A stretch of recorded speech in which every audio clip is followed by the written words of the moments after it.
Chapter 2101 Yellow Crane. Little Benefactor. Fairy Yellow Crane stumbled over with Yun Shui in her arms and threw herself in front of Arbor. Her lips trembled as she stammered, "Little Benefactor, save Yun Shui. Save Yun Shui. I heard from Starlight Academy's Master Zhou that your medical skills are very impressive. You can definitely save her, Little Benefactor. Little Benefactor, save her. Save Yun Shui." Yellow Crane, don't be agitated. Let me take a look first.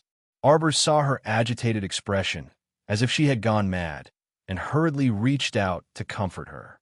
Fairy Yellow Crane clenched her fists tightly, kneeling beside Arbor. The water stains on her hair, the rain and mud on her body made her look very miserable. Arbor did not know what happened to her, and had her put Yun Shui on the ground. He reached out to touch Yun Shui's carotid artery, and slowly turned to look at Fairy Yellow Crane, who had a dazed expression and was staring blankly. "I'm sorry, she's already dead." Fairy Yellow Crane's tears streamed down her cheeks. She was completely dumbfounded. "Yellow Crane, Yellow Crane." Arbor softly called her twice. Fairy Yellow Crane suddenly reached out to hug Yun Shui's cold body, and wailed, "I'm useless. I'm just a black great alchemist. What am I? I gave her so many pills, and none of them were useful. I couldn't even save Yun Shui. I let Chong Feng and Yun Shui die in vain. I let them down. Yellow Crane, Little Benefactor, have you tasted the feeling of losing everything?" Yellow Crane's voice was hoarse, almost to the point of whispering. "I already have nothing now." Sect? Her sect could no longer tolerate her. Master actually wanted to turn her into a monster in a deranged manner. She escaped, but implicated the two maids closest to her. She really had nothing left. Arbor only felt his heart ache and reached out to hold Fairy Yellow Crane's dirty shoulder. "I can tell you with certainty. I have. 3 years ago, I was like you, feeling as if I had lost everything. But in fact, as long as we don't give up on ourselves, no matter how difficult it is, no matter how bumpy the road is, we can start over." Fairy Yellow Crane lay on her shoulder, crying like a lost child. Tears and snot flowed down her face, and her heart was broken. "Can I really start over?" "Sure. Is it really okay?" "Yes." Arbor's firm and gentle voice repeatedly sounded in Fairy Yellow Crane's ears. "Little Benefactor, do you know? Master wasn't like that before. She's really good." Fairy Yellow Crane murmured. "Really, really good. I don't know when she started to become so scary and cold-blooded. Can he still be my master? I'm so tired, so tired. Little Benefactor, I feel like I'm at a loss. I don't know where the road ahead is." Arbor reached out and tightly grasped her ice-cold left wrist. Yellow Crane, Yellow Crane. Seeing Yellow Crane gradually faint on her shoulder, Arbor reached out to support her and beckoned to Fairy Peony and Ginkgo. "Come help." "What's the matter with this clown?" Fairy Peony and Ginkgo flashed to her side and raised their hands to support Fairy Yellow Crane. "I don't know for now." Arbor looked up at Emolian. The latter nodded at her. "I'll tell Tong to investigate." Chapter 2102. Thousands of miles in Sangzhou, dazzling purple light suddenly rushed out of the inner hall of the Imperial Ancestral Temple, illuminating the entire Sangzhou. Regardless of whether it was the officials in the imperial court or the common people in the streets, all of them were alarmed by this soaring purple light. Everyone rushed to the streets, pointing at the sky and discussing enthusiastically. "Oh my God, what is that? It seems to be coming from the Imperial Ancestral Temple. I heard that Prince Chun was left in the Imperial Ancestral Temple half a month ago. It is said that he is inheriting the inheritance of the Devil Emperor." "No way. The legendary inheritance of the Devil Emperor. Is there really such a thing? Then now, His Highness, did he succeed?" At this time, the two princes who were sitting in the Crown Prince's East Palace and chatting with the Crown Prince also noticed the change in the sky and immediately jumped up from their chairs. "Brother, look outside." Ronli walked out of the door with his two younger brothers with a cold face. The sky was completely dyed by the purple light, and the color was indescribably bright. Suddenly, a dragon's roar sounded, and a real dragon gradually emerged from the solid purple gas. It swung its tail and jumped, and its tail swept away a few drifting clouds. Ronly felt his heart skip a beat, and an ominous premonition came to his mind. Damn it, did fourth brother succeed in inheriting the inheritance? How did he succeed in inheriting the blood of the Devil Emperor? What I'm afraid of really happens. The second prince said angrily with a cold face. This boy's luck is too good. Why does he always bump into all the good things? Ronly subconsciously clenched his fists, and his knitted eyebrows gradually relaxed. He suddenly said with a smile, "It seems that fourth brother has come out of seclusion. And I naturally have to go and congratulate him. Eldest brother, you can still laugh." The second prince had a look of disappointment on his face. Imperial father already thinks highly of that kid. Now that he has inherited the 1,000-year-old legacy, how are you and I going to deal with it? Well, we should be happy that fourth brother can inherit the blood of the Devil Emperor. The second prince couldn't help laughing. You are very generous. Don't you feel indignant that you lost to such a young brat? Ronly smiled noncommittally. When he turned to leave, his eyes suddenly turned cold. Hey, third brother, didn't you say you sent someone to investigate that painting? The second prince suddenly thought of this and asked with a smile. But there's still no clue. Hey, second brother, you don't say. I really did find some clues. Ronly did not speak. He only slowed down his footsteps slightly. It was obvious that he had heard what the third prince had said. I started investigating from his hometown, Seacone Planet. Guess what I found? The third prince proudly boasted, I originally wanted to tell you guys about this matter slowly, but now that fourth brother has come out of seclusion early, I naturally have to tell you guys, just in case. Just in case, the third prince didn't continue, but the other two understood. If Imperial Father really fell in love with fourth prince, it would be hard to say what would happen in the future.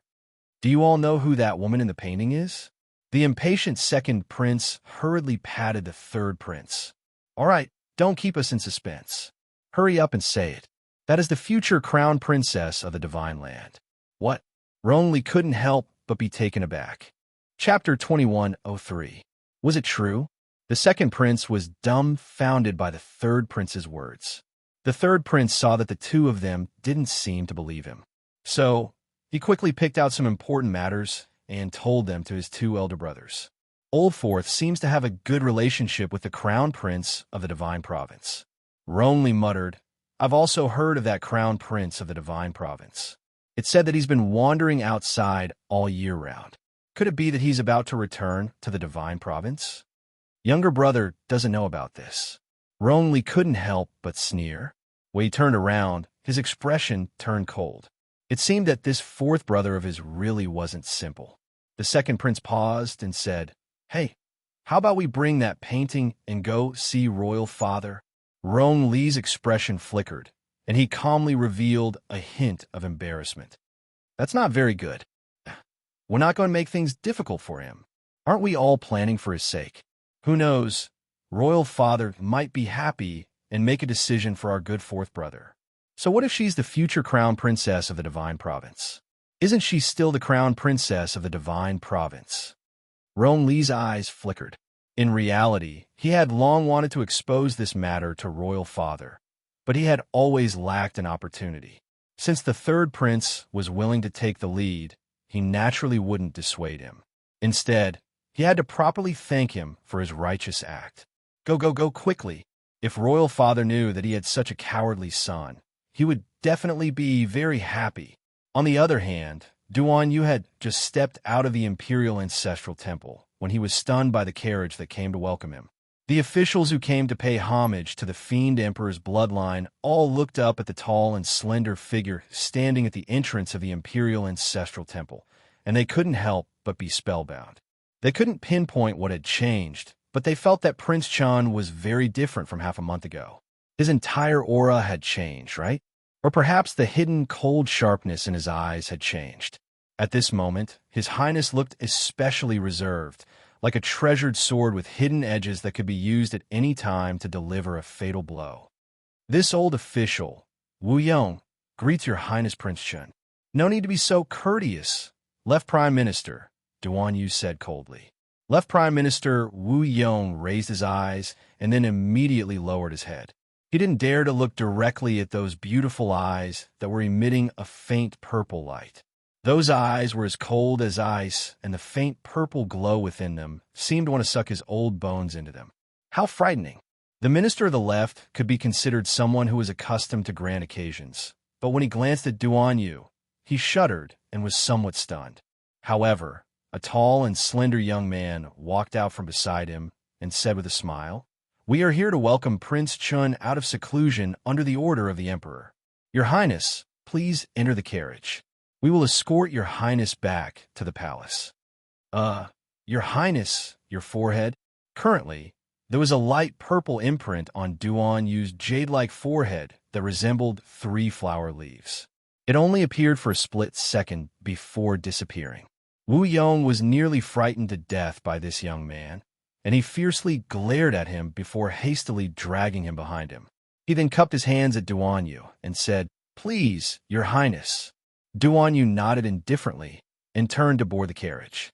The chamberlain lowered the layers of muslin curtains, and the carriage started moving. Duan Yu face-palmed with one hand, his expression somewhat fatigued. Woo!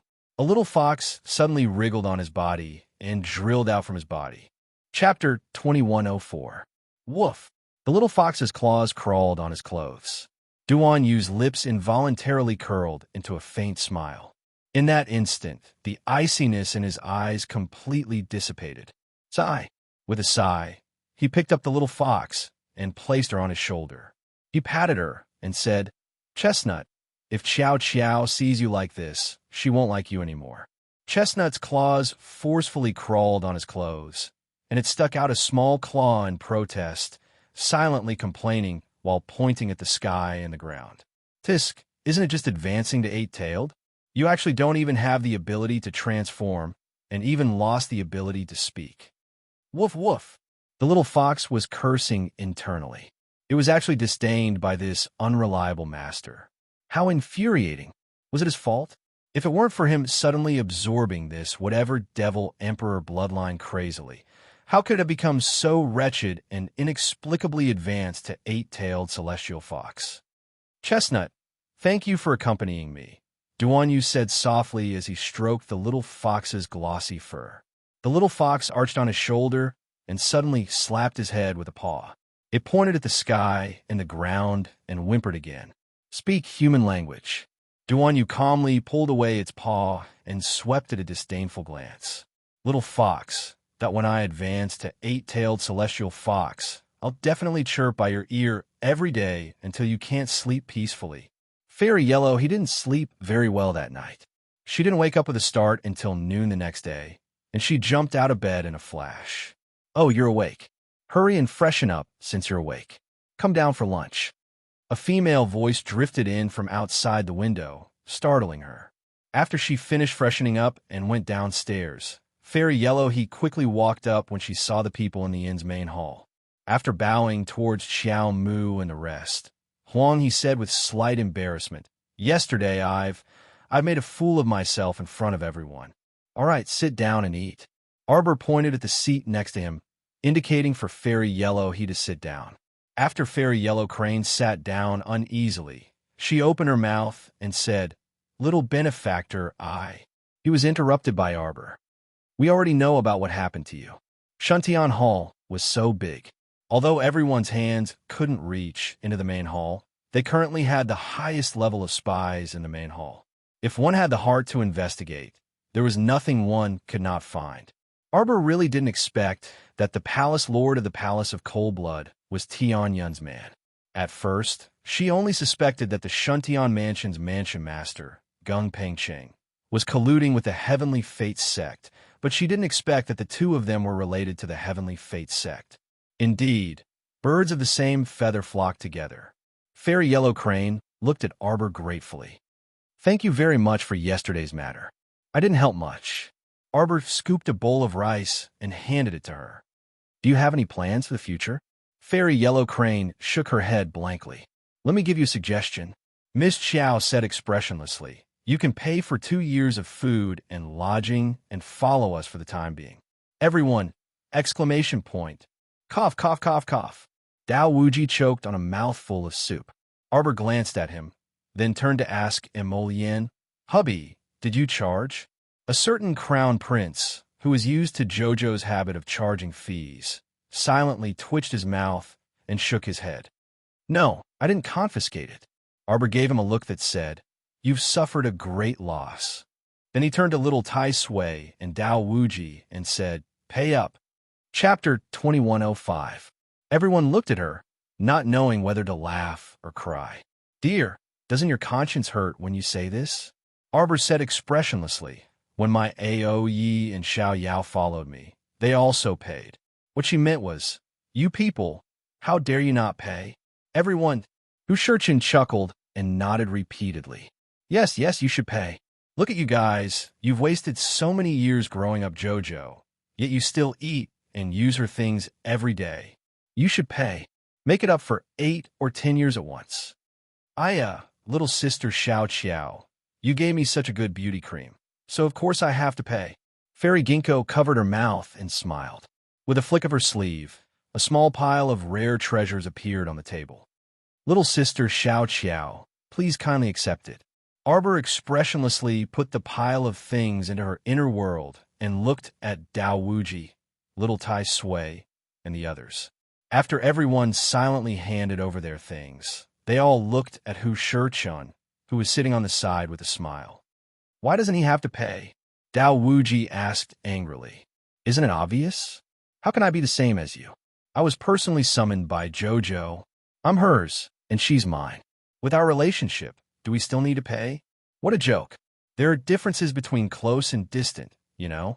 Mo Yin cast him a sidelong glance before giving a non-committal harumph. Moreover, I don't eat much, Hu Shurchun said plausibly. Huh. Everyone looked at him coldly. Who is it that had to eat and drink, 3 times a day? And he said he didn't eat much? How shameless. Fairy Yellow Crane took out a bag of spirit coins from her pocket. 2 years of room and board. Here. Everyone, Arbor nodded and accepted all the things that everyone handed over. She raised her hand and patted Yellow Crane's shoulder lightly. Don't worry, you won't be mistreated if you follow me. She paused, as if remembering something. She turned to Fairy Yellow Crane and said, You're one of us now? There's something I won't hide from you. The mouths of those who didn't know what was going on twitched. He had a feeling that Miss Chiao's next words would be more deceptive. As expected, Arbor glanced at the little Yellow Crane and said, Actually, that time in the lava mountains. The reason why you were besieged by thousands of profound beasts. It's because of me. I sprinkled some medicinal powder to attract profound beasts and attracted a group of profound beasts over. You guys are really unlucky. You just happened to walk over, so you were innocently implicated. Then we'll need to hunt a bunch of beasts for the entrance exam of our top-notch academy. It'll be troublesome to find them all over the place. That's what I came up with. Everyone was speechless. The corners of Mo Yin's mouth twitched, and she couldn't help but put her hand to her forehead. The little fellow's serious face was expressionless as he continued. Saving you afterwards was also an unintentional act. I'm not as selfless as you think. As teammates, we'll be on the same side from now on. I have to tell you this. Don't worry, I won't cheat you in the future. Everyone, Fairy Ginkgo guffawed. I can't take it anymore. Fairy Yellow Crane looked at her with a stupefied expression for a while before stammering, I know. Then, she said gratefully, Little benefactor, you're really a good person. You clearly didn't have to tell me this, but you still told me. Chapter 2106. Don't worry, we'll forget about our past lives and start anew in the future. I, Huang He, acknowledge you as my friend. Arbor was speechless. He had been given the good guy card for no reason. Xiao Mu felt ashamed to accept it, and she patted Huang He's shoulder as she said, Just call me by my name in the future. Don't call me benefactor, it's so annoying. Okay. Huang He nodded.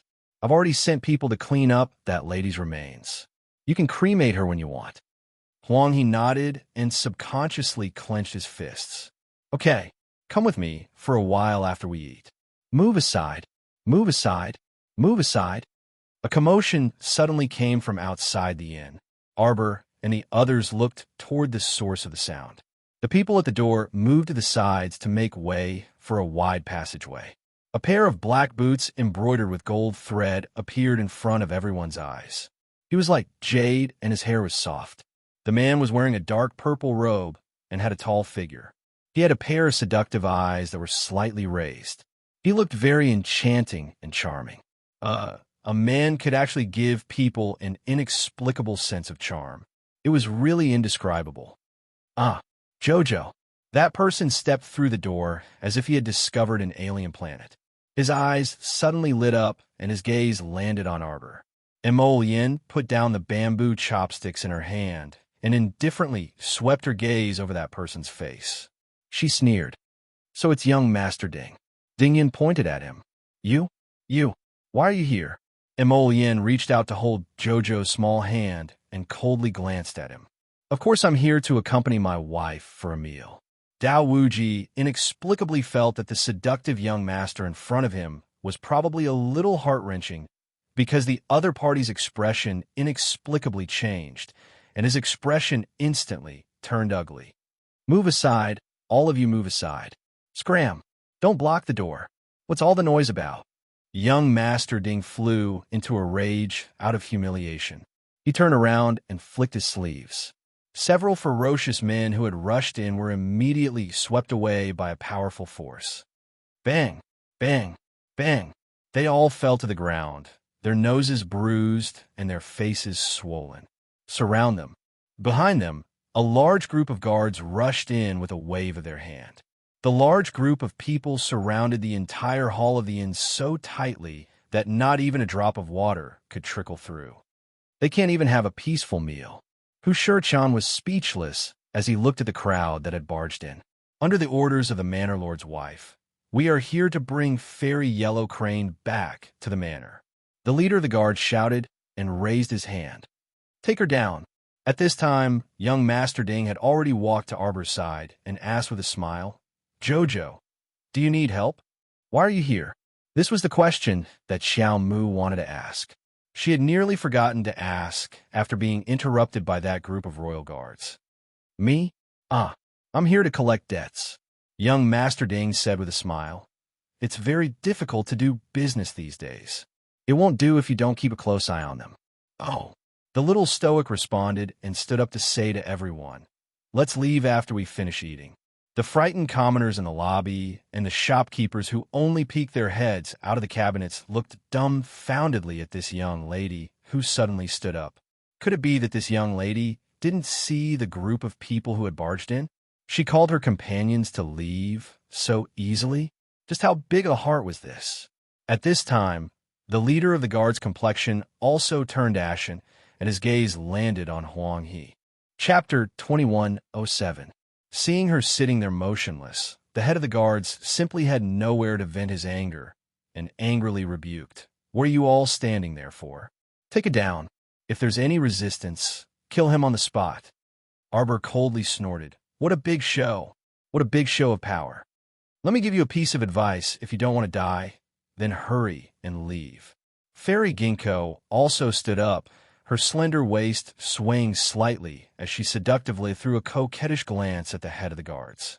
The head of the guards stared blankly for a moment, then hurriedly regained his senses. His cold face flushed red, and he hurriedly shouted angrily, Hurry and surround them. Yellow Crane, I advise you to surrender without putting up a fight. Don't cause any more trouble. Just as he finished speaking, a black figure slightly swayed in front of them, and instantly arrived in front of the head of the guards. Where's all this nonsense coming from? Yin's palm slapped over, heavily landing on the other party's chest, directly sending the head of the guards flying backwards, crashing out of the door with a loud bang. After being stunned for a while, the head of the guards was unable to crawl up, and just as he raised his head, he started coughing out blood. Yin's expression was indifferent as she stood at the entrance of the inn. With a light flick of her sleeve, the entire row of people standing there, along with their head of the guards, all fell out of the inn like a human pyramid. Yo, they piled up into a pile. After cleaning up the eyesores in front of him, Prince Mo turned around, and his figure flashed back to his wifey's side. Naturally holding her little hand, he chuckled softly. "Let's go, Jojo. Let's not bother with those idle people." Arbor nodded her little head, and her little hand was held by him as they walked towards the side room on the second floor. Fairy Yellow Crane's head drooped, her face listless. "I've already escaped to here. I didn't expect that she still wouldn't let me go." Hearing this, Arbor raised her little hand high and patted the back of her head. "I'm here for everything. What are you afraid of?" Fairy Yellow Crane was taken aback for a moment, then turned her head and smiled at her. "Isn't that so? We'll deal with whatever comes our way. At worst, we'll just kill them all." Fairy Ginkgo chuckled. If it wasn't for the perverse and ruthless look in her eyes, everyone in the hall would have thought that she was just joking. After everyone entered the room, they sat down in a circle. Arbor extended his hand and retrieved a wisp of soul remembrance from the storage talisman. He glanced back at little Tai Sui and said, "Let this dungeon rain stones." Little Tai Sui raised an eyebrow slightly. "Are you sure? This guy is just a spiritual sense body. With this rain of stones, he will definitely turn into ashes." No. The Shuntian Prefecture's prefecture lord, Gung Pengcheng, was so scared that his entire body was trembling. He knelt in the dungeon and continuously kowtowed to Arbor. At this moment, he no longer cared about his dignity. All he wanted was his life. Unfortunately, Arbor didn't have the slightest bit of pity for him. He glanced at little Tai Sui and reached out to pound the dungeon. "Then let me do it." Gung Pengcheng still didn't understand the meaning of Arbor's words. In the next second, that spiritual sense body seemed to have been pierced by a sharp blade. A transparent hole appeared in its body, and it held its head and screamed. Arbor silently retracted his spiritual sense and glanced at him with a sneer. "Why haven't you told the truth yet?" I'll confess. Crown Princess, what do you want to play?" "This lowly one will definitely tell you everything he knows." Arbor looked at him coldly. "Tell me, who are you working for? Why are you biting me so hard?" Chapter 2108. It's all my fault. It's me. It's me who targeted the Crown Princess. It's me who repeatedly sent people to kill the Crown Princess. Ah. Gung Pengcheng's spiritual consciousness avatar let out a miserable shriek. Arbor looked at him expressionlessly and coldly. "Now that things have come to this, you'd better confess the truth. Who exactly are you working for? Speak." She didn't believe this person's lies. If one were to talk about interactions, before she stepped into Shuntian Prefecture, she had never met the Prefecture Lord of Shuntian Prefecture in her previous life.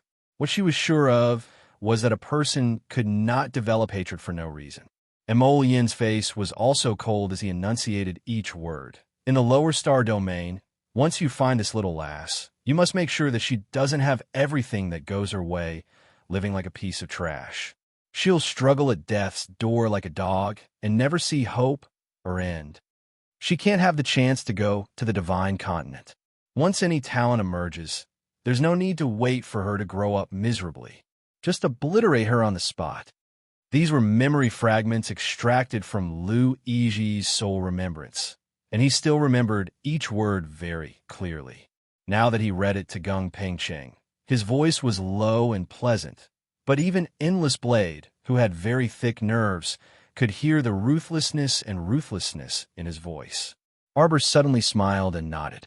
His spiritual consciousness condensed into a sword and pierced straight through Gung Pengcheng's shoulder. "I've always been very curious about how I've offended you. Why did you have to mess with me like this? Making me live a miserable life and struggling at death's door like a dog. Is this the perfect life path you guys planned for me? Who would have thought that after I crawled out of hell, I would no longer follow the path you guys planned for me?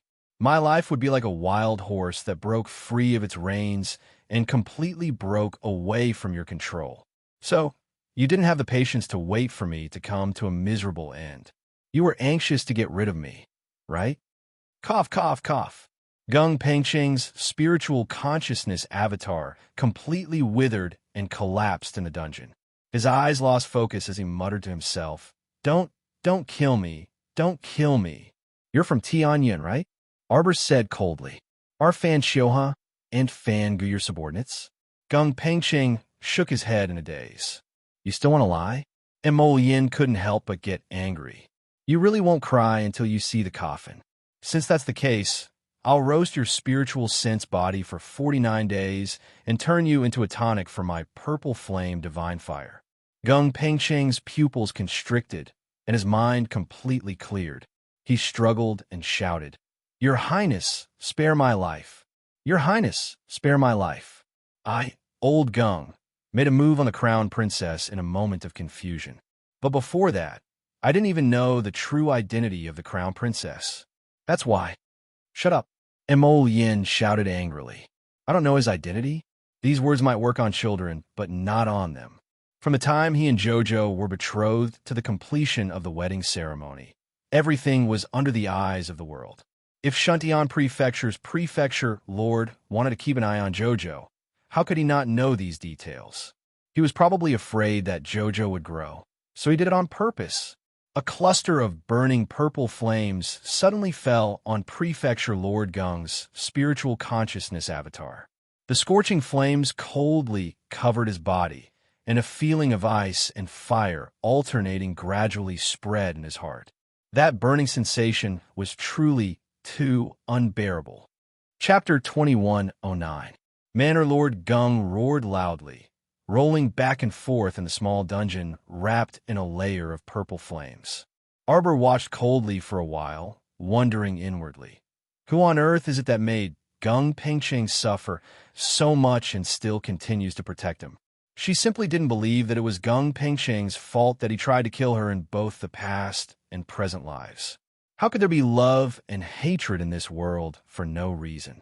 The person hiding behind him was too well hidden. Perhaps. Why don't we search his soul? Arbor turned to look at Mo Yin and Yuan Shurchen. Can we search his soul based on his current appearance? Yuan Shurchen nodded. We can, but after we search his soul, he'll soon die and will no longer be able to live in this world. Before Arbor could react, a tiny person huddled in a corner of the dungeon hastily crawled up and said anxiously, No, don't search my soul. My soul, you can't search it. Do you want to search it? No one would accept Gung Pengcheng's suggestion. Yuan Shurchen only turned to look at Arbor, her expression telling her to make the decision. Arbor nodded resolutely. Search. She wanted to see who it was that insisted on making enemies of her in both the past and present lives.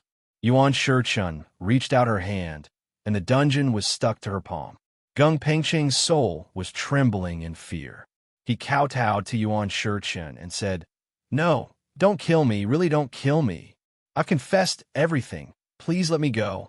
As a terrifying force cut into the depths of his soul, Gung Pengcheng's body of spiritual sense gradually became weak and transparent. His whole body was like a small white flower swaying in a storm on the verge of collapse. He looked somewhat pitiful. Suddenly, Gung Pengcheng's soul let out an earth-shattering roar. Yuan Shurchen's body swayed slightly, and she actually retreated a few steps. Seeing this, Mo Yin supported him with one hand. With a wave of her sleeve, several purple flames soared and surrounded Gung Pengcheng, who was waiting for an opportunity to escape. Just now, because of the impact of the two forces, the earth pillars that were added to the prison had collectively disappeared. This cunning fellow had almost escaped. Yuan Shurchen shook his head and looked angrily at Gung Pengcheng. There are at least 9 restrictions in this person's consciousness. I can't search his soul for now. 9 restrictions? What was he guarding against? Xiao Mu's eyes narrowed slightly. The more this was the case, the more interested she was in the things hidden in this person's brain. This Shuntian Prefecture's prefecture lord was truly generous. Since that was the case, Arbor didn't want to talk to him anymore. He directly grabbed the person who was being burned by the purple flames. Since you're so unafraid of death, then I'll let you suffer a total of 49 days of burning. After saying that, he no longer looked at that person happily and directly stuffed Gung Pengcheng back into the storage talisman. Yuan Shurchen smiled faintly. I'm guessing that he won't be able to make it through tonight. Meanwhile, the Emperor of Tsangzhou was sitting on the throne with hundreds of steps high above. He was staring at the painting presented by the third prince with a gloomy expression. Have you found out? It's true. The person that my fourth brother likes is probably the fiancé of the crown prince of the divine land. The emperor of Tsangzhou only felt that his head was throbbing. His fourth son had come back. It didn't matter if he was not close to his old father. But now, what had happened? Chapter 21:10. The third prince even described the painting that Duan Yu had hidden under the desk with embellishment. In the end, he added, this son also discovered this painting by accident. That woman truly has limpid autumn waters and jade-like bones, and her icy beauty is unique in the world. This fake painting probably didn't even bring out 40% of her charm. No wonder fourth brother would be so attentive to this beauty. It's just that this fourth brother is too ruthless to actually poison the original painting. One of eldest brother's personal attendants was implicated like this and died from the poison, while the third prince prattled on incessantly. Crown Prince Rongli merely stood barehanded in front of Tsangzhou's emperor without uttering a word. The second prince was all smiles as he looked up at the third prince from time to time, a meaningful smile on his lips. Their third brother, how should they describe his temperament? On the bright side, he was frank, but on the other hand, he was brainless, easily angered, and impulsive. In this case, royal father's expression was truly unsightly. Enough! Tsangzhou's emperor shouted angrily and waved his hand at the eunuch on his left. Go call old fourth over. Seeing the emperor's wrath, the third prince kept quiet out of fear. Tsangzhou's emperor turned to look at the silent crown prince and suddenly asked, what is crown prince's opinion? Crown Prince Rongli stepped forward and bowed respectfully. Royal father, this son believes that fourth brother's actions are truly a bit foolish. If it's as old third said, and fourth brother secretly hid the painting of the future crown princess of the divine province, then I'm afraid it's not conducive to the peaceful coexistence of Tsangzhou and the divine province. Nowadays, the situation in the world is changing unpredictably. Outside the three provinces, foreign countries and barbarian tribes frequently eye us covetously. Although Ming province and us established a peaceful alliance 100 years ago, the vicissitudes of life have changed many times since then. How can we know if Ming province is still as reliable as it was in the past? Although the three provinces coexist, everyone knows that the divine province is the strongest. Even though the divine province experienced that coup many years ago, it still stands at the pinnacle of the world. This son earnestly requests royal father to issue a decree to select a consort for fourth brother. This son believes that fourth brother merely has a youthful temperament and is young and dissolute. In the future, if this matter can be settled, it will definitely be a blessing for our Tsang province. The Tsangzhou emperor looked at Rongli thoughtfully, nodded, and turned to the second prince. Second prince, what do you think? I think the crown prince is right. Rongli silently lowered his eyes and sneered in his heart. His second brother's temperament was completely different from his third brother's, but his ostrich-like behavior was something that he despised. At least third brother still had some guts. As for second brother, he couldn't help but chuckle. Your Majesty, the fourth prince has arrived. All of you can leave for now. Let fourth brother come in. Emperor Tsangzhou waved his hand. Your son will take his leave. Rongli and the other two bowed, then turned and walked out of the hall. The three of them saw their fourth brother walk in through the 4 vermilion doors that were wide open. Beneath her peerlessly beautiful appearance, she was dressed in a moon-white robe. Her long hair hung down her waist and was not tied up. She looked lazy and undisciplined, but her eyes were sharp. When Rongli glanced at her, he felt a chill run down his spine. Why was her gaze so sharp and piercingly cold? Greetings, royal father. As the three of them left the hall, the 4 doors slowly closed. They could only vaguely hear their fourth brother's clear voice. Chapter 21:11. After Rongli walked out of the hall, he glanced at his second brother and third brother, but didn't speak. Third prince couldn't keep his composure, so he hastily grabbed Crown Prince Rongli's sleeve as soon as he walked out of the hall. Eldest brother, what do you think royal father will do? Why did you say something about fourth brother taking a consort just now? Shouldn't we tell royal father to severely punish this person who doesn't know the severity of things? As his eldest brother, I naturally can't watch him continue to make mistakes. Ronly smiled faintly. A person who bitterly loves the future crown princess of the divine province won't have a good ending.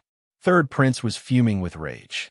Shouldn't you be harshly complaining to royal father at a time like this? Mentioning those troublesome things means you're still pleading for leniency for him. If royal father really has the intention of taking a consort for him and marrying a young lady from a prestigious family, then wouldn't he look down on us brothers even more in the future? After all, he has already inherited the Devil Emperor's bloodline, and all the patrician families in Phoenix Emperor City are eagerly waiting to climb up the social ladder. Old Third, don't fret over there. Second Prince chuckled as he patted Third Prince's shoulder. He turned to the Crown Prince and said, Eldest brother, third brother, I obtained several bottles of excellent wine 2 days ago. I wonder if you two could do me the honor of drinking a few cups with us three brothers? You're still in the mood to drink? Third Prince fumed with rage. Okay. The Crown Prince nodded with a smile. The main hall instantly sunk into silence. After Duan Yu entered, he merely gave a simple bow to the emperor before silently standing at the foot of the steps. The great emperor looked at him with an exasperated expression. After a while, he picked up the fake painting and threw it at Duan Yu. Look at it yourself. Duan Yu was baffled. He picked up the painting and scrutinized it for a long time before asking with a frown, Who is this? The emperor couldn't help but be amused. Old Third told me that the person in this painting is your sweetheart. However, this painting is very average and can't even compare to 3/10 of that young lady. Duan Yu threw that painting to the ground with an indifferent expression. Just them? Worthy of a painting? Who knows what kind of dog's it the person in this painting is? I don't know him. The great emperor roared. Ronly, royal father called this son over just to clarify the matter of this painting. Duan Yu couldn't help laughing in exasperation. Today, Imperial Father called you over. Do you think Imperial Father wants to reprimand you because of this painting? Duan Yu remained silent as he coldly gazed at the person sitting on the throne. You are my son. You are the Prince of Tsang Prefecture. What can you have if you want it? Do you think you can get what you want by looking at a painting all day long? Duan Yu's expression was a bit odd. He looked up at his own royal father and scrutinized him once more. The great emperor of the Tsangzhou continent looked like a man in his early 30s. Needless to say, the Rome family's appearance was outstanding. However, he thought that his imperial father, who was used to being high and mighty, would not be used to chatting with his son like this. Moreover, they were talking about inexplicable emotional matters. I can tell you with certainty that with your current cowardly appearance, you won't be able to obtain anything in the future. The great emperor of the Tsangzhou continent rebuked angrily. So what if she's the crown princess of the divine province? You're the son of my Tsangzhou continent's emperor. You don't lack any status. Wait. Chapter 21:12. If you don't fight or snatch, how will you obtain what you want? Tsangzhou's emperor said coldly. Duan Yu carefully scrutinized his father's expression. He felt like his father was a bit deranged right now and was in an extremely strange state. I don't want to fight, Duan Yu said indifferently. Duan Yu said very indifferently. Do you think that everything in this world can be obtained by merely competing and robbing? But if you fight, you'll at least have a slim chance of survival. If you don't fight or snatch, you'll have nothing. Tsangzhou's emperor looked like he was exasperated at his son's failure to live up to his expectations as he sized up his foolish son. He looked like he couldn't get through, and just looking at him made him angry. Disappointing thing. You inherited the Devil Emperor's bloodline, so you'll definitely be the strongest person in our clan in the future. The entire Tsangzhou's future will be shouldered by you. Yet you can't even handle a little girl. Do you think you can get what you want by secretly drawing a painting and looking at it all day long? You're simply downright stupid. Duan Yu glanced at Tsangzhou's emperor. Royal father, you look like you can't get what you want. Did you not obtain the love of your life when you were young? Tsangzhou's emperor. You punk. Father is telling you about your lousy affairs right now. What nonsense was he spouting? Duanyu looked at him deeply. Royal father, you couldn't have fought with the current emperor of the divine province for a wife before, right? It had to be said that Duanyu's words came true. Just by looking at Sanjo's ashen expression, Duanyu knew that his guess was correct. No wonder he used that gaze to size him up. How was he sizing up Duanyu? He was clearly looking at his past self. Duanyu looked at Sanjo's emperor with a spurious smile and said, Royal father, don't overthink it. I won't walk the path of fighting. You probably fought and snatched back then, right? Duanyu started stabbing his royal father's heart again. He coldly swept Sanjo's emperor a glance and said with a faint smile, But what's the use of fighting? Didn't you return disappointed in the end? Rong Xian felt like he was about to explode from anger because of his son. Poking at his sore spot in such a leisurely and indifferent manner was simply hateful. Emperor Cangzhou seemed to see the back of the beautiful woman who had left him all those years ago. In that instant, he actually stared blankly at Duanyu. Duanyu naturally wouldn't wait for him to recover his senses. Although he had followed his mother back to Tsang Prefecture, deep down, he was still very resistant to the Tsang Prefecture Emperor. After saying this, Duanyu turned to walk out of the main hall. If there is nothing else, this son will take his leave first. The Cangzhou Emperor shot up from his seat and glared at his son. This unfilial son. He hadn't even finished speaking when his muddle-headed son hurriedly turned around and left. Was there such an urgent matter? Do you still have any respect for your father? Staring at Duanyu's departing figure, the great emperor of Cangzhou stared blankly for a long while before letting out a long sigh and slumping into his chair, somewhat dispirited. As far as the eye could see, the hall was completely empty. He didn't know why, but his heart also felt a little empty. In his hazy state, he seemed to be able to see that woman's beautiful smile swaying in front of him. Sigh. The past was already in the past, and it was simply impossible to retrieve it. Chapter 21:13. After Duanyu exited the main hall, he looked up at the afterglow of the setting sun before walking toward Taiji Palace. Compared to Taiji Palace, he actually preferred the slightly more remote South Qiao Hall. At least when he was in South Qiao Hall, he didn't feel as empty and frustrated as when he was in Taiji Palace. That Taiji Palace was too empty. He really didn't like it. He slowly walked along the towering palace walls. Duanyu wasn't in a hurry at all, and his footsteps were also very slow. Suddenly, a person with a lowered head walked over from the corner of the palace walls and nearly bumped into him. Duanyu swiftly retreated 2 steps to avoid this collision. The person was taken aback, and when he looked up at him, his eyes instantly emitting a glint. Your Highness Prince Chunchun.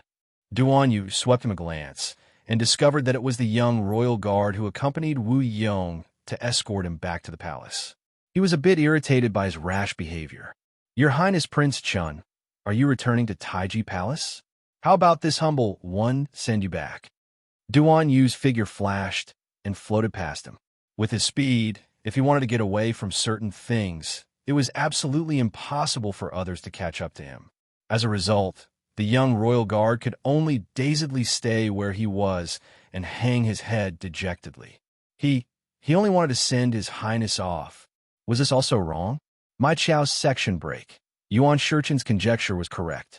It wasn't even night yet, but Shuntian Prefecture's prefecture lord Gung Pengcheng, who had been tormented and shaken to his soul, was already impatient to confess. Arbor pulled him out of the storage talisman and coldly looked at him. Speak. She had wasted nearly a day with this old man and was already very irritated, so she didn't feel like continuing to be long-winded with him. I'll give you one last chance. Tell me everything you know, word for word. Spare me. Spare me. Crown Princess, Your Highness the Crown Prince, can you first remove these layers of purple flames on this humble one's body? He was simply about to be burned to death. These purple flames made him suffer immensely. In the end, even with his tenacious willpower, he was unable to resist this wave of trampling and could only submit to the little devil in front of him. A lowly prisoner actually dares to make conditions with this crown prince? Mo Yin gave a cold laugh. Purple flames appeared on his fingertips again. Seeing that he was about to increase the intensity of the flame, Gung Pengcheng's spiritual sense body immediately screamed in fear. I'll tell you. I'll tell you. Gung Pengcheng knew that this matter could no longer be concealed, even if he wanted to.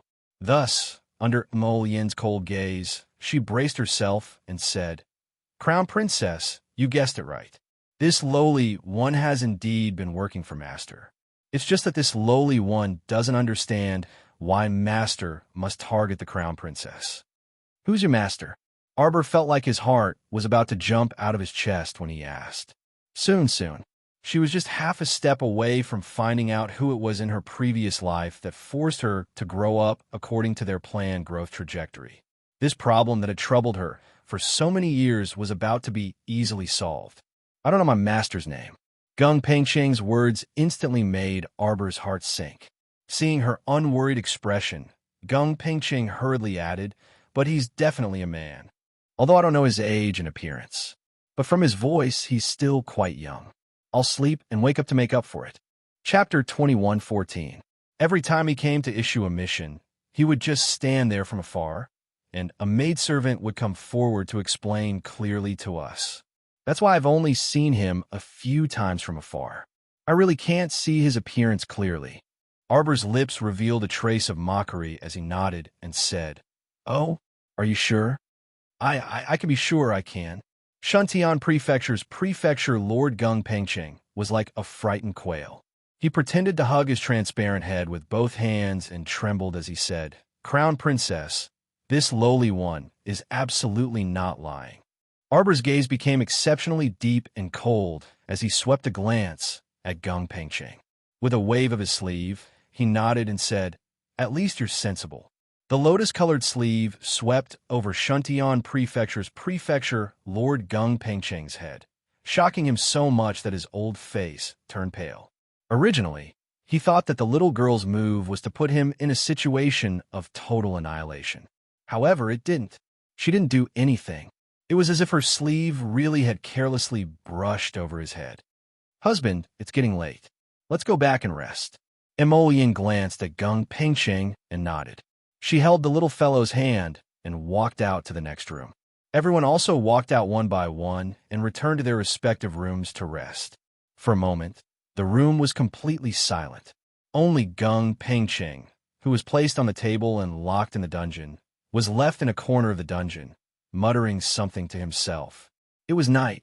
The stars were completely hidden under the dark curtain of the sky.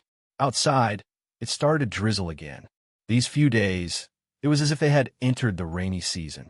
Every few days, there would be a rainstorm. When they went out, they would always be wet, causing the number of small merchants and peddlers on the streets during the day to decrease by 2/3. At night, the streets were deserted.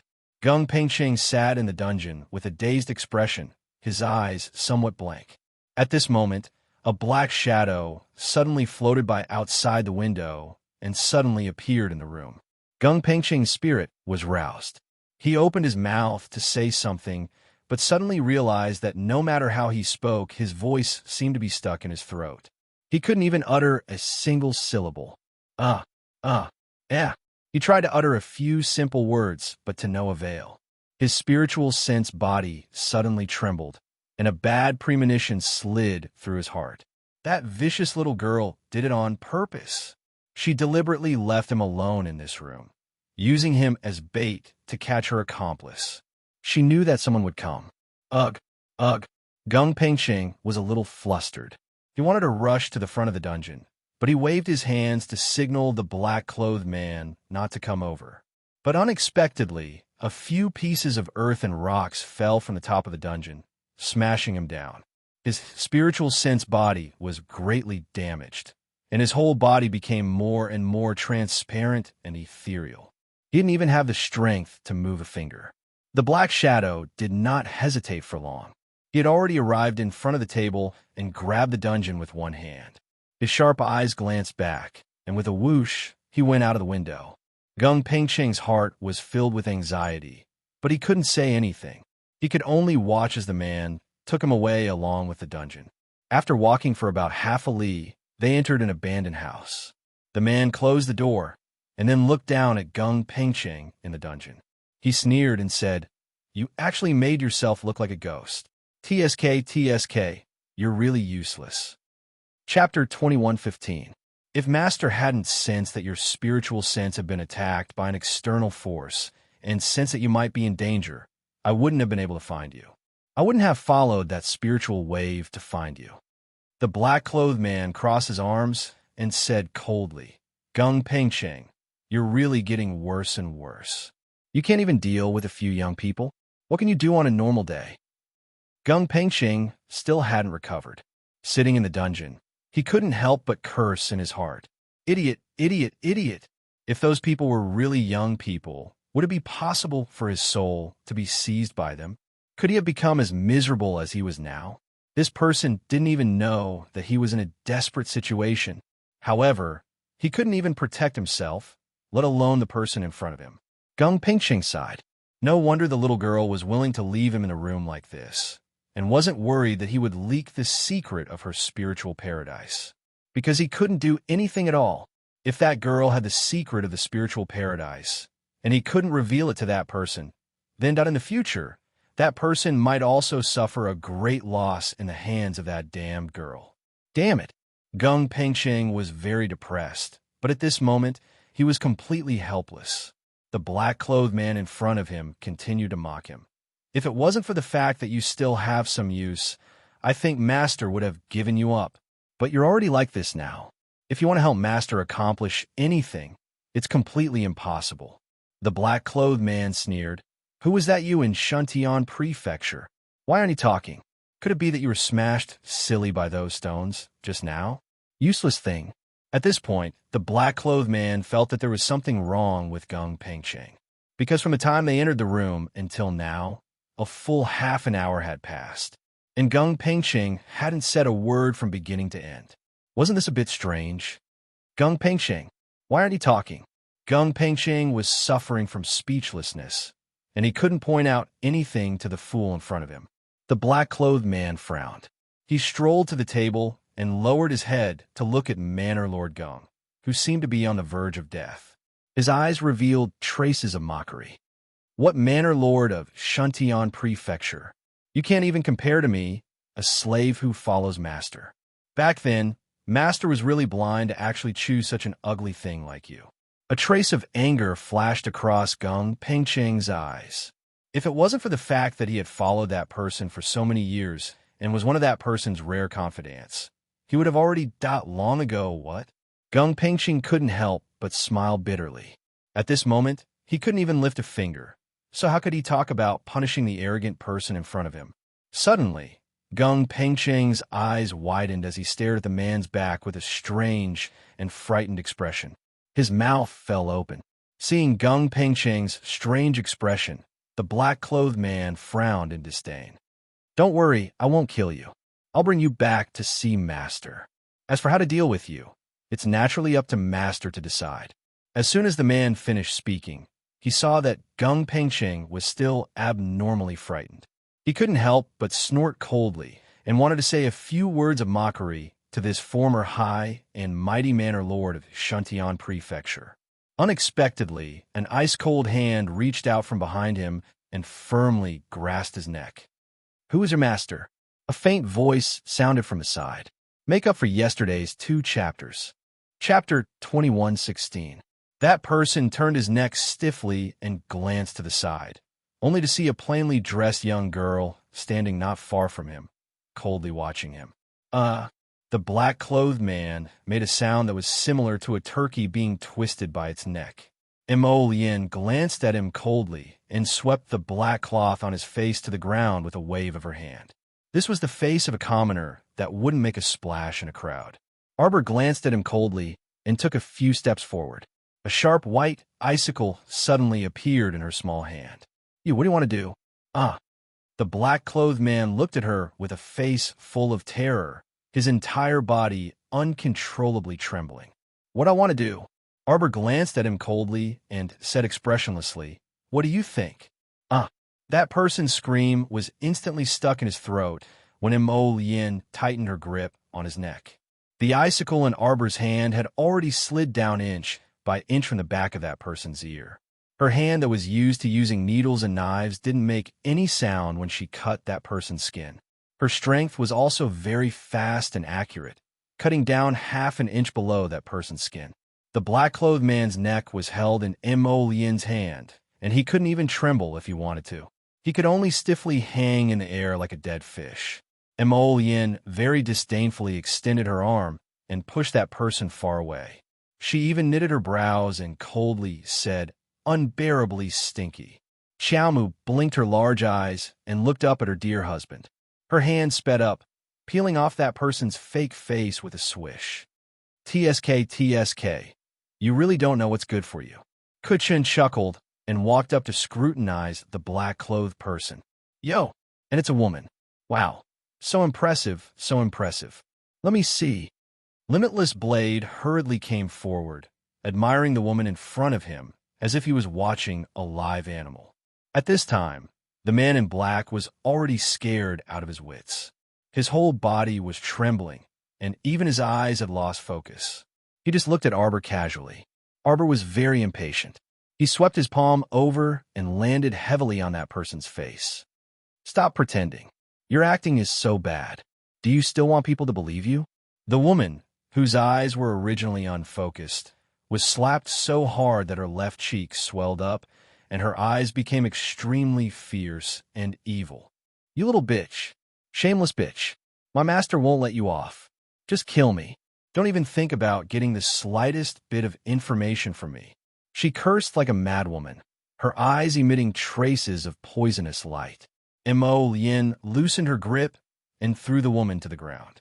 She took a clean handkerchief and slowly wiped her hands. She threw the handkerchief at that person's feet, and a cluster of black flames instantly spread from the handkerchief, burning it to ashes. The fire also sprang up from the woman's feet and instantly enveloped her in layers of holy fire. The woman screamed in agony and rolled around on the ground. The black flames were very mysterious. They didn't burn anything in the room.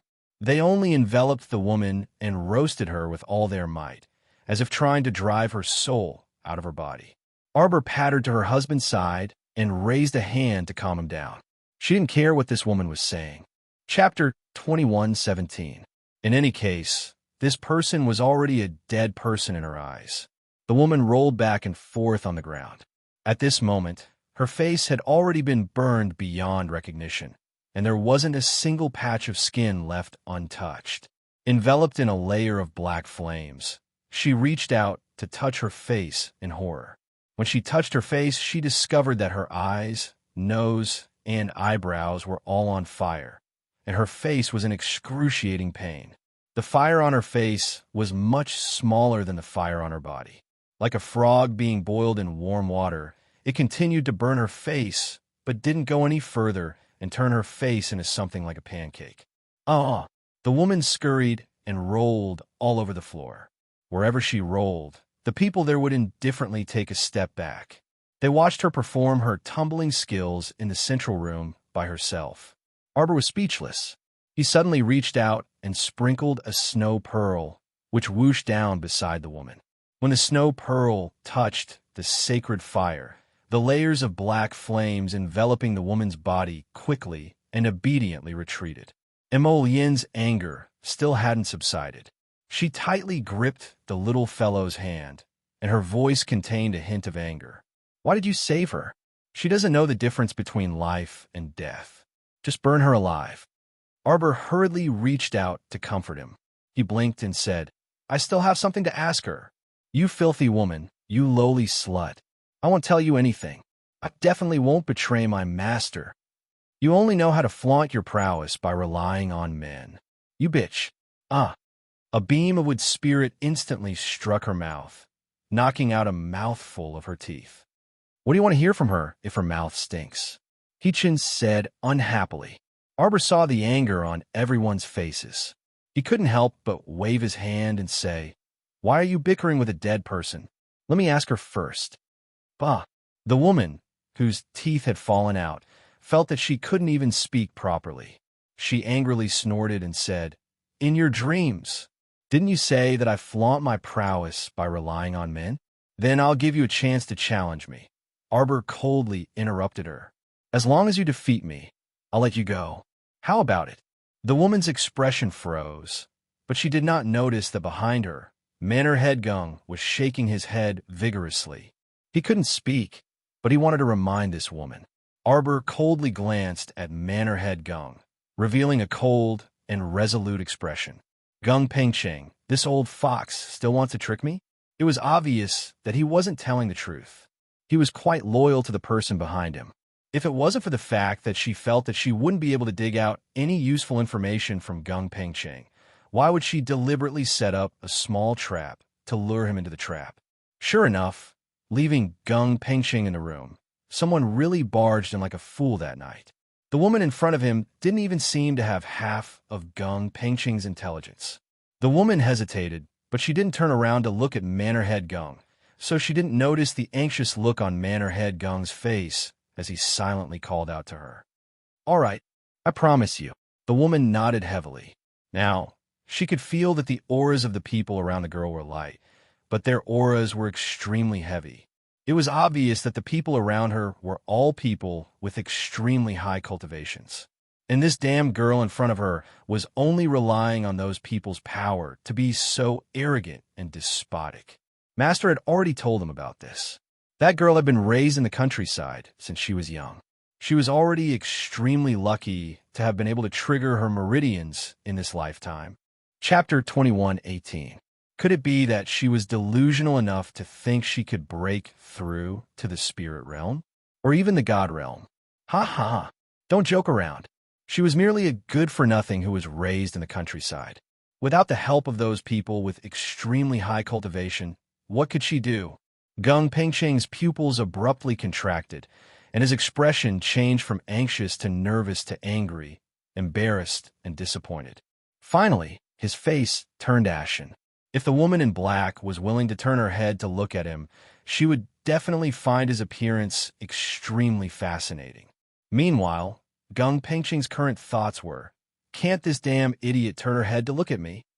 It's too bad I can't speak. Manor Headgung felt like he was about to suffocate to death. He glared angrily at that conceited woman and wished for nothing more than to howl at the sky. Idiot! Who would dare to provoke you like this if they didn't have some skill? Judging from this woman's disdainful attitude, it was obvious she didn't care about the little stoic in front of her at all. She would definitely suffer a loss and be tricked right now. The two of them flew out of the dilapidated shack and stood in a small clearing in the front yard. This dilapidated residence was extremely dilapidated, and there was a small, abandoned nursery in the front yard. The woman's face was burned beyond recognition. She stood next to the abandoned nursery with narrowed eyes, glaring fiercely at Arbor in front of her. The woman took out a double-edged blade from her inner world with a wave of her hand. The sharp blade emitted a faint black light in the darkness. Don't blame the heavens and accuse others if you seek your own death. Arbor glanced at her coldly and didn't say anything. He reached out and grabbed the ferrule in his hand. It's still unknown who will win and who will lose. Don't be overconfident. You'll know whether I'm overconfident or not after we fight. The woman in black shouted angrily, and the double-edged blade was flung out of her hand with a whoosh. It spun in Arbor's direction. Whoosh, whoosh, whoosh. The sound of wind followed. Xiao Mu didn't even dodge. Instead, she directly stretched out a small, lustrous hand and formed a spiritual energy defense circle around her, blocking the double-faced blade that was spinning rapidly toward her. Huff, huff, huff, huff. The double-faced blade was blocked by the airflow, making it even harder for it to advance. However, it didn't last long against Arbor's spiritual power. It suddenly turned around and returned to the black-clothed woman's hand. The black-clothed woman's aura was extremely swift and fierce as she slashed out with her saber wind. Arbor didn't even look at her. With a slight movement of his body, he had already escaped from her saber wind. After a few times, the woman also knew that her movements were flexible, and her footwork was one of a kind in the world. If she relied solely on speed, it was absolutely impossible for her to catch up to this stoic face in front of her. The black-clothed woman's eyes flashed. Then she threw out dozens of paper charms from under her sleeves. Then she threw them in front of Arbor. All the talismans were shaken away in front of Arbor. The talisman power was vast and mighty, and it simultaneously pressed down on Arbor. Arbor didn't feel surprised, as if she had already seen through the woman's identity. She merely hooked the corners of her mouth coldly, and her fingers moved swiftly. Several hundred talismans were then flung out by her, and they all rushed toward the talisman power that was sweeping over. The black-clothed woman was completely stunned this time. She stood there dumbfounded in shock. What was going on? This little slut in front of her was actually a rare talisman master? If not, how could she have so many talismans on her body? Chapter 21:19. He casually tossed out hundreds of talismans, and all of them were released? A talisman master? Even a talisman master couldn't be so generous. How difficult was it for a talisman master to draw talismans? Even her master couldn't be so extravagant. It was as if it was a complete waste of resources. And how could a woman from the lower star region become a talisman master? This absolutely didn't make sense. The black-clothed woman's eyes trembled as she exclaimed, "You! How is this possible? Where did the talismans on you come from?" Arbor glanced at her coldly and said indifferently, "It has nothing to do with you. You're from a talisman patrician family, right?" Arbor's words weren't a question, but a confirmation. A cold light flickered in the depths of her eyes as she tapped the ferrule in her hand. "Tell me, how should I deal with you?" The woman didn't speak, but the emotions flowing from her eyes had already revealed everything. She was indeed from a talisman patrician family. In a flash, a trace of coldness flitted across Arbor's eyes. "Go to hell!" The black-clothed woman screamed in anger and humiliation. She abruptly took out a black talisman filled with many strange characters from her inner world. "Slut, today, let me teach you a lesson. What is called ignorant arrogance and narrow-minded." With that, the talisman suddenly turned into a stream of light and flew in Arbor's direction. "Huh, a puppet talisman." Arbor recognized it at a glance. Displaying one slight skill in front of an expert, actually using a puppet talisman in front of her. Did she think a puppet talisman of this level would be able to trick her? Simply laughable. Arbor took a step forward and arrived in front of the black-clothed woman.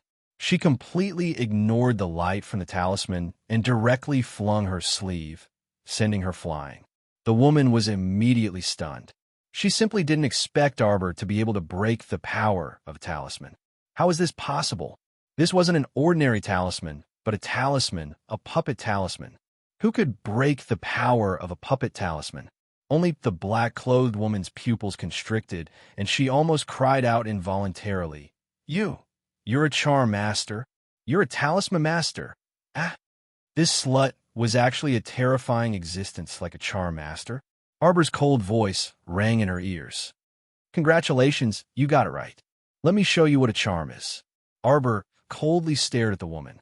With a wave of his sleeve, dozens of profound talismans flew out, turning into a dozen or so streaks of black light that rushed towards the woman. His speed was extremely shocking, causing the woman to be dazed and unable to move as she fell to the ground. Since her identity as a charm master had been exposed, there was no need for this woman to continue living. With a flick of her finger, Xiao Mu guided those several dozen streaks of light from talismans into the woman's body. How could the woman in black dodge? In the blink of an eye, she had already been hit by dozens of talisman lights. With a miserable howl, she slid along the ground and rolled several times. A gloomy chill emerged from the soles of his feet. This was a very frightening feeling. It wasn't ice cold, but a bone-chilling cold. This kind of cold was completely different from being attacked by a water spirit. The woman in black's entire body trembled, and she couldn't stop trembling from the depths of her bones. Chapter 21:20. She curled up into a ball and stared at Arbor with terrified eyes. "No, that's impossible. How could this be?" She had lost a mouthful of teeth to He-chan earlier, and now that the energy had entered her body, her speech became increasingly unclear. Arbor didn't waste any more words with her. She walked over to her with a cold expression and raised several dozen icicles in her hand. "You could die now. Don't kill me. Don't kill me," the black-clothed woman shrieked, trembling. "I can tell you who sent me. Ah, don't kill me." Arbor's expression relaxed slightly. "Oh, yes, it really is a talisman patrician clan. It's that one from our Mu clan. Ah." The woman's throat was suddenly struck by a streak of black light. She fell backward and sprawled on the ground with a thump. Her eyes widened and her mouth gaped open. Beads of blood gurgled out of her throat, and in a flash, she lost all signs of life. Arbor abruptly turned her head and glared viciously at Gung Pengcheng in the dungeon. At this time, Shantian Prefecture's Prefecture Lord Gung Pengcheng had already swelled up in the dungeon. Not good. He's going to self-detonate his spiritual sense. Shi-chan flitted past and arrived in front of Qiao Mu. He grabbed her wrist and yanked her entire petite body backward. Emol Yin and the little Tai Sui had already joined forces and set up a defensive barrier in front of everyone. "Let's go." Everyone quickly retreated. As for Gung Pengcheng, his faint soul projection had already swelled so much that it was impossible to make out his original appearance. "What a prefecture, Lord Gung," He-chun sneered. "This person is really courageous. How could an ordinary person be willing to self-detonate their spiritual sense and seek their own destruction? Once their spiritual sense self-detonated, not even a shard of their soul would be left behind. To put it bluntly, their entire person would disappear from the world. They wouldn't even have a chance to be reborn." In order to prevent the black-clothed woman from revealing the mastermind behind her actions, Gung Pengcheng had already done all this. For Gung Pengcheng to be able to reach such a level, it was truly impressive. Boom! Boom! Following the loud explosion, everyone felt the ground under their feet shake a few times. Dao Wuji and the others covered their eyes with their hands and took a few steps back. This kind of spiritual awareness self-detonation was more than 3 times stronger than the self-detonation of the main body. Gung Pengcheng, this little spirit master, had also fought to a certain extent. He wondered how the person behind the scenes whom he was trying so hard to protect had managed to subdue such a loyal person. Does the Divine Prefecture's Talisman Patrician family have anything to do with the Heavenly Fate cult? Little Tai Sui suddenly asked. Ma Yingqian shook her head. "I can't be sure about this. There's no concrete evidence to prove that the Talisman aristocratic family is related to the Heavenly Fate organization. Of course, in the future, we might be able to prove it." Everyone turned to look at Arbor. They saw her pursing her lips tightly, and her stoic little face clearly had a very displeased expression. "Jojo, now we can be absolutely sure that someone doesn't want you to return to the Mu family of Shenzhou." Emol Yin pulled on her little hand and said indifferently, "This person has always been hiding in the Mu family of Shenzhou. Even if we investigate in the future, we have a definite direction. The follow-up is only a matter of time." Emol Yin's soft, comforting words entered Arbor's ears. Hearing this, she nodded. After a long while, she said indifferently, "I lost this round." Chapter 21-21. Everyone turned back to look at her in a daze. The little stoic pursed her lips and expressionlessly said, "However, it's still unknown who will emerge victorious next time." She had indeed lost this time. She had wasted so much effort to capture these 2 people, but she was unable to pry anything substantial out of their mouths. That person from the Talisman family was truly a talent. He was an expert at using people and also an expert at wielding power. Presumably, there would naturally be a confrontation in the future. At that time, Arbor silently lowered her eyes. Just as she was lost in her thoughts, she heard Hu Shi-chan sneer beside her. "TSK, you can't even rest in peace after death." He pointed over, and a green streak of light flew past Arbor with a whoosh and abruptly landed on a thin and faintly discernible lamp-wick-shaped fiery red object. After a soft sound, the light wick that couldn't be any fainter twisted slightly in front of everyone, and it instantly disappeared into nothingness. Gung Pengcheng's life lamp miniature? Arbor's heart skipped a beat. If Hu Shi-chan hadn't acted in time and allowed Gung Pengcheng's miniature to bounce back, it would have definitely caused great waves. MHM, who Shurchin nodded. He could still leave behind a life lamp remnant after self-detonating his spiritual sense. Arbor's resentment toward this person increased. He truly spared no effort to sell his life to his master. He used the last of his essence blood to condense a life lamp remnant. Hu Shurchin sneered. Unfortunately, it fell short at the final stage. Arbor nodded. Her disgust toward Gung Pengcheng's disciple had already risen to the peak. Back then, I seemed to have wronged Mu Jingrui. Arbor said indifferently. I even thought that Mu Jingrui sent Fan Gu to kill me because I refused to return to the Mu family. From the looks of it now, it should be certain that this Fan Gu and Fan Xiohe are also two small chess pieces in the hands of the mastermind behind the Mu family. She had lost this time. Although she was somewhat unwilling, a loss was a loss. The future was long, so let's wait and see. After tossing and turning for the better part of the night, everyone was a bit tired. Hence, they silently returned to the inn to continue resting. The next day, everyone woke up rather late. Only when the sun was high in the sky did they come downstairs one by one. Naturally, the little yellow crane did not know what had happened last night. She had been busy with Yunqiue's cremation for the past 2 days. With everyone gathered, Fairy Yellow Crane fell silent for a moment before saying, I plan to return to the main residence. The Ginkgo Fairy's chopsticks paused, and she couldn't help but roll her eyes at her. I say, miss, are you tired of living? Do you want to throw yourself into a trap and go back to experience a bloody storm? I came out in a hurry that day, so I didn't pack my things. Arbor waved his hand disapprovingly. Just buy a new one. Fairy Yellow Crane pursed her lips and said hesitantly, I have 2 very precious handwritten copies of medical books. I was reading them in my room that day and forgot to put them in my inner world. Arbor was stunned and turned to look at her. I have a few handwritten copies too.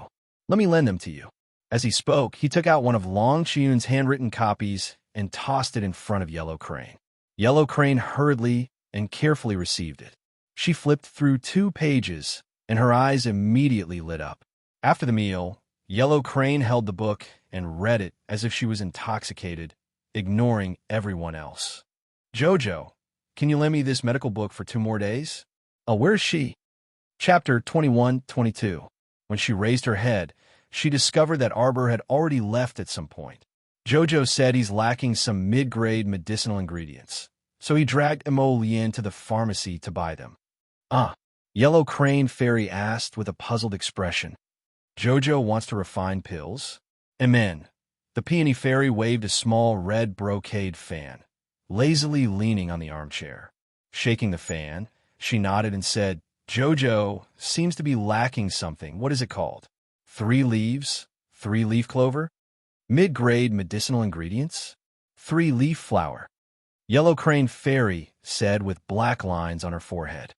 Right, it's that 3-leaf flower. Yellow Crane suddenly stared blankly, excitedly grabbing Peony's hand and shouting, Sister Peony, could it be that Jojo is refining spirit-gathering pills? Peony was dumbfounded by her question. How could she know what kind of pill Arbor wanted to refine by buying that nuisance 3-leaf clover? However, being called sister by Yellow Crane, she was somewhat elated. Thus, she smiled amiably at Yellow Crane and said, Probably. I'll go take a look. Yellow Crane Fairy immediately jumped up and said with a face full of excitement, Hey, come back. The Peony Fairy hurriedly reached out and grabbed her, pressing her back into the chair. What are you going to do? The young couple is shopping, and you're going to be a lit candle. If boss sees you, he definitely won't be happy. Yellow Crane Fairy was a bit stunned by what she said. Kiki, I just want to observe her refining pills and learn from her experience. Then wait for her to come back. The Peony Fairy rolled her eyes at her. She can't stay on the street refining pills, right? Okay then. Then, Sister Peony, I'll go read first. The dazed Yellow Crane Fairy nodded, then picked up the medical book and read it as if she was intoxicated. The corner of Peony's mouth twitched, and she looked at her speechlessly. An ignorant and incompetent person like her would have a headache whenever she flipped open a book. There was no need to ask her to read books in this lifetime. It was impossible for her to be like Fairy Huang He, who was completely immersed in the medicine encyclopedia. That would be impossible, even in her next life, on the other side. Prince Mo and Miss Chiao were strolling on the streets hand in hand, and they turned a blind eye to the gazes of the passers-by. The passers-by were also somewhat amused. A young lad who didn't look where he was walking and only stared at the little stoic actually bumped his head into someone else's shoulder pole. He rubbed his forehead in pain and was about to cry. When she saw a Lian Yuan medicine shop in the distance, Chiao Mu stopped and sniffed. "Lian, I smell a very fragrant radish biscuit." The little thing was hungry. Mo Lian couldn't help but laugh. She raised her hand to stroke the little fellow's head and pointed to the alley next to them.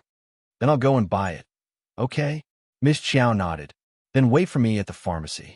"Okay." Arbor naturally nodded cheerfully and agreed.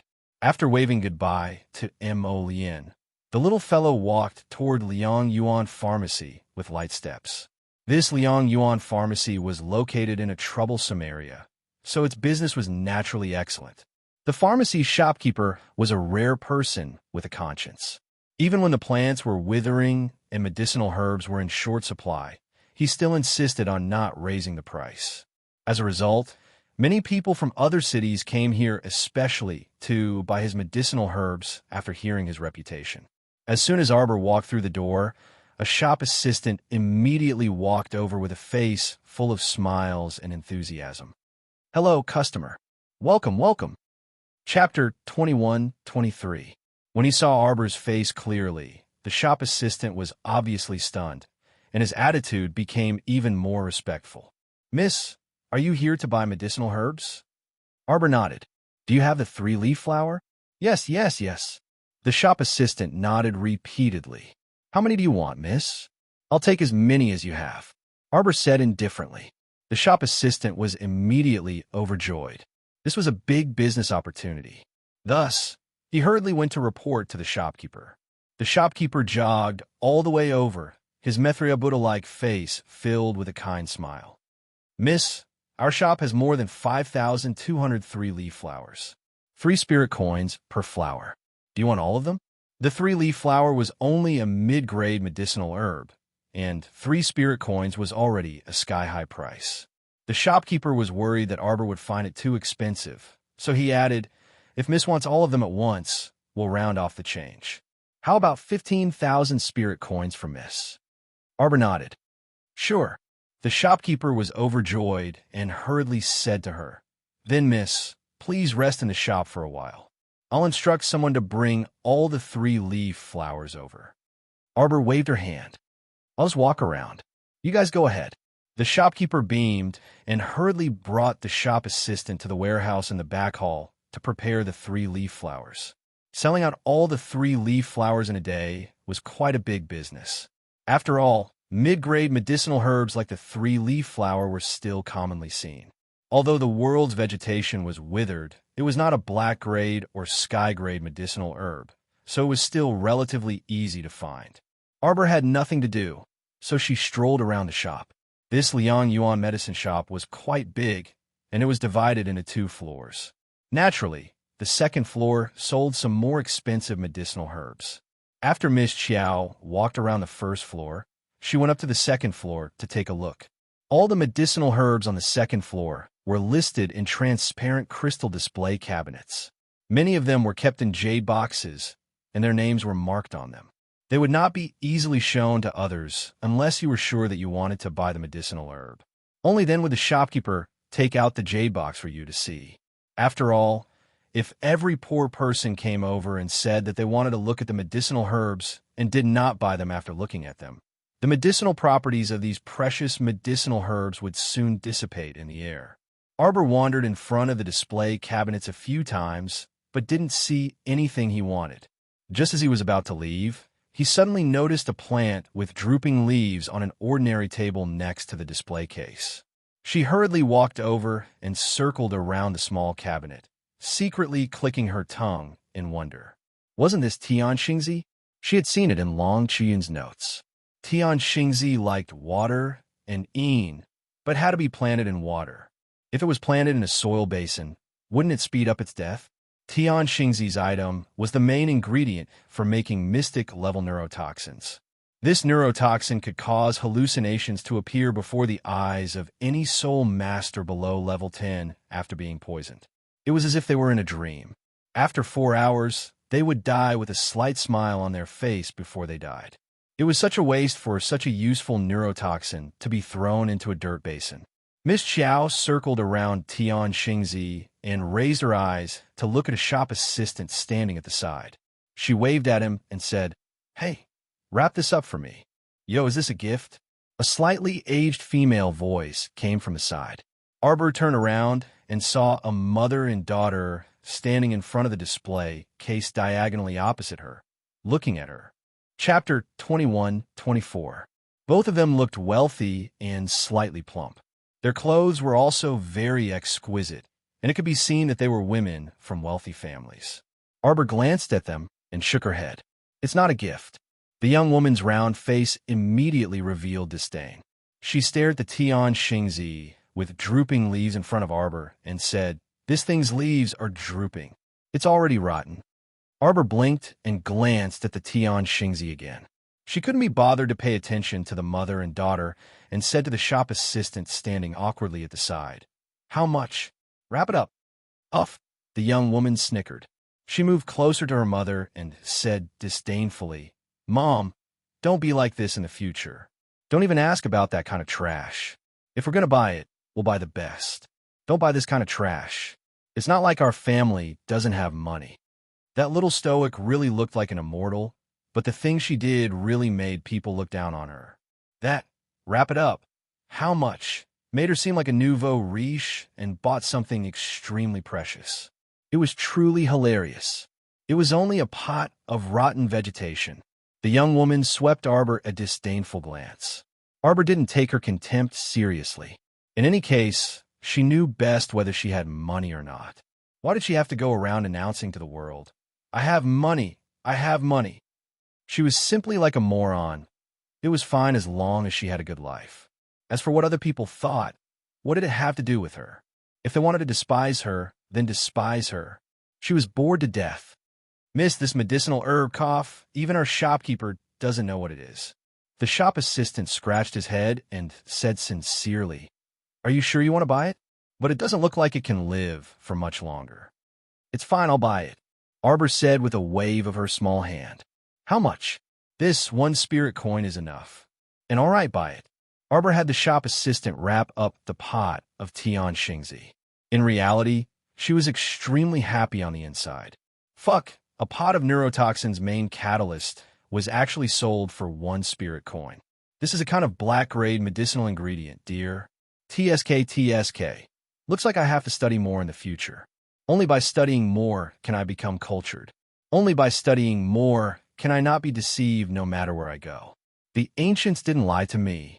The little fellow was secretly smug, but the mother and daughter kept looking at Arbor with strange eyes. The middle-aged woman felt that there was something wrong with the little stoic in front of her. Otherwise, why would he spend a spirit coin to buy a pot of dying, unknown plants? What a joke. The young woman sneered, her face full of disapproval.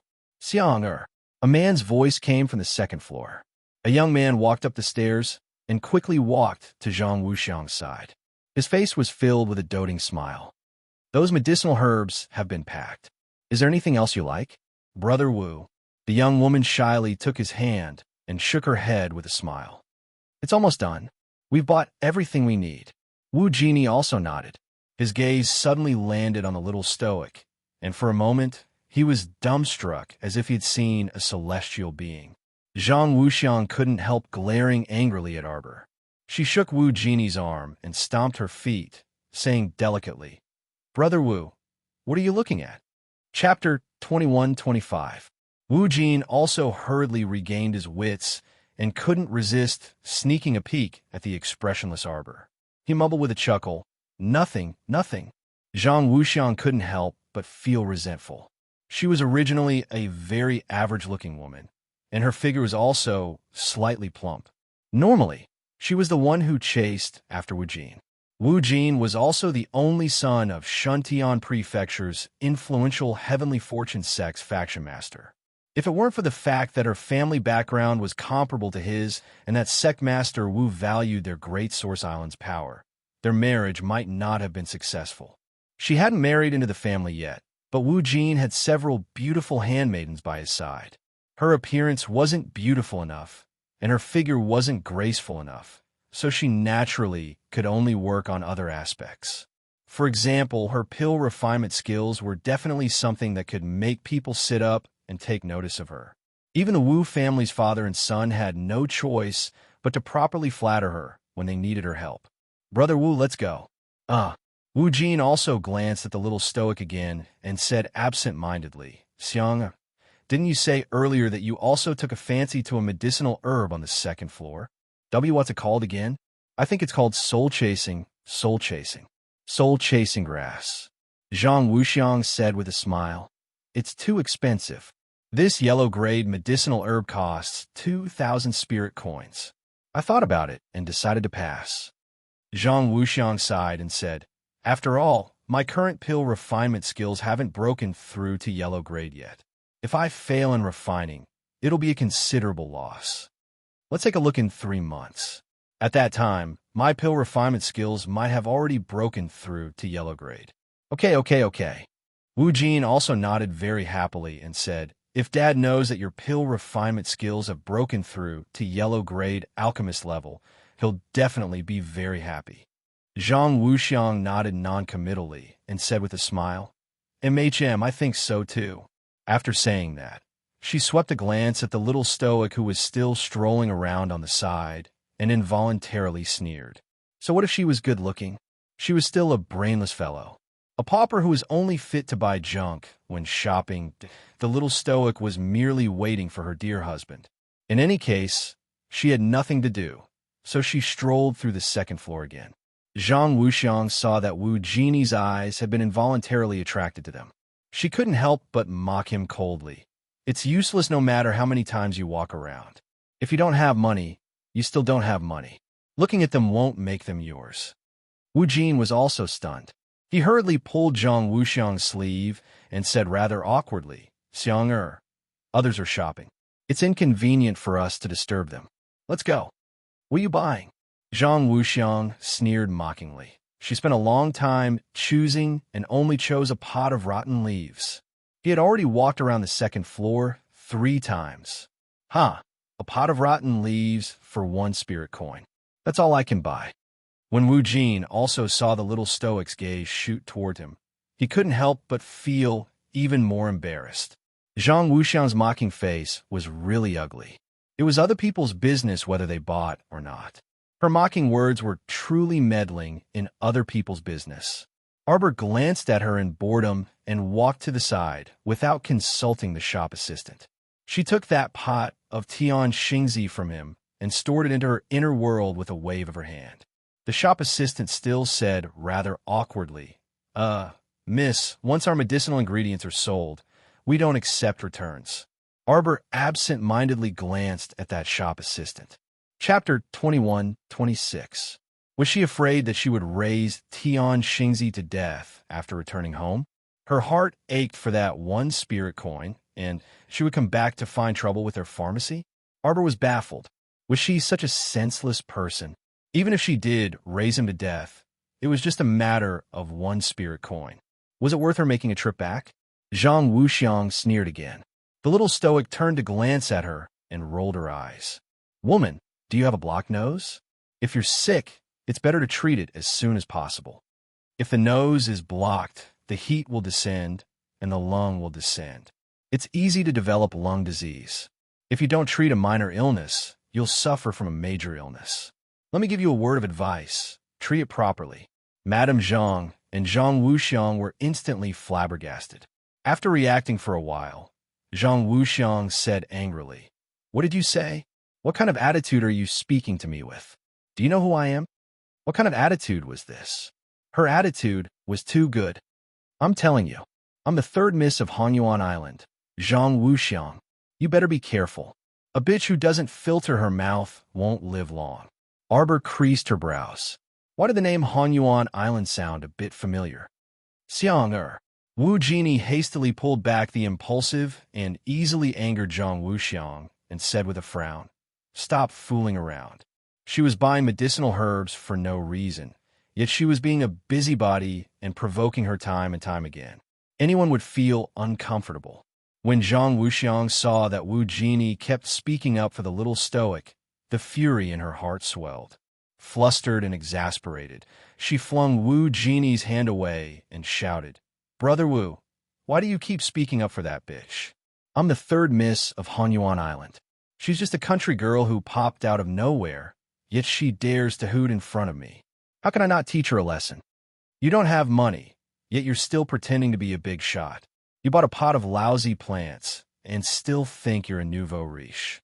Simply, Zhang Wuxiang's voice suddenly stopped, and her eyes widened as she stared at the man in an ink robe who gradually appeared in front of her at the top of the stairs. Dressed in ink robes, his tall and slender figure, his exquisite features seemed to have stolen the heavens' fortune and could instantly steal another person's breath. Heavens, heavens! How could there be such a handsome man in the world? Compared to the man in the black shirt, Wu Genie, who was standing beside him, was simply too ordinary. If he were to fall into a crowd, he wouldn't even make a splash. Zhang Wuxiang stared fixedly at Mo Lian. That gaze of hers was as if she wanted to see a hole in his face.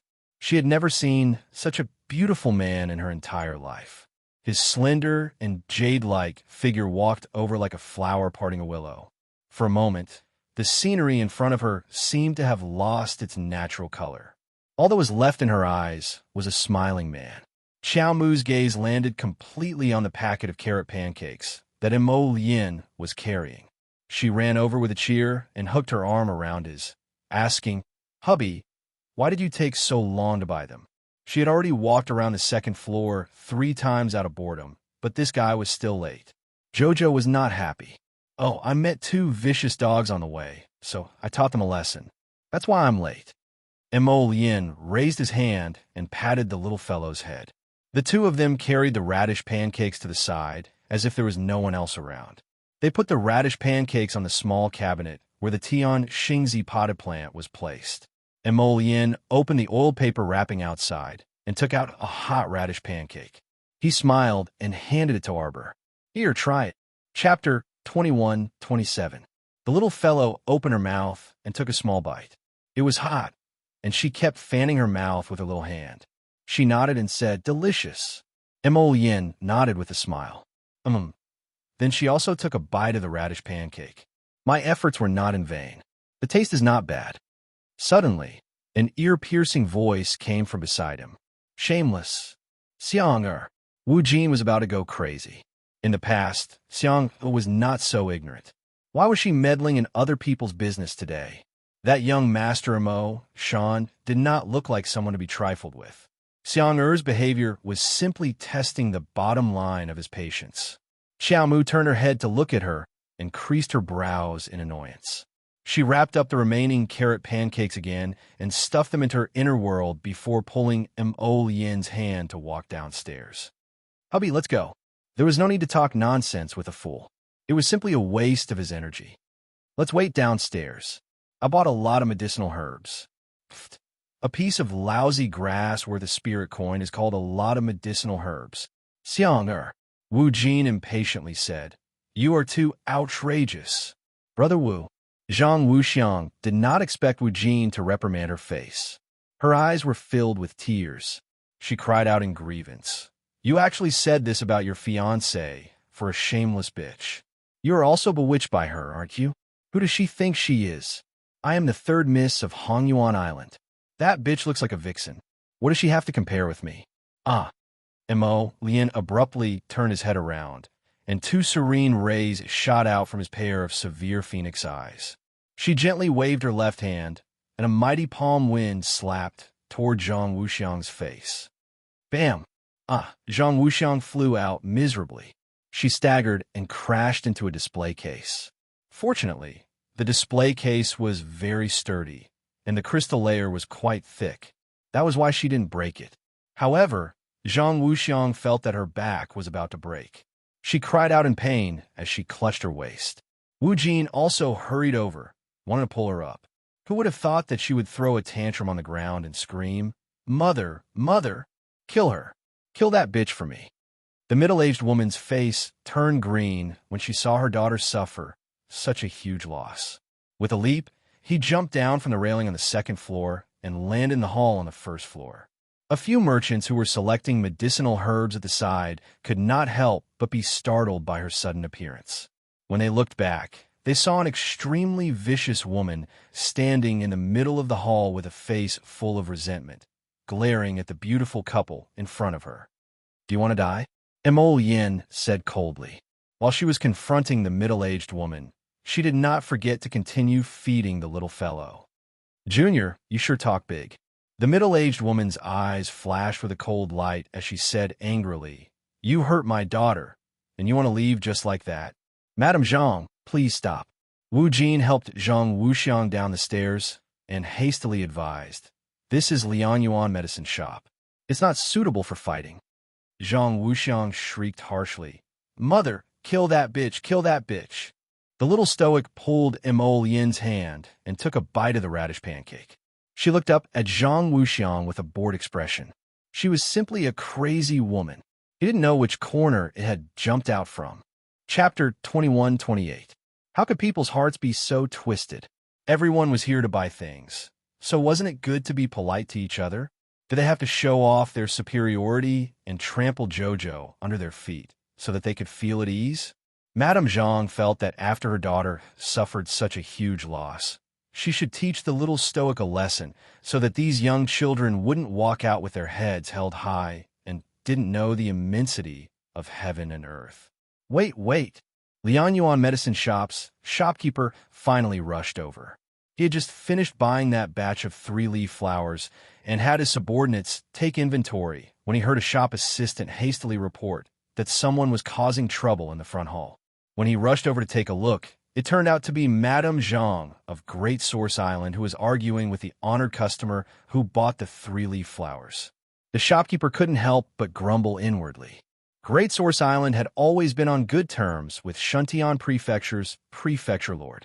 The people of Great Source Island had lived in Shuntian Prefecture for a long time, so from the madams to the young masters and misses, they were accustomed to being unreasonable. Now that Zhang Wuxiang was being taught a lesson by someone else, how could Madame Zhang take it lying down? This matter wasn't easy to mediate, and it might even bring disaster to the innocent bystanders. The shopkeeper hastily signaled the shop assistant next to him with his eyes and secretly instructed him to hurry out and ask for help. Meanwhile, he hastily stepped forward and stood in front of the little stoic and Zhang Wuxiang. He said to Madame Zhang with a fawning smile, "This old one didn't know Madame was coming. Please forgive me for not coming out to meet you." "Shopkeeper, this has nothing to do with you. Move aside." Madame Zhang's tone was very stiff and arrogant. But the shopkeeper still stood in front of Arbor and shook his head with a fawning smile. "This young lady bought many things from my shop. She's our store's honored customer, so I can't let anything happen to our honored customer in the shop." "Bullshit!" Zhang Wuxiang shrieked rudely and unreasonably. "What bullshit, honored customer? Are you trying to coax a 3-year-old child? Didn't this little bitch just spend 1 spirit coin to buy a pot of lousy flowers?" "Shopkeeper Chio, don't forget that our Great Source Island buys medicinal ingredients worth tens of thousands of spirit coins from your shop every year. Don't lose a watermelon for a sesame seed and offend our entire Great Source Island for a pauper. Don't lose more than you gain." "Shopkeeper Chio." Zhang Wuxiang placed her hand on her waist and shouted with a haughty expression on her face. Mrs. Zhang also nodded. "That's right. Shopkeeper Chio, you should consider what you should do." Shopkeeper Chio was dumbfounded. "What spirit coin?" He thought for a moment and hurriedly said, "This little girl just ordered all the 3-leaf flowers here and spent 15,000 spirit coins." "What?" Mrs. Zhang, Zhang Wuxiang, and Wu Jin were all stunned. They turned around and looked at Arbor in disbelief. "How is this possible?" Zhang Wuxiang immediately screamed, her expression completely unable to accept it. "I just saw her walk around the second floor 3 times and pick up a pot of rotten flowers. 15,000 spirit coins? Shopkeeper, who are you trying to fool? Shopkeeper Chio's face was filled with confusion. What benefit would I get from lying to you? That's the truth. Shopkeeper, there's no need to talk nonsense with a retard. Come and pay the bill. Ah, good Mississippi. Shopkeeper Chio hastily plastered on a smile and walked toward Xiao Mu. Zhang Wuxiang's expression was completely distorted. She was in disbelief. How was this possible? Just now, she had asked the shopkeeper if he wanted to do business with Hanyuan Island, but now she was surprised. Chapter 21-29. In the end, a year's worth of orders from Hanyuan Island couldn't even compare to the girl's daily expenses. Wasn't this a slap to her face? She was completely trampling on her face, ruthlessly trampling on it like mud. Zhang Wuxiang was so angry that her entire body couldn't stop trembling. Her gaze was like a twisted viper as she stared at Arbor. If she could, she really wanted to transform into a python and swallow this bitch alive. Zhang Wuxiang only felt that she had never been so humiliated in front of others in her 32 years of life as a noble lady. Arbor's calm gaze made her deeply feel that she saw a trace of disdain in his eyes. It was as if that stoic face didn't care about Hanyuan Island at all. Zhang Wuxiang clenched her fists, and her bones creaked. Madame Zhang's expression was also very awkward as she stared at Arbor, not knowing how to react. Arbor had already walked to the counter with shopkeeper Chio to settle the bill. After settling the bill of 15,000 spirit coins, the shopkeeper was also very embarrassed. His deceitful shop assistant even took a spirit coin from this esteemed guest for that pot of lousy flowers just now. It was really too deceitful. Hence, shopkeeper Chio took out several stalks of intermediate-level medicinal herbs as compensation for Xiao Mu, apologizing profusely. Arbor naturally didn't care. In fact, that Tianxingzi really wasn't a trash herb. It was scary to be uncultured. Arbor looked at shopkeeper Chio with a strange gaze and reached out to put all the 3-leaf flowers on the ground into his inner world. Then, he nodded and said, "Okay, you don't have to send me off." "Mother," Zhang Wuxiang said angrily, "could it be that you're not willing to stand up for your daughter after seeing her suffer such a big loss?" At this moment, Madame Zhang was a bit hesitant. There weren't many rich people who could take out 15,000 spirit coins in one go in the Shuntian prefecture. Madame Zhang didn't believe that this girl didn't have any background or status. However, it was a fact that her daughter suffered a loss. If she let the young couple leave like this, Madame Zhang would feel suffocated and couldn't swallow it. Wu Jin could not help but feel a headache coming on and whispered to Zhang Wuxiang, "Wuxiang, don't make trouble anymore. Since this young lady can take out 15,000 spirit coins to buy such a large amount of medicinal herbs, she can't be an ordinary person. If this continues, it won't do us any good." Zhang Wuxiang clenched her teeth and shouted, "Brother Wu, don't tell me you really like that vixen?" Why was he speaking up for her again and again? So what if he had 15,000 spirit coins? It's not like our Zhang clan doesn't have that many spirit coins. What's there to be proud of? After saying that, she put one hand on her waist and said sternly, "If you have the ability, then buy all the medicinal herbs in the entire Liang Yuan medicine store." A few merchants in the hall were huddled in the corner, pointing at Zhang Wuxiang and whispering among themselves. "This girl is too rude and unreasonable. That's right. Why do you keep making things difficult for a little girl? He looks ordinary, but now that he's distorted, he looks even more terrifying." Zhang Wuxiang was furious. She turned her head and screamed, "What did you say? Why do you need to buy this Liang Yuan medicine store? Giving all of them to my Qiao Qiao is also fine." A laughter came from afar into everyone's ears. When everyone heard this, they couldn't help but be taken aback. They all looked in the direction of the door. Chapter 21-30. A handsome man in a purple robe entered the door. The moment he entered, he winked at Arbor and said with a grin, "Jojo." Arbor couldn't help but be startled. The person who suddenly entered was actually Ding Yun, young Master Ding. This business of his was really spread all over Shuntian Prefecture, and Mo Lien couldn't help but be amused by him. The cult master of the demonic sect is quite leisurely and refined. This business is quite diverse, from medicine to food to underground fighting arenas. They really have everything you need. Well said, well said. Ding Yun deliberately angered Mo Lien. He tilted his head at him and cupped his hands smugly. Jojo, my shop inside and out, up and down. If you like anything, just take it away. Arbor was expressionless. The shopkeeper wiped his sweat at the side and bowed obsequiously. Young master. Ding Yun opened a golden fan with a swish and waved it in his hand as he turned to look at the shopkeeper. Shopkeeper Chiu, what's going on? Someone informed me that someone is smashing things in the shop. Shopkeeper Chiu hurriedly wiped his sweat again and nodded. This is just a misunderstanding. Don't worry, young master. It's fine now. Misunderstanding?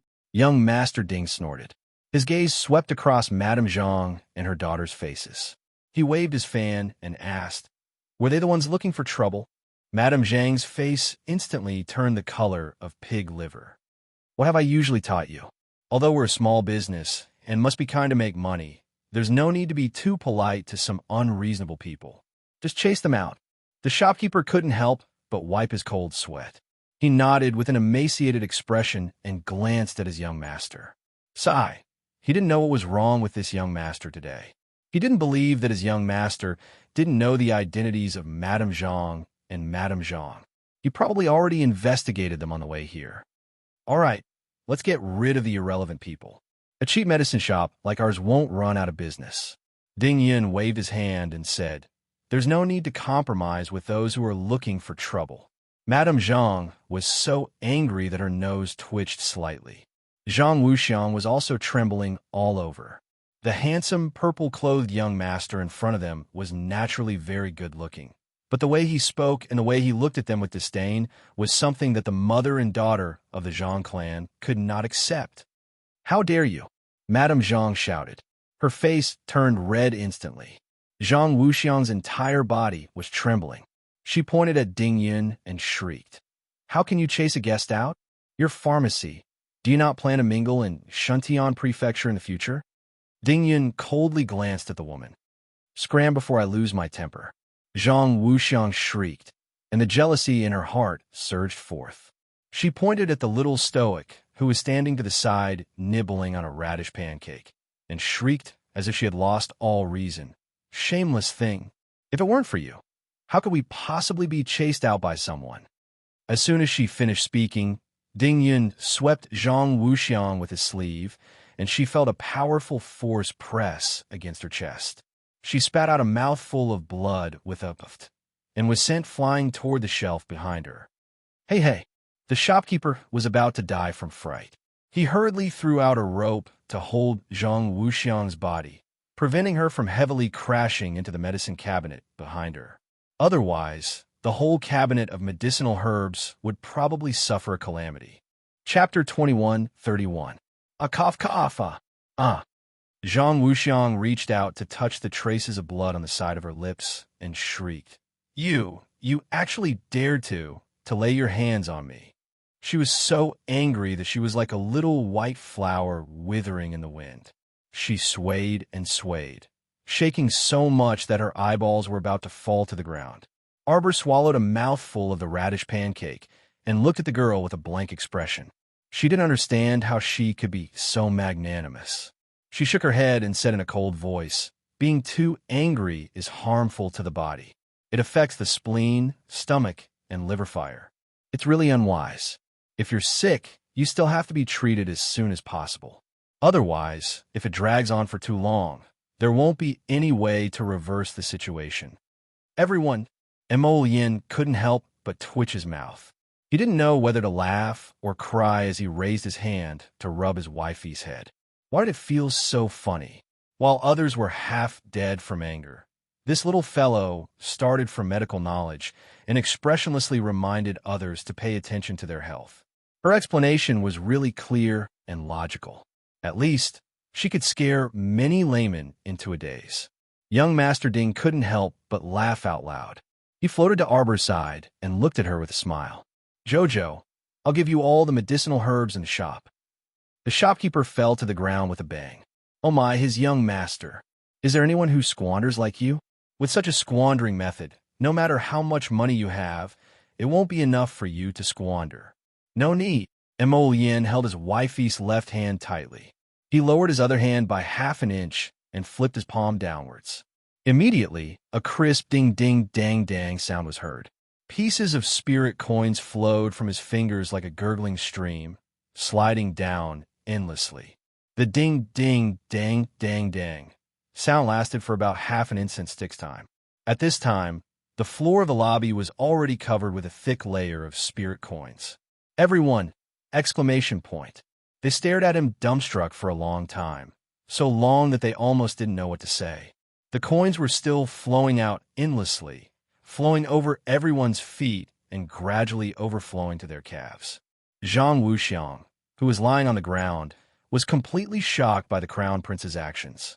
She could only push the spirit coins away with all her might to prevent herself from being completely buried under the pile of spirit coins. Madame Zhang's expression was even more hilarious. She opened her mouth wide and stared blankly at Emolien, as if she wanted to see a flower in her face. Her gaze wandered up and down, as if she was looking at a monster from another planet. Young Master Ding gloomily stared at Prince Emo in front of him. His gloominess turned to viciousness, and then to anger. Enough! This damn man, was he trying to use money to kill him? Enough!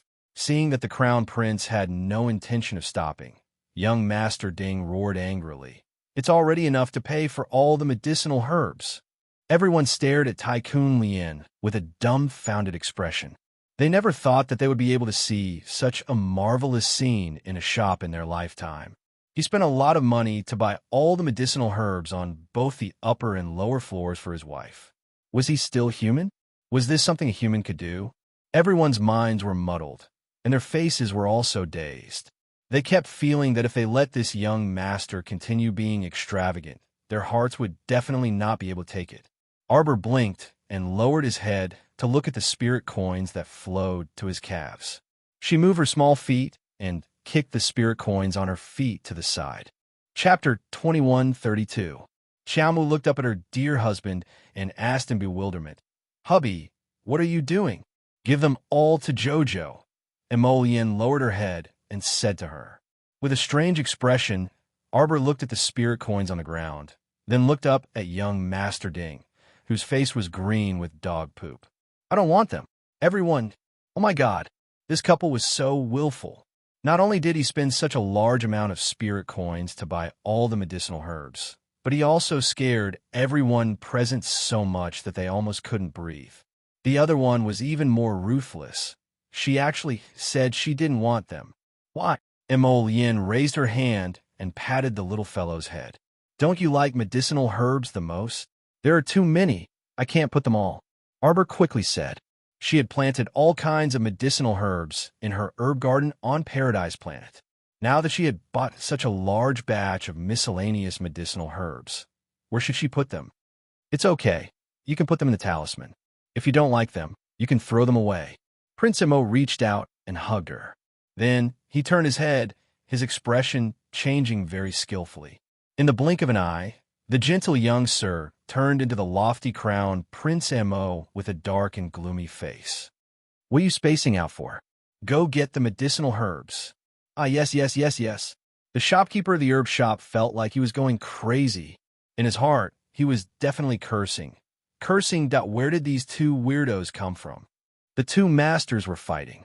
Couldn't they take into consideration the feelings of the commoners? Could they not be so fierce?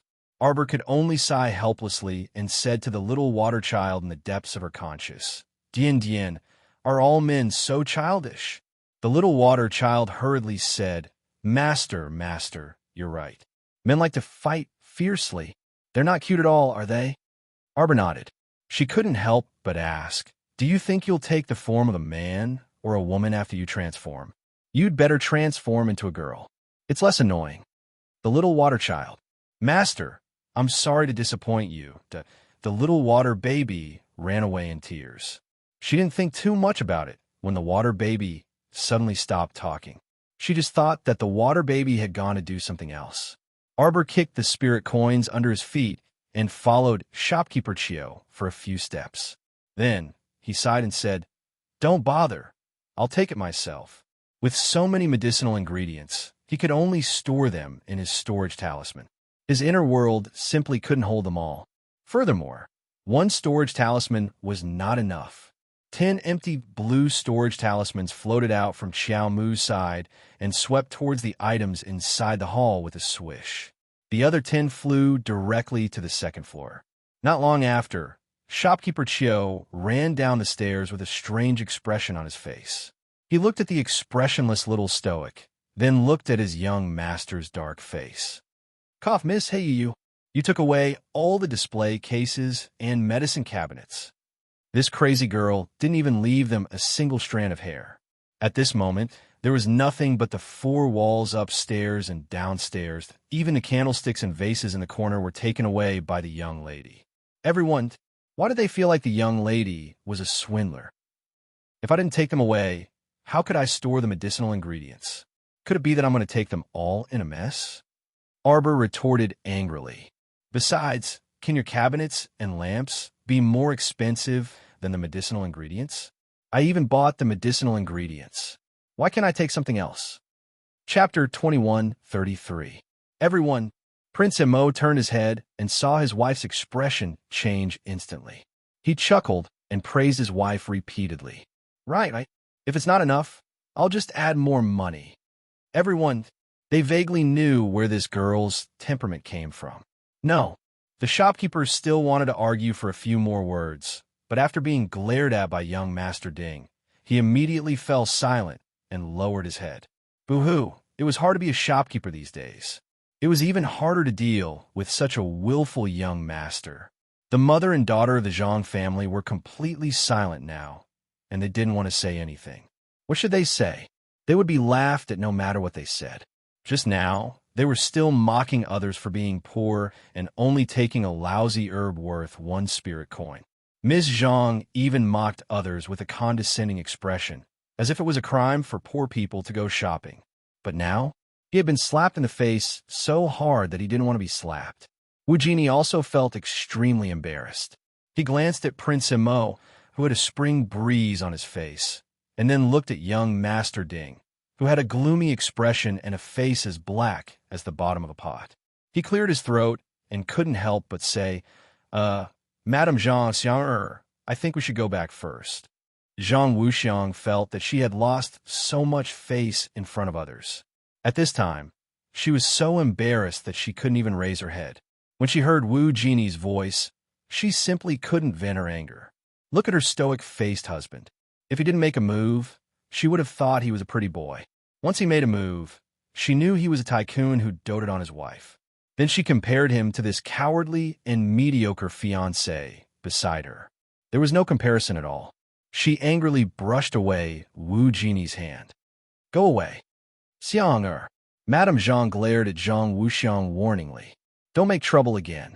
At this moment, she could tell that Mo Yin's identity was definitely not ordinary. There weren't such outstanding young masters everywhere in the world, and it was even more impossible to randomly pick a tycoon who could give away tens of millions of spirit coins. Therefore, the most important thing now was to leave quickly so that they wouldn't be taken advantage of again. Mother, Zhang Wuxiang's heart was filled with unwillingness. She reached out and pounded the pile of spirit coins on the ground. The spirit coin bounced up and almost flew into her face. She was so angry that her ordinary face was completely distorted. She was ridiculed and humiliated like this, and at the same time, she was beaten up like a dog by 2 men. Her mother and fiancé actually turned a blind eye to it and didn't help her at all, especially her fiancé. He was simply a good-for-nothing donkey. Xiang Madame Zhang rebuked angrily. Wu Jin hurriedly reached out to help Zhang Wuxiang up and whispered to her, These people are not ordinary people. Let's return to the residence first and investigate their identities before we make further plans. Zhang Wuxiang gritted her teeth and glared at Wu Jini hatefully. Suddenly, a dozen or so servants rushed in from the medicine shop's entrance. The sound of rolling iron wheelchairs followed. Why are you here?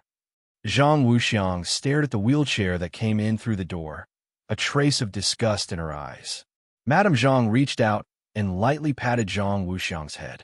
How can you talk to your second brother like that? Along with the wheelchair came a young man with a gloomy face. He pointed in Mo Lian's direction and said sternly, "Come, arrest this man." Chapter 21:34. Mo Lian faintly swept the two people at the door with impatience in her eyes. She lowered her head to glance at Arbor and said, "It's those two damn dogs that your husband taught a lesson just now. How dare they come looking for trouble now? Why are you all still in a daze, you all?" The gloomy-faced young man paused and abruptly widened his eyes at Arbor. He cried out involuntarily, "Why is it you?" Xiaomu looked at him blankly and sized him up from head to toe. He had no impression at all. Had he ever seen such an average-looking third-rate man? "Who are you?" Arbor asked loudly.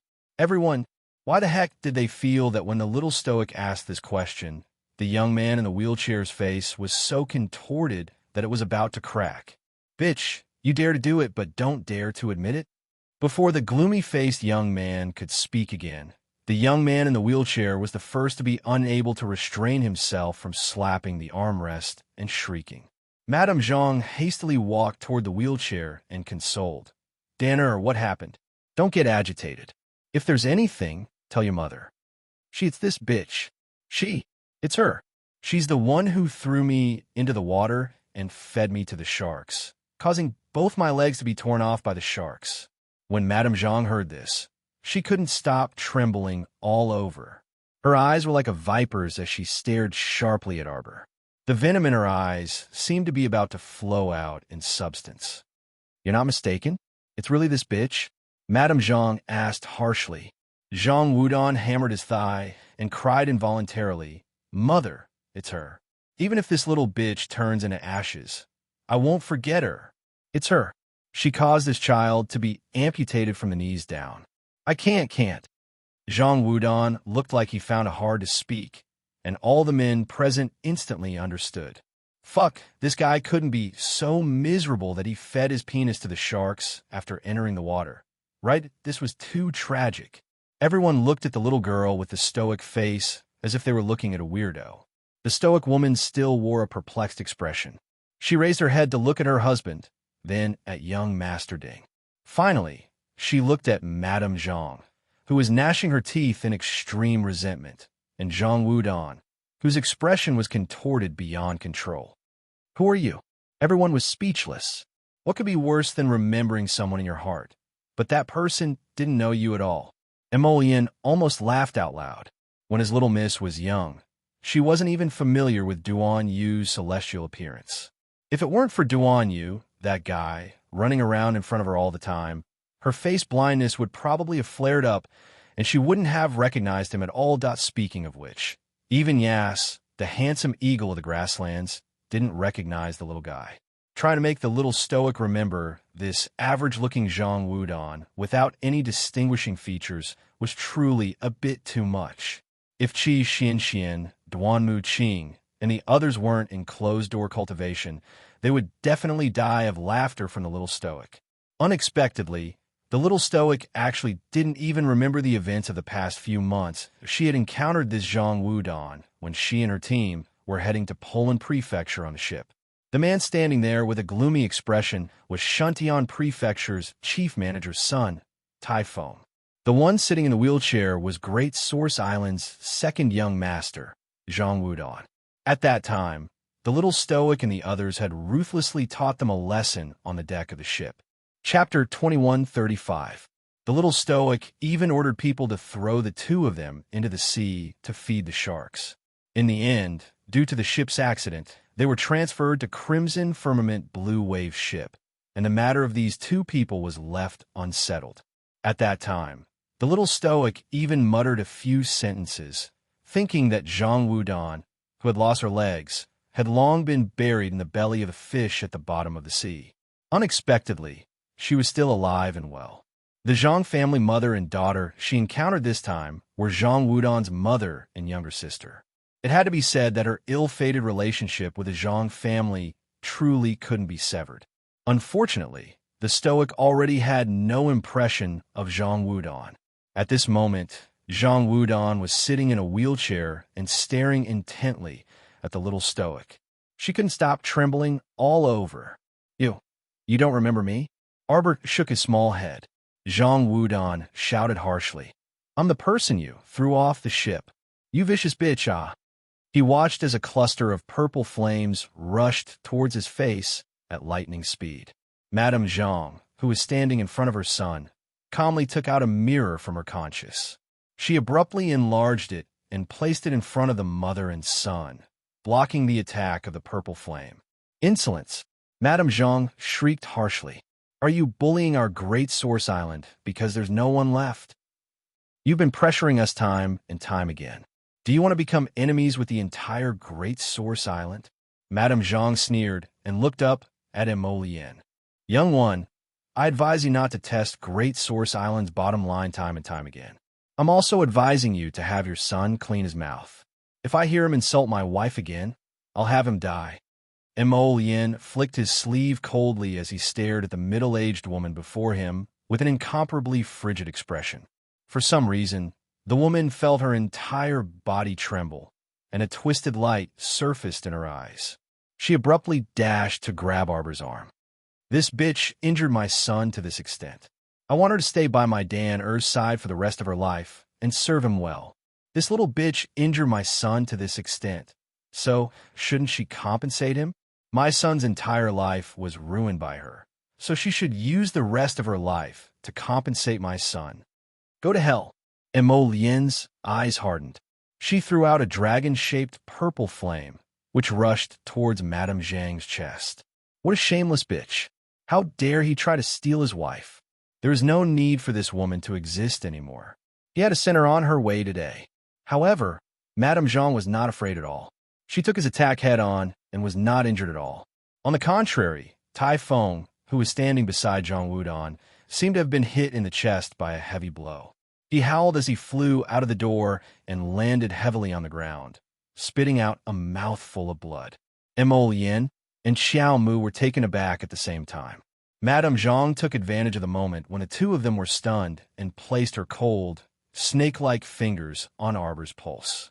However, she didn't expect that it was as if she had landed her hand on a sturdy piece of jade. She didn't manage to seize Xiao Mu's pulse at all, and instead, Emolien, who had reacted swiftly, kicked her left leg. Abruptly, a slender dark moon appeared in his hand, and he ruthlessly pierced it through her heart. Ah! Tai Feng's blood-curdling scream came from outside the door. Emolien's expression froze. She heard young Master Ding's anxious voice. Could it be that this bitch used a substitute talisman? Be careful. Emolien was just about to carry his wife up and back away when just then she felt her tentacles touch a barrier. The barrier completely separated the two of them. Chapter 21:36. Madame Zhang looked at Arbor strangely and coldly said, Little slut, let's see who can save you today. Saying this, she suddenly flipped her hand and placed a green seed in the palm of her hand. Arbor looked at the seed, and for some reason, her eyebrows twitched. An indescribable sense of familiarity welled up in her heart. Madame Zhang used her spiritual energy to stimulate the seed, and the seed surged up at a terrifying speed. Countless green vines with barbs swung at Arbor. Arbor didn't know that a wood spirit master had such a unique skill, stimulating a seed to attack. Unless the seed itself was strong enough, it was just a move that couldn't put out a nearby fire. Xiao Mu's expression chilled, and she abruptly shifted backwards, dodging several green vines' attacks. The place she was trapped in was surrounded by walls on all sides. The area was very narrow, and the green vine tentacles could wrap around her. Twice, she was almost hooked by the barbs. Arbor coldly looked at the middle-aged woman standing in front of her with a sinister smile. Although your substitution charm is quite strong, it's far from enough. Arbor sneered at her.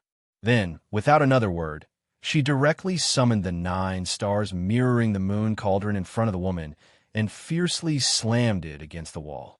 Boom! Gagaga! Bang! The 4 walls couldn't withstand a single blow and instantly collapsed.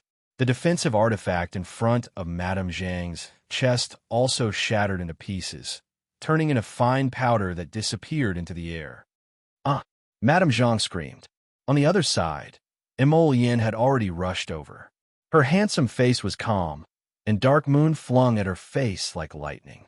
Madame Zhang hurriedly used more spiritual energy to stimulate the seed. The seed extended countless branches and crazily swung in all directions, shattering a wall of Liang Yuan medicine shop.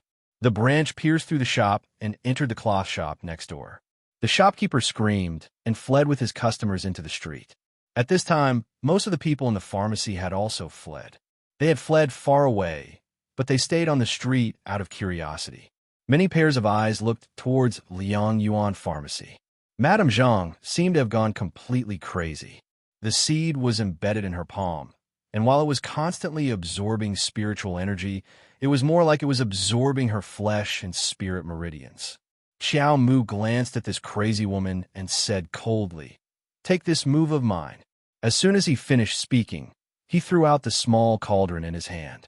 It turned into a flowing light in midair and turned into a huge object, pressing down on Madame Zhang's head. Madame Zhang was so frightened that her liver and guts turned cold. She scrambled to the ground, rolled to the side, and dodged the attack. Just as he collapsed to the ground, he felt the medicinal cauldron heavily smashing into the ground, crushing countless green vines. This pressure seemed to be pressing on her bones and blood, as if the left side of her body was completely crushed and fractured. Madame Zhang's sharp voice floated above the medicine shop. Zhang Wudan, who was sitting at the door, saw that the situation was not good. He hurriedly pushed his wheelchair to escape. However, there was a small threshold at the door. When he came in, it was naturally Typhone who pushed him in. When he went out, he was in a panic and couldn't escape immediately. Zhang Wudan used all his strength to push the wheelchair and helplessly looked at Zhang Wuxiang. Chapter 21:37. Zhang Wuxiang was also scared out of her wits. She didn't even look at her second brother and immediately ran out of the shop. Wu Jini didn't have any feelings for Zhang Wudan. His biological sister didn't even want to save his second brother, so why should he waste his energy? Therefore, he quickly followed Zhang Wuxiang out of the shop. He originally planned to run back to the Heavenly Fortune sect to get reinforcements, but he stopped halfway and thought to himself, "Those young men and women are so powerful. Even if I go back to get reinforcements now, I'll just be giving away my sect members' lives in vain. It'll be completely useless."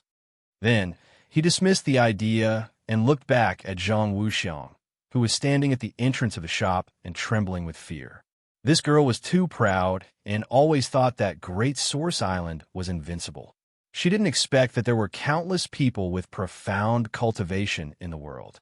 Not everyone would give face to Great Source Island. Zhang Wudan looked on in confusion as his sister and brother-in-law ran out of the shop, ignoring him. He opened his mouth to call out, but no sound came out. He was so scared that he almost peed his pants. He trembled and tried to push the wheelchair with all his strength, but the wheelchair refused to budge. In the end, it fell on the doorsill and couldn't move up or down. "Where do you think you're going?" A cold voice came from the back of his head. Suddenly, Zhang Wudan was pulled out of the wheelchair by a circle of wood spirits. It was as if he was being pulled by an invisible force. He flew out of the wheelchair and fell heavily at Ding Yun's feet. Zhang Wudan turned pale with fright as he looked at the young master who was looking at him coldly with drooping eyebrows. Then he hurriedly turned his head to look at his mother, who was wrapped in green vines, and screamed, "Mother, mother, save me, save me, Danner, Danner." Madame Zhang revealed her face from the green vines. She bared her fangs and brandished her claws and wanted to go forward, but she felt powerless. It was as if her body was completely out of her control. The seed was buried in her blood and bones, and it was firmly absorbing her blood, bones, and strength. Could it be that her soul would be stolen by the seed? When Madame Zhang thought of this, her body couldn't help but tremble slightly. "Mother, mother, save me. Mother, please save me." Zhang Wudan could feel that the wood spirit energy around her neck was getting tighter and tighter. Her snot Tears and saliva flowed down together. He begged for mercy and looked pleadingly at Ding Yun, who had a cold expression on his face. He didn't want to die. He didn't want to die. If he had known earlier, he would not have provoked this demoness. Every time he provoked this demoness, he would always be in big trouble. The first time he lost his legs, this time he might lose his life. I regret it so much. Zhang Wudong wept bitterly and wished for nothing more than to kowtow to Ding Yun. Let me go, all right? I won't dare to cause trouble for this young lady again. Katja, why did that Chris sound so familiar? It was the sound of his neck breaking. He was dead. His neck had been broken by the wood's spiritual energy.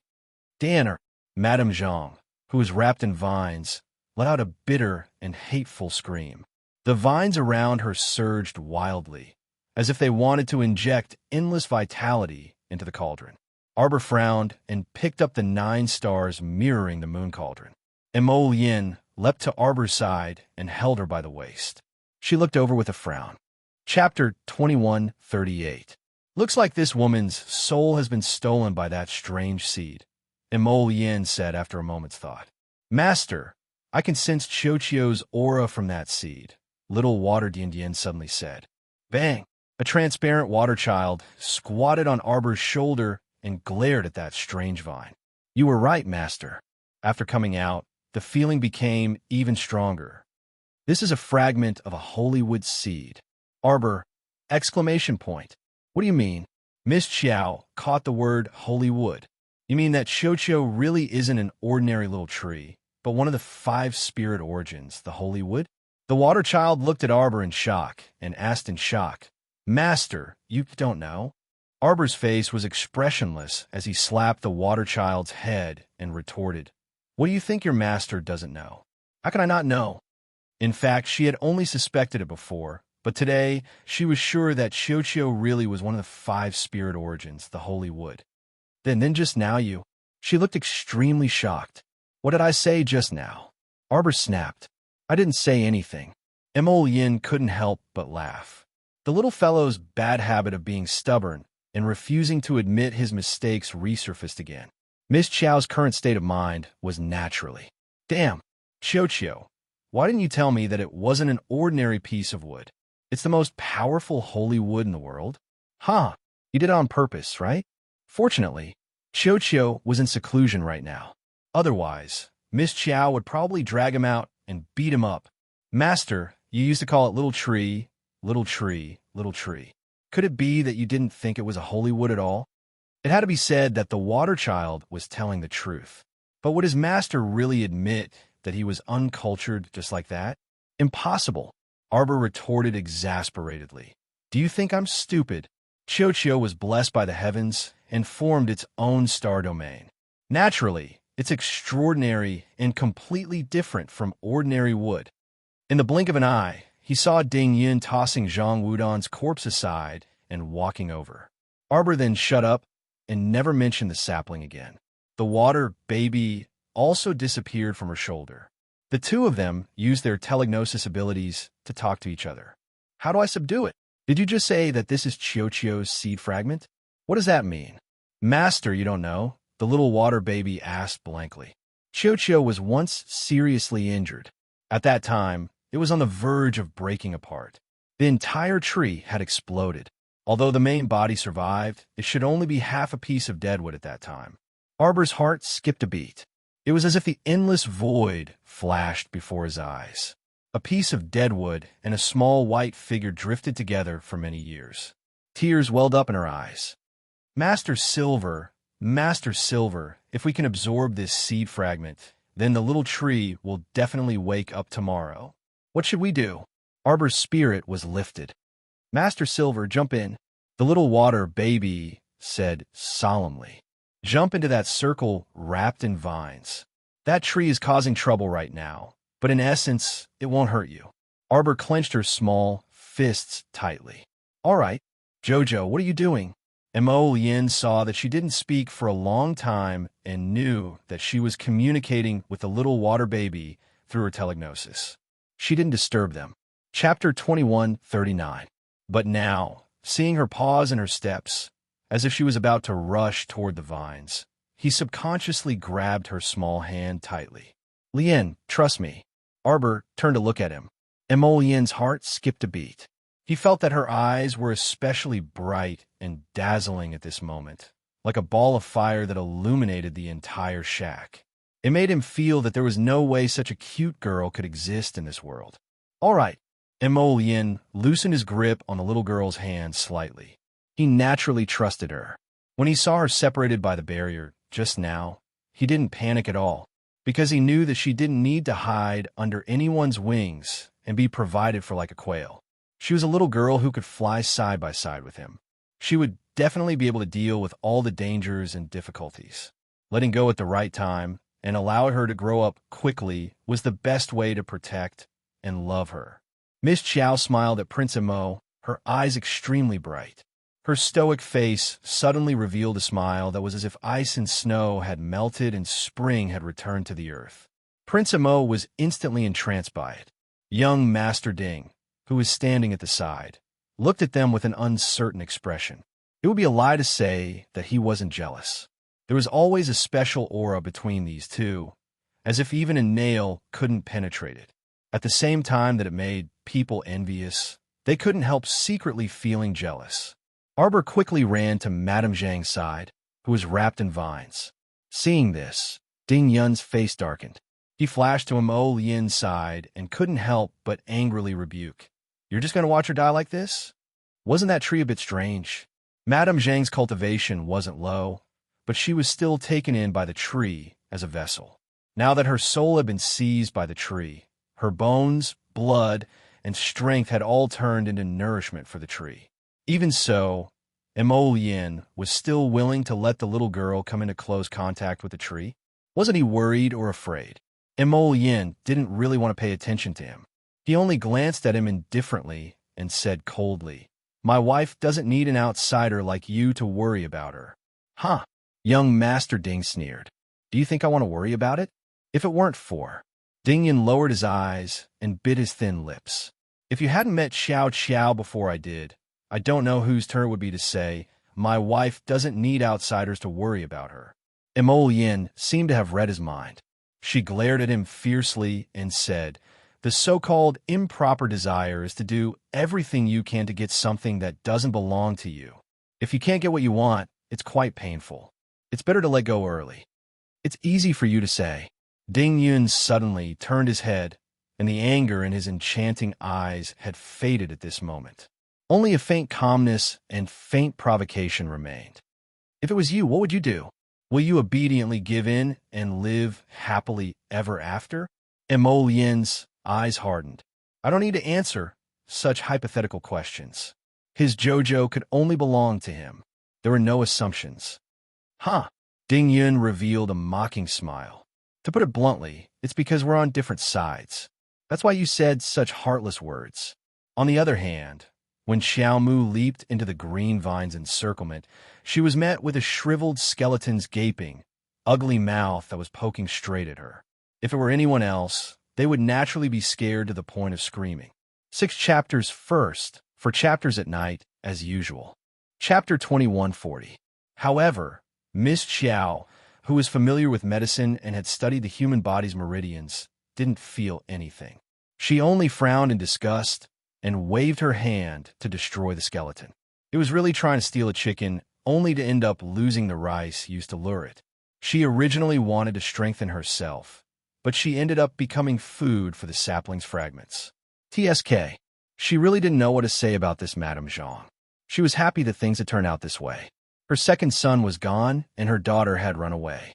In the future, her husband would marry another wife, and her stepmother would enter the family. Zhang Wuxiang wouldn't have such a good life anymore. However, all of this had nothing to do with Arbor. At this moment, she was slowly pacing in the center of the tree's branches as if she was taking a leisurely stroll. She wasn't worried at all that the sapling seed clone would suck her into pieces. She raised her hand to touch the vine beside her. It was a familiar feeling, very familiar. No wonder when Madame Zhang took out the seed, the aura it emitted was so strong that it made her heart jump. It turned out that her Qiuqiu was here. Hey, big sister. Suddenly, A small voice came from the side. However, Miss Chow, who was familiar with medicine and had studied the human body's meridians, didn't feel anything. She only frowned in disgust and waved her hand to destroy the skeleton. This Madame Zhang really tried to steal a chicken, only to end up losing the rice used to lure it. She originally wanted to strengthen herself, but she ended up becoming food for the sapling. TSK. She really didn't know what to say about this Madame Zhang. She was happy that things had turned out this way. Her second son was gone, and her daughter had run away. In the future, her husband would marry another wife, and her stepmother would enter the family. Zhang Wuxiang wouldn't have such a good life anymore. However, all of this had nothing to do with Arbor. At this moment, she was slowly pacing in the center of the tree's branches, as if she was taking a leisurely stroll. She wasn't worried at all that the sapling's seed clone would suck her into pieces. She raised her hand to touch the vine beside her. It was a familiar feeling, very familiar.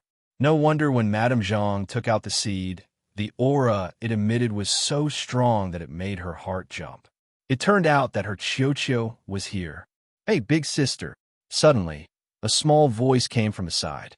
It was soft and weak, sounding a bit ethereal. Arbor suddenly turned around and chased after the source of the sound. She saw a little boy who was about 4 or 5 years old. He had red lips and white teeth and was very cute. He was squatting in the bushes and looking at her with a pair of pitiful watery eyes. Arbor's heart skipped a beat. He quickened his pace and walked towards him. She stopped 10 steps away from him and waved her hands at him. "Come." The little boy didn't move. He just looked at her with an expectant and innocent gaze. "Come here, sister." A green vine suddenly drilled out of Arbor's sleeve and coiled around the boy's waist with a whoosh. However, she heard the boy cry out in surprise. Like a cannonball, he crashed into her arms. Wah! The little boy fell into her arms with a plop and was about to struggle. However, he found that his 4 limbs were all entangled by the vines. He was like a small silkworm cocoon, completely unable to exert any strength as he was bound by the wooden vines. "You want to play dirty with me? Your sister, right?" Arbor lightly flicked his head. "Do you think you can play me?" "Woo." The little boy looked at him pitifully and subconsciously stretched out his 2 hands that were as white as fat radishes to cover his forehead. Chapter 2141. Qiuqiu. Arbor stroked his little head lovingly. "What about you? Don't be naughty, okay? Do you know how uncomfortable I've been during this period of time? Hurry and wake up." The little boy suddenly trembled and curled up. His voice sounded especially fragile. You want me to disappear too?" Disappear?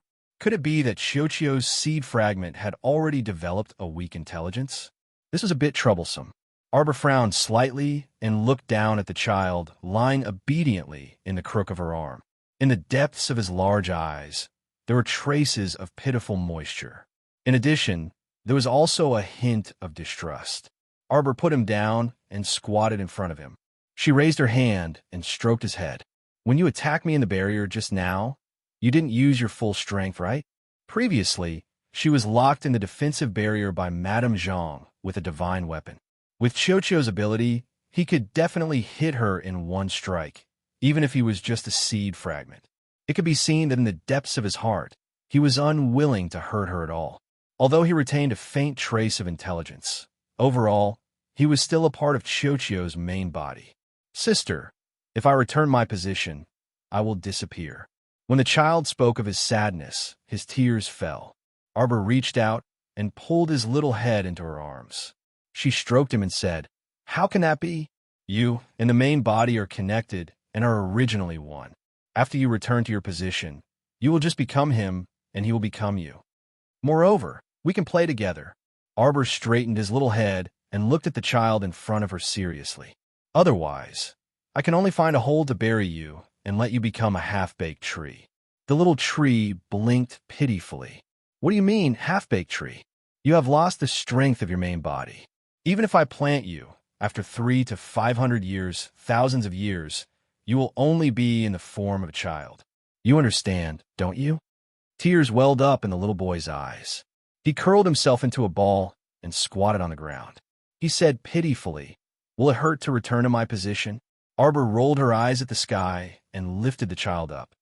Remove the vines around here. Sister, can you remember my name? My name is Little too. Arbor, could it be that Chiochio's seed fragment has more than one piece? Arbor muttered to herself. From his tone, could it be that there's a third, fourth, and fifth? The boy sniffed. After I return to my position, sister? Xiao Mu sighed in amusement. You and Chiochio are originally one, so sister naturally loves and misses you very much. The boy wiped his tears. In the future, if you meet Little 3 and the others, if they don't return to their positions, will you kill them? Xiao Mu was startled and speechlessly shook her head. Of course not. Then what if I don't return to my position today? I said I will dig a hole and bury you. Arbor flicked him on the head. Do you think I'm a homicidal maniac? I can hurt anyone, but I will never hurt the people I care about. Chiochio, you're also one of the people I care about. The little boy's face instantly glowed with vigor and light. He threw himself into Arbor's arms and shouted, Sister! Arbor was almost knocked to the ground by him. Chapter 2142. Looking down, she saw that the child's body was emitting rays of lush green light, which slowly flowed into her body. That feeling was unusually warm and made her feel happy and encouraged.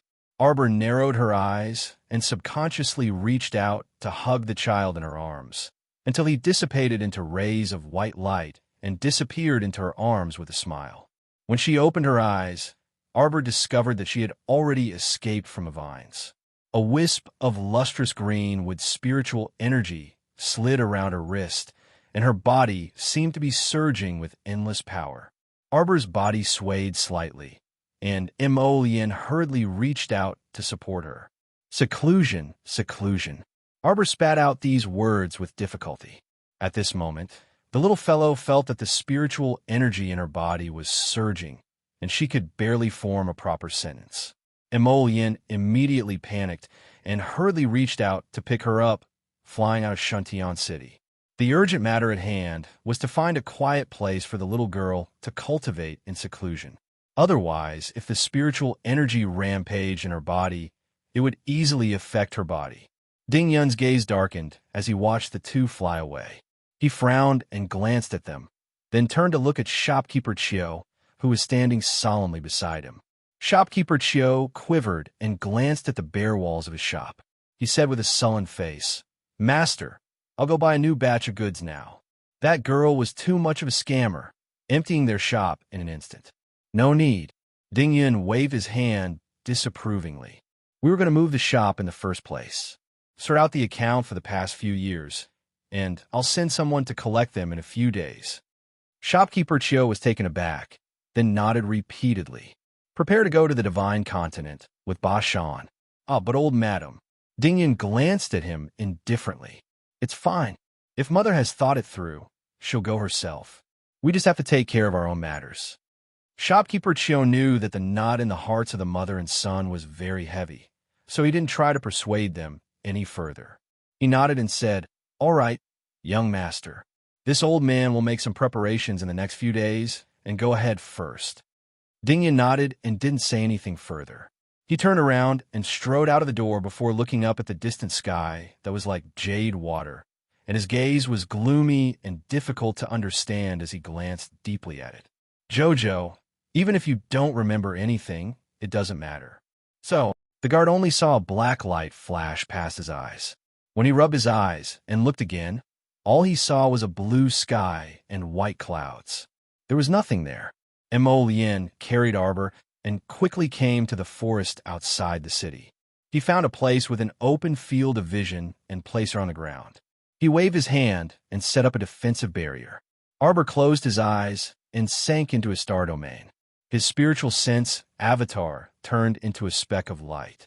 Just as it sank into his dantian, he saw that the sapling seemed to have been injected with a quickening agent. Branches were growing horizontally from the trunk, and green leaves were also growing densely. Arbor was very happy to see this. He stared at his Chiochio without blinking. His spiritual sense, Avatar, jumped under the tree and circled around it. He clasped his hands behind his back and looked up at the branches and leaves at the top of the tree. The sapling grew strong and healthy in an instant. This was officially entering the growth stage. Arbor was overjoyed. She felt the spiritual power in his body skyrocket. So he hurriedly closed his eyes and directed the spiritual power in his body to the spirit meridian without any distractions. For a moment, the wind and clouds surged and the weather changed abruptly. Chapter 2143. All the spiritual energy gathered above Arbor's head, forming a small whirlpool. Layer by layer, it absorbed all the surrounding spiritual energy into her body. The spirit division record had broken through to the 7th level, and her spiritual meridians had formed a 7th branch. Xiaomu closed her eyes and looked inside herself. She gazed at the new tiny branch meridian that had appeared in her meridians. Spiritual energy trickled into this newly formed weak branch meridian.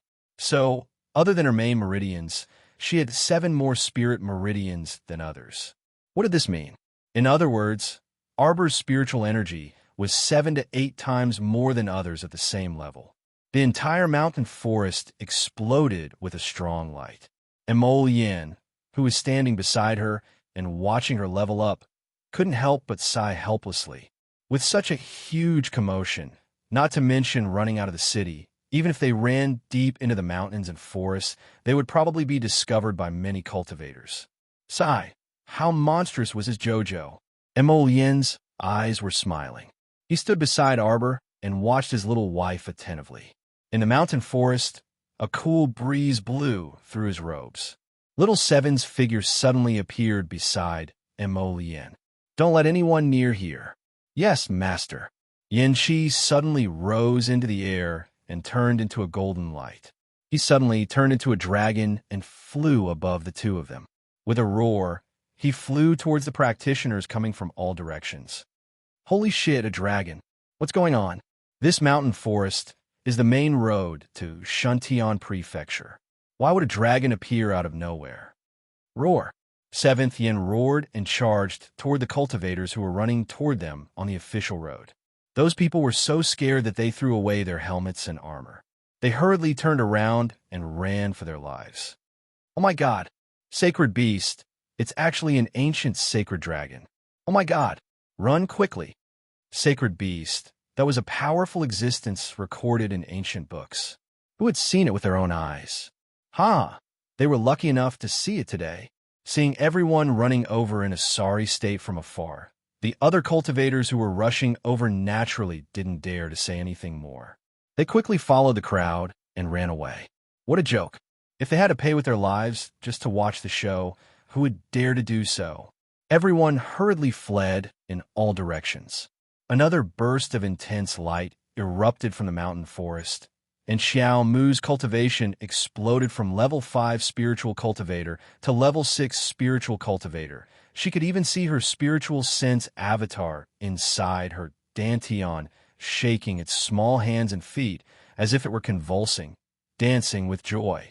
Sigh, he wasn't calm at all. How could he be as calm as her? If this spiritual sense body was released, wouldn't it be a funny existence in the eyes of others? It was too embarrassing for her. Emolian raised her head to take a look. The ground around her was slowly sinking due to the vibrations caused by the spiritual aura. The trees next to her were falling down one after another with creaking sounds. His wife's advancement this time was too fierce. Emolian didn't know whether to laugh or cry. With a wave of her hand, a jade communication talisman appeared in her hand. Ji Chun, 10 li outside of the city, Jojo is advancing. Take some people and stop all the people who are rushing over here. Looking at the situation, it would take a few days for his little wife to advance. Prince Emo calmed himself down and found a stone stool to sit beside his wife. Separated by the transparent defensive barrier, his eyes were fixated on her body. What should she do? She had only just advanced in the spiritual realm, and she had already caused such a big commotion. Chapter 2144. In the future, if she were to ascend to the immortal realm, she would have to go through the 5 spirits reincarnation trial. Who knew? If the heavenly Tao would be furious and kill this little demon in front of her. Emolian supported her chin with her hand and tilted her head slightly as she stared intently at the little girl. At this moment, it was as if the wind had stopped. Everything around them seemed to turn illusory, and time seemed to be frozen here. In his phoenix eyes, in his line of sight, there was only her. 7 days later, the little girl opened her slightly dazed eyes and jumped up. She immediately saw a handsome man outside the defensive barrier, his green robes fluttering in the wind and a slight smile on his lips. Lien, with a wave of his finger, Mo Lien removed the defensive boundary around her and teleported to her front. He stretched out his arms and pulled her tightly into his embrace. Sighing softly, he raised his palm to caress her a few times. "My Jojo, your husband has missed you so much." The little girl moved her head in his water and extended a small fist. She clenched it and cheered. "Lien, I feel like my entire body is filled with great power. TSK, TSK. Little fellow, you've ascended 3 levels in a single bound. Of course you're filled with great power now." Ji Chun sighed softly. The two of them looked back and saw Ji Chun, little Tai Sui, Dao Wuji, and the others slowly walking over. Arbor hurriedly checked her cultivation, and her eyes immediately lit up. "I've ascended." Mo Lien couldn't help but laugh.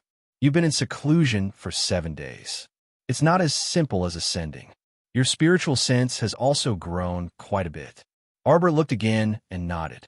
"I've become a 7th-rank spirit master. My spiritual sense has also grown quite a bit." Most importantly, she had broken through to the 7th level of the soul chapter. Now, she could cultivate her 7th branch meridian. At this moment, she felt that her body was filled with spiritual power and was very powerful. Mo Lien looked at her with a gentle gaze and nodded. This ascension went quite smoothly. "Let's go back first." Arbor grunted and turned to look at Ji Chun and the others. "Why is everyone here? How can we not come? You've caused such a big commotion and attracted many people to investigate. Fortunately, we acted in time and helped you block all those random people. Otherwise, you wouldn't have been able to live such a peaceful life these past 7 days." Arbor nodded in realization. "Thank you for your help. Let's go back first." With a wave of his hand, he brought out several vigorous horses from Paradise Planet. He used it as a means of transportation. Everyone wanted to return to the city in a low-key manner so that they wouldn't attract too much attention while riding the dragon and phoenix. But who would have thought that this group of men and women would be eye-catching to begin with? As a result, when they entered the city, they attracted the attention of many young men and women. With the city gate completely blocked off, Mo Lien's party ultimately had no choice but to abandon their horses and scurry onto the roofs, fleeing in defeat by leaping onto eaves and vaulting over walls. When they returned to the inn, everyone saw that Jinshin's sleeves had been pulled off by 2 young ladies who were like wolves and tigers. They couldn't help but point at him and laugh loudly. Miss Chiao was baffled. What were those people doing on the street just now? The corner of Mo Lien's mouth twitched secretly. As he spoke, he lifted his sleeve to wipe Mo Lien's cheek. That aunt just now spoke so loudly and looked so agitated. Her saliva almost sprayed on your face. So dirty. Did you hear what she said clearly? Everyone, Chapter 2145. Jojo, you don't know why they're chasing us. Dao Wuji felt that there was a need to discuss this issue with his sister-in-law. He kept feeling that Boss seemed to be very bitter about chasing his wife from afar. Arbor glanced askance at him and gazed at him with "Are you an idiot?" expression. "How could I not know? They're chasing me because they want to rob me, of course." Everyone, Mo Lien couldn't help but facepalm. She suddenly recalled the incident with the 4th princess.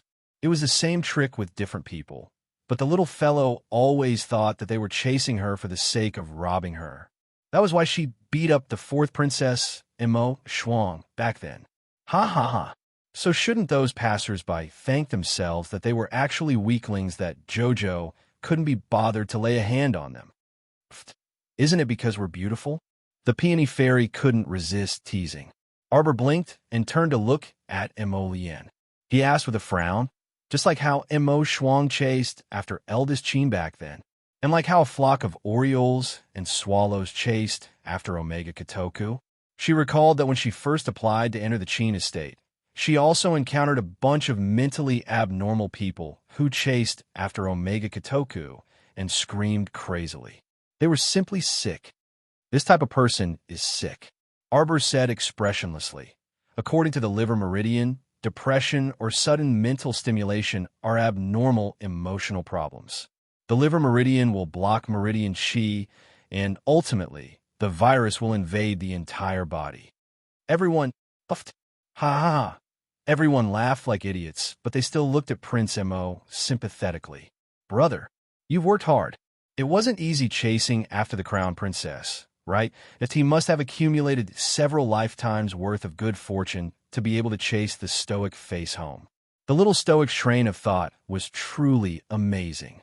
In her opinion, the reason why she chased after the beautiful man was because she was mentally stimulated, her liver was blocked, and she was in pain.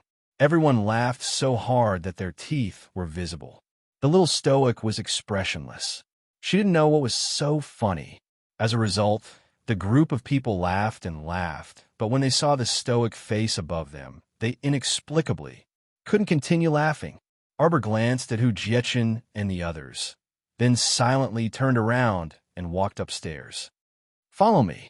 Everyone rubbed their noses speechlessly, nodded, and followed her to the second floor. After entering the room, Arbor turned to Mo Lien and said, "Husband." Mo Lien nodded knowingly. A layer of defensive enchantment fell down and covered the entire room. Little Tai Sui then flicked its finger to reinforce the defensive barrier on top of it. Hence, Xiao Mu had the sapling drag everyone inside. As soon as they entered Paradise Planet, Arbor didn't have time to explain anything to everyone. Arbor's eyes lit up as he rushed toward the little Trant. That's right, Chocho had consumed the profound spirit jade for a long time and absorbed the entire spirit realm on the island. 7 days ago, it had fused with the seed fragment and finally awakened. Furthermore, it had entered the early stages of growth. The little Trant also waved its branches and excitedly ran towards its master. The adorable little Trant widened its round, bean-like eyes, and tears were about to flow out. It raised its arms and ran towards Arbor while shouting, "Master, Master, I want a hug." Smack! A smack landed on the little Trent's head. Chocho tilted its head in bewilderment and looked at its little master. After not seeing him for so long, shouldn't Master be hugging and kissing him? Chapter 2146. Why did this scene feel completely different from what he had imagined? Chocho thought that Master would definitely hug Chocho happily after not seeing him for so long. Not to mention kissing him, but at least caressing him a little. What the hell was going on? Why was he beaten up by Master? Woo-woo. The little Trant waved his branches and scurried away. Arbor chased after him for a few steps. Don't run. Who told you to act on your own? Stop right there. Xiao Mu leaped up and landed in front of the Trant Chocho, her small face looking at him in a huff. Master. Chocho called her weakly and subconsciously took 2 steps back. He said pitifully, "Chocho is confident that I can recover on my own." Confident my ass. Arbor glared at a certain tree and asked angrily, "Let me ask you, what were you thinking at that time? Did you think that by sacrificing a little, you could fulfill my wish? If something really happened to you, how could I live with peace of mind for the rest of my life? Do you want me to die of regret, anger, and resentment?" When Xiao Mu recalled how she had helplessly watched this tree turn into withered branches and withered leaves in front of her back then, she was so angry that she could not vent her anger. She had really panicked then. This damn tree actually didn't tell her anything and directly acted on its own initiative. Chocho had a stuttering expression on his face. His black bean-like eyes darted around, not daring to look at Arbor. After a long while, he finally admitted his mistake with an honest expression. He muttered to himself and said softly, "Master, Chocho knows his mistake. Master, don't be angry. Come here." Arbor roared at him. The little Trant had the urge to run back, but in the end, he braced himself and moved to Arbor's side. Arbor looked at him helplessly, sighed, and picked him up. Flicking a few tender leaves on his head, Arbor said softly, "Chocho, don't be so impulsive in the future. If there's anything in the future, discuss it with me first. Don't act on your own. Qiuqiu naturally nodded his head 101,000 times. However, in the depths of his heart, he was still very determined. If little Masta is in danger, of course Qiuqiu will use all means to protect her. Sigh, girls are so troublesome. He was at his wit's end now that she was crying to him. Arbor looked at the tree in his arms expressionlessly. What are you thinking about? His expression was strange. It didn't seem like he was thinking of anything good. Qiuqiu, who was in a fugue state, quickly regained his senses, his black eyes rolling around the tree trunk. He suddenly acted cute and changed the topic stiffly. Master Silver, do you know? Ever since our paradise planet was promoted to a spirit realm, the spirit realm has become a spirit realm. Hee, the production of spirit tea will double. I collect tea every half a month. I've already accumulated a lot of spirit tea. Master, do you want Qiuqiu to brew some tea? Master, would you like some tea? He forcefully changed the topic. Arbor looked down at him speechlessly, shook his head, and patted his tree head. Qiuqiu, I want you to promise me that you'll be good in the future. The little tree revealed a very touched expression and said, Don't worry, Master. Qiuqiu will definitely be very good. Arbor touched his leaves and looked him up and down. Have you entered the growth stage now? Yes. Chapter 21:47. Qiuqiu nodded furiously, a happy expression on its tree-like face. Master Silver, isn't Qiuqiu very good? Qiuqiu has officially entered the early stage of growth. Arbor nodded and looked around. Before she had entered, she had already felt that Paradise Planet, Fish Orchid Planet, and Chuyin Planet had all expanded quite a bit. Now that she had entered Paradise Planet, it was indeed so. Qiuqiu, let's go take a look at the 100 Herb Garden. Okay. Arbor waved at Mo Lien and the others. I'll go pick some things in the herb garden first. You guys play for a while. Mo Lien nodded slightly, indicating that she understood. As for Dao Wuji and the others, they had already run off somewhere with curious expressions. I don't want to go out anymore. It'll be great to stay here and cultivate in seclusion. Peony Fairy said with a soft sigh as she flicked her slender fingernails seductively. Big sister, little sister has the same intention, Ginkgo Fairy hurriedly said. When they had entered, they had felt a dense wave of spirit energy rush towards them. Thinking that Yang Shiron and the others had found a place with an extremely fast flow of time and excellent feng shui for cultivation, they had really hit the jackpot. Their realms would definitely soar during this period of time, right? Ginkgo Fairy also looked forward to it.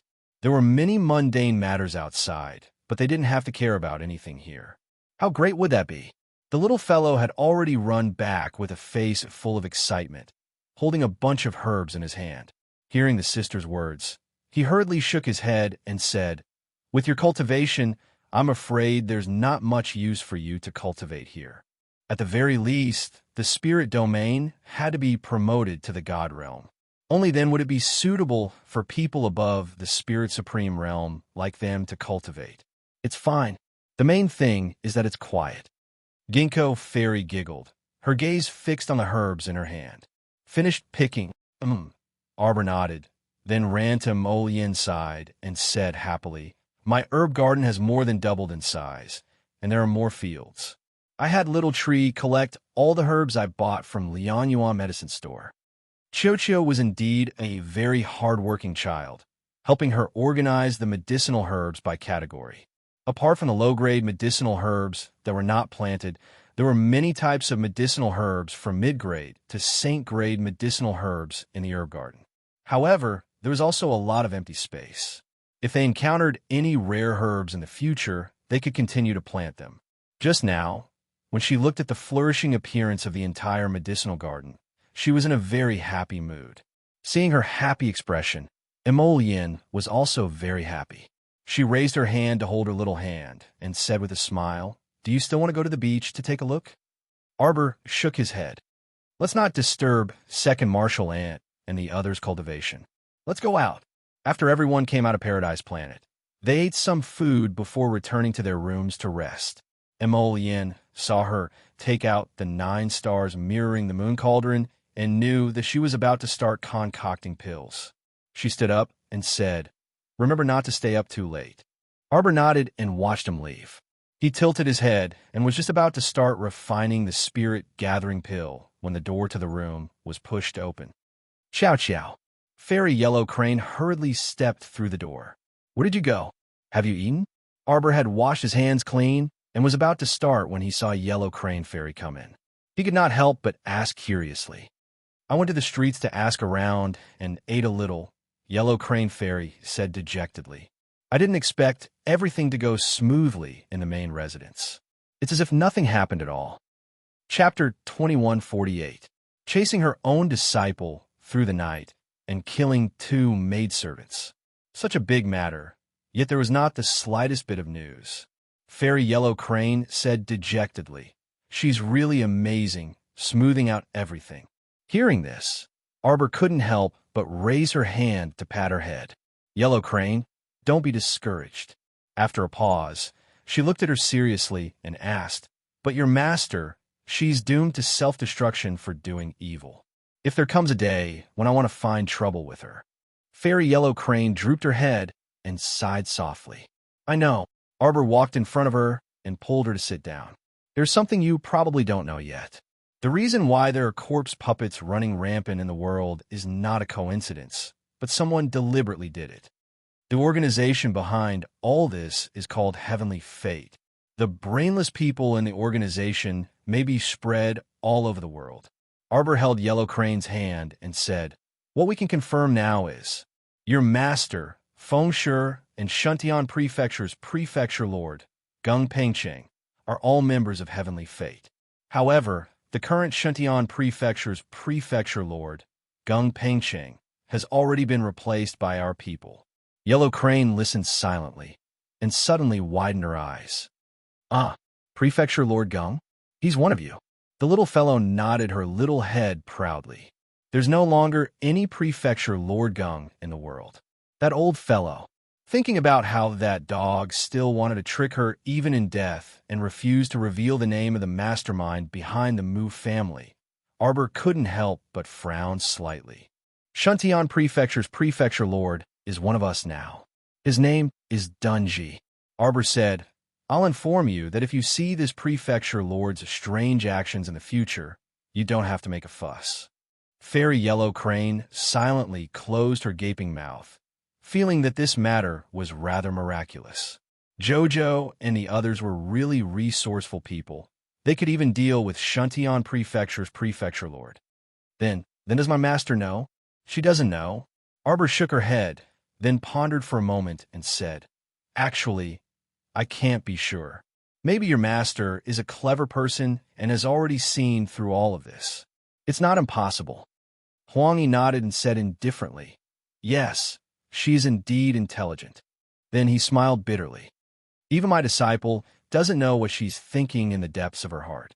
How could she be so ruthless as to turn her own disciple into a strange corpse puppet? Huangyi, maybe she wants to make you stronger so that she can use you?" Fairy Yellow Crane was stunned for a moment before nodding. That was indeed what she said back then.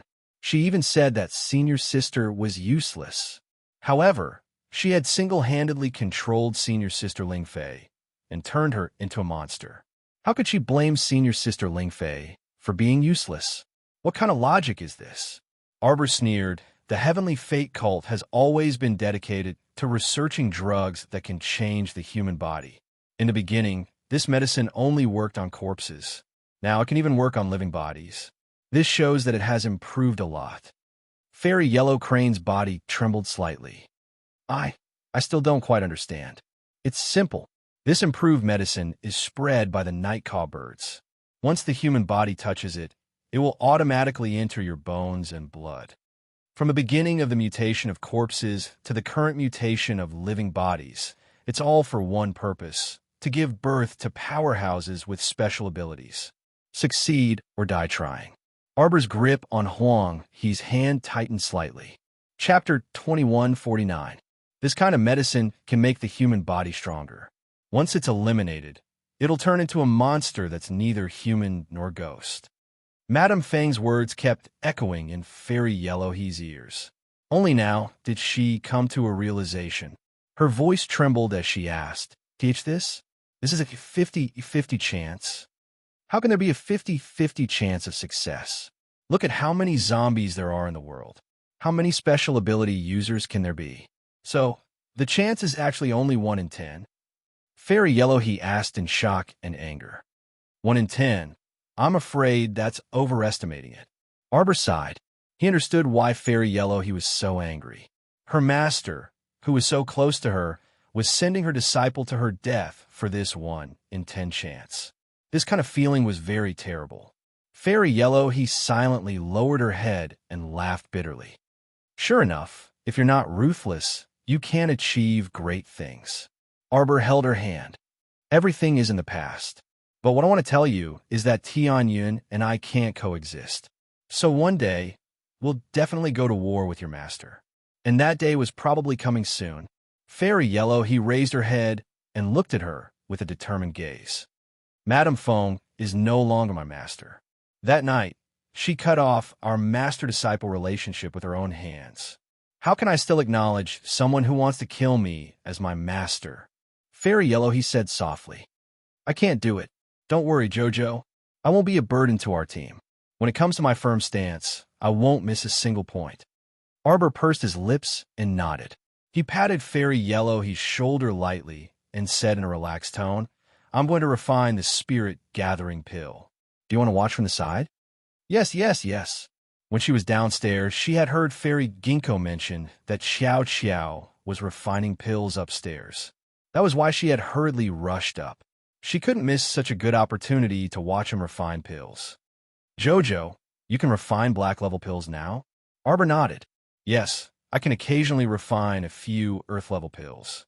But it's not very stable.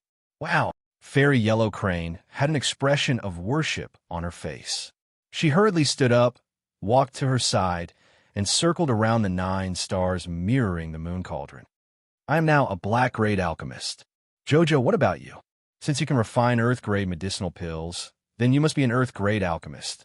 I don't know, Arbor said with a confused face. I can only refine a few earth-level pills from time to time. Sometimes they work, sometimes they don't. They can only be considered as profound-level pills. Huang, he stopped in his tracks, blinking as he stared at her, and asked, Could it be that you've never gone to the pill house to appraise your alchemist rank? Arbor shook his head in confusion. Do I need to appraise it? Huang's eyes almost popped out of their sockets as he stammered. Of course, we have to appraise it. If you don't appraise it, how would the world know that Shun Tian Prefecture has another Earth-grade alchemist?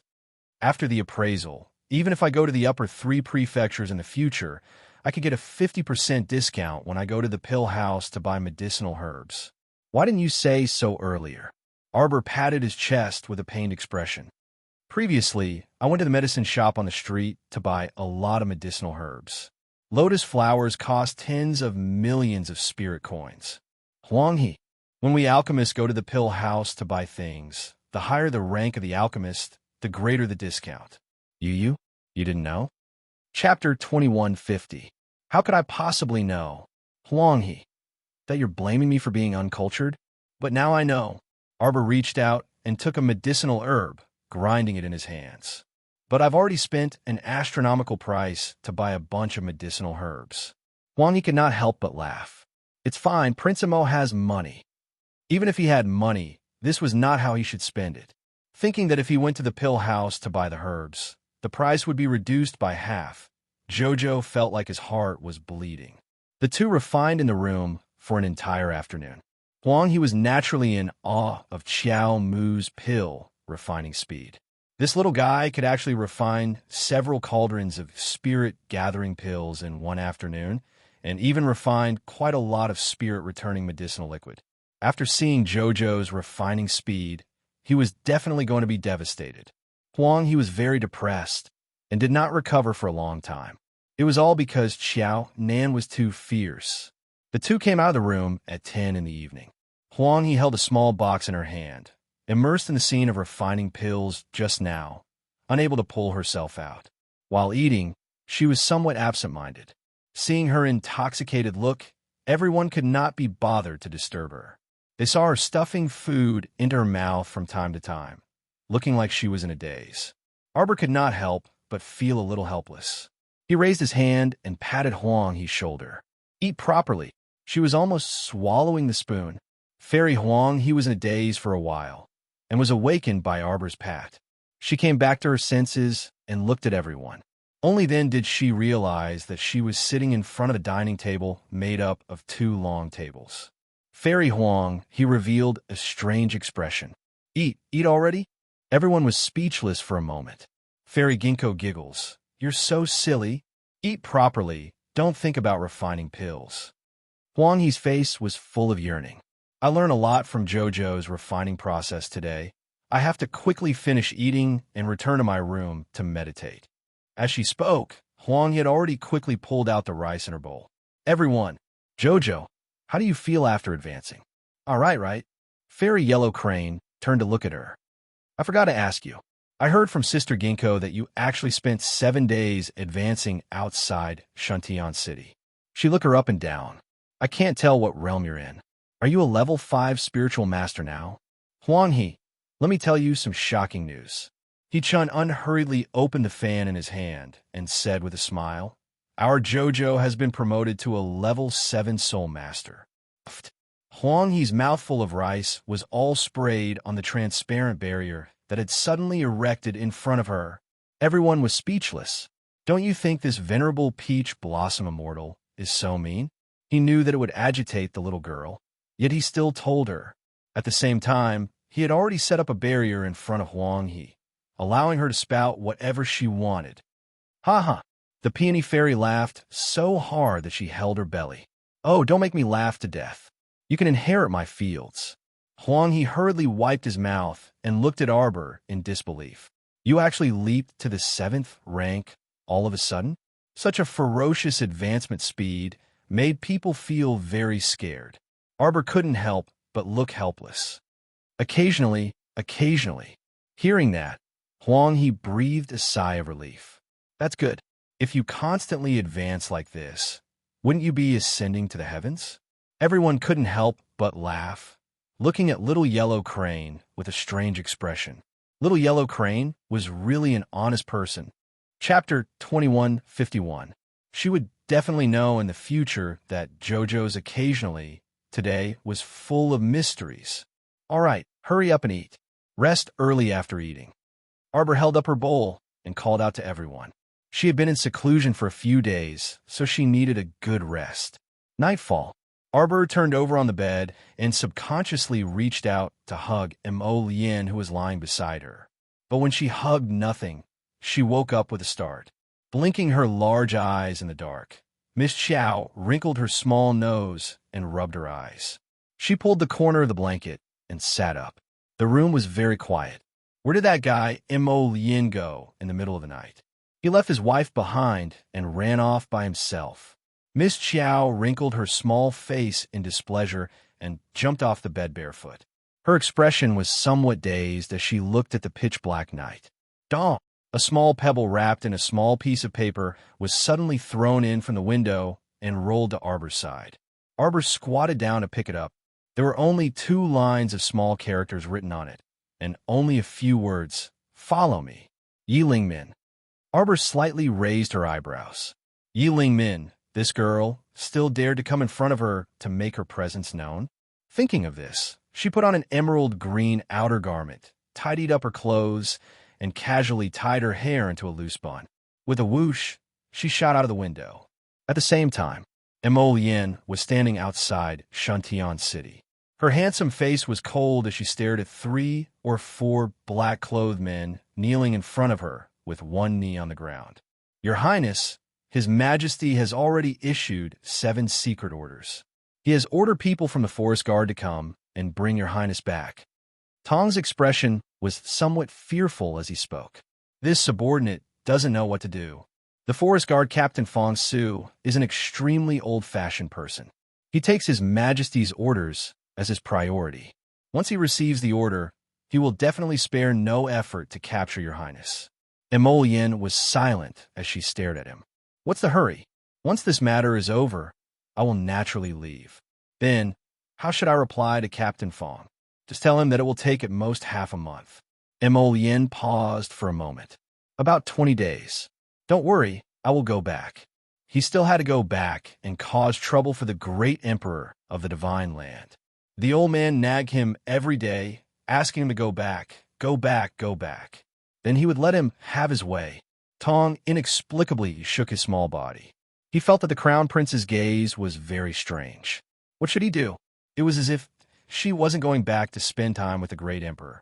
Instead, she was going there to cause trouble. That's enough. Mo Yin waved her hand. You guys go and stabilize the Greenwood guards. As for the future, I will deal with it myself. Yes, Your Highness.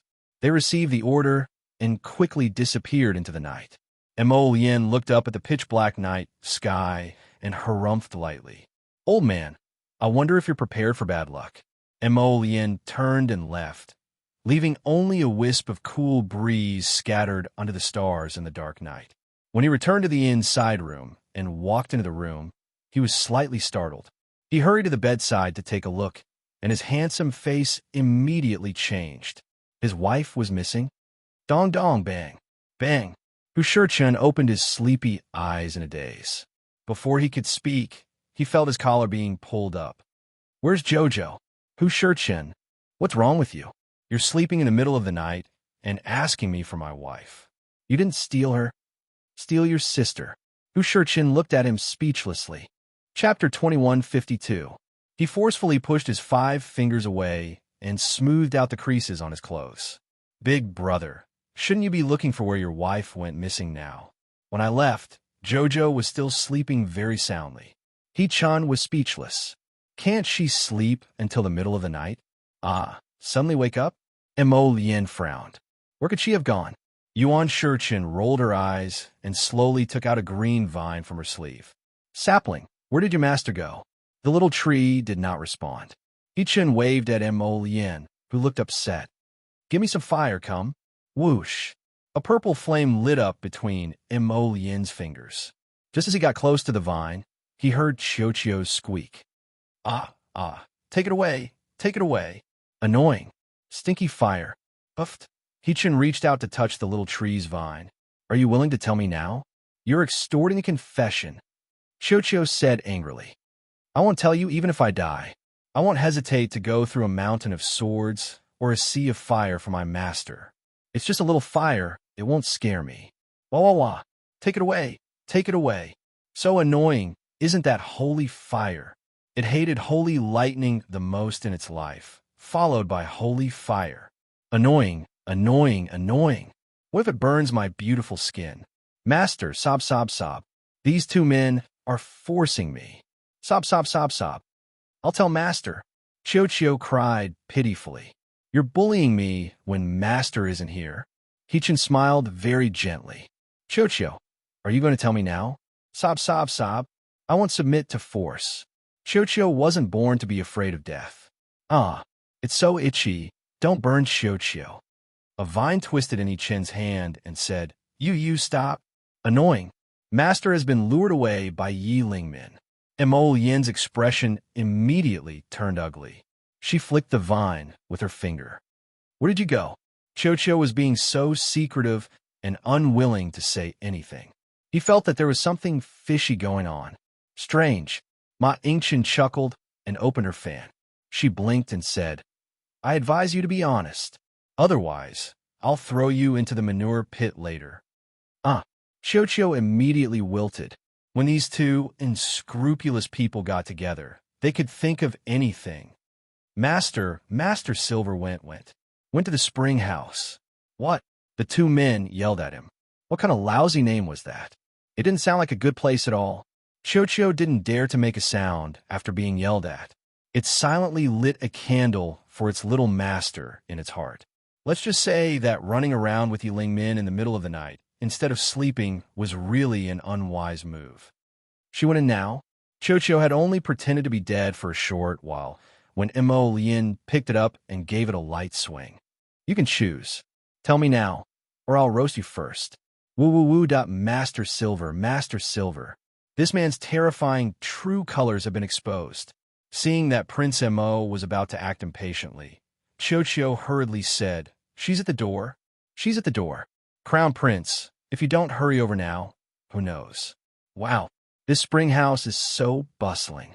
There's so many pretty boys inside. TSK, TSK. Wow. The male silver at the door welcoming our little master silver is so beautiful. Prince Mo! Exclamation point. Heat Chun. Chapter 2153. Shut up. Emolian gripped the vine tightly. Wah, don't break me. This is a vine clone that I painstakingly cultivated. Whoosh. Prince Mo threw away the noisy vine and went out the window. The corners of Ma Shurchin's mouth twitched. She reached out to take the vine and caressed it. Cho, if you dare to leak the news, haha. Cho felt a chill run down his spine. Master Ma Shurchin, I'm already asleep. Good night. Cho greeted the venerable peach blossom immortal obediently and then fell silent. The latter found it funny. Seeing that Cho was tactful, he didn't continue. He hurriedly opened the door and left quickly with Emolian. Arbor didn't know that Emolian and Ma Shurchin had already found out about her escape in the middle of the night. Along the way, she followed Yi Lingmin's graceful back view and chased after her. She turned a corner and chased into a bustling street filled with the fragrance of cosmetics. Xiaomu also did not expect that while she was chasing after them, red lanterns were hung high on this street, and there were many young ladies and young men standing at the entrance. It looked like business was very good. Arbor didn't chase after Yi Lingmin with all her might. Seeing that she seemed to have lured her here, she couldn't help but feel curious. She thought of what Yi Lingmin had said earlier. Whoosh! Yi Lingmin's shadow suddenly jumped onto a wall and disappeared behind the tall brothel. Xiaomu trotted up the steps and chased after him for a few steps before suddenly stopping. They saw a man in a white robe with a delicate and pretty face. He was like a noble young master that was free from dust under the snow. He was talking cheerfully and wittily, and he was smiling with his eyes narrowed as he invited a few covetous men to enter and have some fun.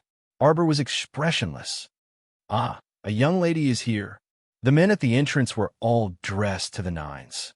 That's right, it's just plain flowers of all colors: red, orange, yellow, green, blue, indigo, and purple. Xiaomu didn't look sideways as she trotted to the white-robed man's side. She peeked at him before walking inside without saying a word. Hey! A fiery red feather fan suddenly blocked Arbor's path. The first thing that entered his eyes was a fair and tender left leg. She was wearing a fiery red short jacket, which revealed her white leg in a very fashionable fashion. What a strange outfit. Seriously. It stung the eyes. Arbor! Exclamation point. Aya, little girl, do your parents know that you've come to our spring house for a stroll? Arbor glanced at the man in red. His taste in clothes was so much worse than rotten peach blossoms. Her looks were not bad, but it was a pity that she was painted like a flirtatious slut. She felt dizzy just looking at him. Everyone didn't know that in the little stoic's eyes, this row of red, orange, yellow, green, indigo, and purple had automatically been replaced with green peacock, scarlet chicken, yellow lantern grass, blue phoenix flower, and other exotic medicinal herbs and beasts. She automatically filtered out these men out of habit. Tap, tap, tap. She bypassed the man in red and continued to stride inside. Everyone couldn't help but be astonished. The man in blue hastily blocked her path again. Little girl, we're asking you a question. Did you come with an adult? We're operating a legitimate business. If you come out to play without an adult's knowledge, don't let someone come and smash our brothel. So long-winded. Jojo reprimanded in displeasure. Chapter 2154. A plump landlord walked over from the side and cast a sidelong glance at the little girl. He stuck out his big belly and laughed heartily.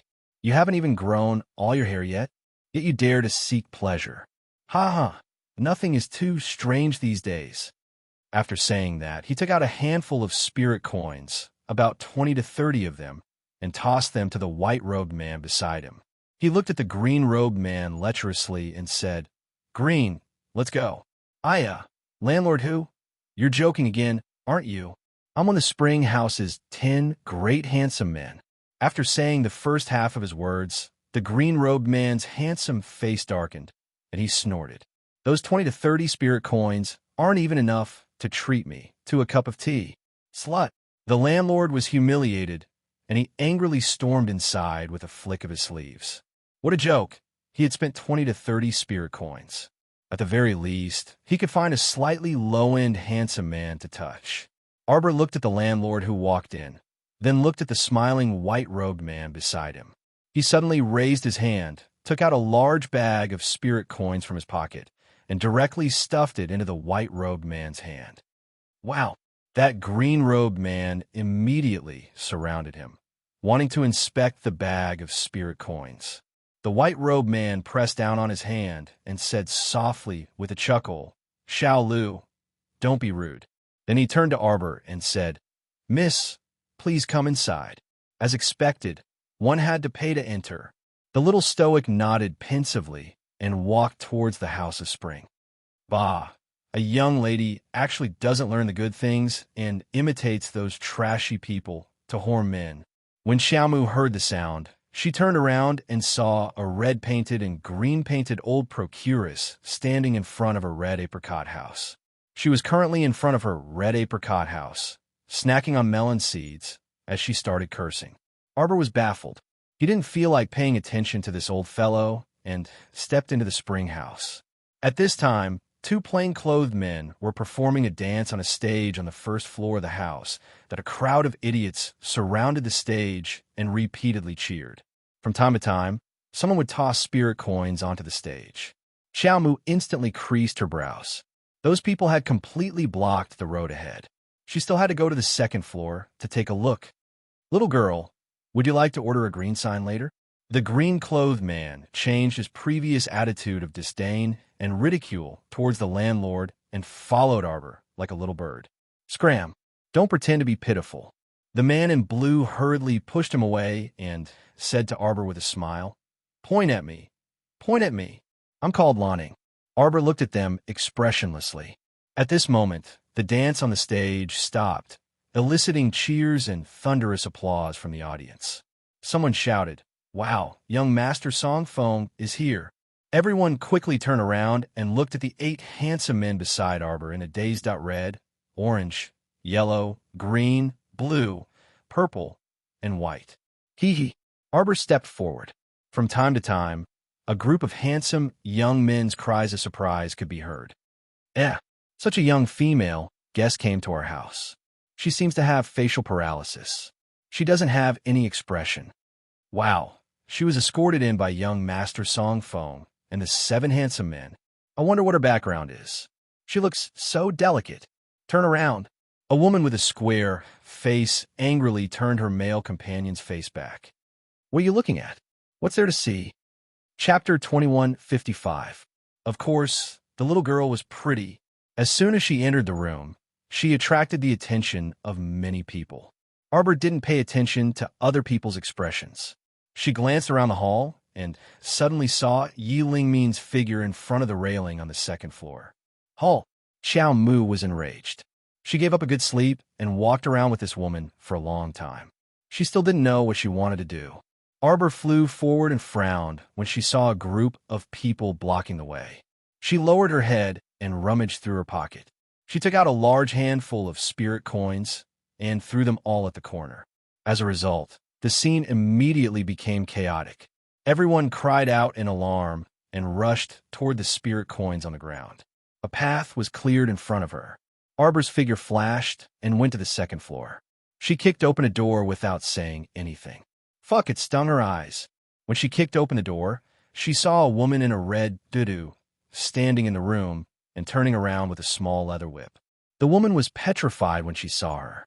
Arbor was also petrified when she saw the woman. There was a pitiful little beautiful man crying in the corner of the bed. He was looking at her with pitiful eyes like a puppy begging for pity.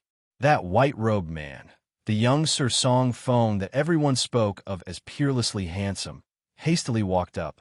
His mouth twitched inwardly as he dragged Xiao Mu out and closed the door behind him. Fan Meng, Fan Yu, accompany this little girl to sit in the wing room. Yes, young master. Red, orange, yellow, green, cyan, blue, and purple walked out. They were very good-looking, but Jojo couldn't remember them. Red, orange, yellow, green, cyan, blue, and purple stared at the two men with jealousy. Green Peacock shouted angrily, "Young master, I don't agree. Every time there's a good thing, you always entrust it to Fan Ming and Fan Yu. Are they raised by a mother, and we are born by a concubine?" Young Master Song Feng glanced at him and said, "Little Green, you talk too much." Green Peacock stopped talking. He suppressed the anger in his heart and glared at Fan Ming and Fan Yu. Arbor frowned. He wanted to refuse. Why would he enter a room and sit down? But now that he thought about it, he wondered if these people knew Yi Lingmin. That fellow must have lured her here for a reason. As soon as they entered the room, Fan Ming and Fan Yu washed their hands and burned incense. One of them boiled some fragrant tea for her, while the other took a zither and sat down. Arbor waved his hand. "Don't bother. All of you sit down. Don't do anything." The two of them looked at each other and obediently sat down in front of the little stoic. "Let me ask you too, have you heard of Yi Lingmin's name?" The two of them looked confused and shook their heads at the same time. Arbor frowned and asked, "You've never heard of it? This Miss Yi Lingmin you're looking for, could she be one of her guests?" But the guests usually don't reveal their names to us." Arbor glanced at the two of them. Fan Ming hurriedly said, "Miss, do you want to drink wine or tea?" "No need." It was the middle of the night, and they were drinking tea. Did they still want to go home and sleep? Senseless. Could it be that Yi Lingmin had nothing better to do and was toying with her? Arbor stood up in a huff. "Go home." "Miss, wait." Fan Yu stood up in a panic and hastily ran to block the door. He looked at her pleadingly. "Miss, could you please wait for 5 minutes before leaving?" Chapter 21:56. If Miss leaves now, Fan Ming, and I will be regarded as inconsiderate guests. We'll be blacklisted by the brothel, and we'll be severely punished. Arbor blinked, took out a bag of spirit coins from his pocket, and threw it at them. "You just want money, right? All right, get out of the way." Fan Yu stood pitifully by the door, hugging the bag of spirit coins without saying a word, and his head hung low. "Hello." Arbor put his two little paws behind his back and tilted his head to look at her. She saw that kid raise his head, and his eyes were full of pitiful tears. He looked like he was bullied by her, but also a bit humiliated. Thinking of her impatient attitude when she spoke before, it seemed that she was indeed a bit disrespectful. Arbor coughed lightly, walked to the table, and sat down. He said expressionlessly, all right. Serve the tea. Leave after the time it takes to burn a stick of incense." This restaurant was really baffling. It actually had such a strange rule that customers had to stay here for the time it takes to burn a stick of incense. Could it be that customers couldn't leave if the tea wasn't good? Instead of focusing on the quality of the dishes, they had to resort to unorthodox methods. For example, setting up an erotic dance stage in the lobby. What was the point of that? Fan Yu smiled through his tears and happily came forward to wash his hands and make tea for him. Fan Ming began to play the zither for him. After the song ended, Arbor glanced at him. He seemed to play well, but she had always liked to listen to fast-paced music. This kind of slow music sounded like a lullaby, and the more she listened to it, the more she wanted to sleep. Alas, thinking about how he had to waste his good sleep time like this, Jojo felt a bit of heartache. "What did you play just now?" Darling Qiao's face was expressionless.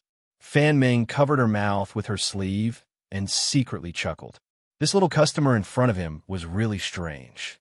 Usually, the customers who pretended to be elegant in their restaurant would pretend to be very knowledgeable, even if they didn't understand the tune he played. But this little girl asked what tune it was with a calm expression, not at all thinking that she would be ridiculed if she asked. "This is young Master Song Feng's new tune from the ancient tune of yearning." Miss Qiao's expression was calm, as if she had never heard of lovesickness before. She replied with an "oh," and didn't continue the conversation. Fan Yu handed her a cup of hot tea and asked with a smile, "Do you want some snacks?" "Why are you eating snacks in the middle of the night?" Arbor glanced at Fan Yu expressionlessly.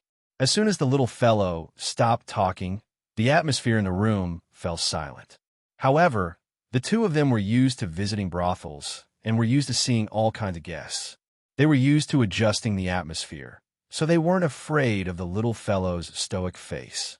As Fan Yu brewed the tea, she chatted with Arbor in a good mood. "Miss, isn't yearning too nice?" "It's a so-so," Arbor said faintly. "It's not as refreshing as Golden Spear tune." His decadent voice made her feel a little drowsy.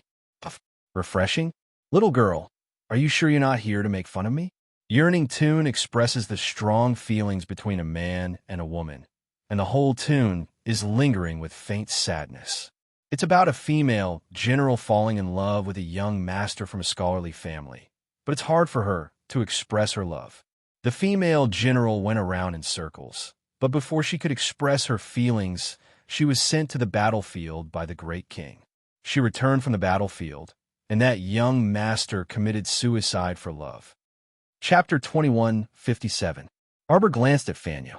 "It's hard to confess your love. Yes, it's obvious that you like him very much, but you're stubbornly refusing to confess." Arbor looked at him thoughtfully. "Then, what if you feel very happy when you see someone?" Fan Yu was startled, then smiled. "Ah, the little girl has someone she likes." Arbor nodded vigorously. "I didn't jump out from cracking a rock. Of course I have someone I like." Fan Yu chuckled and nodded. "Then have you confessed to him?" "Confessed?" Arbor thought for a moment and shook his head. Every time, Prince Mo would say to him, "Jojo, I like you." Then he would naturally say, "Me too." This shouldn't be considered a confession. Arbor blinked. "Is there still a need to confess?" Fan Yu and Fan Meng leaned closer to her and nodded. "Of course there's a need to confess. Since you like him, you have to confess. If you don't confess, how can you let the other party know that you like him?" Yes. Not only do you have to confess, many girls will personally sew something they like and give it to the other party. Yes. The tone of the conversation changed, inexplicably becoming cheerful. Arbor, however, didn't realize it. He thought about their words and nodded. "What you said makes some sense. But what do girls usually give?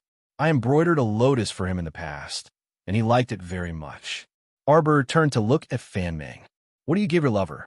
Fan Meng covered her mouth and chuckled. "Naturally, I'll give him whatever he likes." Arbor looked up at the ceiling and thought hard. "He's never said that he likes anything in particular. He likes everything I give him. Why don't I plant a lotus for him?" Fan Meng. Fan Yu couldn't help but want to laugh. This was the most interesting girl he had met in a long time. Since he likes everything, then there's no need to give him anything. Arbor nodded. "I think so too." At this point, the awkward atmosphere between the three of them had become much more harmonious. Fan Yu and Fan Meng helped her think of a solution, such as how to confess to Prince Mo and how to present it to him. Unknowingly, half an hour had passed. As for the crown prince, who had angrily gone to the House of Spring to capture his wife, not long after he and Shichan ran onto the street, they encountered a small group of assassins. The other party had come in a hurry, and there were only 20 or so people in total. All of them were 10th level spirit realm experts. Even in Shuntian Prefecture, this was not a small force. However, to Mo Lien and He Chun, it was clearly too weak. The assassins came quickly, but so did Tong and the others. Within a few minutes, there was no need for Mo Lien to personally take action. Tong led a group of secret guards and took care of these small flies in a matter of minutes. Mo Lien stood there gloomily. Ichin couldn't help but laugh. It's the middle of the night, and you're being assassinated the moment you go out on the street. I'm afraid that the other party isn't joking, right? If this was not a joke, then what was it? Just a few kittens, what could they do? Master, please punish us. Tong led a group of people and knelt on one knee in front of Mo Lien with some fear and trepidation. Prince Mo waved his hand and said, "You may leave." "Yes. It looks like they've planted spies around you." A small action in the middle of the night attracted assassins. Ichin smiled faintly. However, this person obviously doesn't have enough brains. Chapter 2158. Otherwise, they wouldn't have sent these small fries to assassinate him. No matter what, they had to transfer over 1,000 people. Otherwise, how could they surround and kill the crown prince? That Mo Lien glared at that guy. This damn guy looked like he wanted to see the world in chaos. Hateful. It's not bad that he could come out in the middle of the night and transfer so many people in a hurry, Mo Lien said indifferently. Oh, it seems that you already know who made a move against you. Now, he's still in Shuntian Prefecture, coincidentally has a grudge with me, and his brain isn't very bright. Who else could it be? That heir of Giant Pain Wong family. Hichin blinked. Mo, what's his name again? Mo Kun, Mo Lien said indifferently. Oh. Hichin nodded and looked at him with a playful expression. In your Mo family, other than you, is there anyone else with a slightly higher IQ? Mo Lien snorted and turned to look at him. Of course there is. Hichin made an in sound. Mo Lien didn't say anything else. With a frown, his figure flashed, and he headed toward the House of Spring not far away. Just as the two walked into the House of Spring's lobby, they attracted the gasps of the crowd. Heavens, House of Spring is indeed Shuntian Prefecture's #1 brothel. Look, look, 2 more peerless beauties have come. Wow, they're better looking than the 10 great handsome men in the brothel. Yes, yes, among the 10 great handsome men, only young Master Songfeng can compare to them. Not good enough, not good enough. Mo Lien's gaze swept across the lobby and saw a group of fools drooling at him, and he chunned. The 2 men's faces darkened, and a trace of annoyance flitted through their hearts at the same time. In this hall, not only were there fat men, there were also many women. Beside them sat delicate and weak officials to keep them company. They were drinking wine, playing music, and singing. If the 2 didn't suddenly appear at the door, the music wouldn't have stopped. Mo Lien's handsome face completely revealed a dark expression. This little guy really had guts. She dared to barge into such a lousy place. Io, where did this little beauty come from? Come and give me a hug. A fat official wearing a scholar's hat walked towards Mo Lien with a jug of wine in his hand. However, before he could approach, Crown Prince Mo swatted him away with a black face with a flick of his sleeve.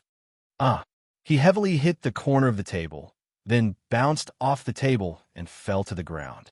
He groaned and groaned in pain while holding his waist. You, why did you hit me? Mo Lien's eyes sharpened, and a trace of fire suddenly ignited between her fingers. Wow, Spirit Master. The fat squire was so frightened that he cried out in alarm. He scrambled backwards and cupped his hands to beg for mercy. Young Master, please spare my life. This lowly one has eyes, but failed to recognize Mount Tai. Please forgive me. Mo Lien coldly glanced at him, and the crimson flame in her hand slowly calmed down. Hichin clicked his tongue and asked cheerfully, Have you seen a little girl with a stoic face? Everyone saw that the 2 of them didn't come with good intentions, so they didn't dare to provoke them. They hurriedly nodded and talked at the same time. Yes. She went upstairs with Fan Meng and Fan Yu. Yes. Fan Meng and Fan Yu greeting the little girl. What the hell were Fan Meng and Fan Yu? The 2 men looked at each other. A trace of danger flashed across Mo Lien's deep phoenix eyes. Hichin wanted to laugh and spread his hands helplessly. This little guy is courting death. Chapter 2159. Spring filled the room. A rich wine aroma slowly wafted through the room. Fan Meng's slender fingers appeared as tender as spring onions under the lantern light. Arbor didn't pay attention to the wine he poured and held his teacup pensively. From their meaning, they were going to take the initiative to confess to Lien. Would he be happy if Miss Chiao blinked her eyes? How could he understand her feelings if he didn't confess? Was it like this? But in the past, when she didn't say anything to him, he was able to understand her in a second. In that case, it looked like there wasn't much difference whether she said it or not. Gurgle, gurgle. Fan Yu filled Miss Chiao's teacup with hot water. She propped up her chin with one hand and squinted at the little girl in front of her. It was very strange. In this kind of bustling city, it was as if the little girl was sitting by the lakeside and enjoying the scenery. Her body was untainted by dust, and her stoic face was expressionless. She really was a good-looking little girl. She wondered what kind of person a man she liked would be. He should be very blissful. Bang! The sudden sound of the door being kicked open, accompanied by the startled cries of a flock of orioles and swallows, instantly broke the tranquility and elegance of the room. Many handsome young men who didn't mind the commotion rushed over and shouted all at once. Aya, you scared this baby to death. General Jia is showing off his might. Wow, it's Shuntian Prefecture's Tiger Pendant Camp's General Jia. He looks so mighty. It's that pretty little stoic. Teaske, I don't know why, but when I see this stoic face, I suddenly have a feeling that my heart is moved. Go shit yourself. Which outstanding person isn't moved when you see one? So hateful. I'll slap you to death if you talk like that. Miss Chiao put down her teacup with a bang and abruptly stood up with a slap on the table. A green vine swiftly darted out of her sleeve and abruptly whipped the person's chest. Wah! Cries came from the surroundings. They saw that Tiger Pendant Camp's General Jia was sent flying by the little stoic's whip. He crashed into the opposite room with a bang and directly smashed the door. Wah wah! The little stoic is mighty. This little girl with a stoic face is really good at martial arts. A crowd of clowns stood on both sides of the doorway, cheering, clapping, and waving flags at Arbor. The little girl felt a headache coming on. She really didn't know what was wrong with Yi Lingmin to bring her to such a messy place. Young Master Songfeng is here. Quickly move aside. Young Master Songfeng is here. The noise of the crowd could be heard outside the door. As the two groups of people retreated, Arbor raised her head and saw the man who had been flirtatious and smiling at the entrance walking towards her. Along the way, they were accompanied by laughter that sounded like background music. While everyone was grinning from ear to ear, the little stoic's expressionless face somehow felt especially comical. Aya, what happened? Next to young Master Songfeng, the handsome man in red with half of his thigh exposed and his snow-white skin was using his sleeve to cover his chin and mouth. He was staring at them with great interest. At this time, someone had already helped General Jia up. This General Jia, who looked very formidable with his unshaven beard, was a bit funny now. It wasn't a glorious thing to be thrown out of the door for picking a fight that under everyone's watchful eyes, such a big guy was sent flying with a single slap. How shameful. Chapter 2160. General Jia's face was bruised and swollen, and his expression was also very displeased. He glared at Xiao Mu with bulging tiger-like eyes as he panted heavily, unable to say anything for quite a while. General Jia is angry. Will the little stoic suffer a loss? Suffer a loss? You must be joking.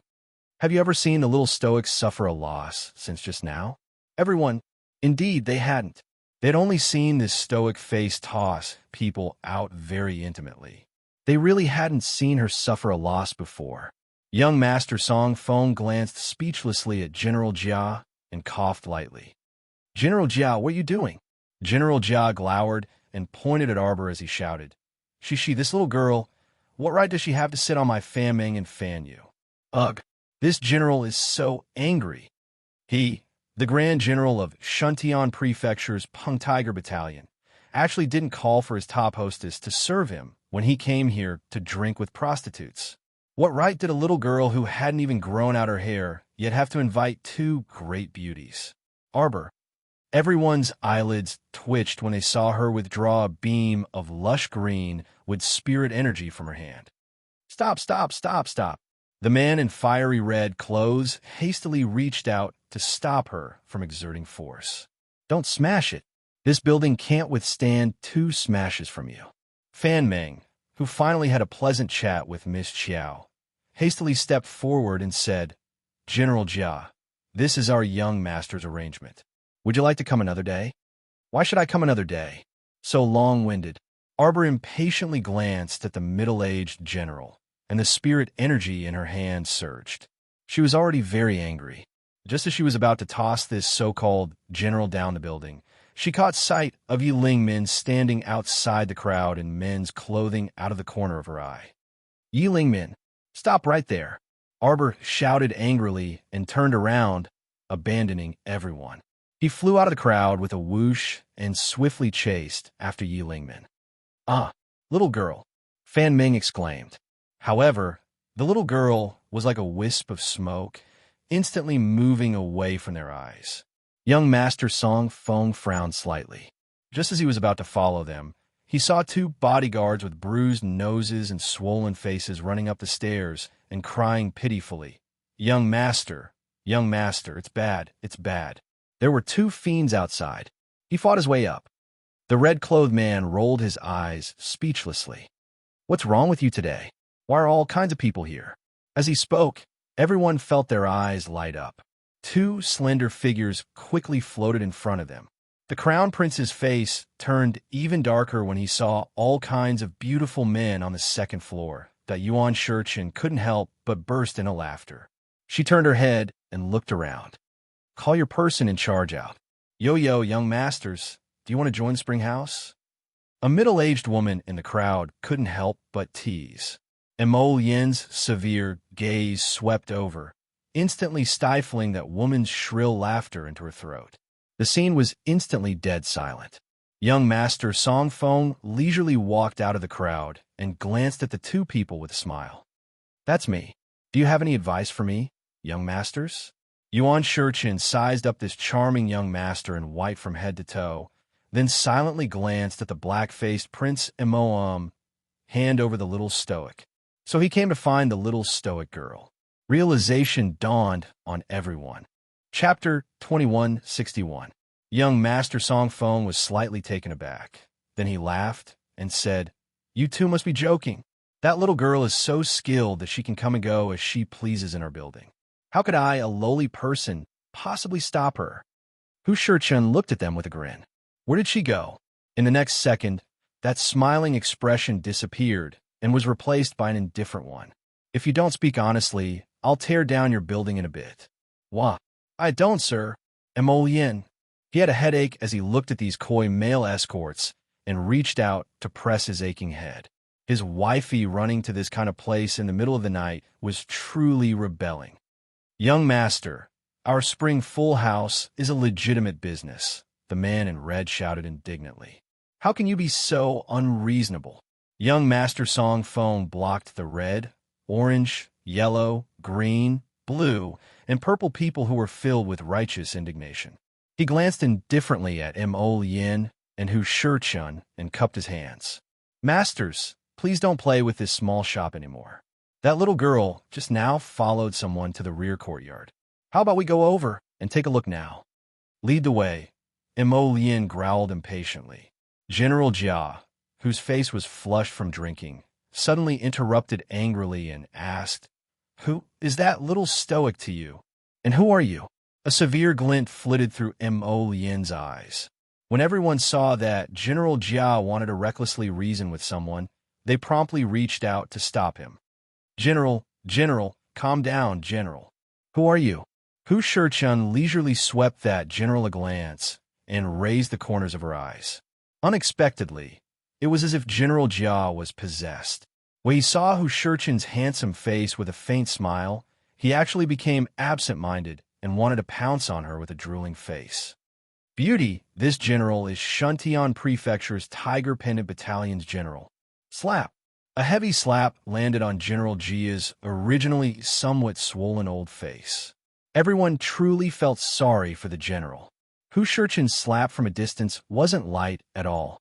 Two teeth were swept out, and General Jia was so shocked that he screamed.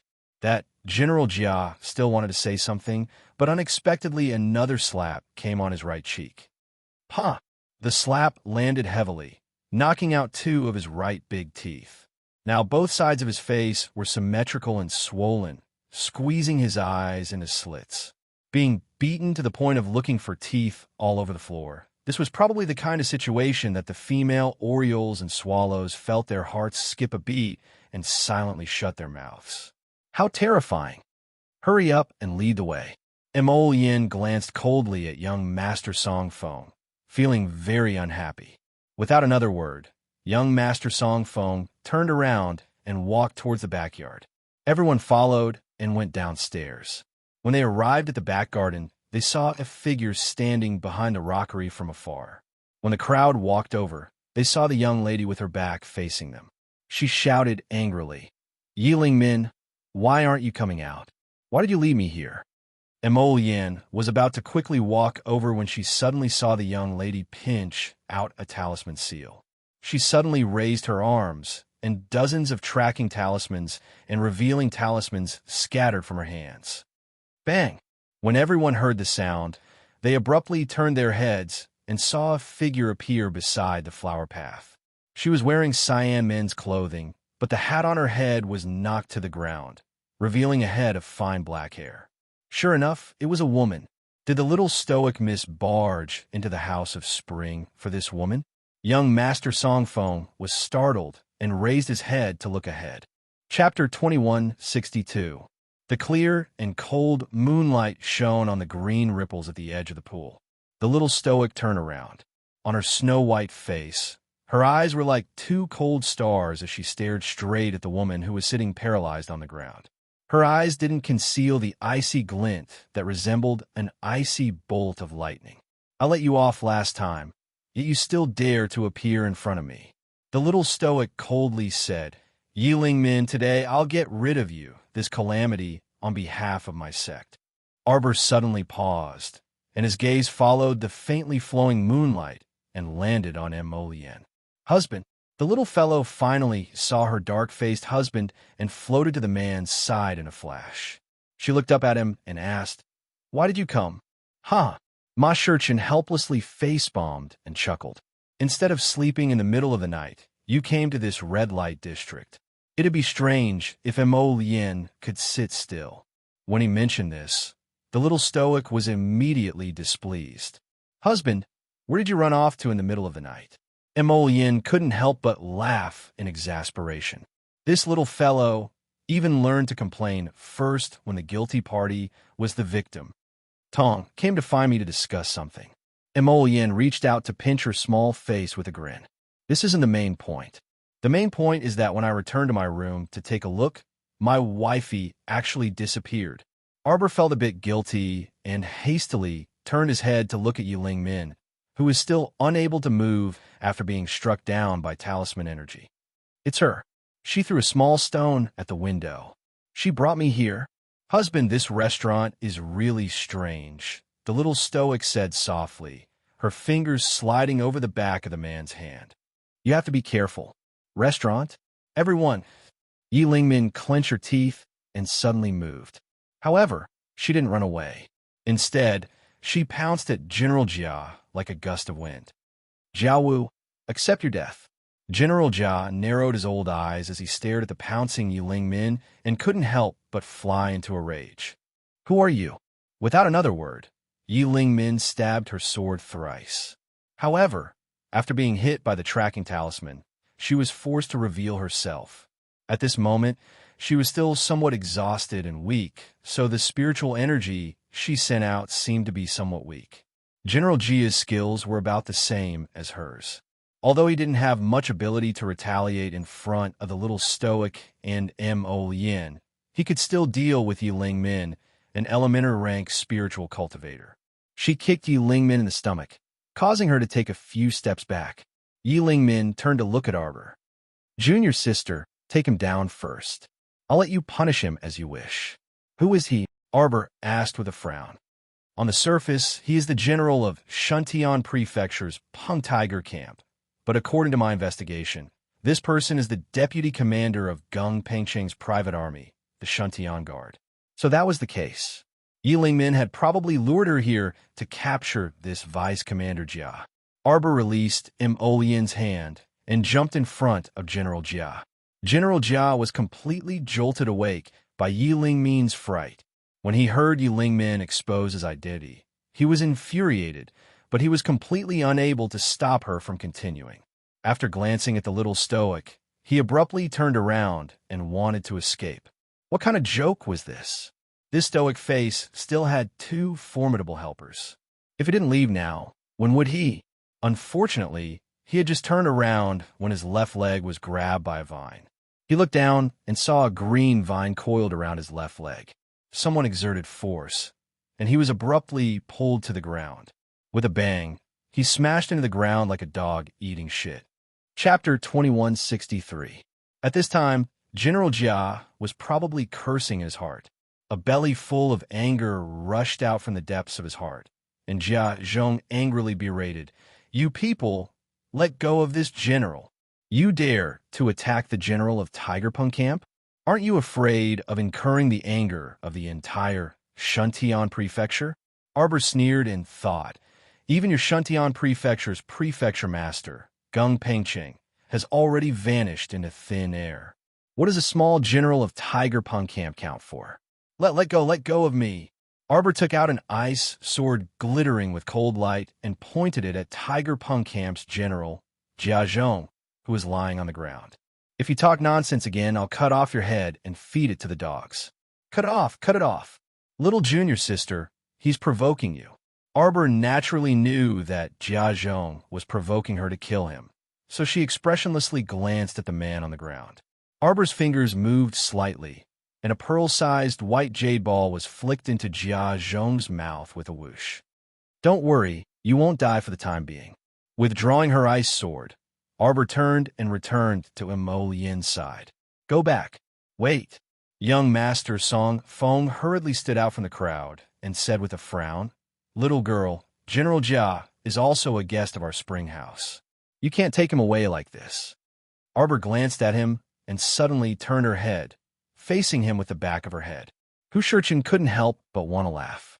Every time the little guy was stubborn, he liked to face others with the back of his head. Mo Lian reached out to hold Arbor's little hand and looked down at her with a smile. Okay.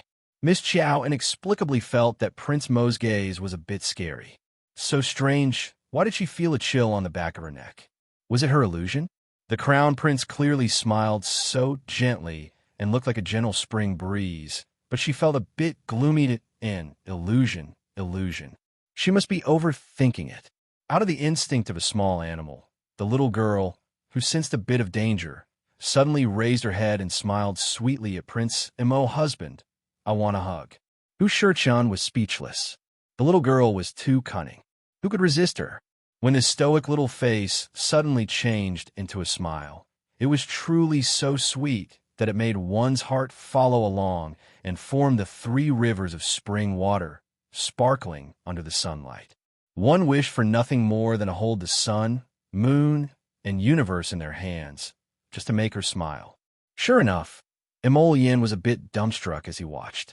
He subconsciously nodded his head and naturally picked up the little fellow. Jiao Wu suddenly let out an extremely tragic cry. Everyone turned their heads to look, only to see that Jiao Wu's entire arm seemed to have rotted. The flesh peeling off inch by inch caused everyone to involuntarily feel a chill in their hearts. Yi Lingmin was also shocked and couldn't help but move to the side to avoid being stained by Jiao Wu's disgusting flesh. Arbor flicked his finger, and a bit of rune light flew into Jiao Wu's glabella. Suddenly, Jiao Wu's figure moved, and he gave up struggling. He stood up woodenly and expressionlessly followed Prince Mo as he walked over mechanically. General Jia? Young Master Song Feng was startled. He carefully looked at Jiao Wu's face and saw that his entire face was old-fashioned and serious, without the slightest expression. It was as if he was instantly controlled by someone. Could it be a puppet rune? A bad premonition slid through young Master Song Feng's heart. Chapter 2164. If it was a puppet curse, depending on the level of the talisman, it could cause the victim to lose their self-awareness for 70 to 60 days, and the victim would have to obey orders obediently. Of course, it wasn't impossible if there was another talisman practitioner with more profound talisman power to help the victim undo the curse. It was just that the puppet curse that the stoic-faced little girl threw out seemed to be very impressive. Why did the little girl have a curse on her? Young Master Song Feng couldn't help but be a bit puzzled. Song Feng, are we going to let them go just like that? The gorgeous man in red looked at young Master Song Feng in astonishment. Young Master Song Feng glanced at him. What else? Are you going to rush up and stall them? Then I'll send people to the prefecture head to ask for reinforcements? The gorgeous man in red chuckled. Then forget it. What a joke. If he really dared to rush up, wouldn't he be torn into pieces by that fierce little stoic? Yi Lingmin followed them silently all the way to the inn's entrance. Only then did Arbor turn to look at her and ask coldly, still not leaving, I have a few words to say to you. Mo Lian and He Shurchun turned to glance at Arbor and nodded. Let's go up first. They entered the side room. After being tormented for most of the night, the sky was already a bit bright. Arbor looked at her indifferently. What is it? At that time, I was in a hurry to go to Shuntian Prefecture, so I found a secret medicine and took it. Although my cultivation improved by leaps and bounds in a short time, my cultivation will gradually dissipate. However, with the passage of time, my cultivation will slowly disperse, and it will disperse faster and faster with each passing year. Yi Lingmin said softly. That's what you deserve. Don't expect me to save you. Arbor said bluntly. Yes, I never expected little junior sister to save me. Yi Lingmin nodded and said, I deserve it, but I'm telling little junior sister this because I want to tell you that I might not have much time left. So I want to tell you in advance about the things I've investigated over the years. Arbor was silent for a long time. He looked at her coldly and said, Speak. I have followed this Jiao Wu for a long time. After many investigations, I found out that he is the deputy commander of Gung Pengcheng's private army. Yi Lingmin glanced at General Jia, who was standing silently at the side. Gung Pengcheng usually keeps a very low profile. It's very difficult to investigate him. If this Jia Wu didn't like men, I'm afraid we wouldn't have caught him so easily. Yi Lingmin continued. According to my investigation, I suspect that Gung Pengcheng's private army is probably hiding under the red light district. I followed Jiao Wu several times, but in the blink of an eye, I lost him. If I were to say that the entrance is not underground, I cannot imagine how that Jiao Wu would be able to disappear before my eyes. Arbor's expression eased a little. He stretched out his hand and waved at the frozen Jiao Wu. Come here. Upon hearing this, Jia Zhong walked up like a marionette before stopping in front of Qiao Mu and the others, standing there in a daze. Gung Pengcheng secretly cultivated a private army? Yes, Shuntian guards. How is their strength? 100,000 mystic cultivators. 5,000 spiritual cultivators below level 10. 500 spiritual cultivators above level 10. Yi Lingmin's expression changed. This number was already very large to her. It seemed that removing this faction would not be something that could be done overnight. Arbor asked expressionlessly, Where is the base? Chapter 2165. Where's the base? Arbor asked again expressionlessly. A hint of pain and struggle appeared on Jiao Wu's face. Perhaps he was like this out of his instinctive resistance when the core question was asked. Arbor threw another dictum talisman at him. Under the urging of the puppet talisman and dictum talisman, Jiao Wu finally calmed down and said, It's 5 li outside the apricot blossom pavilion, under the bridge. After saying that, Jiao Wu was like a puppet and did not make another sound. There was a spot on his arm that was so rotten that the bone could almost be seen, so subconsciously he was in great pain and kept furrowing his brows. Since that's the case, little junior sister, let's not delay this matter.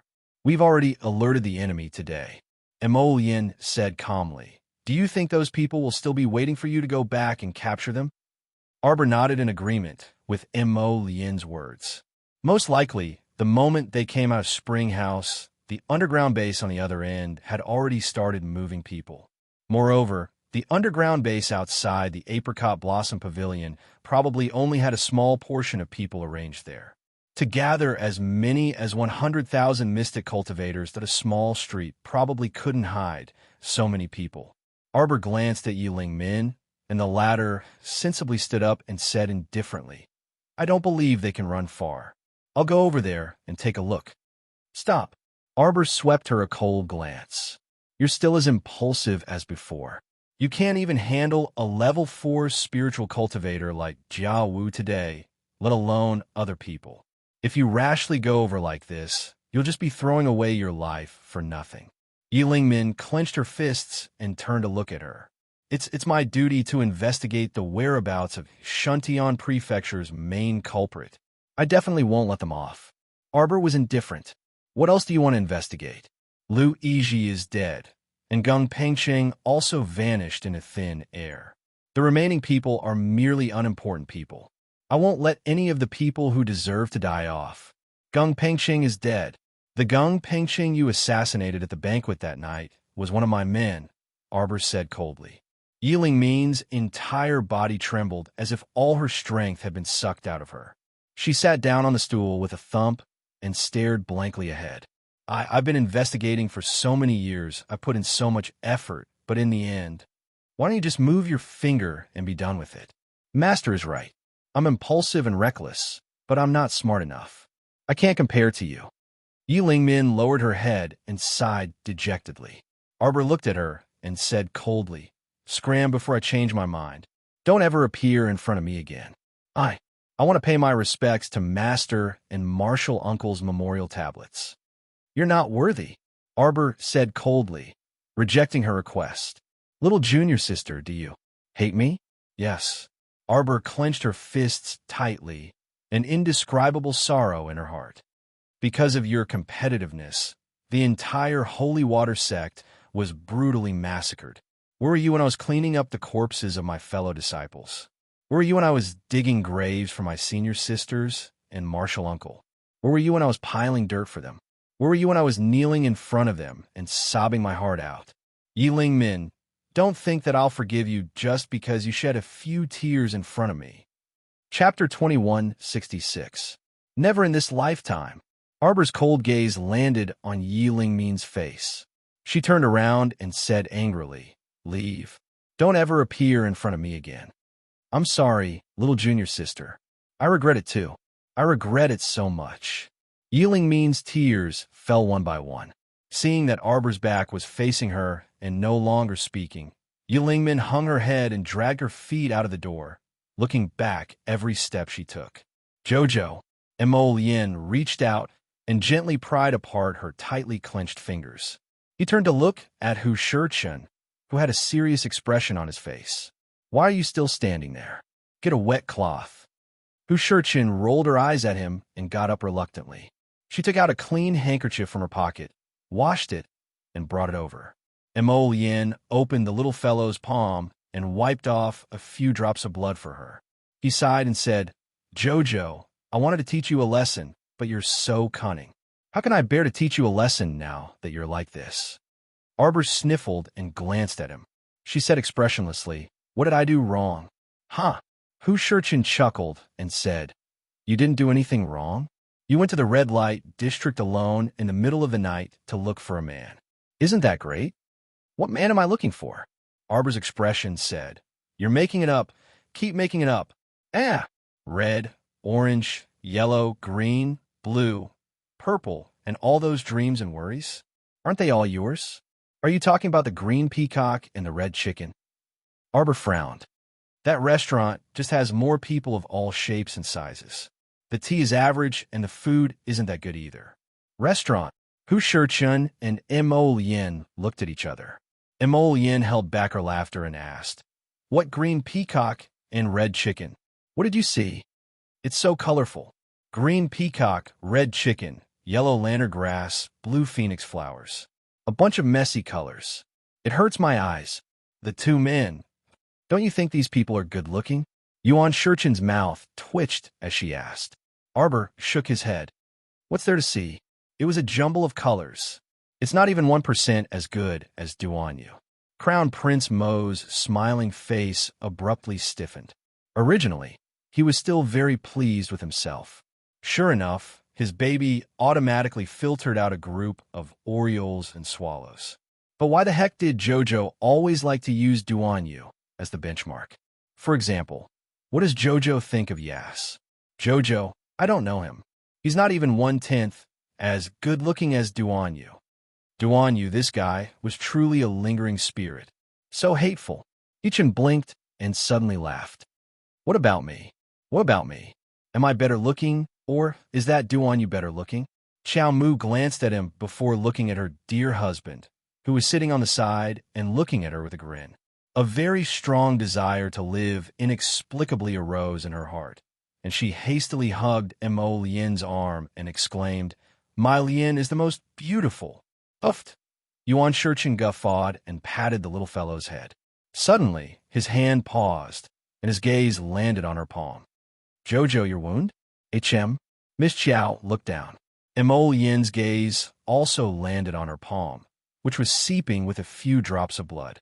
There were now a few tiny bruises on her originally fair and tender hand. They were small wounds caused by pinching her fingertips, but they had completely disappeared by now. Her hands had returned to their original, incomparably fair appearance, and not a single wound could be seen. Chapter 2167. Let me take a look. Emol Yin pulled her into his arms and flipped open her little paws to examine them carefully again. He nodded and said, "Your recovery ability is very strong. I can't tell that you were once injured at all." It was really quite strange. The recovery speed of this kind of injury was a little strange. Arbor looked up at the two of them and said with a blank expression, "It was like this in the past. My Xiao, your little body may contain an extremely strong, strange energy. It's probably the effect of the Xuanji core." To be honest, even Arbor didn't quite believe this. Before she had obtained the Xuanji core, this strange recovery ability had occurred from time to time. It was just that she had neglected it most of the time. Or perhaps she subconsciously didn't want to think about it. The Xuanji core is just a cultivation inheritance. It shouldn't have anything to do with this self-recovery ability. Emol Yin said with a smile, "But it's okay. This self-recovery ability is a good thing. Just don't show it in front of others in the future." Yes. It's okay if you don't know what's going on. You should know in the future if you have a chance." Chun Shun patted the little fellow's head and got up to wave his hand as he walked out of the door. "You've been tired for half the night. You're almost dog-tired. Don't wake me up when you're going to catch up on sleep. If you don't sleep well, your face will be damaged." Chun Shun leisurely walked out and said faintly. Emol Yin snorted and flung the door to the side room shut. He lowered his head to look at Miss Qiao in his arms. Arbor glanced at him and instantly pulled his hand away. She jogged to the side of the bed and rolled onto it. She pulled the blanket over her face and covered it from head to toe.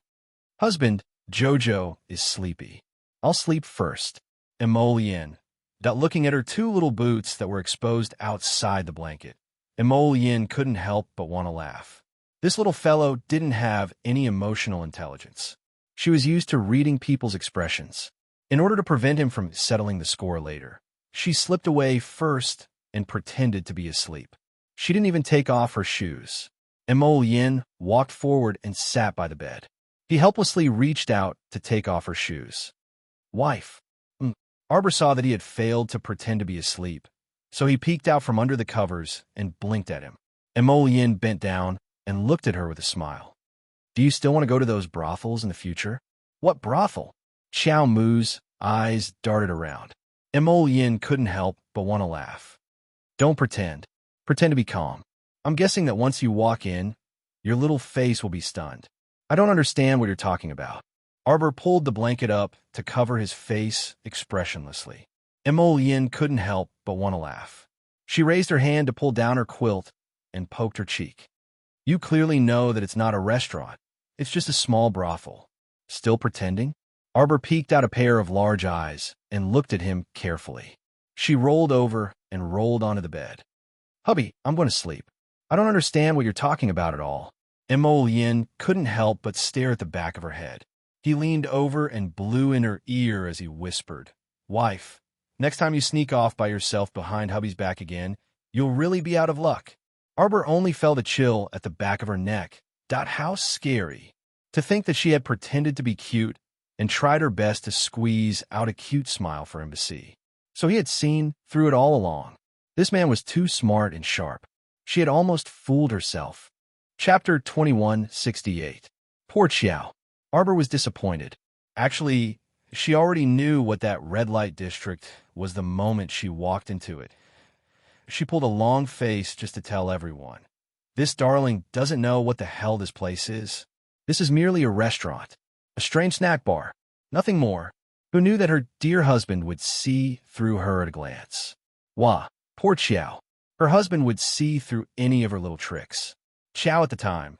Chio, this spring full house seems to be a men's brothel.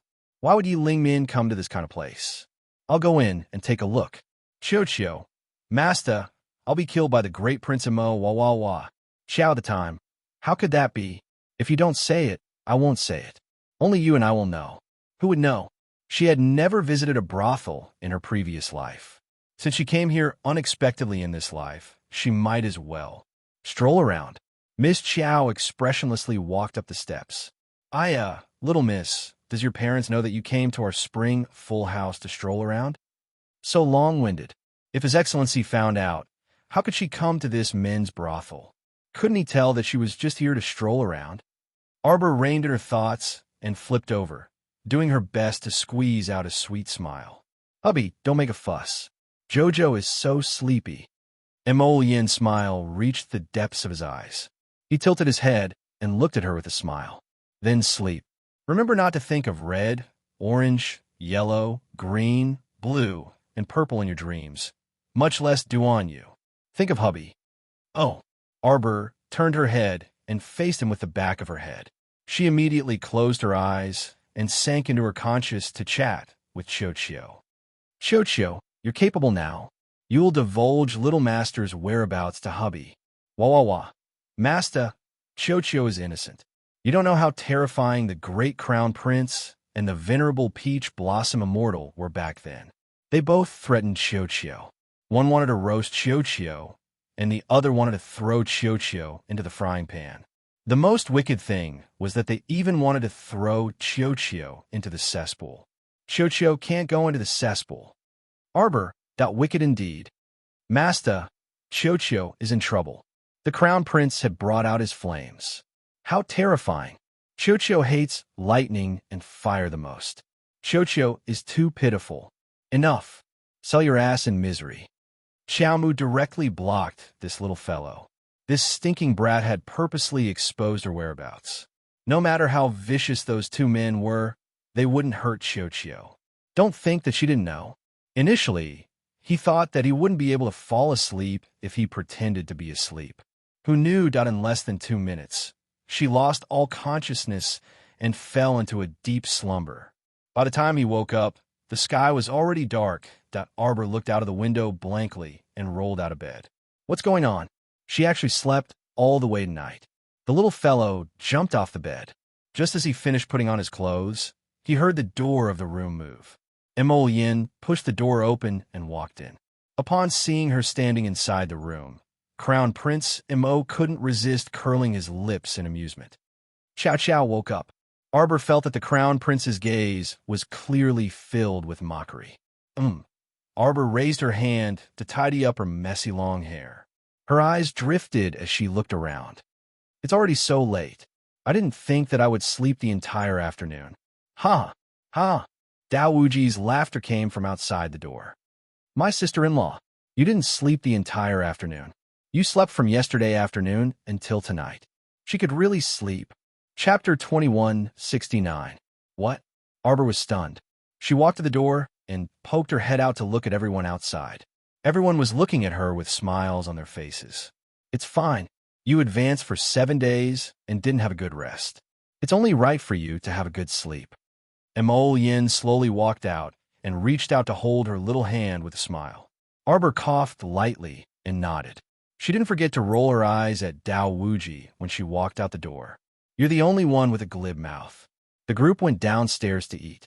It was a very sumptuous meal.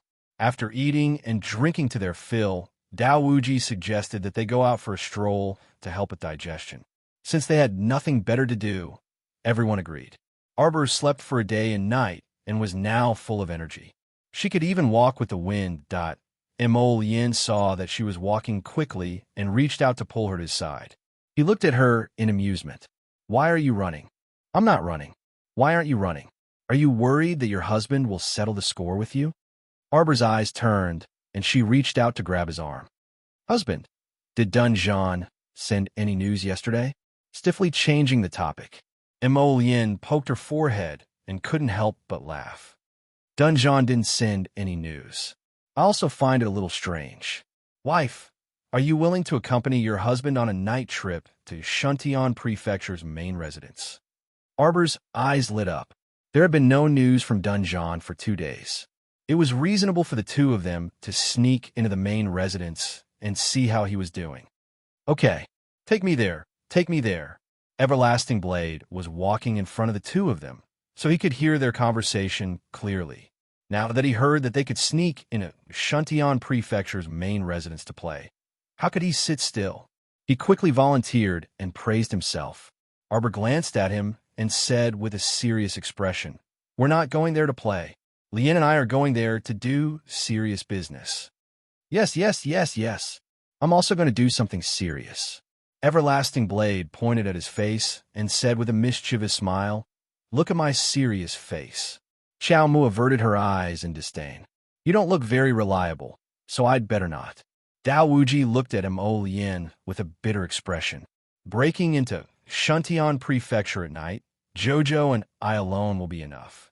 Mo Lien said indifferently, "If there are too many people, it'll be easier to alert the enemy." "All right." Dao Wuji lowered his head. Arbor glanced at him and snorted. "My peaches have ripened again. Do you want some?" Alas, Dao Wuji was about to sigh when the word peach popped up in his head. He suddenly sobered up and raised his head. Yes. Give me a truckload." "Bah!" Arbor spat at him. This person was really asking for an exorbitant price. Dao Wuji looked a little aggrieved. Ever since he ate 2 peaches last time, this stingy little sister-in-law had stopped giving him any more. There were so many peach trees on Paradise Planet. The heavy peaches were about to crush the branches. What do you know? Jojo wants to use them to make spiritual peach wine. The venerable peach blossom immortal rolled his eyes at Dao Wuji and waved his hand. Go to the side. Don't meddle. Spiritual peach wine. Dao Wuji chuckled. In that case, venerable immortal must have drunk it before? Hu Shurchun snorted. Of course. Then do you have any with you? No. Chapter 2170. Ji Chen glanced at him warily. Unfortunately, his brainless answer was almost instantaneous. Instead, it made Endless Blade certain that the venerable peach blossom immortal definitely had this spiritual peach wine. Brother Chun, you're wrong. Of course, good wine should be shared with good friends. Ji Chen glared at him with a look that said, "Who's your brother?" His expression was full of condemnation. "You're already so old, yet you still want to pretend to be young and call me brother." The peony fairy couldn't help but burst into laughter. Endless Blade's mouth twitched. He threw himself at Ji Chun, wanting to hug Ji Chen's arm. "Brother Chun, let's enjoy our blessings together. Good things should be shared. It's better to share than to share alone. Get lost." Ji Chen kicked him without hesitation and dodged to little Tai Sui's side. Endless Blade thumped his chest and stamped his feet. This spiritual peach wine must be especially delicious. Otherwise, why would you be like this? For a sip of wine, he had become friendless. This wine was becoming more and more attractive to Endless Blade. Little Tai Sui glanced at Endless Blade in disdain. "Where's your shame? I don't want it anymore." Everyone, why was this idiot Everlasting Blade a member of their team? Just how careless was his answer? They really felt embarrassed for Endless Blade. Xiao Mu glanced at a certain person, Dao, who was incessantly making a scene and helplessly took out a jug of wine. However, Endless Blade had his back to her, and Ji Chun was especially fast. In the blink of an eye, he was beside her. In the next instant, the jug in her little hand was taken away by this uncle. "Ah, Ji Chun, what are you doing? You shameless bastard! How dare you steal my wine? Is this wine really that good?" The peony fairy's curiosity was piqued. Luo sniffed hard and praised, "It's really good wine." The wine hadn't been opened yet, but they could already smell the faint fragrance of peach blossoms, accompanied by the rich fragrance of wine. Just smelling it made them feel refreshed. It really is good wine. Thin Monk, a man of few words, couldn't help but look up at the wine jug in Ji Chen's hand. Thin Tuchuo's image was a bit strange. Half of this fellow's hair was bald, and the other half was loose like a clump of withered grass. His entire face was sallow, and he didn't like to talk much. Most of the time, he sat there silently, listening to the conversations of others. A wine that could make him open his mouth was obviously a top-notch wine. Limitless Blade wanted to take back his wine even more. He grabbed Yuan Shurchen's arm and persistently shouted, "Yuan Shurchen, hurry up and give me back my wine." Arbor couldn't stand it anymore. All right, everyone is one. Everlasting Blade hurriedly left Shurchin behind and jogged over to Arbor. He beamed with joy and said, "Jojo, let me try it first." Emolian glanced at him and scolded him in her heart. What a glutton! Arbor handed Limitless Blade a pot and distributed the rest of the wine to everyone. Finally, he glanced at Sheng Chun, who was looking at him expectantly. "You brewed so many pots in the first batch." Miss Chiao glared at him angrily. Most of the peach blossom wine had been stolen by this guy, Yuan Shurchin. The remaining small portion had been distributed to everyone today. She only had 2 pots left. 2 pots. The winemaker had no wine to drink. How infuriating. Yuan Shurchin glanced at her listlessly. My Jojo. Chapter 2171. Arbor's mouth twitched. He threw the last jug of wine to him and shouted, "Scram!" Hu Shurchin giggled, took the peach blossom wine, and hurriedly moved to the side. Prince Mo's face darkened as he looked Hu Shurchin up and down. This damned Hu Shurchin. She had already seen through Jojo's easily softened temperament. His wife was too popular. How could he get angry? Dao Wuji had already pulled out the cork of the wine jug. After taking a sip, his eyes suddenly lit up. Little sister-in-law, you actually hid such good wine for so long. She should have taken it out and shared earlier. Dao Wuji beat his chest and stamped his feet. Strange. Why did he feel warm all over when the wine entered his stomach, and a subtle stream of saint power slowly flowed in his body? Hu Shurchin glanced at Dao Wuji with a smug look. How is it? Do you feel it? This spiritual wine can stimulate the flow of saint power in the body. Are you surprised? Are you pleasantly surprised? Seeing Hu Shurchin's smug expression, everyone couldn't help but grit their teeth. No wonder this kid secretly stole most of the peach blossom wine. It turned out that it could subtly stimulate the flow of saint power in the body. If they took it in the long run, it would probably be beneficial to their cultivation level.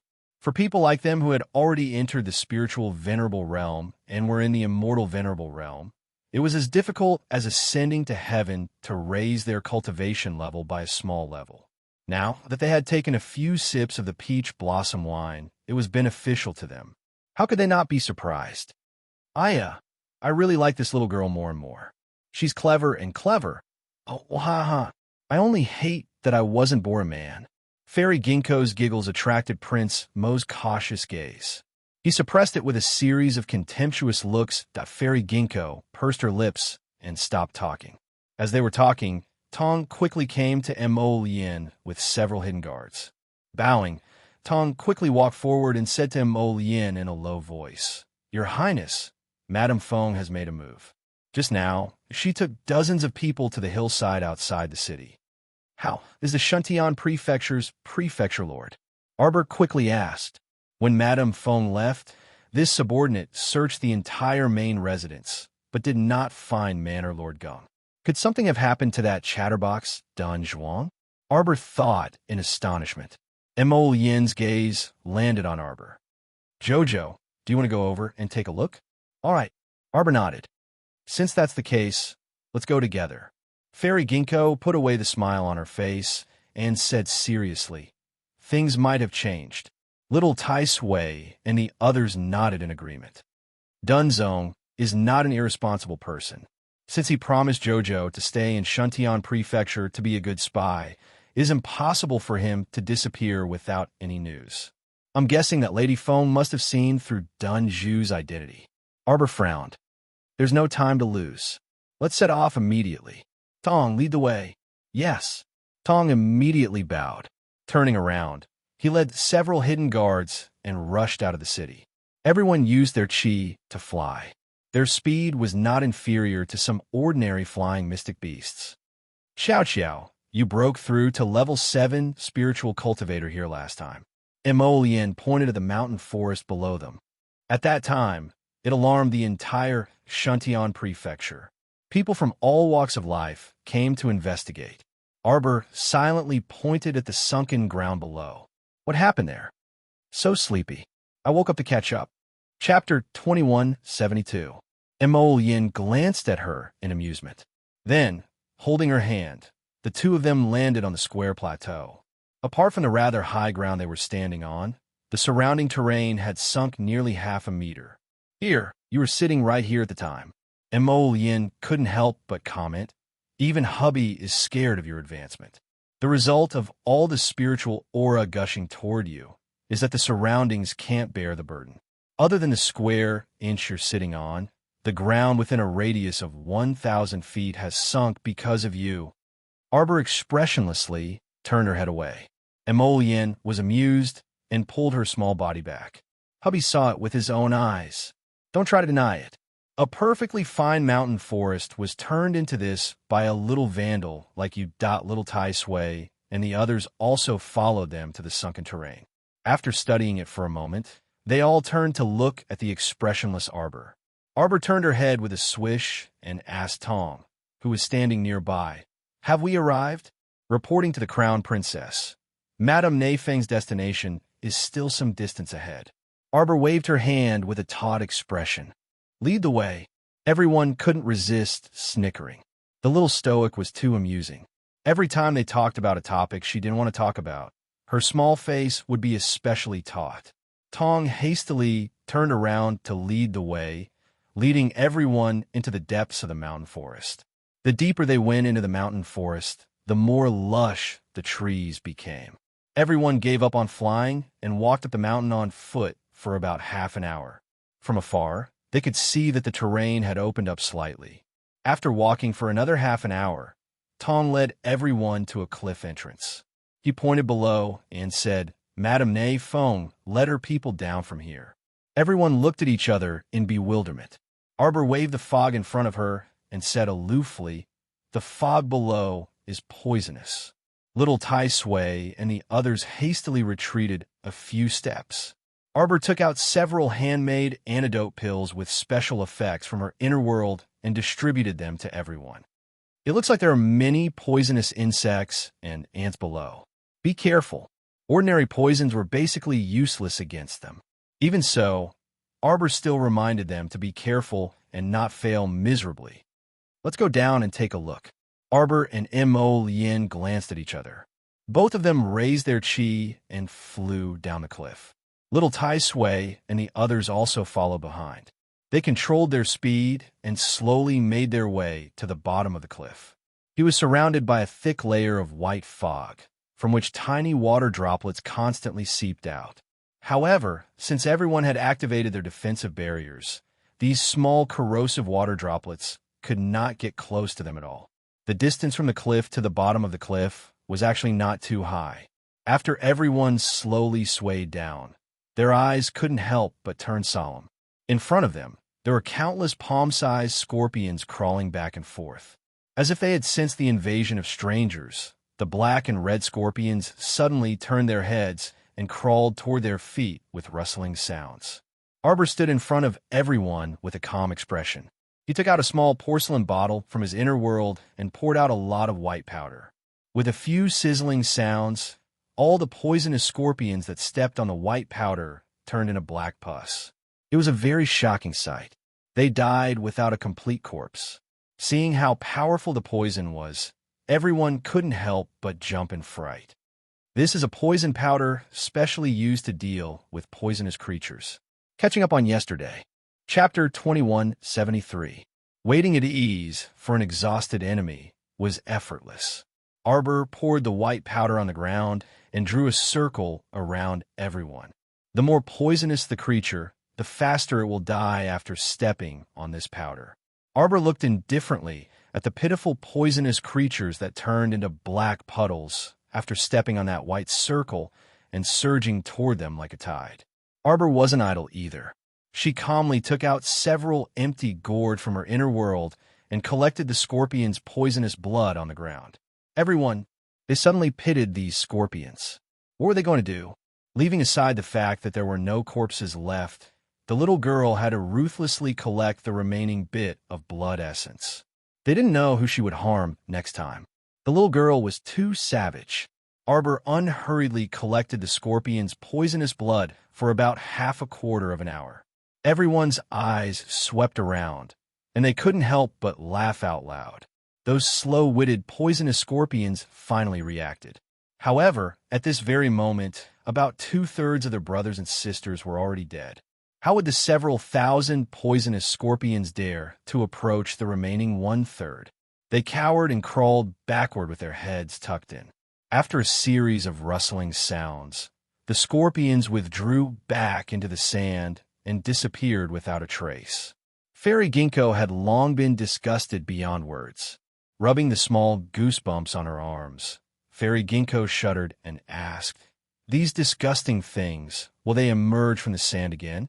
Although she was very clear in her heart that the scorpions would not be able to cross the white line that Jojo had drawn, she still felt extremely disgusted.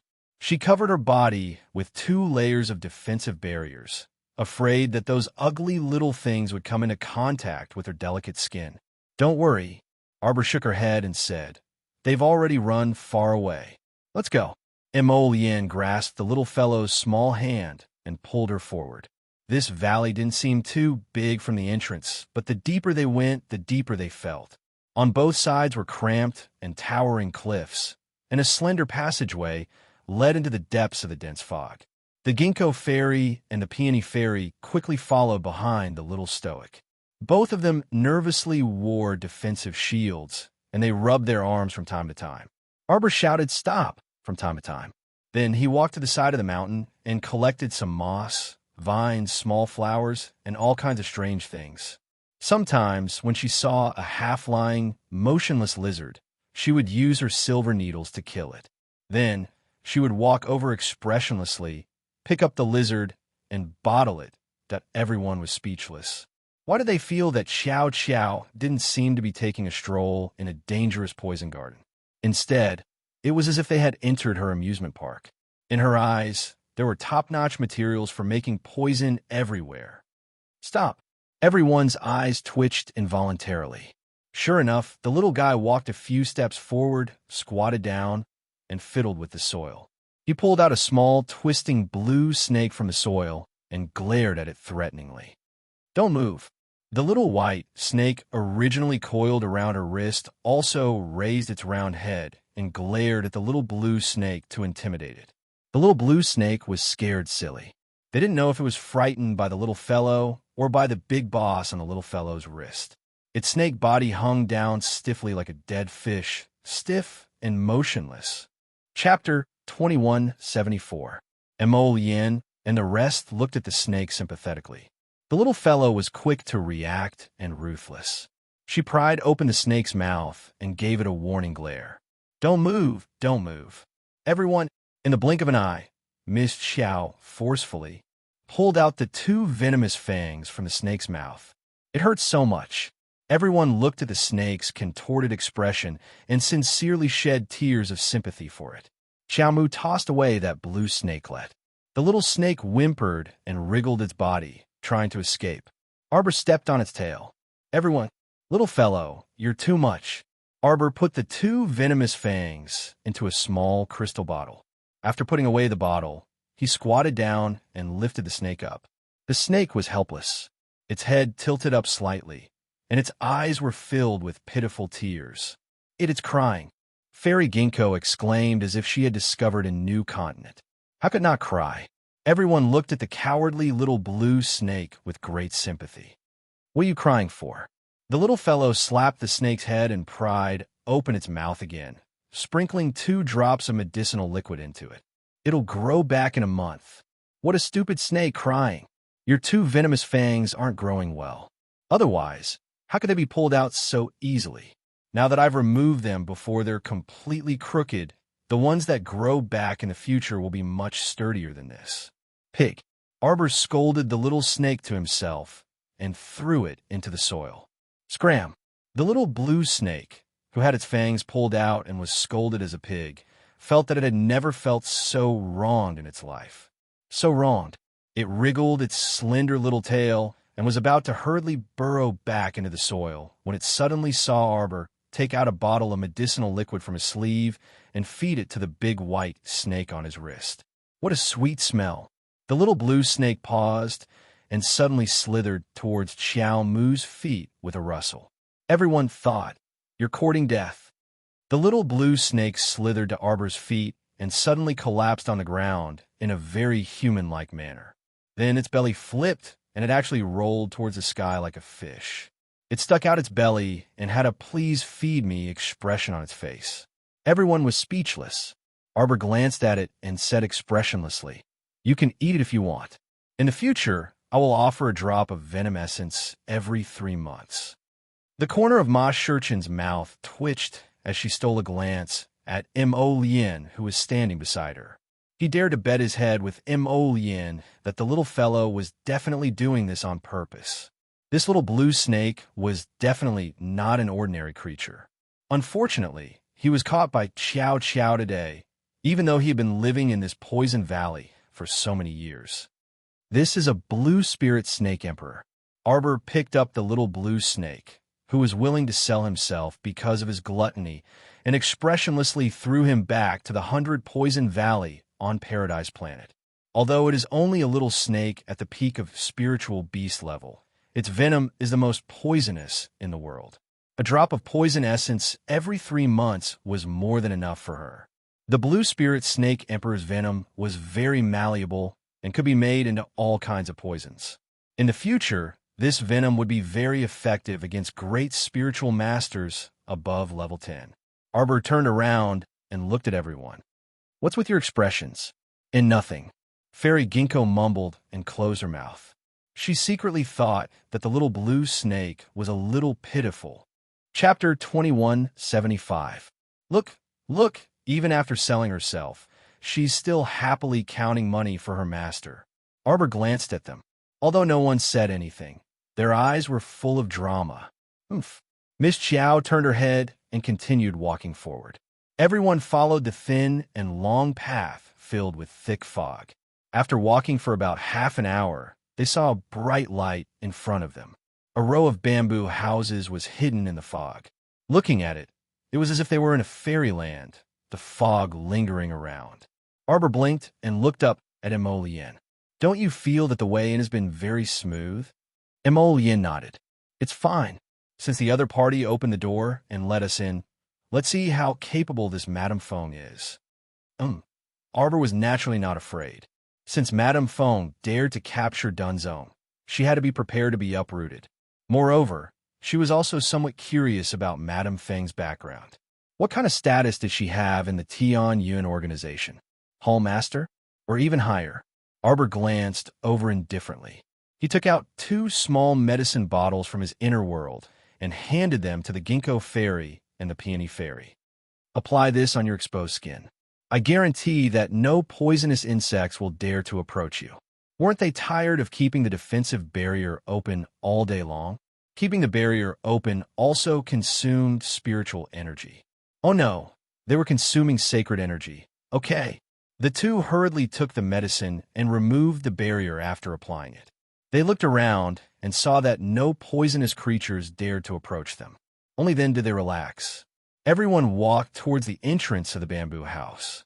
At the same time, Dunzone, who was tied to an interrogation pillar, was cursing at Madame Fong. "Stop dreaming. A warrior prefers death to humiliation. I won't tell you who I am even if I die." It was really like a tiger being bullied by dogs. To think that he, a dignified, venerable realm cultivator, was forced to be suppressed in Gung Pengcheng's small spirit realm body. Woo, that he wanted to regain his previous cultivation and had to continue cultivating. The problem was that he needed time to train. Although he was already training as hard as he could, Gung Pengcheng's body was limited. The more he thought about it, the more pitiful he felt. He wanted to cry. Madame Feng's face darkened as she stood in front of Dunju. Seeing that he was about to cry again, she couldn't help but raise her hand and slap his face. "Shut up, you fierce woman. Bring me a whip." "Wow, don't hit me. Ah." The moment the whip came down, the stalks let out a heart-wrenching cry and a heart-rending scream. "Shut up," Madame Fong scolded angrily. Her face was slightly distorted. At this moment, the door of Nethery's room was pushed open. A woman who looked like a maid hurried over with her head lowered. She whispered to Madame Fong, "Madam, Hall Master Gong is here." Madame Fong frowned slightly. She handed the whip in her hand to the maidservant and said, "Continue." "Yes." She turned around and walked out. Miserable screams rose again. As the door of Nethery's room slammed shut, Madame Fong raised her hand and rubbed the space between her eyebrows. Everything had been going wrong recently. After her stubborn disciple, Huang He, discovered her biggest secret, she wanted to get rid of Huang He but failed. What happened next was even more dramatic. She actually discovered that her husband seemed to have been replaced by someone else. This Gung Pengcheng in front of her was completely different from her husband in terms of temperament and behavior. Chapter 2176. Although he usually covered it up very well and could clearly describe many of the past events between them, he naturally couldn't match the small details. 2 days ago, Madame Fong was completely certain that the Gung Pengcheng in front of her had definitely been swapped. However, that person's skills were very good. The appearance did not change, but the heart was different. In other words, the original Gung Pengcheng's soul had probably dissipated long ago, and his spiritual consciousness had been destroyed. Although this man had never loved her from the beginning to the end, they had been husband and wife for so many years. It would be a lie to say that she did not regret it. If it were not for Gung Pengcheng, she would not have joined the organization and undergone such a drastic change. From a cripple in the past, she had become a person with special abilities. Her life had completely changed. Although Gung Pengcheng usually treated her with respect, as a husband, he had performed quite well. When they were outside, he gave her enough face as his wife. In the manner, he also never allowed those concubines to suppress her. After decades of being together, he left just like that. It would be a lie to say that she did not regret it. After old Gung left, Madame Fong felt as if a knife had been twisted in her heart for the past few days. It turned out that there were many things that she did not know when she was together. Only when she lost him would she know that the other party was not that unimportant to her. It did not matter that her husband did not love her. At least he was still with her. But now there was nothing left. Madame Fong clenched her fists tightly and quickly walked into the hall. The hall was very dark and secluded. On the four walls, there were wooden decorations, such as ox-headed and horse-faced malicious ghosts hanging. Each of them was described as terrifying. A tall and slightly thin young man was standing in the hall with his back facing her. He slowly turned his head. His face was covered with a ghost mask, and his scarlet ghost eyes were staring at her. Madame Feng's heart skipped a beat. She quickly bowed and respectfully called out, "Hall Master Gong." A low and hoarse roar came from behind Hall Master Gong. A figure suddenly appeared beside her like lightning and reached out to grab her neck. Madame Fong was shocked. She only felt that the hand that grabbed her seemed to be very strong. She forced herself to raise her neck and look at the person who came. She saw a woman with a slightly ashen face and veins on her face. She was bared her teeth and glared at her fiercely. That face was not the face of a normal human. The woman's hair had been shaved clean, and her bald head was covered with ferocious veins. A left hand was gripping her neck, and the strength was so great that she couldn't move at all. "Chief Gong," Madame Fong said with difficulty. "Ali," the man called out faintly. The bald woman named Elise suddenly threw Madame Fong away. Madame Fong was sent flying back more than a meter before falling heavily to the ground. She lay on the ground and gasped for air. Hiding the fear in her eyes, she raised her head with difficulty and glanced at Hall Master Gong. She quickly lowered her head and said respectfully, "Hall Master, please spare my life. Hall Master, please spare my life." "Fong Lan." Hall Master Gong looked at her coldly and said, "Do you know where you went wrong?" Madame Fong lowered her head and didn't even dare to breathe loudly. "You've greatly disappointed the Lord." Hall Master Gong sneered. "Your impatience has ruined the Lord's plans. Now that those people have found their way here, what are you going to do?" A cold and bloody smile appeared on Fong Lan's face. Chapter 2177. Kill them and make sure they don't return. With just you? Humiliation flashed through Fong Lan's eyes. She raised her head and said with a twisted expression, "Of course, it's not just me. There are also the 100,000 mystic cultivators under my command." "Your subordinates?" Yes, Master's subordinates. Master didn't have you nurture these people for you to squander as you wish. Feng Lan silently lowered her head. Everyone thought that Gung Pengqing had a very powerful private army under his command, but they didn't know that this private army was actually collected and nurtured by her master. They directly obeyed her master, but she had the authority to mobilize them. But Hall Master Gong said she couldn't abuse this authority to mobilize troops. Feng Lan was naturally unconvinced. If she didn't mobilize these troops, how could she deal with those people from Arbor? How could she avenge her husband? At this moment, she didn't know that Gung Pengqing's original body had died in Arbor's hands. She only vaguely felt that this matter probably had something to do with that stoic-faced little girl. But now, Hall Master Gong actually issued such an order? Feng Lan, it's best if you don't act on your own, Hall Master Gong said to her coldly. Hand over the transfer order for the Shuntian guards. Madame Ney Feng silently clenched her fists. Unexpectedly, she heard an inhuman roar coming from behind Hall Master Gong. Madame Ney Feng's heart tightened. She looked up at the bald woman standing a few steps behind Hall Master Gong, her palms sweating. This woman's strange appearance made her wonder who she was. Madame Ney Feng broke out in cold sweat and thought, she doesn't look human, but her appearance is infinitely close to a human's. Could it be that Madame Ney Feng's eyes almost completely lit up? Hall Master, could it be? It's a perfect zombie. Uffed. Hall Master Gong sneered coldly. Do you think her appearance is perfect? This was far from a perfect zombie, okay? Her evolution failed. She's now a rank 1 special grade zombie. Hall Master Gong swept a glance at the bald woman and said coldly, she can't even advance to rank 2. Such good resources spent on her have been wasted. The bald woman lowered her head in defeat. This expression? This greatly surprised Madame Feng. She hurriedly said, Hall Master, has she completely awakened her spiritual intelligence? Of course, Hall Master Gong said coldly. This rank 1 special zombie puppet possessed the memories of its human predecessor. Not only had she fully awakened her intelligence, she was basically no different from a human. However, that Hall Master Gong frowned as he looked at the bald woman's appearance. He shook his head and said, a failed product is ultimately a failed product.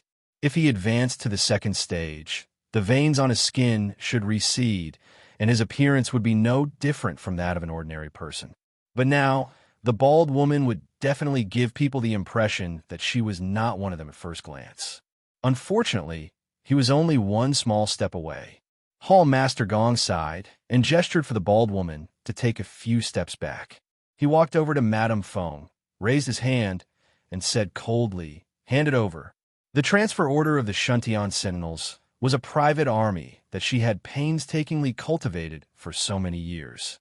Madame Feng gritted her teeth and took out a transfer order from her inner world with trembling hands. She bowed and handed it to Hall Master Gong. Hall Master, Madame Feng called out submissively. I will bring these people away. Hall Master Gong swept a glance at Madame Feng. Chapter 2178. I'll give you one last piece of advice. There is some enmity that you can't avenge. You can still survive if you leave as soon as possible. Now isn't the best time to clash head-on with Arbor's group. His lord has ordered not to clash head-on with them. What? Feng Lan raised her head and questioned loudly. She could sense that Hall Master Gong's aura had also sunk slightly, as if he was very unhappy. Feng Lan, pay attention to your status. Weigh clearly what you should and shouldn't ask. Hall Master Gong coldly glanced at her and turned to leave with a flick of his sleeve. Suddenly, a female attendant hurriedly ran in and hastily saluted Hall Master Gong and Feng Lan. Madam, it's bad. That Miss Xiao has led a group of people into our valley. Now that they've entered the bamboo hut and discovered that there was no one there, they're looting our supplies. Feng Lan clenched her fists and glared at Hall Master Gong, who was watching coldly from the sidelines. Hall Master, that girl is so arrogant and despotic. Why we have to tolerate her so much? This is an order from above. Just do as you're told. Hall Master Gong turned around and walked 3 steps before coldly glancing at the bald woman beside him. Ollie, why aren't you leaving? That bald woman, called Ollie, was like a mechanical puppet. She desperately wanted to turn around and leave with the Hall Master, but her body seemed to be out of her control and didn't move at all. Hall Master Gong sneered. A defective product is a defective product. You can't control your body again. Take her away. The two subordinates following behind him immediately walked forward and lifted Ollie from both sides. They directly carried her away as if she was a clay sculpture. This was completely the posture of moving goods. The bald woman was already sane, so this posture caused a great sense of shame to rise in her heart. Hall Master Gong. Feng Lan couldn't resist raising her voice and called out to the Hall Master wearing a ghost mask. Don't tell me we're abandoning this base? What else? Hall Master Gong coldly glanced at Feng Lan. If you didn't act rashly and alert the enemy in your eagerness for instant success and startle that girl, would we have completely retreated now? Feng Lan couldn't resist grinding her teeth. I don't understand. With his lord's power, couldn't he just kill that little stoic? She's just a little girl from the lower star region. Could it be that Arbor has some unknown identity? Hall Master Gong coldly glanced at Feng Lan. Don't act on your own. I'm warning you for the last time now. Yes, of course. How pretentious. Lord Zhang.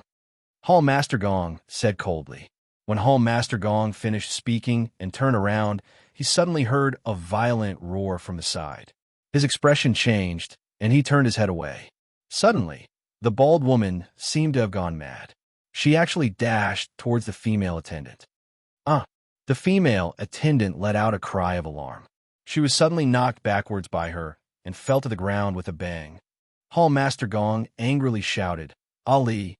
However, the bald woman didn't listen to his command at all. She roared and ran outside. Feng Lan was startled for a moment. Then her face lit up with joy. This special grade corpse puppet had already developed intelligence, and it even had the memories of a human when it was alive. She went crazy when she heard Arbor's name, so it looked like she definitely had an irreconcilable grudge with this little stoic.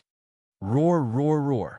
The bald female corpse puppet called Ollie grimaced in pain and dashed out madly without a care. It was too late for Hall Master Gong to send people to intercept her. Chapter 2179. Damn it! Hall Master Gong shouts angrily and turns his head to look at the two subordinates who were carrying the bald woman. Are you all dead? Why aren't you going to stop her? The two subordinates complain incessantly in their hearts. This rank 1 special class zombie has boundless strength and incomparably fast speed. It really isn't something that two little spirit masters can deal with. They don't know what's wrong with this fellow. It suddenly goes crazy and makes people unable to guard against it. Although they are constantly cursing in their hearts, the two of them don't dare to say anything. Since it's the Hall Master's order, they quickly follow and prepare to stop the bald woman. However, when they rush out, they can't find any trace of the bald woman. That bald woman's speed is much faster than theirs. In the time it takes to say a few words, she has already flown off to God knows where. Meanwhile, Xiao Mu and the others had ransacked that row of bamboo houses from top to bottom, inside and out. With the mentality of not wasting anything that can be used, everyone puts everything they see into their inner worlds. The Peony Fairy even says in a deadpan manner, I didn't expect that our trip to this small valley would actually have some gains. This is really unexpected. There are a lot of spirit stones piled up in this bamboo house. He Chun and the others don't need them, so Arbor takes them all. In the end, looking at some sturdy wooden tables and chairs in the bamboo house, Arbor thinks that when there are more people in the future, he will build his own small house on Paradise Planet. His family will also need these things, so he puts them all in one go. Everyone looks at her as if they are looking at a god. Wherever this little fellow passed by, not a single strand of hair was left behind. After sweeping through this row of bamboo houses, everyone has some gains. For example, Ginkgo Fairy and the others took a batch of pretty good medicinal pills. Arbor doesn't really need these medicinal pills and the like. If she wants them, she can just refine them herself. Another example is that some of the spirit tools stored in the bamboo house were taken away by Dao Wuji. This brat plans to listen to little sister-in-law's words. In the future, when he fights, he won't waste his strength if he can get spirit tools to explode. When everyone comes out of the bamboo house, they all have a lot of gains. Just as they are about to continue walking inside, they suddenly hear a low and hoarse roar. Roar, roar, roar. Xiao Mu abruptly turned her head, and the first thing she saw was a large bald head with countless veins protruding from it. So ugly. Xiao Mu creased her brows and decisively swept her palm across. The wood's spiritual energy that he pushed out endlessly pressed forward and heavily struck the bald woman's face that was pouncing towards him. Pong! The bald woman dodged as fast as lightning. Arbor's attack missed and smashed into the ground behind the bald woman. The broken gravel immediately splashed out, and some dust flew in front of their eyes. Everyone subconsciously narrowed their eyes. Roar! Roar! The bald woman stared straight at Arbor. Her purplish-red lips wriggled, and she shouted hoarsely and strenuously, "Joe! Wood?" Her voice was very strange. It sounded like a human, but it wasn't. It took her a lot of effort to say the two simple words Arbor. Arbor looked at her coldly and sized her up. He frowned and said, "Corpse puppet." "What?" Dao Wuji looked over in shock. When he saw her just now, he thought that this bald woman was just a little ugly. He didn't expect that Jojo would call her a corpse puppet. Broken Dreams. Chapter 2180. Emolian also furrowed her brows. It did appear to be a zombie, and it was a zombie in a complete human form. Her appearance was not good-looking, and her expression was slightly stiff. But compared to those crooked and rotting zombies in the past, this one was clearly very outstanding. However, why did this human-shaped zombie suddenly dash out from behind the bamboo house and attack Jojo without any explanation? She seemed to know Jojo and even called out her name, but it was clear that the husband and wife did not know who this bald woman was. The peony fairy blocked the attack and turned back to shout, "Hey, Jojo, this zombie seems to be coming for you." Arbor nodded. She could naturally tell that this human-shaped zombie had clearly called out her name just now. Moreover, the hatred in this bald woman's eyes was very bone-piercing. The bald woman hated her, but she had no recollection of it at all. She did not even know when she had interacted with this bald woman. Roar, roar. The bald woman clenched her fists tightly. Her finger bones appeared very thick, and her hands were 2 to 3 times larger than normal women's hands. Upon closer inspection, one would discover that her hands were covered in a thick layer of calluses that were many times thicker than other people's hands. Although her body no longer rotted after the mutation, she was still so ugly. "Jojo! Moo!" The bald woman shouted menacingly and abruptly dashed toward Arbor. She swung out her arms, which abruptly turned into slender noodles, and slapped at Arbor's head. Seeing this, Emolian promptly threw out a purple flame and hugged Arbor to the side. "Wife, don't be scared, don't be scared." Emolian calmly rubbed the little fellow's chest. "Hubby is here." Arbor? Question mark. Jojo was not scared at all. Okay? Hubby was taking advantage of her, right? "Ciao. Moo." The bald woman's resentful voice rang out again, and her scarlet eyes stared fixedly at Arbor and Emolian. "Kill. Kill. You." The bald woman spat out these 3 words with great effort. Her 2 long arms swung in the air and attacked in the direction of Arbor again. Squawk. The bald woman let out an extremely unpleasant roar, and 2 short black wings suddenly sprouted from her back. Squawk, squawk. The bald woman flew into the air and looked down at the ground fiercely. She flapped her short wings and swooped down from a height of 100 meters. She looked like she was going to throw Arbor to the ground and tear it apart. "I wonder what level this corpse puppet is," the peony fairy said with a strange expression. "It seems that it has evolved to a certain extent.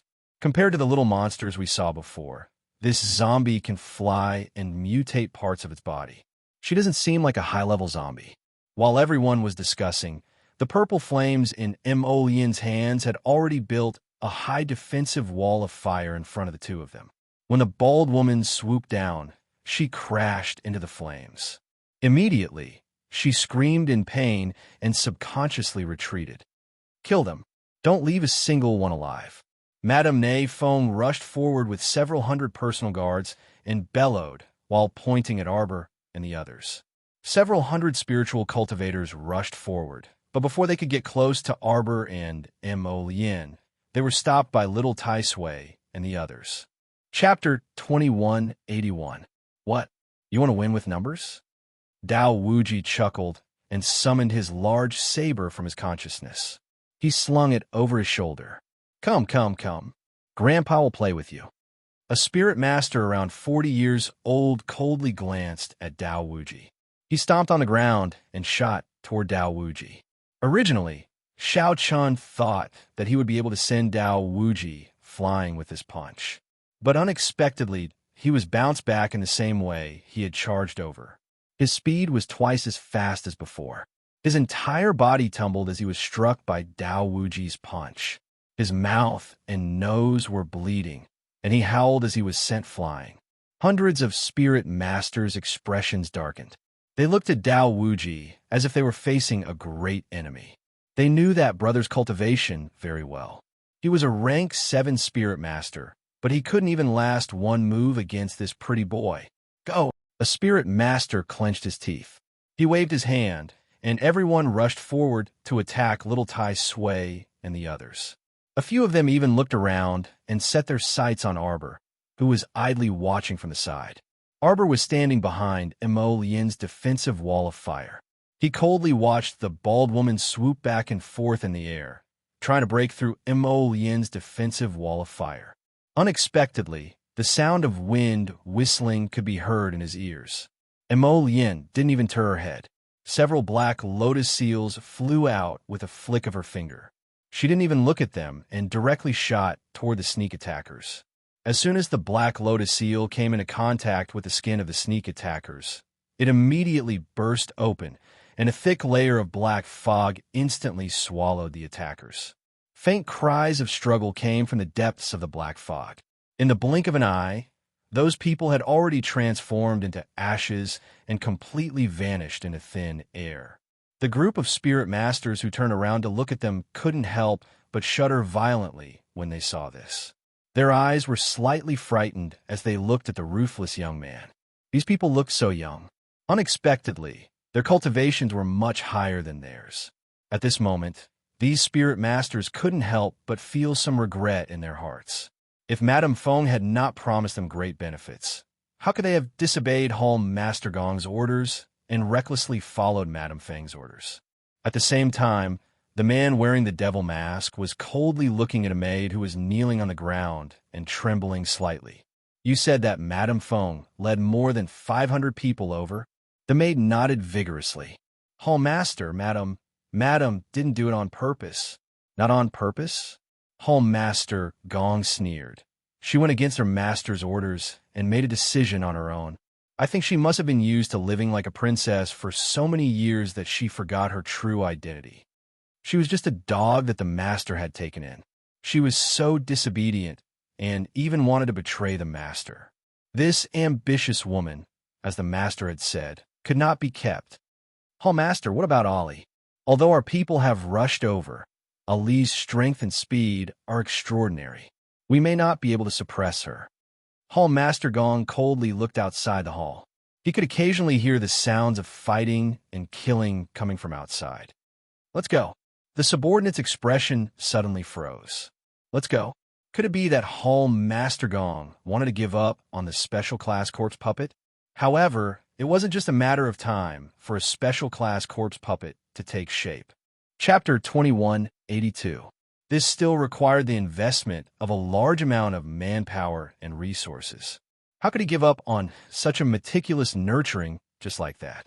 Hall Master Gong was truly generous. It's just a disobedient pet, Hall Master Gong said coldly and waved his hand. In any case, it's just trash. It doesn't matter. Since that's the case, Hall Master, should we evacuate the Shuntian guards now? Hall Master Gong nodded. Go ahead. You take them away first. I'll. Hall Master, it's bad, it's bad. When Hall Master Gong heard the voice, his brows involuntarily creased. He looked up coldly at the slightly plump middle-aged man who barged in. Wu Meng, how many times have I told you? Don't be so alarmed when something happens. Sorry, Hall Master. The plump middle-aged man swayed his body and giggled foolishly. What happened? Hallmaster Gong asked coldly. Hallmaster. The corpse poison in the Shuntian guards suddenly flared up and bit everyone they saw. Now, the number of people affected has spread to more than 10,000. Although the fat man had a silly look on his face, his words were like beans pouring out of a bamboo tube. He spoke very quickly and in a very organized manner. Therefore, Hallmaster Gong's face turned green when he heard this person's report. Feng Lan, you're indeed gutsy, feigning compliance on the surface but opposing on the inside. Hallmaster Gong gnashed his teeth and sneered. He raised his hand and said angrily, "What are you still standing there for? Quickly evacuate the unharmed members of the Shuntian guards." Hallmaster, this matter is still rather difficult, Wu Meng hurriedly said. Wu Meng hurriedly said, although our people went over to control it, the corpse poison acted up very quickly. Once bitten, the person will immediately turn into a corpse within a quarter of an hour. Hallmaster Gong clenched his fists tightly. It should be the corpse poison of the special grade zombie we left behind. They were originally only used for small-scale experiments, but they didn't expect the deranged Feng Lan to throw them into the Shuntian guards. Could it be that the Shuntian guards, which had 100,000 mystic cultivators and 1,000 spiritual cultivators, would be completely assimilated into a chaotic zombie army? That damn Feng Lan. She didn't hesitate to do this for her own selfish desires. It was him who underestimated a woman's hatred. Branchmaster Gong tightened the obsidian bracelet on his wrist and subconsciously moved the round black stone. Damn it, Hallmaster, should we go out and take a look? Hallmaster Gong shook his head. If we go and see Feng Lan now, she will only be more pleased with herself. Quickly bring some people over and bring out those Shuntian guards who have not yet been infected. Hallmaster, what if we make a mistake and bring out those infected with corpse poison and mix them into the normal group? What should we do then? Hallmaster Gong's head was about to explode. At this moment, he felt like his head was about to explode. When he heard his subordinates say such words, he couldn't help but be angry. Then open your eyes and take a good look before you speak. After he finished speaking, he waved his hand and asked them to scram. He walked back and forth in the hall a few times before he reached out and took out a communication jade talisman from his inner world. He reported everything that had happened here, including Feng Lan's disloyalty and corpse puppet Ali's disobedience to his command to his master. Soon, the other party replied with a line of words, "Abandon all of them." This meant that he didn't want the mutated Shuntian guards either. Branchmaster Gong glanced at the transfer order for the Shuntian guards in his hand and couldn't help but sneer. Bang! He smashed the transfer order into pieces. Chapter 2183. As though he still couldn't vent his anger, Hallmaster Gong ruthlessly stomped on the shard again. Feng Lan thought she had won, but she would soon realize that she had utterly lost. The little stoic wasn't that easy to deal with. Naive. Besides, Master wouldn't let this matter pass so easily. Only death awaited Feng Lan. At this time, outside the bamboo building, the battle between Arbor's group and the bald woman and Feng Lan's group was nearing its end. From beginning to end, the bald woman hadn't been able to take a single step past the lightning bolt. She could only glare furiously and madly at Arbor through the defensive firewall as she cursed. However, her curses seemed to be stuck in her throat, making it completely indiscernible. It was extremely strenuous for her to even pronounce the two words Arbor, let alone curse normally. Arbor expressionlessly glanced at this person. He only felt that the veins on that woman's bald head were bulging one by one. As far as the eye could see, they looked like earthworms twisting crookedly on her head, making him instinctively feel extremely disgusted. Aurora! The bald woman roared at the sky in extreme grief and indignation. She pounced down again and again, crashing into Emolien's defensive fire barrier. As a result, she was flung back again and again. She was covered in cuts and bruises, but she still couldn't break through the defensive wall. Her furious gaze landed on Emolien, and she roared at Emolien for a while. Emolien simply didn't know what this person was roaring about. He only lowered his head to check on his wife's body. Are you frightened? My Jojo, don't look at such an ugly thing. It stings your eyes. Arbor patted his chest. I'm not scared at all. At least, her appearance isn't much different from a normal person's. It's better than those zombies that shed rotten flesh as they run, right? Fuck, the zombies that shed rotten flesh as they run are here. Dao Wuji's ghostly wails and howls came from the other end. Arbor's mouth twitched as he turned around to take a look. His eyeballs nearly popped out. Was this really true? All of a sudden, the back of the row of bamboo houses began to swarm. One after another, graceful zombies emerged from the back of the bamboo houses and lunged at little Tai Sui and the others. Jojo bro jinxed it. Oh my, you scared this little sister to death. Fairy Ginkgo stretched out 2 fingers and gently patted her chest. In the blink of an eye, she savagely beat the few corpse puppets that had pounced over into pieces and rolled on the ground. Peony's movements were even more swift. She directly smashed down several lightning bolts, turning several corpses that were squeezed together into a pile of charred bones. Ma Shurchin laughed and said, "It's over. The entire mountain is covered with corpse puppets. Where did so many zombies come from?" Little Tai Sui also furrowed his brows. 100,000 Shantian guards? No way.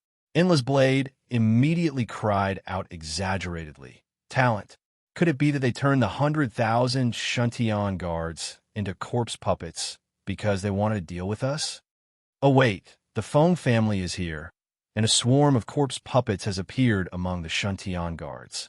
Could it be that these Shantian guards aren't Gung Pengsheng's private army, but rather a team assembled by the Feng family? Everyone looked at Endless Blade with measuring eyes. Heavens, Endless Blade could actually come up with such an analysis. This was the first time this had ever happened. Everyone revealed expressions of admiration and looked Endless Blade up and down again. Arbor also glanced at Endless Blade, giving him a look that said, "This child is worth teaching." This brother's IQ is finally online. Chapter 2184. Yuan Shurchin was not stingy with her praise. It's rare to see you so smart. You must have paid a lot of attention to improving your brain recently. It's good to improve your brain. Little Tai Sui chimed in. Since it's so effective, remember to improve your brain often in the future. Don't make it worse. Fuck you. Dao Wuji glared at Yuan Shurchin in annoyance, then glared at little Tai Sui. It's rare for me to be wise, but there are so many people who can't stand to see me doing well and are mocking me. What the hell is going on? Dao Wuji rolled his eyes and glared back at them one by one. I'll take out a small notebook later and write them down one by one. In the future, I'll mock them back. Everyone looked at the endless stream of zombies and charged forward with their sabers. This time, they had to be serious. Feng Lan looked on coldly for a while.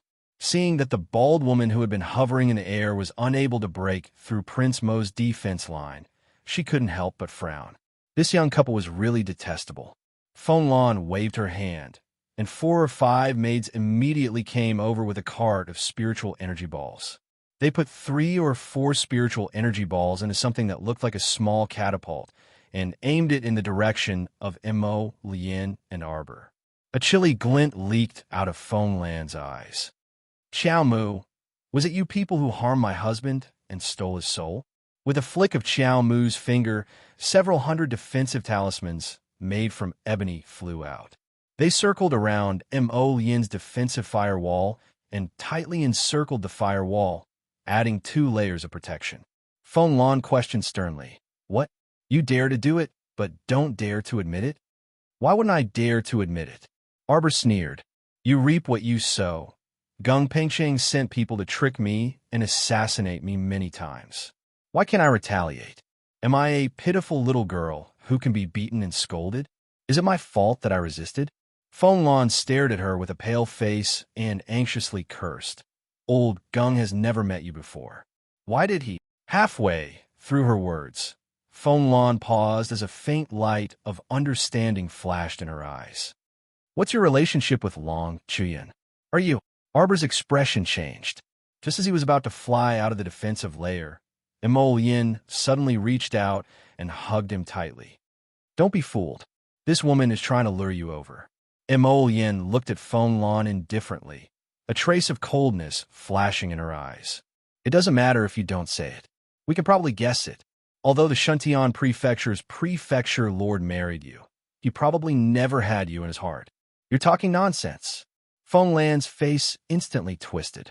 Mo Yin was actually just bluffing her a little, but who would have thought that Feng Lan would be duped by him at once? Hence, he had a better grasp of the situation. He looked at Madame Ney Feng with a sneer and said, "Your husband has someone else in his heart. That person should be a member of the Mu clan, right?" Feng Lan's pupils almost shrank.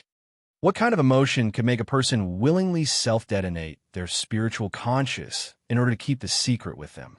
Mo Yin smiled faintly as he sized up the pale-faced Feng Lan. I can understand Prefecture Lord Gung's actions very well. In this world, only true love can make a man willingly go to such lengths. Chapter 2185. Arbor blinked and looked up at her husband. Is that so? She turned her head and glanced at Feng Lan, whose face had turned green and white. She suddenly felt that the crown prince seemed to have guessed correctly. Looking at Feng Lan's extremely pale complexion, she probably knew that her husband had someone else in his heart. You should only be guessing. Why does Manor Lord Gung want to deal with my Jojo? Mo Yin continued faintly. You probably know a little, but I'm afraid you don't know the specifics of what he's done. Based on your relationship as husband and wife, Manor Lord Gung shouldn't have told you about the missions he took on outside of Sky Fate, right? The person Gung Pengqing wants to protect at all costs. Your love rival, that Mu family member, although she didn't do anything, she easily stole your husband's heart. Your life is truly pitiful, always living under the shadow of another person. You're in pain, you're struggling, and you're tormented, but to Manor Lord Gung, you're as insignificant as a speck of dust. You won't attract any of his attention. You've fallen deeply in love with your husband for decades, but unfortunately, the person you love is willing to sacrifice everything for another woman, even to the point of self-detonating his spiritual sense. When Mo Yin's venomous tongue flared up, not to mention a mentally wounded woman, even someone with a strong psychological resistance wouldn't be able to withstand it. Shut up! Feng Lan screamed agitatedly. Arbor opened her small mouth and looked up at her husband with adoration. Heavens! Her husband had actually guessed correctly. Mo Yin lowered his head to look at the little fellow, and he tapped her small head lightly with a finger in amusement. Jojo was good at everything, but she was always a bit muddle-headed when it came to matters of the heart. If you want her to guess why Gung Pengqing self-detonated, she might as well kill Gung Pengqing directly. With her EQ, it was impossible for her to understand why Gung Pengqing would go to such lengths for a woman. Oh, maybe she wouldn't even be able to guess that the person Gung Pengqing wanted to protect was a woman. Why should I shut up?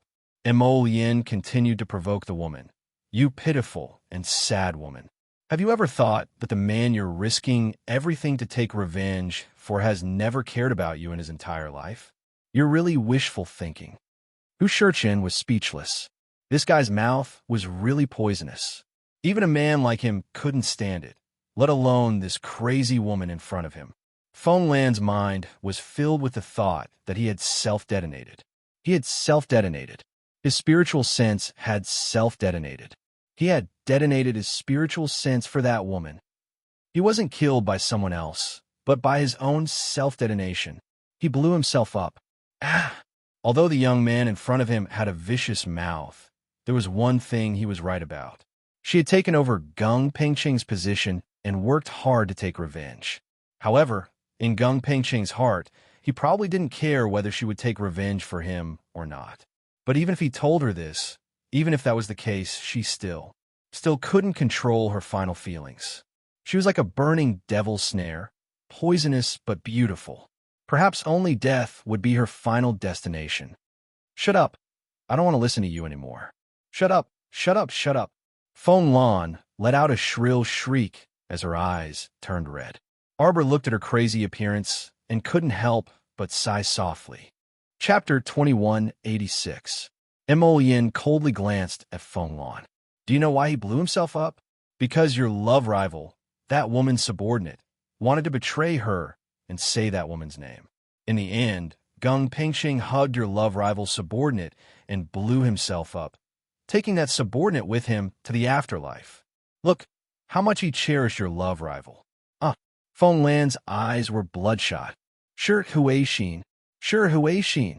I won't let you off. You bitch, bitch, bitch. She screamed crazily. This scream came from the bottom of her heart. Sure, Huixin. Arbor coldly said this stranger's name. In all these years, she had never heard of this name. This name, which Mo Lien spent a lot of effort to trick out of Feng Lan's mouth, was Sure Huixin. Was she her mother's former enemy? Was she also her current enemy? Mo Lien was holding his wife, so he naturally knew that the little fellow's emotions were fluctuating and her breathing was fluctuating. Thus, he lowered his head and whispered in her ear, "Don't take it too seriously. Maybe Sure Huixin is an imaginary enemy that Feng Lan conjectured herself. This matter still needs to be investigated, so I'll have someone do it." Shut up, shut up, shut up. Separated by a layer of defensive firewall and 2 layers of ebony defensive array. Although Feng Lan couldn't clearly hear what the two were whispering about, she was already in a deranged state, and she screamed angrily out of humiliation, "All of you, shut up." Arbor coldly glanced at her and didn't say anything.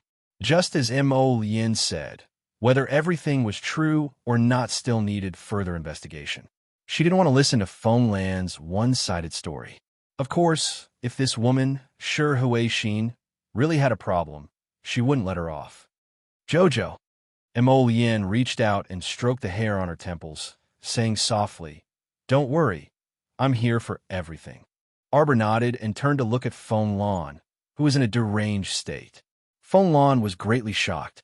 At this time, she was still unable to recover from the news that Gung Pingxing had self-destructed because of that woman. She raised her hand crazily, and a few servants immediately pulled the mechanism of the catapult with a sullen face. After a few whooshing sounds, the entire catapult trembled slightly, and several balls of spiritual energy were launched out with a series of bangs. Like shooting stars, several spiritual energy balls landed on the defensive talisman matrix that Xiaomu had set up with a thud. The defensive array glyphs were instantly smashed by the spiritual energy ball. The entire array glyphs were instantly turned into fine powder. Arbor coldly glanced over, and his gaze fell on Madame Feng's face, who seemed to have gone mad. "I want all of you to die here today." Madame Feng screamed. Her body was like a willow leaf trembling in the wind. "Arbor, die." Madame Feng screamed and waved her hand heavily.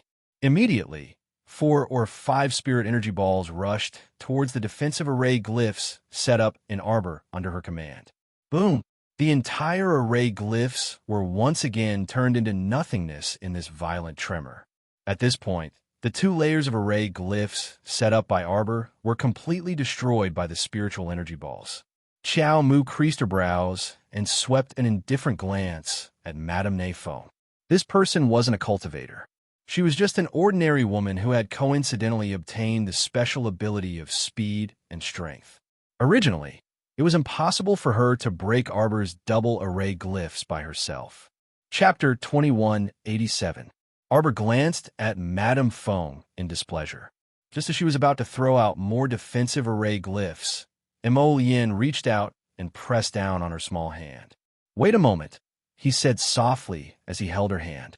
1 or 2 of these spiritual energy balls couldn't break Jojo's defensive array glyphs, but releasing several of them in a row with this kind of dispenser was very powerful. He didn't want Jojo's defensive array glyphs to be broken by that woman every time. Rather than letting his wife waste her energy, it was better for him to deal with this woman. He waved his hand, and clusters of gorgeous red flames jumped between his fingers like dancing fairies. Xiao Mu raised her head to look at him. She saw these clusters of small flames that resembled fairies slowly fusing together. Then, a purple flame sprang up from within and completely merged with the scarlet flame. Whoosh! That flame pounced at Feng Lan as fast as lightning. Feng Lan shouted loudly, "This kind of speed can't hurt me at all." Just as she finished speaking, Fong Lan felt as if she was hit by a huge force. Her entire body was instantly enveloped by heat. The red and purple flames completely wrapped around her limbs, giving off steaming hot flames. Fong Lan felt as if her bones were placed on top of a bonfire, and she couldn't move at all. Damn it, there was definitely something strange about the man in front of her. His fire's spiritual energy was completely different from others. She was actually slapped in the face. This thought flashed through Fong Lan's mind with grief and indignation. Her special abilities of speed and strength were completely useless in front of those who were truly supreme in terms of strength.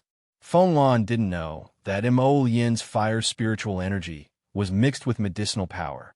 Naturally, it was different from others. Roar, roar. The special grade zombie named Ali suddenly roared, and a small spatial whirlpool suddenly appeared in front of Mo Lian. This whirlpool disappeared as quickly as it appeared. When Arbor reached out to grab it, Prince Mo's figure actually quickly disappeared in that whirlpool. This female zombie actually grasped the special ability of teleportation. Arbor looked at her dear husband who was teleported away with a stunned expression. She was so angry that her head hurt. Her husband was taken away by a demon. This simply made her feel unwell. The little fellow didn't expect that this bald female zombie had actually comprehended a special ability. This was something she had never seen before. Her husband. Arbor waved out hundreds of butterflies and shouted in exasperation, "Go find that bald female zombie!" Whoosh, whoosh, whoosh, whoosh. A group of butterflies immediately flapped their wings and flew in all directions. At the same time, Hall Master Gong's group, who had already retreated from the valley. Gong coldly glanced at the bottom of the cliff. "Hall Master, do you want to burn the entire valley below?" Wu Ming made a gesture of setting fire to the valley. Hall Master Gong glanced at him indifferently, and the fat man, called Wu Ming, immediately stopped talking, because he knew when he needed to speak and when he needed him to shut up. Just like now, Hall Master's meaning was very clear. He didn't want to make Arbor's group an enemy for the time being. Since that was the case, as a subordinate, it wasn't convenient for him to say anything. How should we report to Master about Ali when we return? Wu Ming couldn't help but ask. Hall Master Gong turned around and glanced at him indifferently. What's there to report? Chapter 2188. Wu Ming was slightly taken aback.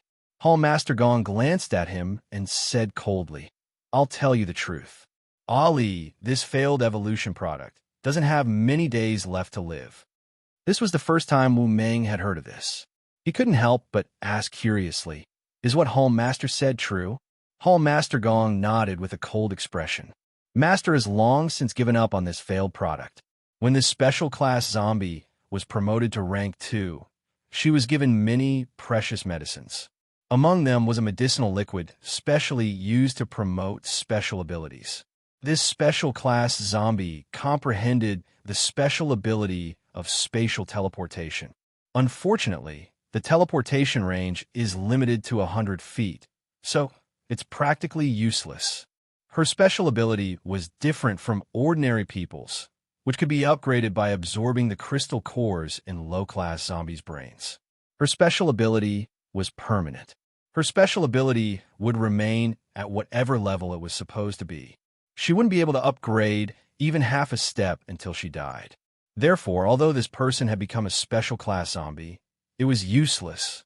Her special ability level hadn't reached special class at all. Hall Master Gong silently looked up at the completely darkened sky. "Let's go." This valley couldn't be used anymore. The Shuntian Sentinels were almost completely wiped out here. However, this didn't matter to Hall Master Gong. Since Master had given the order then, they should give up. Wu Ming turned back and looked deeply at the valley before following Hall Master Gong's footsteps. With the two of them leaving like this, it meant that they had completely given up on the Shuntian Sentinels and special class zombies. Of course, to them, Fong Lan was an existence they could do without. However, they couldn't help but feel that it was a pity for the 100,000 elite soldiers that they had painstakingly nurtured. After the two of them left, the deep valley below was still covered by smoke. The poisonous insects and creatures in the valley seemed to have sensed something as they all crawled out of their nests and scrambled to climb up the cliff. For some reason, it felt like a storm was about to come. Feng Chun strode up to Qiao Mu and stared at her small face that was flushed red from anger. Suppressing the laughter in his heart, he coughed lightly and reassured, "Don't worry, that female zombie's ability is limited. This venerable one doesn't think they can move too far." "This baldy caught my husband." Arbor was exasperated. She was really angry. That female monster had actually taken her husband away in front of her. How preposterous! Feng Chun coughed lightly when she heard this. "I don't think that spatial vortex is too big. I estimate that it's only about 100 feet in diameter. It won't exceed that by too much. Why don't we split up and look for it?" Arbor shook his head and looked at the black, poison-tailed butterflies fluttering in the air. He said softly, "Let's go. We already have a direction." Feng Chun nodded and turned to give Dao Wuji and the others a look, telling them to continue to stay here and exterminate the corpse puppets that had lost their minds. He called little Tai Sui and followed Jojo and the poison-tailed butterfly to Emolien. The poison-tailed butterfly fluttered its wings and quickly led Arbor's group to a place. Walking into the valley from the valley, there was a small, gurgling stream. Both paths were filled with lush trees. Behind the layers of trees, there was an old wooden house hidden in the middle. Arbor pushed aside the branches and rushed over. In the end, she saw a scene that made her very angry. Chapter 2189. The bald demoness had found a red veil from somewhere and covered her head. She was determined to grab Emolien's hand. Emolien dodged her several times, but was strangely trapped in the 4 small vortexes. No matter where he dodged, there was always the possibility of being sucked in. Arbor! Exclamation point. On the other hand, Feng Chun couldn't resist laughing. My heavens, this zombie is disguised as a ghost. Does it want to marry Emolien? Arbor quickly walked toward her husband. She originally wanted to avoid the spatial vortexes and fly to her husband's side, but the vortexes were very strange.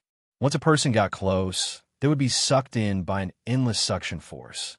Miss Chow was furious. She looked coldly at the bald female zombie with the red veil, who was desperately trying to pounce to her husband's side. She was courting death. Qiao Mu's gaze harshly shot out a burst of water, spiritual energy at the bald female zombie's back. The water spirit rippled into the air and instantly turned into millions of ice shards, which shot toward the bald female zombie's head. This sudden attack forced the female zombie to give up on pursuing Emolien, and she could only turn around to deal with Qiao Mu first. Arbor naturally wouldn't be polite with this monster. After the first wave of ice shards, the second wave came. Arbor had basically reached the point of perfection in the use of water and with spirit power. Thus, it was a piece of cake for her to consecutively unleash instantaneous attacks. Roar, roar, roar. After being smashed by 3 waves of ice rain, the special class zombie fell backward, dizzy and disoriented. With a wave of Qiao Mu's small hand, rows of earth spikes burrowed out from under the special level zombie's feet and abruptly transformed into several hundred confinement vines, firmly binding this special level zombie's legs within the vines. This zombie could actually let out a very human-like scream. Arbor couldn't help but look at her a few more times. Compared to any of the corpse puppets in the past, the one in front of him clearly had a complete intelligence. She could even look at him with resentment in her eyes. However, a corpse puppet was still a corpse puppet. She was something that could be resurrected after death. Her value was very, very low. Roar! The special grade zombie lifted the red veil on its head and glared at Arbor in front of it. He seemed to be resentful that she had rushed over at such a critical juncture. Her wedding ceremony was ruined by this woman again. This vicious woman. It was her who had turned her into this state that was neither human nor ghost. It was her. He ordered her to be pushed down from the city gate tower to be fed to the zombies, making her suffer pain and torture before she died. Such a vicious woman was actually able to win Prince Mo's affections, and he actually treated her like the apple of his eye. On what basis? How was she inferior to this unruly, willful, arrogant, an unbridled woman in front of her. She, Wei Mingli, refused to accept this. Arbor's thoughts suddenly moved, and the startled swan dagger suddenly appeared and pierced through the special class zombie's left shoulder blade. As a corpse puppet, she naturally didn't feel any pain, but the startled swan dagger was no ordinary item.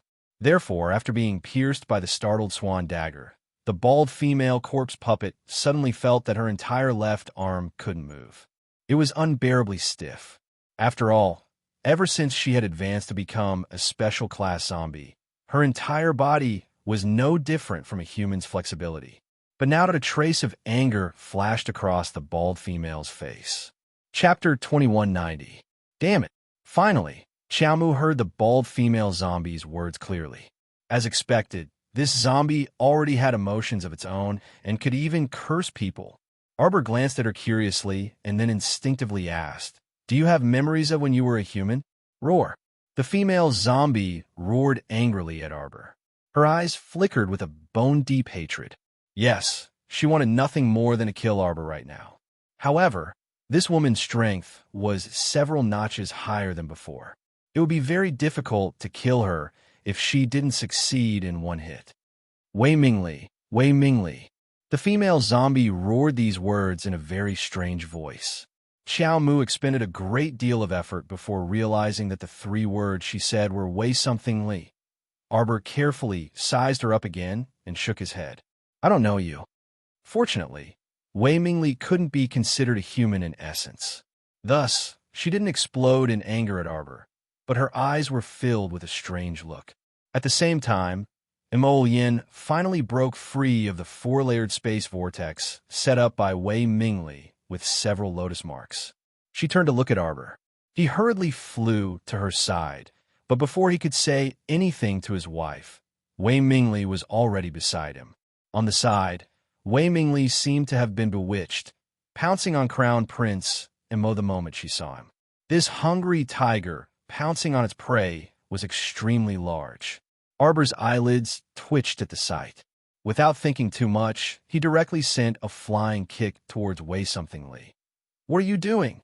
Not only did this whimsical female zombie want to secretly marry Mo Yin, but she also wanted to pounce on her husband right in front of her. She simply didn't know what death was. On the other side, Wei Mingli, who was blocked by Arbor, was 100 times more furious and tormented than Arbor.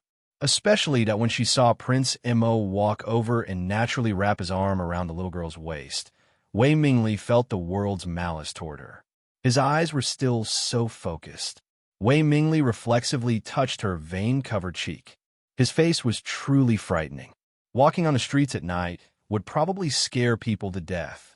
In the past, when she was as beautiful as a flower, the crown prince didn't even spare her a glance, let alone now.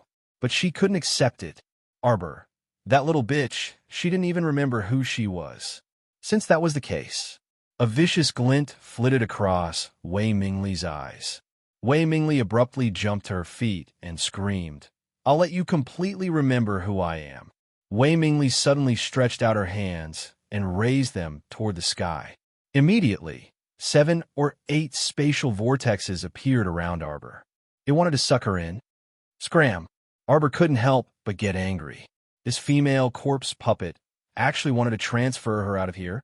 He wanted to occupy her lotus with all his heart. Jojo, Emolienne only felt her heart skip a beat, and she was about to pounce over. Suddenly, a person rushed out from the side and pressed down on Arbor at an incomparably fast speed, forcefully flipping her to the ground. At the same time, Arbor only felt that the figure pressing down on top of her seemed to be squeezed by spatial power and vibrated. With a puff, she spat out a mouthful of blood. That person's aura instantly turned from strong to weak, becoming dispirited. Arbor narrowed her eyes at the woman pressing down on top of her, and her gaze couldn't help but become angry. "Who told you to act on your own and save me?" Sleep. Chapter 2191. Die. A dark red glint flashed through Arbor's eyes. In a split second, the soil in front of the female zombie started rolling, and countless rocks rained down on her head. Bam, bam, bam. After several bangs, Wei Mingli struggled and screamed. She barely revealed half her face from under the jagged rocks and screamed at Arbor. Arbor, Arbor, you'll die a horrible death. Wei Mingli mumbled these words. To be honest, Miss Chiao couldn't hear a single word clearly. Her eyes were filled with the blood on her hands. This blood wasn't her own, but Yiling Min's. Yiling Min's body was stained with blood, and she was barely breathing. She looked like she wouldn't die in this world. Arbor looked down at her. He stretched out his small hand and immediately stuffed several pills into Yiling Min's mouth. At the same time, he raised countless sharp ice spikes with his right hand and pierced them toward the bald female zombie's head. Whoosh, whoosh, whoosh. The sound of something breaking through the air rang out. Wei Mingli roared. Now that she was crushed under a pile of rocks, she was like a target. Naturally, the ice spikes hit her accurately. Hundreds of ice spikes immediately pierced her into a sieve. Boom! Wei Mingli's strength suddenly surged, and she abruptly shifted the pile of rocks on top of her. However, before he could get up, he felt that his limbs were entangled by endless vines. They wrapped around her tightly, layer upon layer. She tried her best to break free, but unfortunately, after breaking free of one layer, dozens of layers of vines wrapped around her again. From afar, Wei Mingli seemed to have become a giant cocoon. Arbor knew that Feng Chun had made a move, so he immediately summoned the startled swan dagger while Wei Mingli was entangled by the giant vines. The startled swan dagger buzzed in the air. It was connected to its master's mind, and it swiftly stabbed toward Wei Mingli's head. Ah! Wei Mingli let out a piercing scream. Being stabbed in the head by the startled swan dagger was no joke. However, Wei Mingli was already a special-grade zombie, and her head was much harder than any other zombie's. The startled swan dagger failed to pierce through the special-grade corpse puppet's vital points, but did cause some damage to her. This made Wei Mingli a little scared. She originally thought that after her body was made into a monster like a corpse puppet, both her strength and speed would be greatly improved. She even obtained a very rare dimensional vortex arcana. But now, she suddenly felt that she might not be as strong and invincible as she thought. She seemed to be able to die too. When Arbor realized that Wei Mingli hadn't been stabbed to death by the startled swan dagger. She couldn't help but frown. This female zombie, named Wei something, Li, seemed to have a brain structure that was very different from other low-level zombies. Just now, when the startled swan dagger pierced over, it actually could not pierce her in the slightest. His head was like an iron plate, and he couldn't go in at all. Arbor narrowed his eyes at Wei Mingli, feeling a little angry. The startled swan dagger was no ordinary spiritual weapon. Mo Yin said that it was a growth-type weapon. In other words, as her cultivation level rose, this spiritual weapon could very likely advance to a divine weapon or even a holy weapon. Yet this startled swan dagger actually couldn't kill that zombie. Xiao Mu clenched her fists and lowered her head to look at the silent Yiling Min. Chapter 2192. When she looked up to stare at the female zombie again, her eyes were already below the freezing point. A mere zombie dares to be so arrogant in front of me. Did she really think that there was nothing she could do to her? Arbor had already lost all patience with this fellow in front of him. He directly summoned a dozen or so explosive birds from Paradise Planet and had them carry out a suicidal explosion on Wei Mingli. The pile of rocks was blasted into pieces. Wei Mingli was sent flying by the shockwave. Mo Yin's finger moved, and a sharp arrow formed from purple flames instantly shot out. It only took one exchange before it burrowed out of Wei Mingli's head. Wei Mingli wanted to scream, but it was already too late. Her head was instantly like a watermelon that had been cut open to half of it fell off one side, splitting into two in an instant. The way she died was very disgusting. Arbor swept a glance before retracting his gaze. Mo Yin's sharp arrow of purple flames just so happened to aim at Wei Mingli's head, and it completely pierced through. Wei Mingli's terrified and incredulous gaze before she was completely done for was quite hilarious. What was there for her to be frightened and unable to understand? Could it be that she thought that Mo Yin would have tender, protective feelings for her? Simply laughable. From start to finish, Arbor still couldn't recall who this Wei Mingli was. Instead, it was the crown prince who remembered. This woman was precisely the bait used to feed the zombies when the Mo kingdom capital was besieged by zombies. But all of this didn't matter anymore. Since his Jojo couldn't recall, then he shouldn't think about it. In any case, the trouble had already been resolved. Cough, cough, cough. Yiling Min coughed violently and slowly opened her eyes. The first thing she saw was Qiao Mu's small, taut face. What did you run out for? Arbor reflexively grasped her wrist. You were corroded by the spatial compression force. You can't be saved. Do you understand? Cough, cough. Yiling Min nodded with a bitter smile. Even if you didn't come out, nothing would have happened to me. Arbor said angrily. Yes. Yiling Min nodded weakly. Arbor pursed his lips and stared at her. Aren't you afraid of death? I'm afraid of death, junior sister. Yiling Min said with some difficulty. I only know, but I never thought that I would be able to see master and martial uncles after I die. Being able to see all my senior and junior sisters. I feel very comfortable in my heart. Are you stupid? Second Ant Master and the 200 Holy Water Sect disciples are all alive and well. Where are you going to see them? Arbor wanted to punch her, but he didn't know where to start. Although Yiling Min didn't seem to have any external injuries after being squeezed by the power of space, it was obvious that her internal injuries were extremely serious. Her 5 viscera and 6 bowels had probably been crushed into powder under the spatial compression. Now he was just barely holding on to his last breath, hanging on to a little bit of his spirit and talking to her like a dying flash. If Yiling Min hadn't rushed over and blocked the attack for her, she would have died. Qiao Mu was very clear in her heart that she was probably going to run out of luck. Wei Mingli, this zombie, was more than just a little stronger than other people. She was unable to heal Yiling Min's injuries. Her 5 viscera and 6 bowels were already shattered, so there was no way to save her. Unless she could refine the crisis reversal pill now, perhaps she could save Yiling Min's life.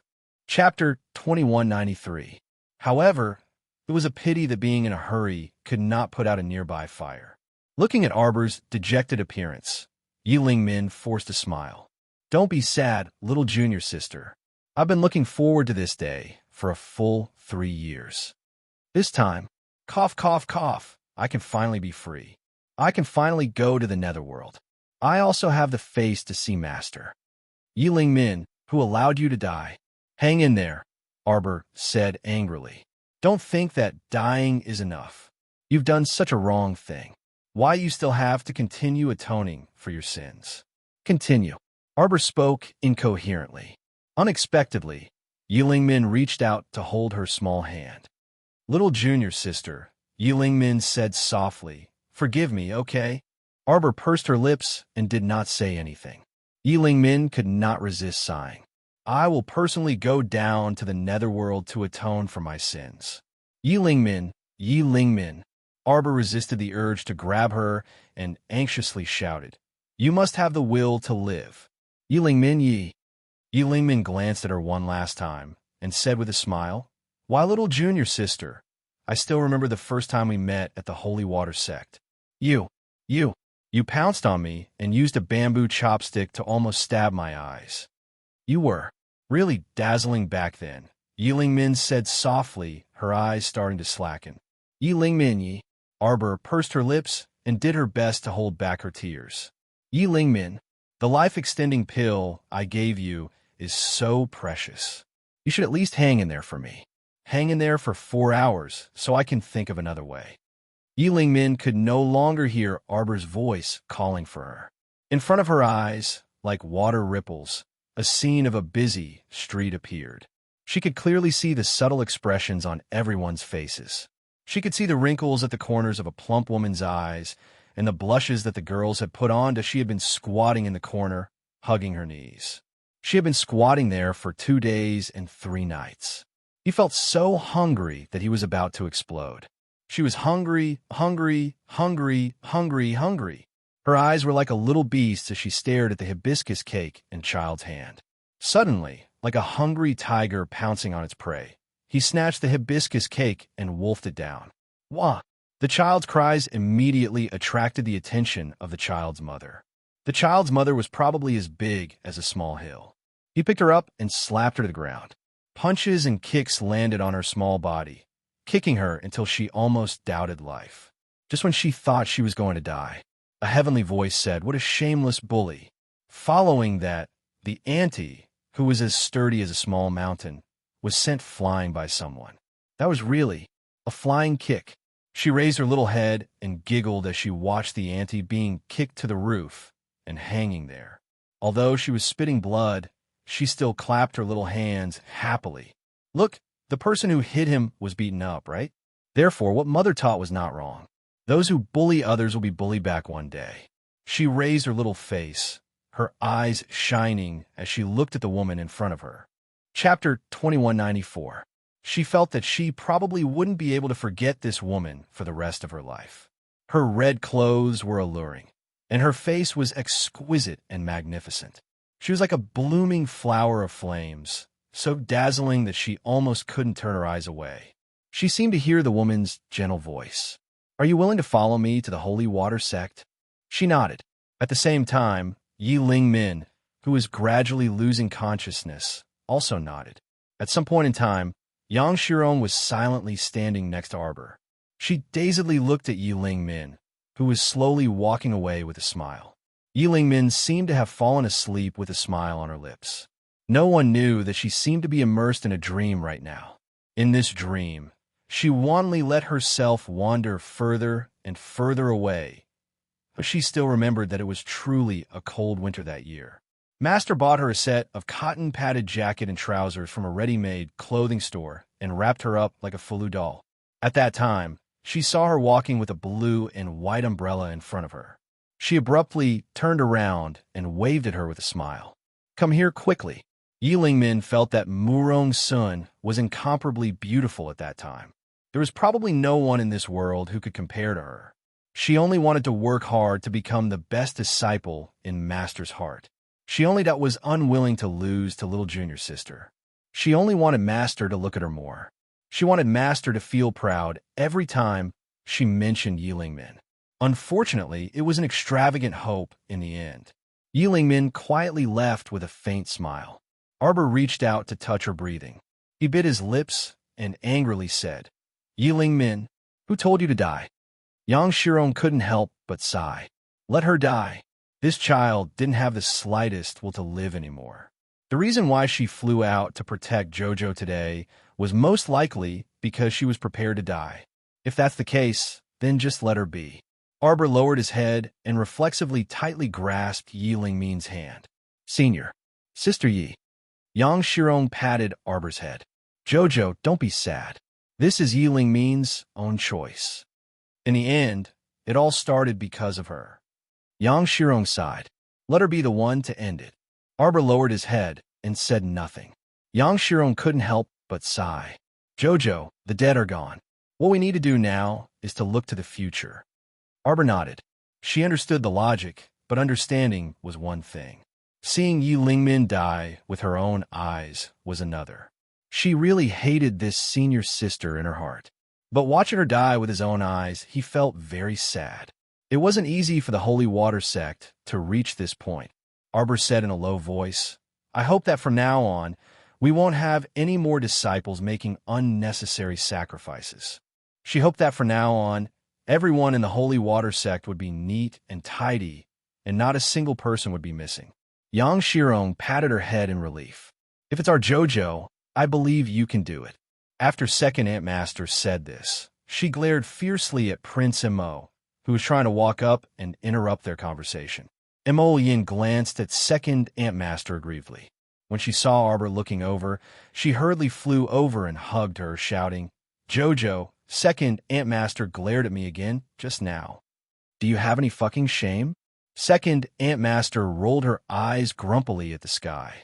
Xiao Mu was tormented by the two people's jesting, but half of the sorrow in her heart was washed away. Chapter 2195. Jojo, Emolien said angrily, "Second Uncle Master doesn't like me." Arbor looked at her husband sympathetically. "Husband, there's a reason why Second Uncle Master doesn't like you. What's the reason? Mo Lien asked curiously. You're beautiful. Arbor raised her small hand and stroked his chin, then floated away. Mo Lien! Exclamation point. Was he being teased by his wife? Yang Shirong. Arbor came to Yi Lingmin's side and put her bones into the peach blossom slope, then asked Little Tree to bury Yi Lingmin beside her senior sisters. Yi Lingmin's matter was considered to be over. Just as second Uncle Master said, it was impossible to save a person who had lost the will to live no matter how much he wanted to. Reporting to the Crown Princess, we found the Shuntian Prefecture's prefecture lord in the dungeon. Bring them up. Xiao Mu reflexively looked behind Tong's group. Reporting to the Crown Prince, the Shuntian Prefecture's people are basically under control. 1/3 of them have already mutated into zombie puppets. We're still not sure if the other 2/3 have mutated or not. When Mo Lien heard this, he nodded and said, then deal with the mutated zombie puppets. As for the remaining people, isolate them for the time being. If symptoms appear, kill them. The subordinate nodded in agreement and left to carry out the order. Arbor looked up at Prince Mo and reached out a small paw. Mo Lien looked at her in amusement and naturally reached out to grab her hand, pulling her to his side. What's wrong? When are we going to the Divine Lands? She really wanted to try her ship that could cross the 3 states and 6 prefectures. She wondered if the old man was bragging so well. Was it completely effortless to cross the Divine Lands? This was something that would only be known after trying. Eliminate the remaining military forces of the Shuntian Prefecture. Let Dunzu take charge here. In this way, there was no need to worry that Shuntian Prefecture would stab Jojo in the back again. Xiao Mu nodded when she heard this. Turning his head, he saw Dun Zong being carried out. This was really flattering. Mo Lien's 2 subordinates found a rattan chair and carried Dun Zong, whose body was tilted over. Beside Dunju was a skinny, dark-skinned boy. His eyes were full of spirit, and he was very clever. Arbor looked at his miserable appearance and couldn't help but cough softly and ask him, How are you, Dunjong? It would have been better if he didn't ask, but once he did, that Dungeon almost jumped up from the rattan chair. Unfortunately, he didn't have the strength to do so, so he hadn't even lifted a finger yet. This person was covered in cuts and bruises from head to toe. He looked extremely miserable. Standing beside him was a skinny, dark-skinned man. Arbor glanced at him, and the boy immediately bowed respectfully to her. Respected miss, my name is Meng Mai. Thank you for saving me previously. Arbor nodded at him and glanced at the listless Dunjun. You saved him? Meng Mai nodded his little head. I am now the Prefecture Lord's personal bodyguard. Since the Prefecture Lord doesn't despise me for being young, Meng Mai will naturally do my best for the Prefecture Lord. Arbor glanced at Dunjun with disdain. She didn't know what flowery words this guy used to trick this child into working for him. When Dunjun saw Arbor's gaze, he immediately became unhappy. Little master, why are you looking down on me? Chapter 2196. Why would I need a reason to despise you? Arbor gave him a look that said, Figure out yourself. Then he walked to Dunju and squatted down. Reaching out to check his pulse, Arbor stared at Dunju for a while. Dunju immediately started to look nervous. What's wrong with my body? Is there a problem? How could this be? Can't you tell what's wrong with me? This guy was scaring himself for no reason. Before Arbor could say anything, he was already yelling, Little master, don't scare me. I finally have a body. I don't want my body to be taken away in less than 3 days. Arbor turned to look at him, threw his hand away, and said expressionlessly, The coating on your tongue is a little yellow. Have you been heaty lately? You also have stomach pains from time to time. Ah, yes. Tun immediately put on a fawning look and praised. Little master, your medical skills are really unparalleled. Arbor couldn't be bothered with this bootlicker and said, You have to eat at least 2 meals a day. I'll prescribe you some medicine for gastrointestinal problems later. Remember to take it on time. Dunju nodded. After Arbor threw down the prescription and left with Mo Lien. Only then did Dunzong exclaim. God, he was fooled by Jojo. Since the topic had changed, he had forgotten to pour out his grievances and strongly request for a change of body. He was such a pig. He knew that the couple was a scam. In the end, they let him into the trap with just a few words. He completely forgot about the important matter he wanted to ask. Dunju was so angry that he pounded the armrest of the chair back and forth. He couldn't help but yell in the direction the couple left. "Little master, come back here. This little guy is really troublesome." Emolien looked down at Arbor and reached out to touch his head. "Jojo, what did you say just now?" "It's just a trick," Arbor said expressionlessly. "Eating it won't hurt anyway. There is nothing wrong with his body. The main thing is that his external injuries are more serious. When the time comes, I will teach Meng Mai and let him help Dun Shu apply the wound." Emolien held back her laughter and nodded. Dun Tun was right. The little guy was really cunning. The two of them found a place where the sun was shining and sat down, waiting for Tong's report. After half an incense stick's worth of time, Tong came running over with his men. "Your Highness, the big and small corpse puppets have been eliminated." Emolien nodded. "Pack up and get ready to leave." Everyone immediately decided to leave the valley. Before leaving, Emolien set a small fire in the valley. Prince Emo had reinforced a hidden barrier around the valley to prevent the fire from spreading. After doing all this, the young couple held hands and was about to leave. Emolien instinctively leaned towards Jojo and glared at Yang Shiro. "This is my Jojo. Second Uncle Master. You're not going to break us up, are you?" "That's not right, Second Uncle Master. Jojo and I love each other more than gold. Our feelings for each other are strong." As Emolien spoke, she clasped Arbor's small hand tightly. After saying a few words, she lowered her head and asked Arbor, "Is it Jojo?" Arbor instinctively nodded. "No one can separate us. Is it Jojo?" Xiaomu dazedly nodded her head again. "Second Uncle Master, your cold expression is very strange." Emolien huffed angrily. Chapter 2197. "Jojo likes me so much. If she doesn't have me, what will she do? Am I right, Jojo?" Xiaomu might have been listening to what Emolien was saying at the beginning, but after he spoke so much, Xiaomu only nodded her head as per her usual habit. She simply didn't listen to what this guy was saying. Prince Emo already knew about this habit of Jojo's. Hence, he said a series of words, and sure enough, the little guy followed suit and nodded. Yang Shirong, who was standing at the side, was so angry that she laughed at Emolien. It was obvious that this guy had figured out Jojo's pattern and was waiting to trick her. Second Marshal Ant looked unhappy and reached out to pull Arbor to her side. "Jojo, you're so silly. If you get sold, you'll have to pay back the money." Arbor wanted to say that she was silly, but on account of Second Marshal Ant's face, she didn't argue. Yang Shirong pulled Arbor and flew out of the valley. Along the way, she couldn't help but exhort, "Jojo, you're still young. Don't be in such a hurry to get married." "Second Marshal Ant, I've been married for a long time." Yang Shirong was speechless. What a disappointing little guy. Second Ant Master grumpily glared at Xiaomu. When he glanced back and saw that Emolien had caught up, he quickly grabbed Xiaomu's small hand and sped up. Emolien was so angry that she laughed. What was Second Marshal Ant trying to do? She was trying to stir up trouble. His Jojo. Emolien Jojo was pulled away by a Second Marshal Ant Yang Shiro. From a distance, the little guy looked back at him reluctantly. Then he waved at him. "Lien, I'll leave everything here to you." Emolien was speechless. Why did she suddenly have a strange sense of danger? Jojo's family was not easy to get along with. They were not as honest as Qiao Zhongbong and his wife. Not easy to deal with it. Emolien sighed and looked up at the bright sky. Swoosh! His figure immediately vanished. After returning to the inn, Yang Shirong patted her little niece's head and said with a smile, "Do you want to go into seclusion? From what I see, you should stabilize your cultivation level first."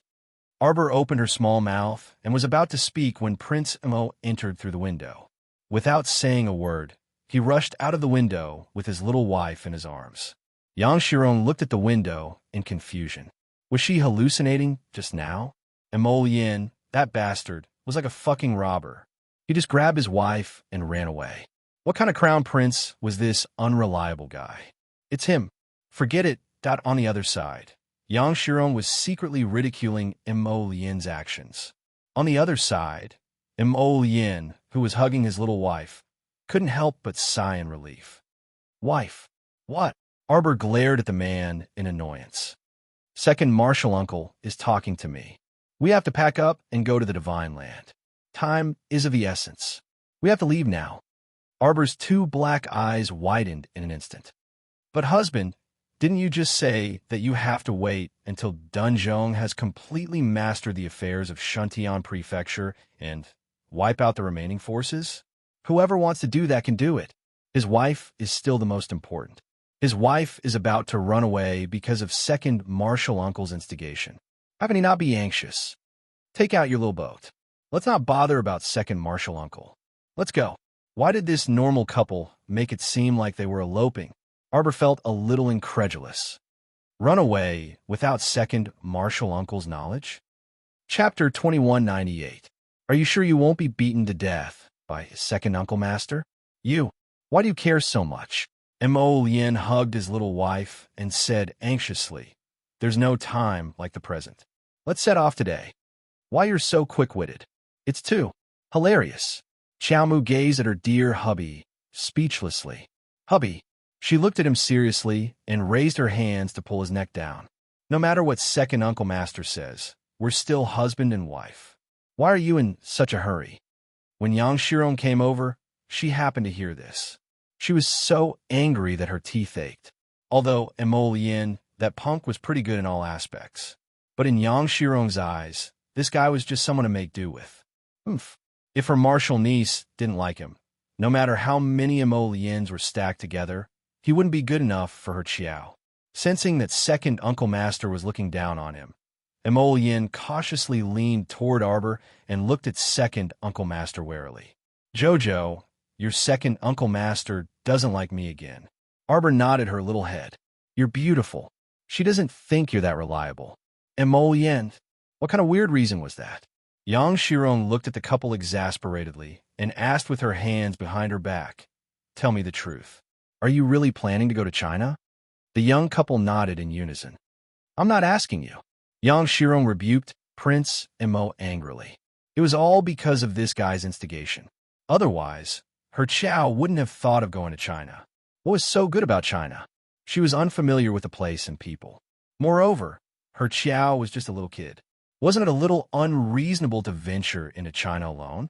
It felt like it was too early. She should at least raise her realm and become a level 10 great spiritual master. Only then would she feel assured. Arbor looked at her Uncle Master's worried gaze and said expressionlessly, Second Uncle Master, don't worry. I'll take you with me. Second Uncle Master was speechless. Let's go to the Divine Land and find a good place for our sect to rebuild. Yang Shirong's eyes brightened. We'll inflict heavy losses on the Holy Water sect in the Divine Province. Why did it sound so tempting? Arbor nodded.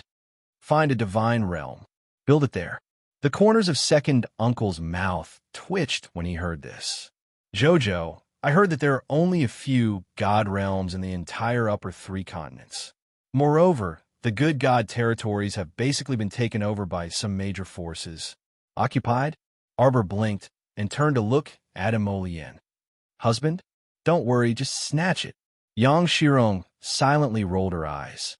She snorted and glanced at the kid. You make it sound so simple. One of the divine realms is under your father's name, right? Really? Emolien was stunned for a moment before she nodded and said, Then let him give us the realm of the gods as a wedding gift. Arbor nodded, agreeing with Prince Mo's words. Yang Shirong's mouth twitched. She looked at Prince Mo and then at their Chiao. She suddenly understood.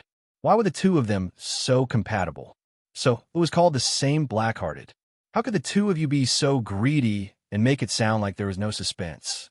Just like that divine realm was already in the bag for the two of them. The great emperor of the divine land must have had 8 lifetimes of bad luck to have such a deceitful son. Yang Shirong rolled her eyes. When are we going? Chapter 2199. In a few days. Immediately. Arbor and Mo Lien gave different answers at the same time. Yang Shirong glared at Mo Lien in exasperation. What do you mean immediately? We have to prepare for China. What do we have to prepare? Aren't the things in our inner world? Scram. Second Uncle Master roared like a lion that Mo Lien looked pitifully at his Chiao. Second Uncle Master roared at me. Arbor quickly patted his hand. That's how Second Uncle Master is like. You get used to it. Yang Shirong felt that this did not sound like a compliment. She glanced at the couple and continued, Jojo, don't be anxious. It's always good to prepare more. Who knows what you'll face when you go to China? Before Yang Shirong could finish, Mo Lien waved at her. Second Uncle Master, don't worry. I'll take care of everything. You're the one who's worrying. Yang Shirong snorted. This Mo fellow could even snatch her Chiao and run away at the inn. Who knew what he would do in the future? Sigh. The child was all grown up. It was really worrying. Yang Shirong sighed and followed the two of them with her hands behind her back. The next day, Arbor and Mo Lien slept until late in the morning before they got up. After the two of them finished washing up and were about to go downstairs for lunch, the shopkeeper ran upstairs and respectfully handed the two of them an invitation. Mo Lien reached out to take it. After turning it over and over to examine it, his lips involuntarily curled into a sneer. Who sent the invitation? Who else could it be? Mo Lien pulled Arbor's hand and walked downstairs. The one from the Long family of Giant Pain. Mo Kuan. Prince Mo nodded. What did he send the invitation for? Mo Lien's face was full of mockery. She flipped the invitation over and over again. Then, she raised a red flame and burned it to ashes. That person from the Long family of Giant Pain said that he was rude to me last time and wanted to use the banquet as an excuse to apologize to me. Oh, Arbor didn't say anything. Mo Lien looked down at her in amusement. What do you think? Do I have to go? Arbor snorted. What good can there be in those foppish gatherings? Isn't it just singing and dancing and finding some scantily clad women to accompany them? Mo Lien's eyes lit up. She turned the little guy around to face her. Jojo, are you jealous? Bah, why would she be jealous? Miss Chiao snorted stubbornly and glanced at Prince Mo. Are you still going? The Crown Prince immediately shook his head. No, no, no. Miss Chiao's little face was no longer so tense. Mo Lien held her little hand and walked down the stairs. Immediately, she saw Second Uncle Master sitting by the window and looking at her with a ladle-like face. She hurriedly pulled Arbor over. Second Uncle Master. Prince Mo bowed respectfully to Yang Shirong. Yang Shirong, who had wanted to rebuke this fellow, was suddenly speechless. This brat always acted obedient in front of Jojo. That face of his really made her unable to get angry. Jojo, if we want to go through the passage in China, we'll have to wait for at least 4 months. No need. Arbor shook her head. I have my own ways to get there. You don't have to worry about this. As she spoke, the wind chimes at the door rang. A dozen or so women with slender waists walked in from outside, walking towards Crown Prince Mo with a clear goal in mind. Chapter 2200. Mo Lien's eyelids twitched as a bad premonition flashed across his heart. Sure enough, the dozen or so women were walking towards him. They lined up in a row and bowed to Prince Mo. They said in unison, Your concubines greet your highness the Crown Prince. Yang Shirong was so angry that her face turned green. She slapped the table so hard that a corner of the table fell to the ground. Who are these people? This stinking brat. My impression of him had changed a little, but I didn't expect him to be this kind of person. Yang Shirong's face was saying, You're not satisfied with my Chiao, and you're making so many women. Her expression, if that gaze could be turned into a saw blade, it would probably be able to stab Prince Mo twice. Mo Lien's face darkened as he suppressed his anger. He glanced at the women. Who are you? We are here on the orders of the Crown Prince of Giant Pain to bring your highness the Crown Prince to the residence for a gathering. Mo Lien, Crown Prince of Giant Pain, do you want to die? Arbor, Crown Prince of Giant Pain, you're really tired of living. Yang Shirong slammed the table and pulled Arbor away. Jojo, why are you still staying here? Haven't you bullied us enough? Second Uncle Master. Mo Lien hurriedly stood up and pulled his Chiao to his side. I don't know these people. Just tell them to scram. Arbor glanced at the dozen women with heavy makeup. You're the Crown Prince of Giant Pain's Crown Prince's dancers? The women shook their heads. Yang Shirong's expression softened a little. Who the hell knew who the Crown Prince of Giant Pain was? But since they weren't the crown prince of Giant Pain's dancers, they might just be ordinary maids who were dressed a little flirtatiously. Unexpectedly, the leader of the dancers looked shyly at Emolien. "We're the crown prince's people." "The crown prince? Arbor, where did this bunch of idiots come from? How dare they pretend to be the crown prince's people?" "The crown prince has already given us to your highness. I hope your highness won't despise us for being clumsy." Yang Shirong flipped over the table in front of her at once and pulled Xiao Mu away without another word. The crown prince hurriedly stood up with a dumbfounded expression and chased after the two of them. Yang Shirong pulled Arbor and ran at lightning speed. In a flash, they were already far away from the inn. Arbor couldn't help but sigh. He tugged at Yang Shirong's hand and said, "Second martial ant." Yang Shirong turned to look at her and said seriously, "Child, have you thought it through? When you go to the Divine Land, if you go there as the crown princess, there will be many troubles and dangers." Arbor nodded. "I know, second martial uncle." Yang Shirong looked at her again and said unhappily, "Child, with your qualifications, you can easily find 8 or 10 Emolien, let alone one. Look at this kid, he's not that good." Yang Shirong continued to ridicule. "He's surrounded by a flock of women. Who knows when someone will shove someone to his side? It's fine.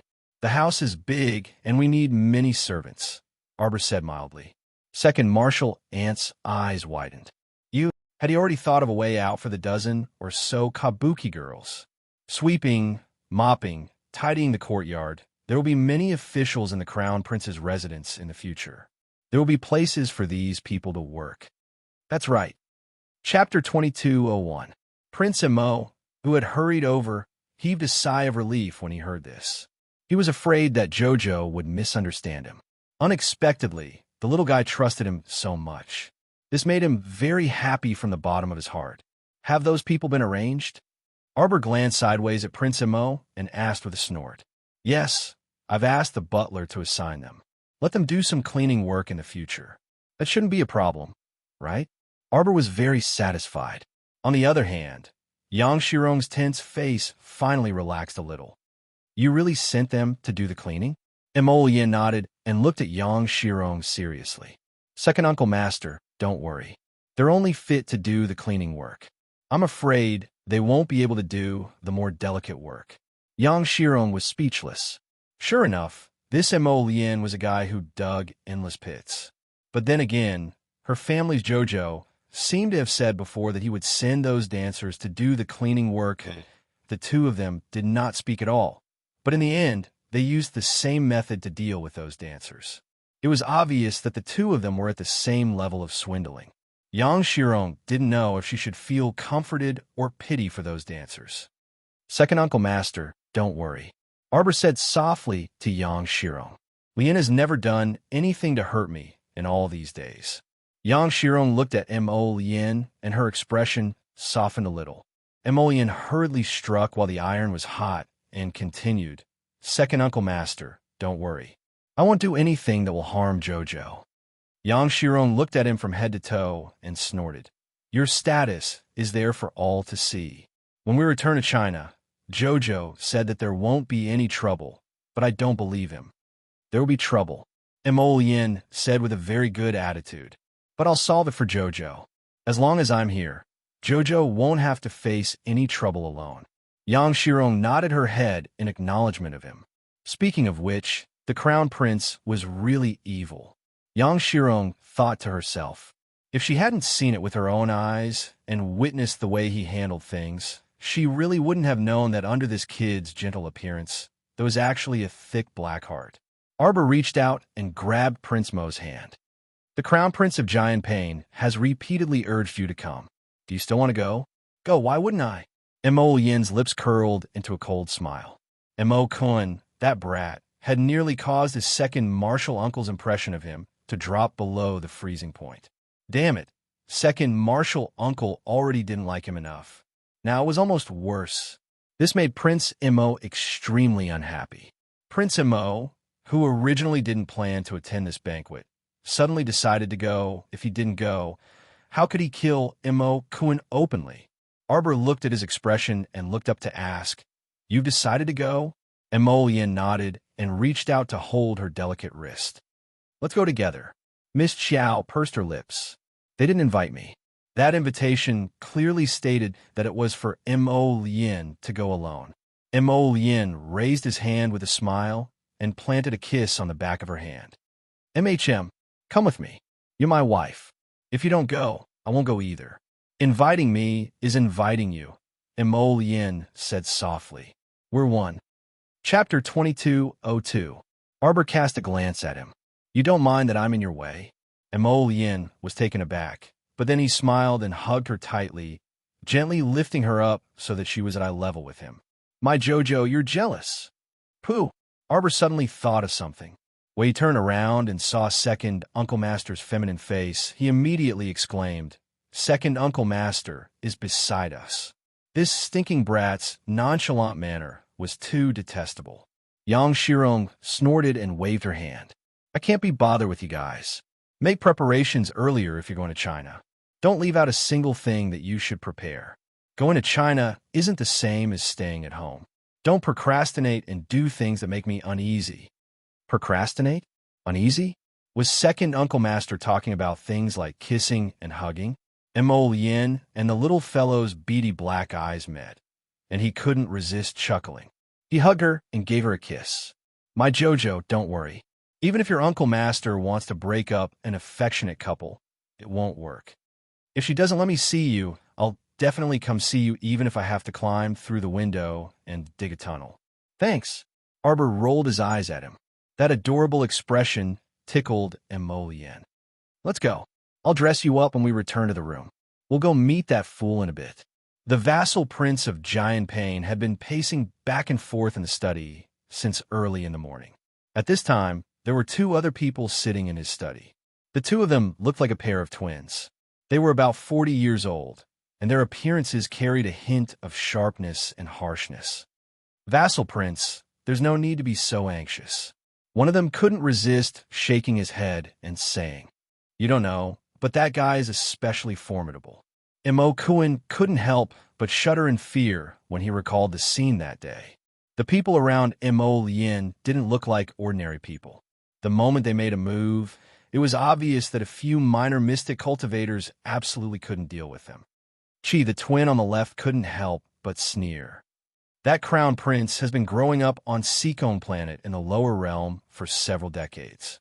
Even if that group of people from the Council of Elders went over to impart their experience, you should also know that in a lower realm place like Seacone Planet, the spiritual energy is very thin, and even mystic energy is rarely seen. I've also heard that spirit masters are extremely precious in the lower realms.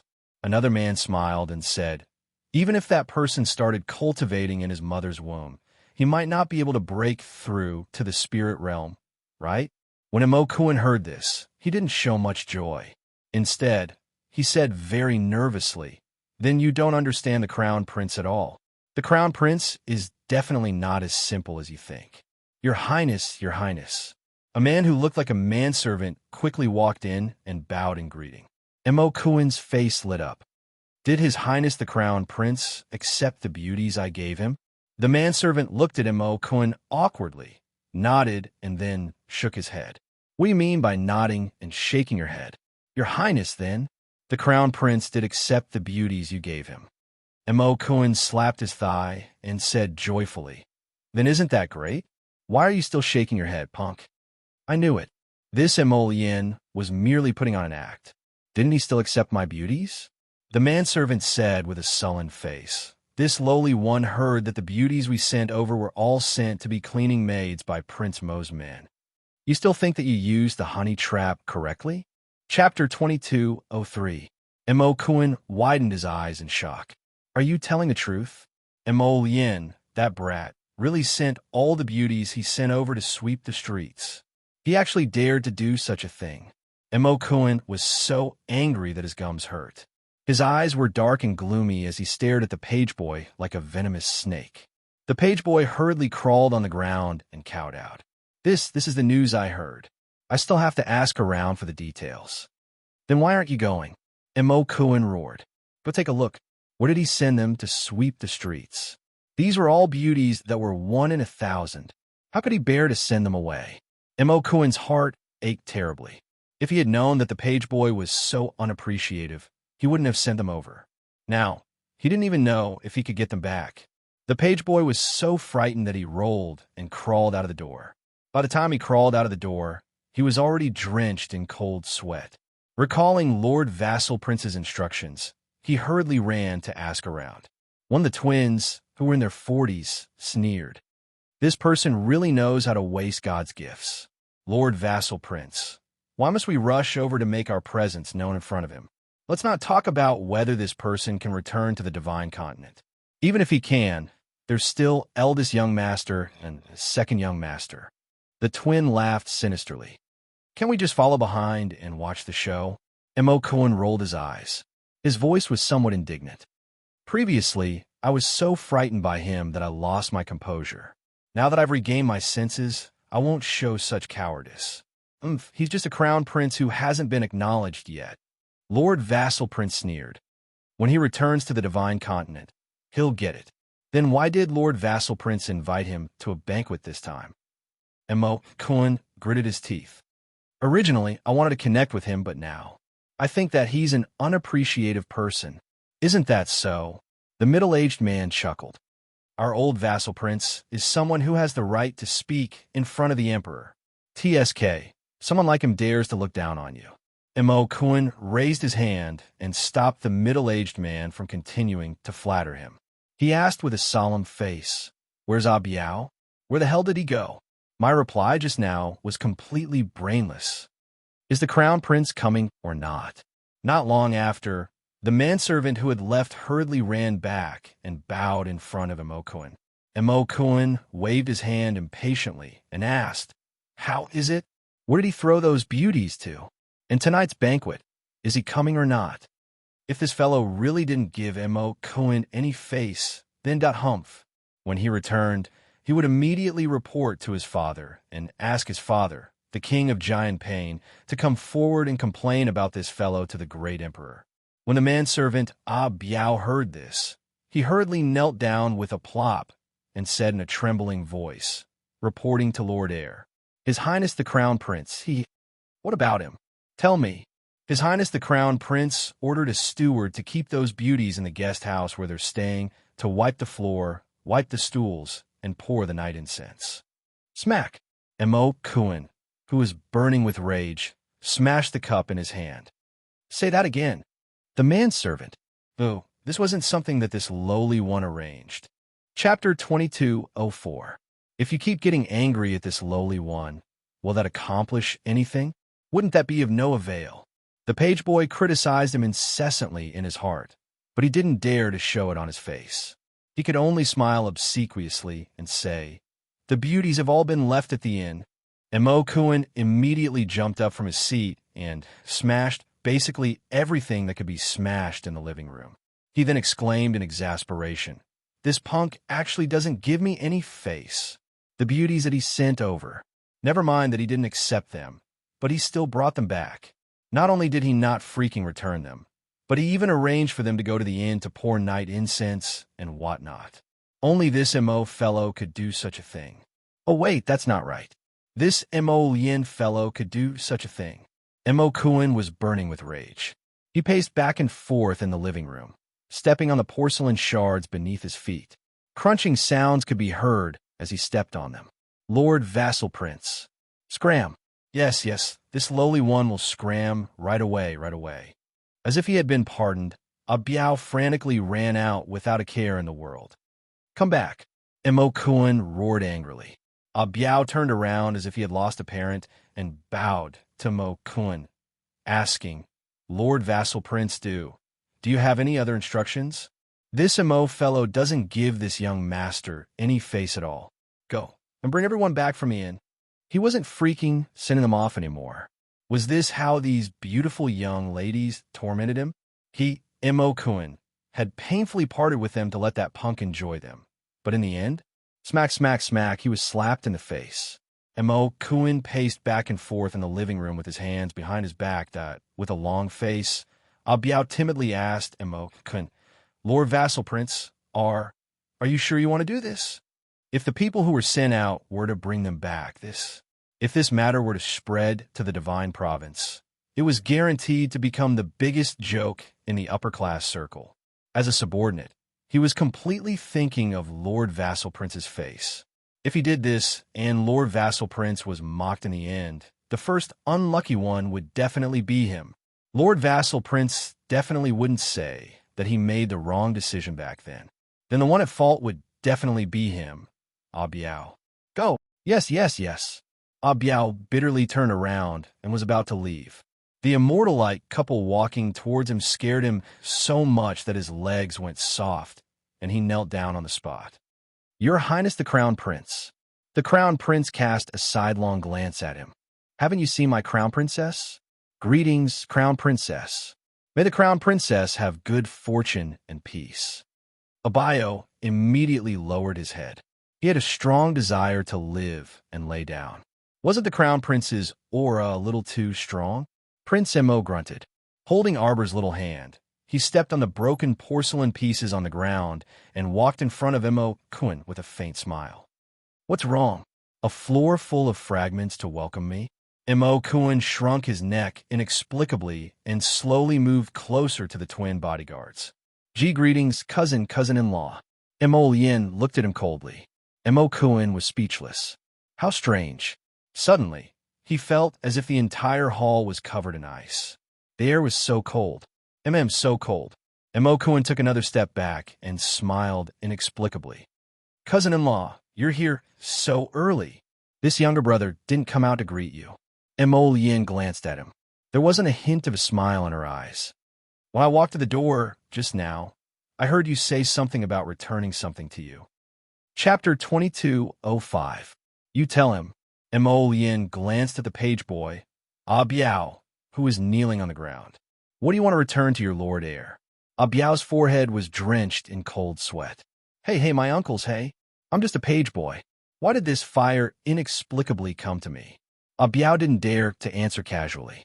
He lowered his head and said in a low voice, replying, Your Highness, the lord heir didn't say anything.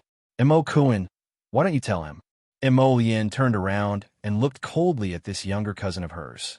It was said that the king of Giant Pain was his father's favorite youngest brother. In the imperial capital, the king of Giant Pain's status was second only to his father. Therefore, these sons of his were considered to be very precious and favored by the heavens. The king of Giant Pain's heir was ranked third and was the legitimate son of the king of Giant Pain's family. He even had 2 concubine-born brothers above him, and seemed to be quite capable. This was the information that Mo Yin had received for the time being. In the end, Mo Yin didn't need to care about these people at all. His status was there. As long as he returned to the divine continent, all the princes and princesses would have to give way to him. The king of Giant Pain's heir only wanted to go home and find his father, but he took a step back in fear and instantly regretted his careless words just now. It was just a few beauties. If he gave them to his cousin, the crown prince, he could do whatever he wanted with them. For the sake of these beauties, he had to go against the crown prince. This was not a wise move. And Mo Kun didn't know that in Arbor's eyes, his current appearance was instant cowardice. The crown prince actually had such a cowardly brother. Arbor immediately glanced at her husband with disdain and rubbed her little hand hard against his palm, wanting to pull it out. The crown prince. Every time he saw his younger cousin, he freaking felt vexed. Jojo didn't seem to like his cowardly cousin. Not only that, he seemed to despise him every time because his cousin was too cowardly. Prince Mo, who felt very wronged, became angrier the more he looked at his cousin. The king of Giant Pain was a hero of his generation. How did he raise such a coward? Your Highness the Crown Prince. One of the twins suddenly spoke and cupped his hands towards Prince Mo. Prince Mo glanced at him coldly, his gaze landing on him. Who are you? I am Lao Hai, the personal bodyguard of the Crown Prince of Giant Pain Palace. This is my younger brother, Lao Jiang. The middle-aged man called Lao Hai said faintly, I have a few words, but I don't know if I should say them. What status do you have to speak to me? Prince Mo's eyes flashed with a cold light. It was so dark that people couldn't help but feel frightened. Lao Hai's face darkened slightly as he suddenly took a step forward. Chiao Mu only felt a gust of air slanting toward her. He is indeed a bold person. Mo Yin raised his hand and pulled her into his embrace. With a flick of his sleeve, he completely waved away the spiritual energy that Lao Hai released. At the same time, a cold light flashed in his eyes and a fire arrow shot out from his sleeve. With lightning speed, it shot towards Lao Hai's face. Lao Hai was shocked. He didn't expect the Crown Prince's speed to be so fast. It was already too late for him to dodge. As he rolled on the ground, his left arm was already pierced through by the fire arrow. That speed was so fast that it was almost impossible to see with the naked eye. Lao Hai wanted to react, but it was already too late. He opened his mouth and cried out. Chapter 22:06. Bang! Lao Hai was instantly sent flying, tumbling to the ground. With a pu sound, he spat out a large amount of blood. Eldest brother. Lao Jiang was shocked. He quickly went forward to help him up, but unexpectedly, he heard Lao Hai's cry of alarm. Second brother, be careful.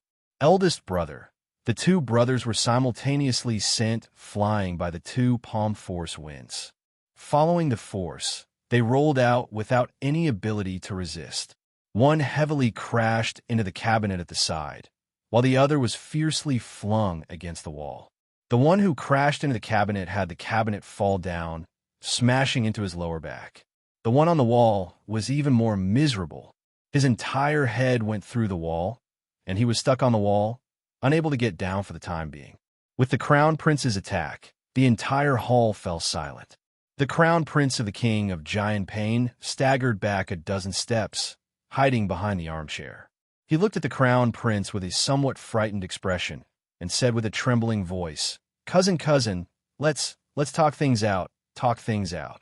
He was just saying that Mo Yin, this punk, had astonishing combat prowess.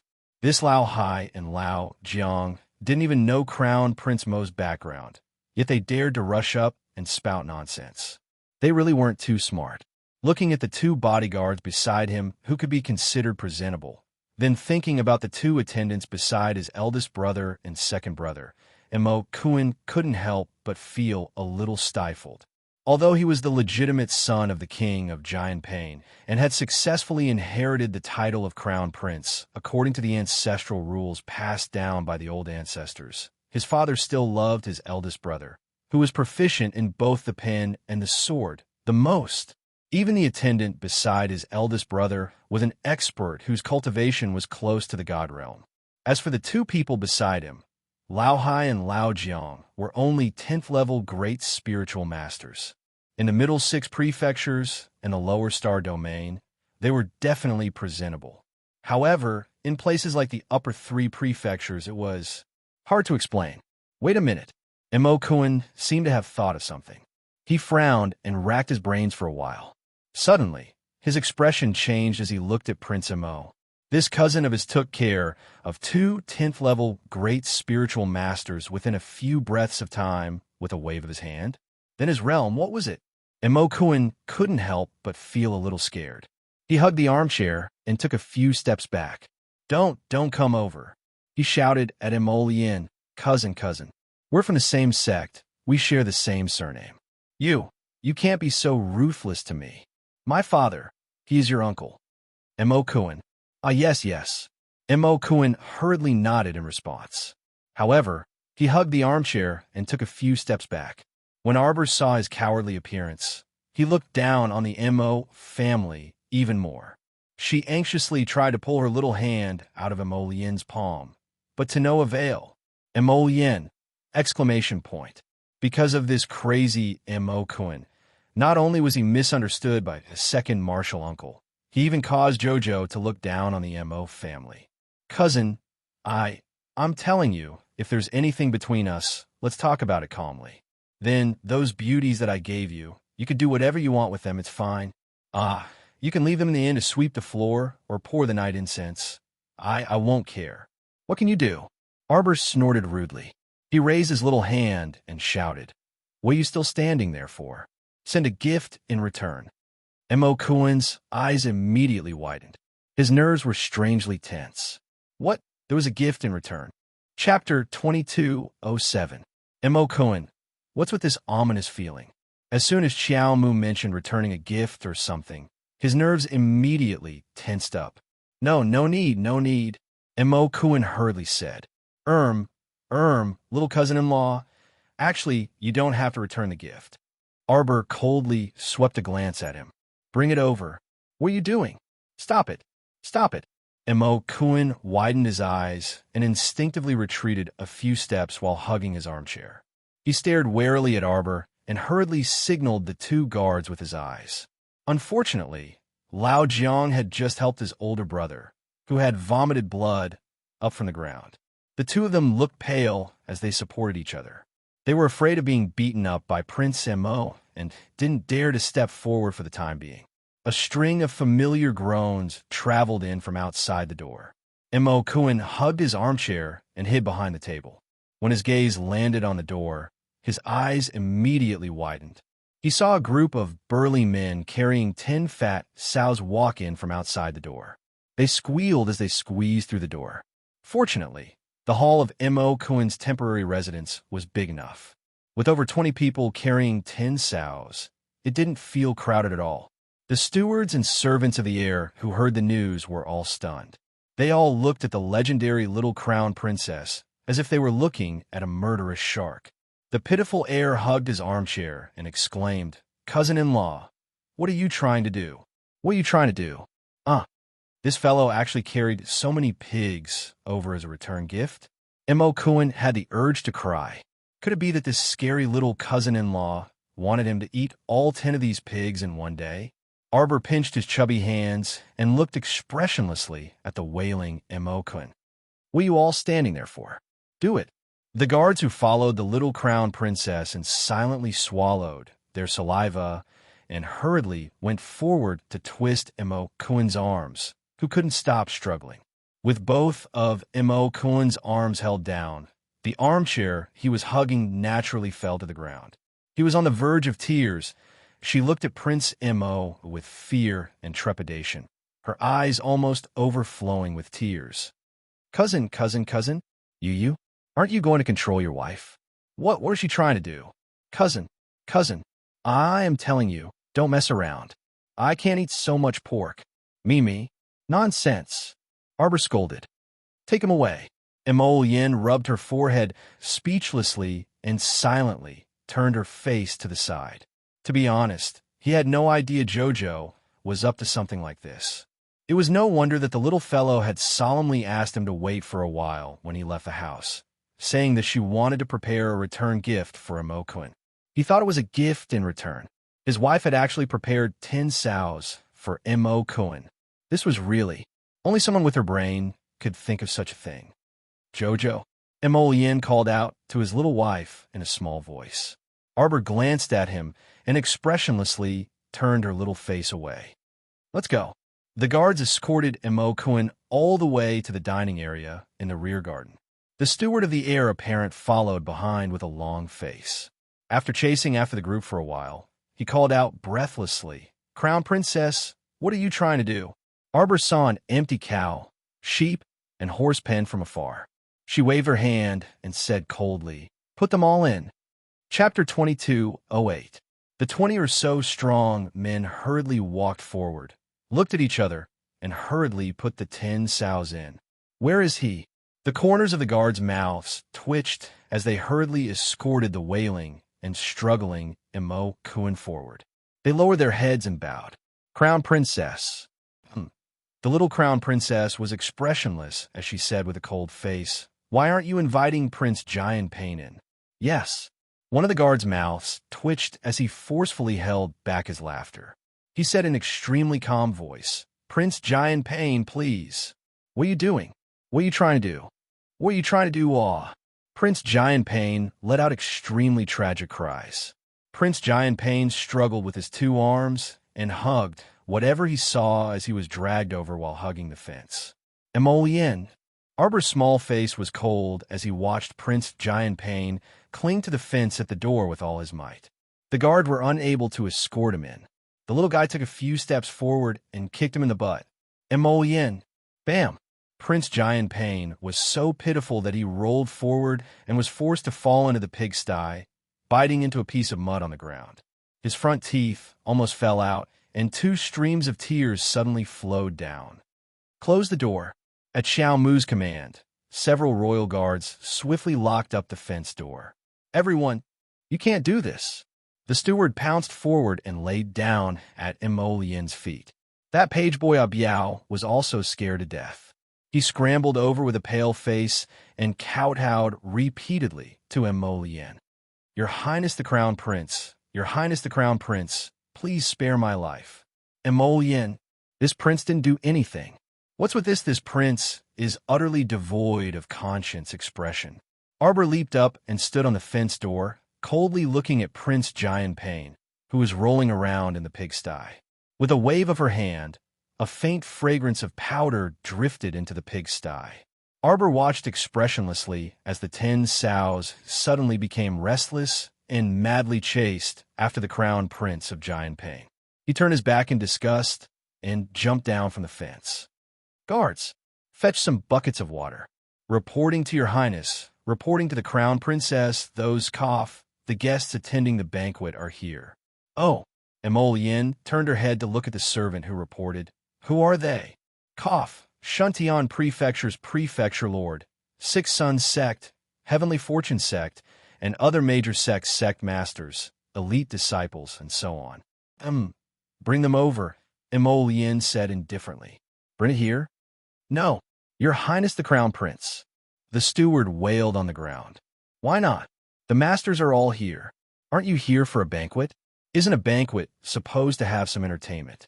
Crown Prince Imo waved his hand impatiently. What Lu Su? Have them all come over. Steward! Exclamation point. Was it the trend to let the masters act as performers for this extra entertainment at banquets nowadays? Yes. The servant accepted the order with an embarrassed expression. The others didn't even dare to utter a word. They all silently lowered their heads and stood solemnly at the 2 sides, hating that they had 2 ears to hear so much. At this moment, everyone hated that they couldn't just be a block of wood. His Highness the Crown Prince could even discipline the Crown Prince of Giant Pain without any explanation, let alone these small fries. Who dared to be the bird that stuck its head out and provoke this fiendish couple? Chapter 2209. Haha. The sect master of the 6 Sons sect, Qing Guang, walked over with a few 6 Sons sect disciples. When he saw Prince Imo from afar, he hurriedly went forward to greet him. Your Highness, it's an honor to meet you. Prince Imo nodded at him indifferently. Sect Master Qing Guang's bald head was extremely dazzling under the setting sun. The middle-aged man who was a few steps away from him had an ordinary appearance, but his voice was loud and clear. I'm Wu Nyozi from the Heavenly Fortune sect. Greetings, Your Highness. Wu Jin followed behind his father with a complicated expression. He looked at Imo Lian and Arbor with a strange expression. These 2 people had left a deep impression on him in Lian Yuan Medicine Store. Those people from Hanyuan Island had suffered greatly in the hands of this couple. He would never forget Madame Zhang's strange expression before she died. So these 2 people were the Crown Prince and Crown Princess from the Divine Land? It was no wonder that people with such prominent identities were so ruthless and weren't afraid of causing trouble at all. Wu Jin also abruptly turned his head. Sure enough, he saw Zhang Wuxiang, who was standing half a step behind him, glaring furiously at Xiao Mu. Wu Jin was about to remind young Mistress Zhang when he saw the scene in the pigsty. His eyes widened, and the hair on his head almost exploded. Oh, Master Tian, the one who was locked in the pigsty and running around in circles. Wasn't that the unlucky prince of Giant Pain himself? Everyone's eyes couldn't help but twitch. The crown prince of the Giant Pain Wang family was so unlucky. At this moment, he was running back and forth in the inner circle like a madman, gasping for breath. The scariest thing was that there were 10 running pigs behind him. Everyone looked at each other in silence, with a strange expression. They were all stunned. What was going on with the crown prince of Giant Pain? Imo Kuan ran until he was half dead. He only felt that the herd of pigs running behind him was very scary. He felt that if he dared to stop, he would probably be torn apart by the pigs in the next second. Your Highness, Your Highness. Qin Guang hastily walked forward and called out loudly. He looked on helplessly as the crown prince of Giant Pain ran past in front of him. The head of the Heavenly Fortune sect, Wu Nyozi, hurriedly turned around and hurriedly bowed towards Mo Lien. Your Highness, I don't know if there's some misunderstanding between the heir and myself. What are you doing? Prince Mo glanced at him indifferently. What do you know? The crown princess is giving you a gift in return. Mo Lien swept a glance at Wu Nyozi, who was making a fuss over nothing and hadn't seen the world. He couldn't help but sneer in his heart. The crown prince of Giant Pain was scared out of his wits by the herd of pigs. He leaped up, wanted to leap up. Unexpectedly, his body was just suspended in midair when he was struck down by a tyrannical air current. He almost slipped into the herd of pigs. He hastily used his 2 hands to cling onto the fence, hanging onto it. He shrieked, "No, don't. Let me out. Little cousin-in-law, hurry and let me out. Cousin. Xiaomu walked up a few steps and icily said with a stoic face, "What? You don't like the gift I'm giving you in return? Who the hell would like this kind of gift?" Mo Kuan was ravaged to the point of tears and snot overflowing. His hands clung onto the fence tightly, refusing to let go. He didn't want to talk about his image anymore. Chapter 22:10. His entire body was hanging from the door, and his 2 legs couldn't help but curl upwards. At this moment, he could only feel the herd of pigs circling around his feet, as if he lowered his feet by half an inch, those pigs would gnaw on both his legs. It was too terrifying. Mo Kuan kept crying as he said, "Let me out, little cousin-in-law. What did I do wrong for you to treat me like this? Let me out." Arbor couldn't help but be enraged when he heard that. "You don't like my return gift?" Mo Kuan was just about to nod when he caught sight of Arbor's icy gaze. His heart trembled, and he hurriedly shook his head. I like it. Oh, no. It's me, little cousin-in-law. Wah." Mo Kuan was in tears. His legs that were hanging from the door kept kicking upwards, and he was so scared that he pissed his pants, his face drained of color. Arbor glanced at him coldly and asked leisurely, "Are you still going to give the crown prince a gift later?" "No, I won't. Mo Kuan had already pissed his pants. Don't freaking talk about giving a gift. He wouldn't give anything. Would he still dare to give a gift? Didn't he just give His Highness the Crown Prince a bunch of flirtatious beauties? In the end, the Crown Princess gave him a bunch of old sows as a return gift. This gift was really unique. It was completely different from anyone else's return gift. Arbor nodded when he heard that. He glanced at a guard beside him and took out a thin piece of paper from his inner world. "Sign it for him."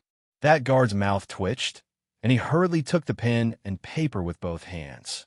He turned and walked quickly to Mo Kuan, who was still clinging to the door.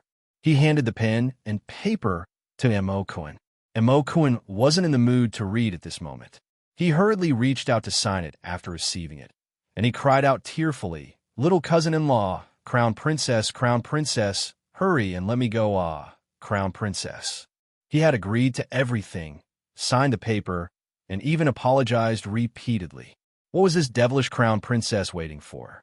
Why didn't they let him go? Arbor reached out and took the thing he signed. After looking at it, he nodded and raised his hand to shake the thin piece of paper in his hand. "Remember what you signed," Xiao Mu stated coldly. "In the future, if there are still people who want to gift this and that to the Crown Prince, this Crown Prince Consort guarantees that the return gift I will give you will definitely satisfy all of you and satisfy all of you." Everyone! Exclamation point.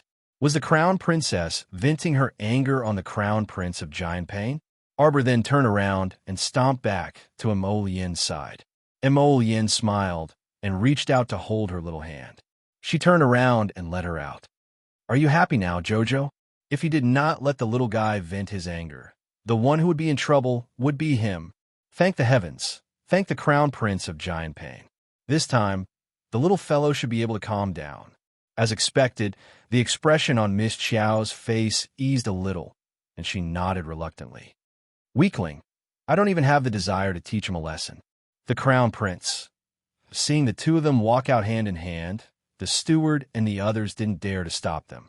After the two of them walked a little further away, the steward hurriedly called Ah Biao to come forward and rescue his master from the gate with tears in his eyes.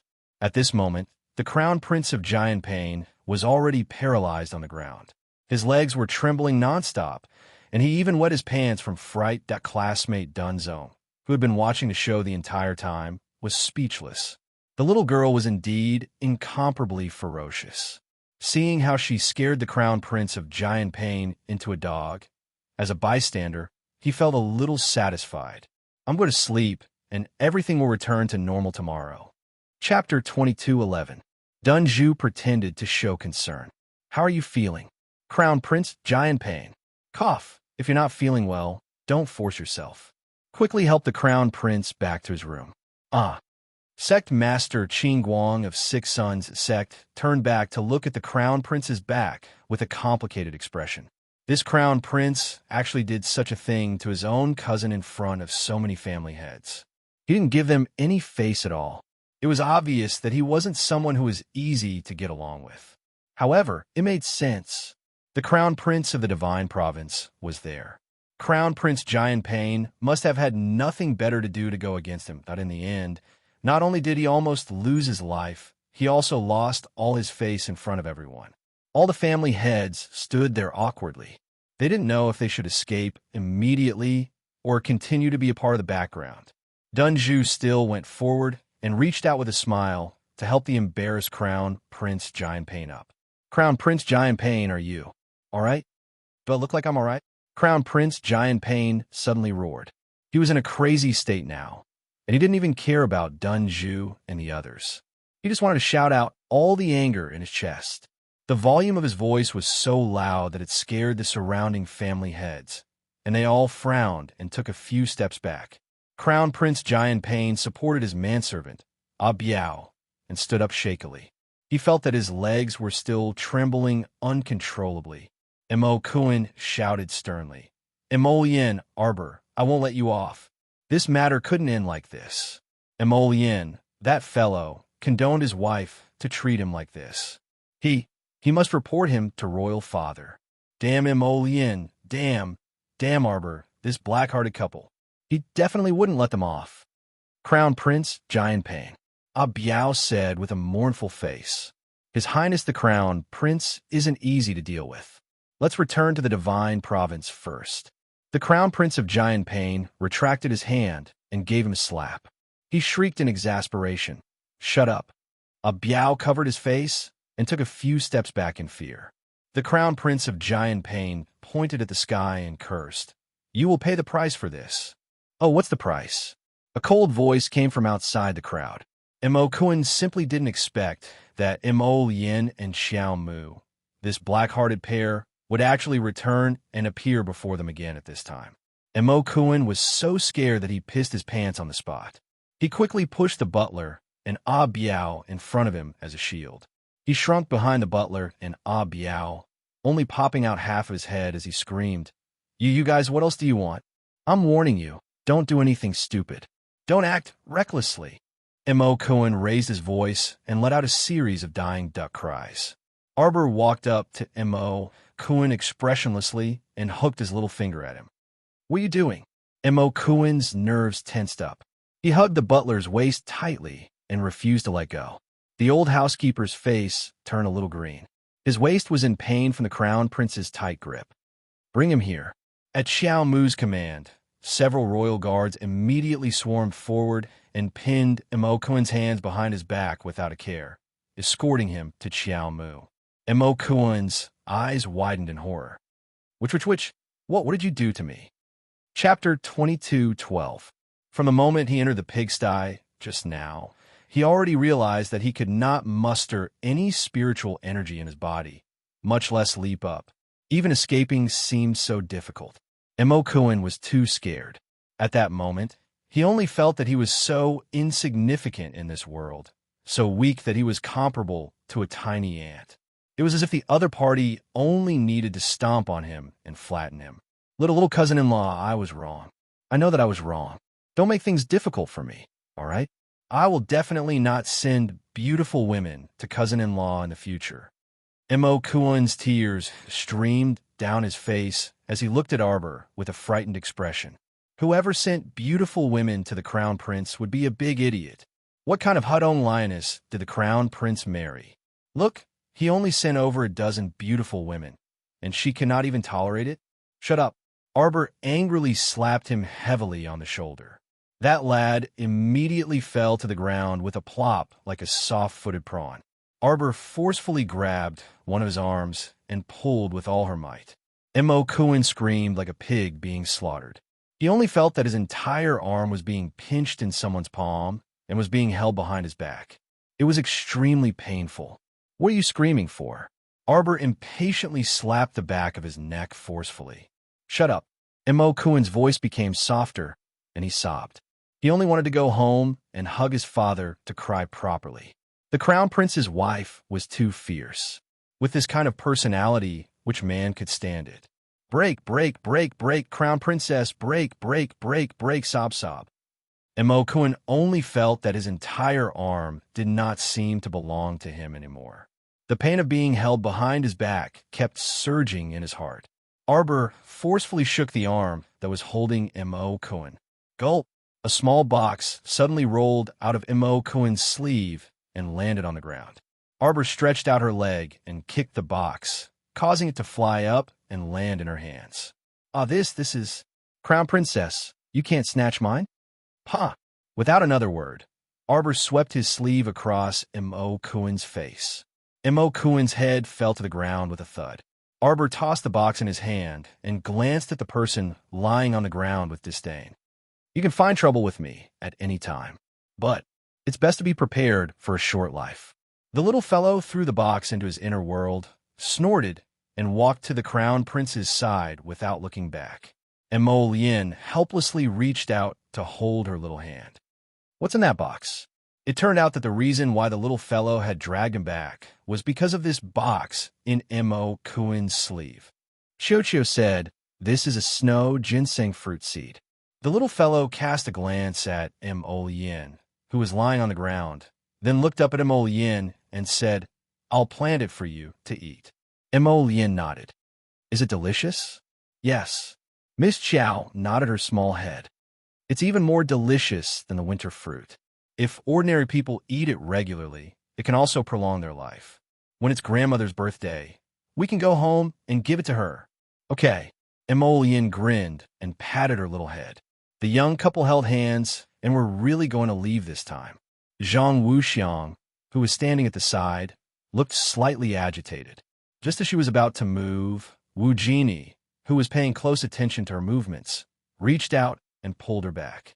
Wu Jini also lowered his voice and asked Zhang Wuxiang, "What are you doing? This slut killed my mother. Shouldn't I kill her for revenge?" Chapter 22:13. Why don't you wait 2 more days until the people from Great Source Island arrive? Wu Jini frowned. "You'll only be humiliating yourself if you rush up now." Zhang Wuxiang recalled Arbor and Mo Lien's skills and couldn't help but feel a little discouraged. Although Wu Jini was a useless coward, he was still quite smart. What he said wasn't wrong. If she rushed out to settle the score with Arbor and his wife now, she definitely wouldn't be able to get anything out of it. Zhang Wuxiang stopped in her tracks indignantly. She glared hatefully at Arbor and his wife's backs as she reluctantly watched them leave. The Crown Prince of Giant Pain, who had been ravaged, once again lost all the strength in his body and collapsed on the ground. Biao hurriedly crawled forward and reached out to help him up. Prince? Prince! Return to the Divine Prefecture. Return to the Divine Prefecture immediately. Prince of Giant Pain was so angry that his lips trembled and his entire body trembled. He wanted to return to the Divine Prefecture immediately to find his biological father. He didn't want to continue staying in this damn place any longer. He wanted to find his father. He wanted to return to the Divine Prefecture. Biao nodded repeatedly. Yes. It's just that we have to wait 2 more days before we can leave through that special passage. Return immediately. Prince of Giant Pain screamed. The Heavenly Fortune sect master, Wu Nyozi, twitched his eyes and couldn't help but say, "Prince is tired. You'd better help him back to his room to rest." The Crown Prince of Giant Pain's eyes suddenly widened as if he wanted to eat someone. His gaze circled Wu Nyozi, Qing Guang, and the others, and he shrieked, You! Why are you all here? His disgraceful appearance just now, and when he was forced to kneel on the ground by the Crown Princess, they saw all of it. Only then did Prince of Giant Pain come back to his senses and realize that the patriarchs and elite disciples of Shuntian Prefecture's aristocratic families were all gathered here. Qing Guang hurriedly cupped his hands and smiled apologetically. Prince, Qing Guang will take his leave first. Farewell. Farewell. The patriarchs cupped their hands and bowed. Then, they hurriedly led their disciples out of the hall. The Crown Prince of Giant Pain's furious roar came from behind. Who is it? Who brought them all here? Who is it? Regardless of how hysterical the Crown Prince of Giant Pain was, Arbor and Mo Lien walked out of the residence hand in hand, heading towards the inn they were staying at. Let's go buy a house, Arbor suddenly said. I think we should stay here for a few more days. It's not convenient to do things in the inn. Mo Lien's eyes lit up. She grabbed Arbor's hand and pressed it against her chest.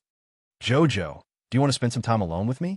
You think too much. Arbor looked up at him and suddenly remembered what Fan Ming and Fan Yu had said that day. He tilted his head and thought for a while. Then he flipped his hand and took out a pot of blooming, ink-colored lotus from his inner world. You can have it. I planted it myself, Arbor said expressionlessly. Mo Lien reached out and took the lotus from her. He hugged it in his arms and looked at it again and again. He held it lovingly. Jojo, you're giving it to me? Arbor nodded. I planted it myself. There's only one of its kind in the world. Do you like it? Mo Lien nodded vigorously. I like it, I like it. Of course I like it very much. Xiao Mu beckoned at him with her small hand, indicating for him to bend down. Mo Lien blinked and leaned closer to her. What's wrong? Chapter 22:14. Miss Xiao suddenly reached out her hands and circled them around his neck. She pulled him down and kissed him hard on the cheek. Mo Lien, I like you. All right, the confession was over. The gift had been given and the confession was over. Miss Xiao felt that she had completed an important task and nodded at herself satisfactorily. She then released her hand and turned around to walk away in small steps, not caring about the dazed His Highness the Crown Prince. At this moment, the two of them had just exited Prince Giant Pain's residence. There were quite a lot of people on the bustling street. The little fellow's voice was quite loud, so that at this moment, the passers-by on the street were all looking at the two of them with strange gazes. Miss Xiao quickly squeezed into a small alley. She reached out a small fist and smashed it hard on her own head. Her brain was damaged. After the confession, she realized that she had actually made such an outlandish and bold action on a bustling street. It's over, it's over, it's over. It's all because this man was too alluring. She was so confused that she couldn't even think straight. Arbor reached out to cup her slightly hot little face and hesitated on the spot for a moment. Just as she was about to turn around and look for Mo Lien, she suddenly felt a strong gust of wind from behind her head, attacking the back of her neck with incomparable speed. Arbor's gaze turned cold. She quickly leaned to the side, her sleeves fluttering as she leaped onto the top of the wall with a whoosh. Her pair of cold eyes were suffused with a cold light as she stared coldly at the person below the wall. That person didn't manage to hit her in one strike and didn't say much to her. He directly took advantage of her and leaped up, aiming for her face. This speed that Arbor's heart slightly choked. She turned around and leaped, her long black hair gliding in a perfect arc in midair. After landing on the ground with a whoosh, Arbor rushed towards where Mo Lien was. However, two people quickly appeared in front of her and attacked her from the front and back, launching fierce attacks at her chest and back. The surging spiritual energy came straight at her. Just as the attack was about to land on her, Tong Jinjin's figure suddenly appeared beside Arbor. He crossed his arms to block the attack. Mo Lien, who had heard the news, immediately saw the strangers attacking Jojo. She narrowed her eyes and said angrily, "What are you doing?" When they saw him appear, they seemed to be slightly afraid and quickly exchanged glances with each other. Seeing that the group of people were about to retreat, Mo Yin rushed towards Jojo. He stretched out his arms, but did not have time to catch his wife. Suddenly, he saw a large net being thrown down from the sky. Like catching a fish, it caught his Xiao in an instant. Without another word, it pulled her and quickly leaped up. A bird's cry came from the sky. Mo Yin's expression was furious. She raised her head and saw a huge, strange bird dragging the net. It flapped its wings and flew up a few times before it completely disappeared. Little 7, Mo Yin shouted in exasperation. These people actually snatched away his wife right in front of his eyes. Mo Yin leaped onto the dragon's body. Taking Tong and the others, they quickly chased after the bird. After less than half an incense stick's time, the still air in the small alley once again rippled like water. The strange bird appeared in the air, and the net in its claws appeared.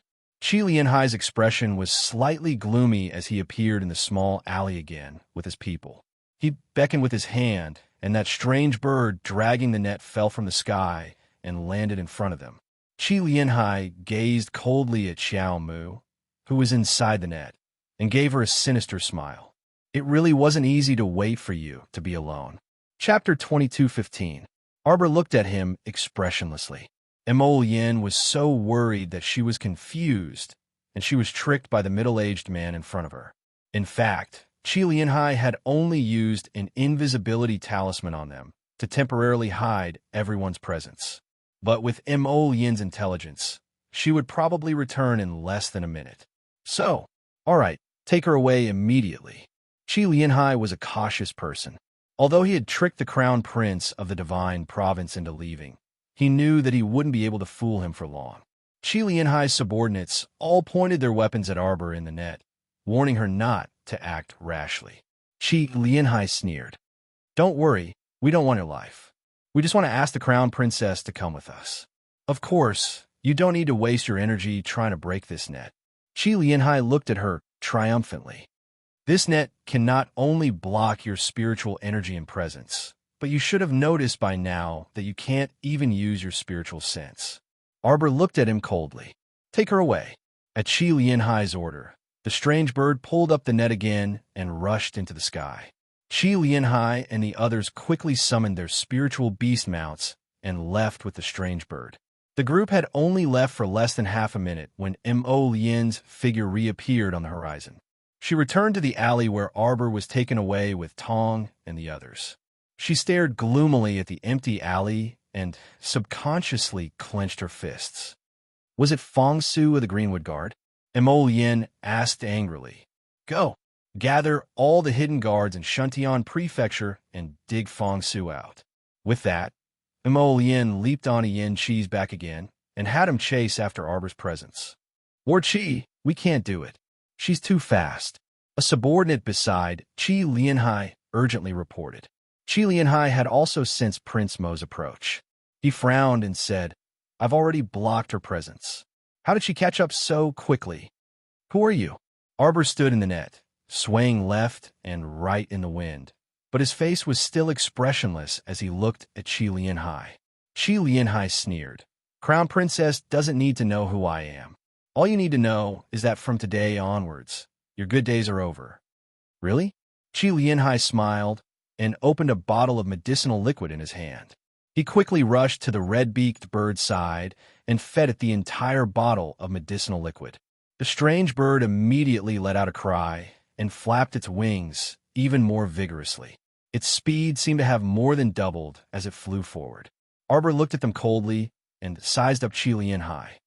I've never seen you before. You don't have to try to get information out of me. Qi Lianhai said with a smile.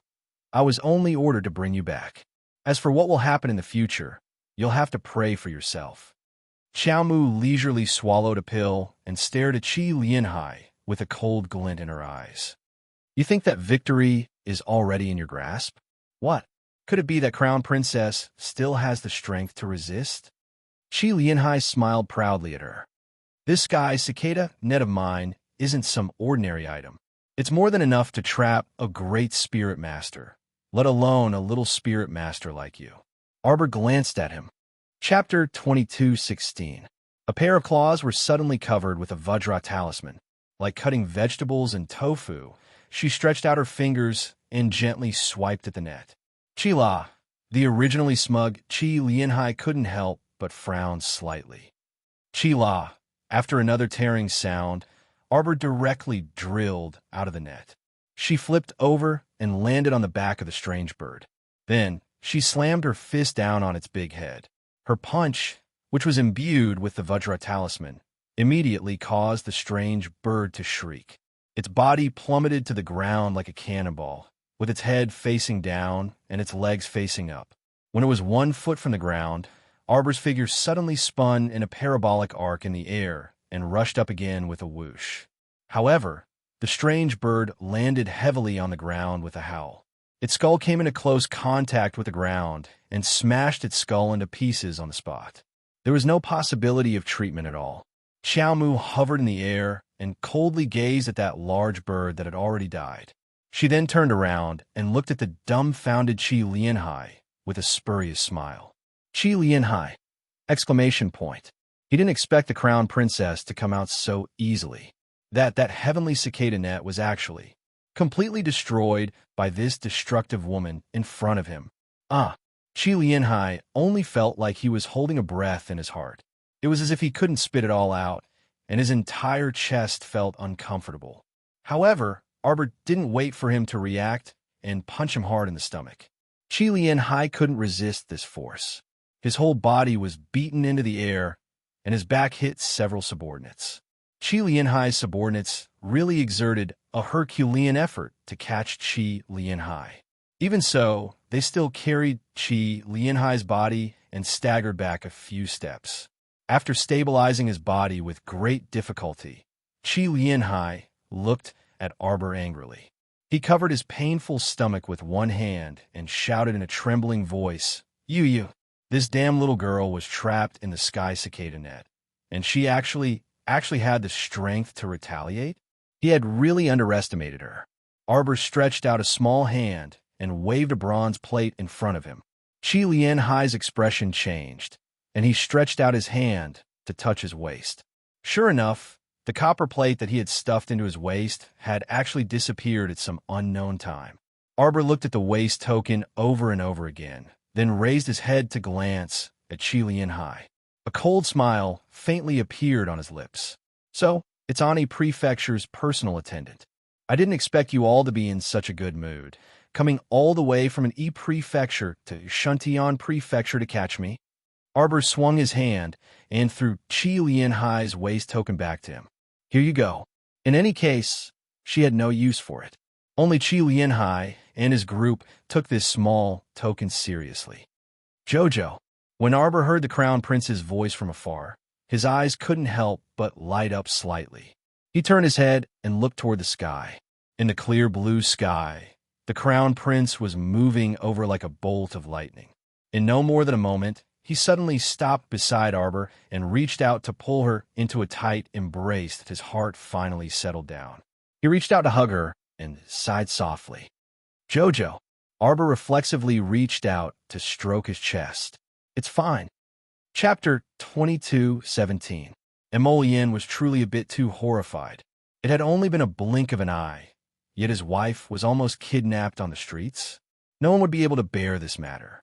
A second ago, Jojo was still happily confessing to him with flowers, but the next second, she was almost kidnapped. It was already fortunate that the Crown Prince didn't lose his cool on the spot when he saw the little fellow being dragged away by that strange bird. Fortunately, he reacted in time and rushed back, allowing him to catch up with this group of people. Emolien raised her hand to rub Arbor's head. At this moment, she could still feel her heart thumping wildly. Husband, these people were sent by Ani Prefecture. Arbor glowered at Qi Lianhai. Ani Prefecture's people had also interfered in the destruction of the Holy Water Sect.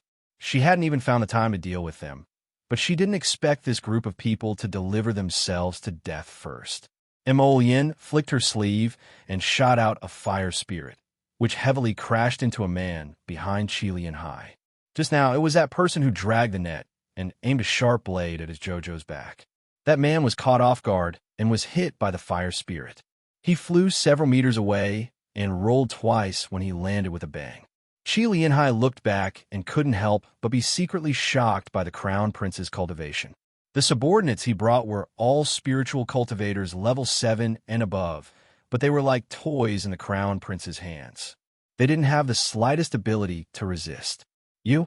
Qi Lianhai's pupils contracted as he watched a stream of fire flash in front of him as fast as a gust of wind. Qi Lianhai shouted and activated his defensive barrier to block it. Unexpectedly, the Crown Prince's purple flame had an extremely strong impact. When it crashed into his chest, it was as if he had been struck by thousands of streaks of light, causing him to explode in pain. The defensive barrier simply couldn't withstand this flame and shattered on the spot. Qi Lianhai was also sent flying backward by this ferocious force. He crashed into the alley's wall behind him with a boom. How could that wall withstand this kind of force? It instantly shattered into pieces. Half of Qi Lianhai's body was buried in the ruins. He barely managed to prop himself up. His eyes were slightly frightened as he looked at the Crown Prince. This Crown Prince was actually able to insta-kill him. A grade 13 spirit master? Qi Lianhai hurriedly summoned his spirit beast, the spirit magpie, and struggled to jump onto the back of the spirit magpie. With a shout, he turned around and fled in panic. Roar! Unexpectedly, a dragon's roar came from the sky. Before Qi Lianhai could react, he felt an impact flying toward his face.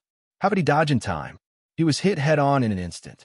To be more precise, it was Little Seven's tail flick that sent it flying off the spirit magpie. As for the unlucky magpie, how could it dare to resist in front of the ancient golden dragon? It trembled for a long time before it was frightened by Shao Qi's roar. It folded its wings, closed its eyes, and fell to the ground with a thud, pretending to be dead. Little Seven circled around in the air. His body seemed to be covered in a layer of gold powder. Everywhere he went, there wasn't a lack of glittering gold folds. Qi Lianhai fell from the sky and landed headfirst on the ground with a paw sound. He landed headfirst on the broken mud wall of the small alley. His head was full of rubble and rubble. Xiao Mu calmly swept him a glance before tilting her small head and humping. Serves you right.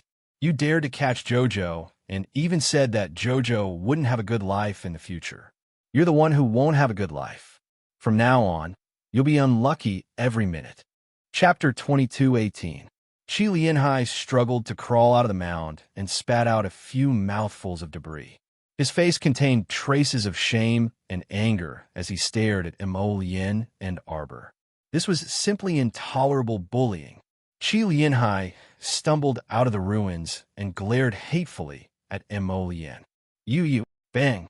Without waiting for him to finish, Mo Lien flicked her sleeve again and sent him flying, plunging head first into the mound of ruins. Qi Lianhai, who ate a big mouthful of dirt, was speechless. The heavens took pity on him. Why did he encounter this fiend? A warrior can be killed, but not humiliated. Qi Lianhai struggled to crawl out of the mound of ruins again and roared angrily. Prince Mo, you! Bang! Bang! Slap! Qi Lianhai, who had crawled out of the mound 7 or 8 times in a row, was thrown back in again by Prince Mo with a flick of his sleeve. After falling into the mound of dirt for the last time and eating a mouthful of debris, he no longer had the strength to struggle to get up. He simply lay in a mound of dirt and coughed a few times, choking his head, face, and mouth full of dirt. That taste was indescribably unpleasant. He had underestimated his opponent. Qi Lianhai clenched his fists tightly, unable to conceal the grief and shame in his heart. It was because he was overconfident that he faced this situation. However, at this moment, Qi Lianhai didn't even have the courage to crawl up again. He knew that at this moment, his courage had already been smashed away by Crown Prince Mo's successive strikes. The last bit of willpower he had left to struggle out had also been smashed away cleanly. He wanted to lie down like this until the end of time. Unfortunately, he didn't lie like this for long before his head was dragged out of the mound of ruins. Qi Lianhai felt like he was a chicken or duck waiting to be slaughtered, being dragged out and thrown heavily onto the ground. Tong, He held a sword in one hand and stepped on his back. He squatted down and turned to ask the crown prince and Arbor, "Your Highness, should we take care of him immediately?" Mo Yin glanced at Qi Lianhai and shook her head. "Bring him here." Tong immediately dragged Qi Lianhai in front of the crown prince and unceremoniously threw Qi Lianhai on the ground like he was throwing trash.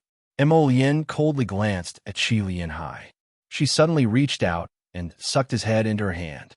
Qi Lianhai's entire body trembled in fear.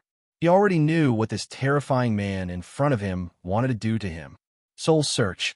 He wanted to search Qi Lianhai's soul? How could this be? "No, don't, Your Highness, please spare me. Your Highness, does your master think that this prince is easy to bully?" Prince Mo slightly lowered his head and coldly looked at Qi Lianhai. "In your eyes, is this prince that easy to deal with?" No.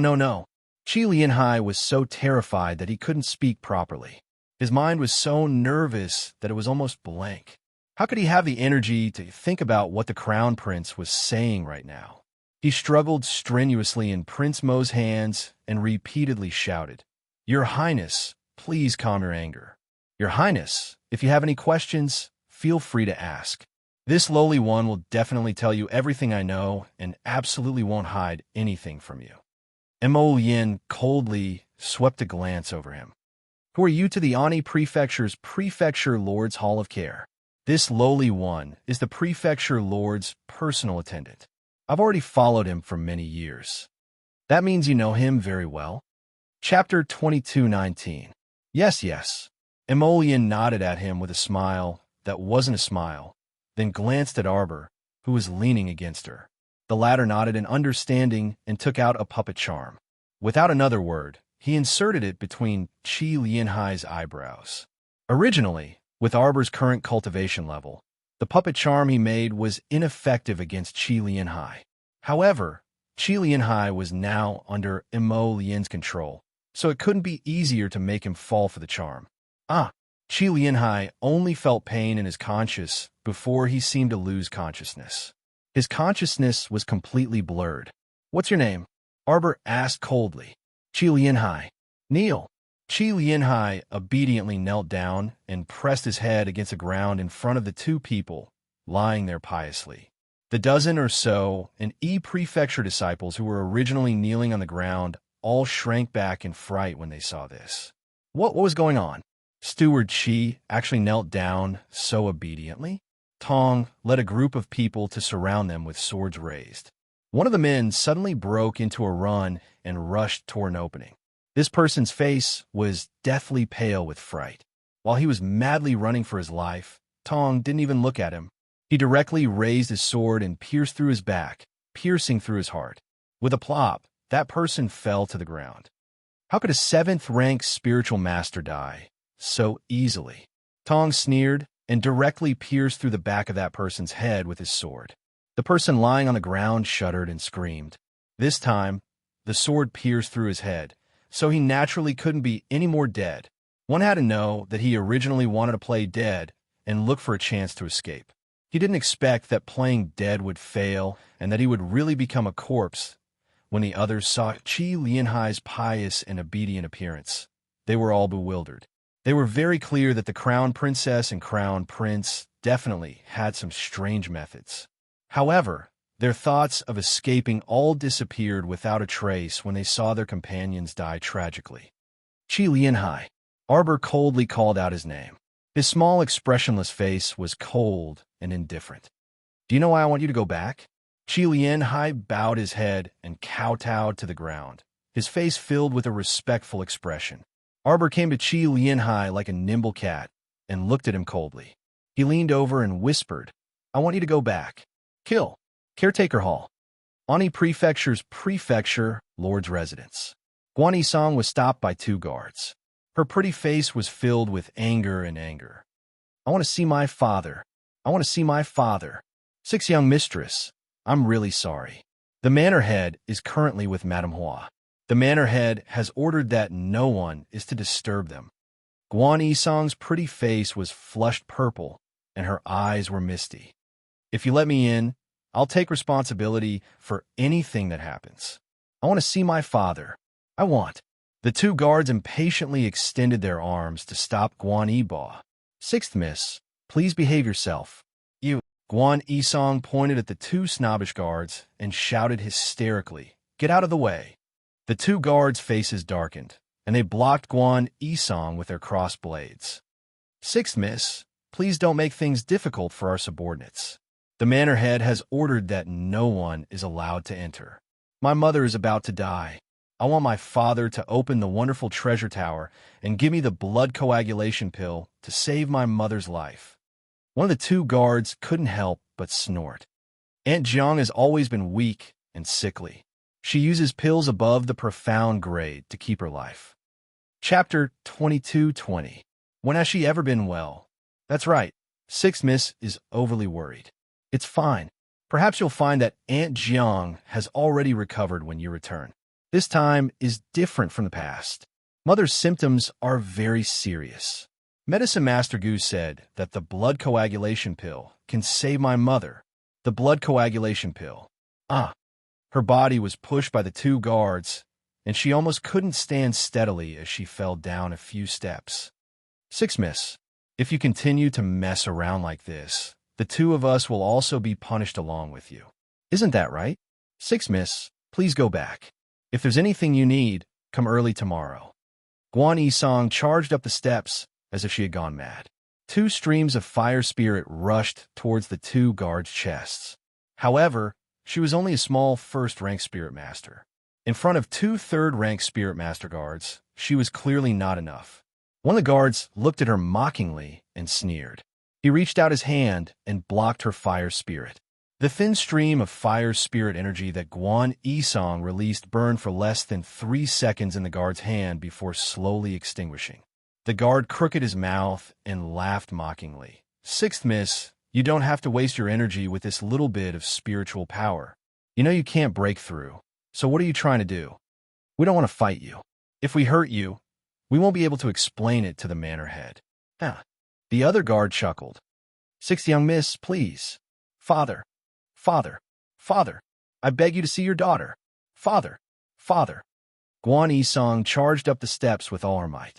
She was pushed down several more steps by the two guards. After a few more times, the guards were completely impatient. They didn't control their strength. One of them gave her a hard shove and threw her onto the stairs with all his might. Guan Yisong rolled twice on the steps. She reached out to steady herself. When she stood up, she saw that the door to the manor head's residence was wide open. Her father, Guan Zhaodang, was wearing an unbuttoned inner garment. He walked out with a young and plump woman in his arms. He stood high up on the steps and looked down at her coldly. Guan Yibo, what are you doing? The Hall of Care shouted coldly. The plump woman in Guan Zhaodang's arms twisted her waist and climbed onto Guan Zhaodang's chest. She smiled as she looked at Guan Yibo, whose hair was messed up after she fell on the stairs. What sixth young mistress? She looked worse than a dog. The woman glanced at Guan Yisong mockingly before shaking her body again. Then, she snuggled into Guan Zhaotong's arms as if she had no bones. Father, please bestow the blood coagulation elixir fruit to save concubine mother. Guan Yisong crawled to her feet and knelt on the ground. She crawled toward the stairs on all fours. Father, nonsense. Guan Zhaodang glared at his youngest daughter coldly. Do you know what the blood coagulation pill fruit is? Guan Zhaodang looked at his daughter coldly and sneered from the bottom of his heart. That is a god-tier pill. Deity level. There was only one in the entire Guan family.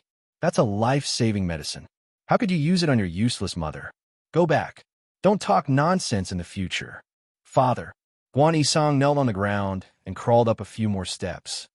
Father, I can give up everything. I only ask that you bestow the blood coagulation elixir fruit to save concubine mother's life. Guan Zhaodang sneered at her. Chapter 22:21. Who do you think you are? Is it your talented elder sister? What can a mere first-rank spirit master do for the family? Go back to your room and don't come out and embarrass yourself. Father, Guan Yisong screamed at the top of her lungs. Aya, sixth young mistress. You really don't know how to behave. Madame Hua twisted her slender waist and pointed at Guan Yisong. Master has been troubled by many things recently. As a daughter, it's fine if you don't share the family's burden. But why do you keep bothering him with small matters? All right. Since you're still young, Master won't hold it against you. You should hurry back to your own court. Father. Guan Yisong climbed up a few steps, but was stopped by 2 guards again. Send 6th young mistress back. Guan Zhaodang flicked his sleeves and left with Madame Hua. He said coldly, no need to be polite. Throw her out. 6th young mistress. Please. The 2 guards disrespected Guan Yisong even more after receiving the order. They pushed Guan Yisong down the stairs and looked down at her coldly. TCH, a useless concubine mother who's been sick for a long time, still wants to use the blood coagulation pill? Dream on. Father, please save concubine mother's life. Father. Guan Yisong's eyes were filled with tears, and she could barely see the road clearly. Her gaze was fixed on Guan Zhaotong's departing figure, and her grief turned into deep hatred. Guan Zhaodang, you cruel and unscrupulous thing. If my mother hadn't led the entire Jiang family to support you and caused the Jiang family to fall apart, would you have the riches you have today? Guan Zhaodang, you're not human.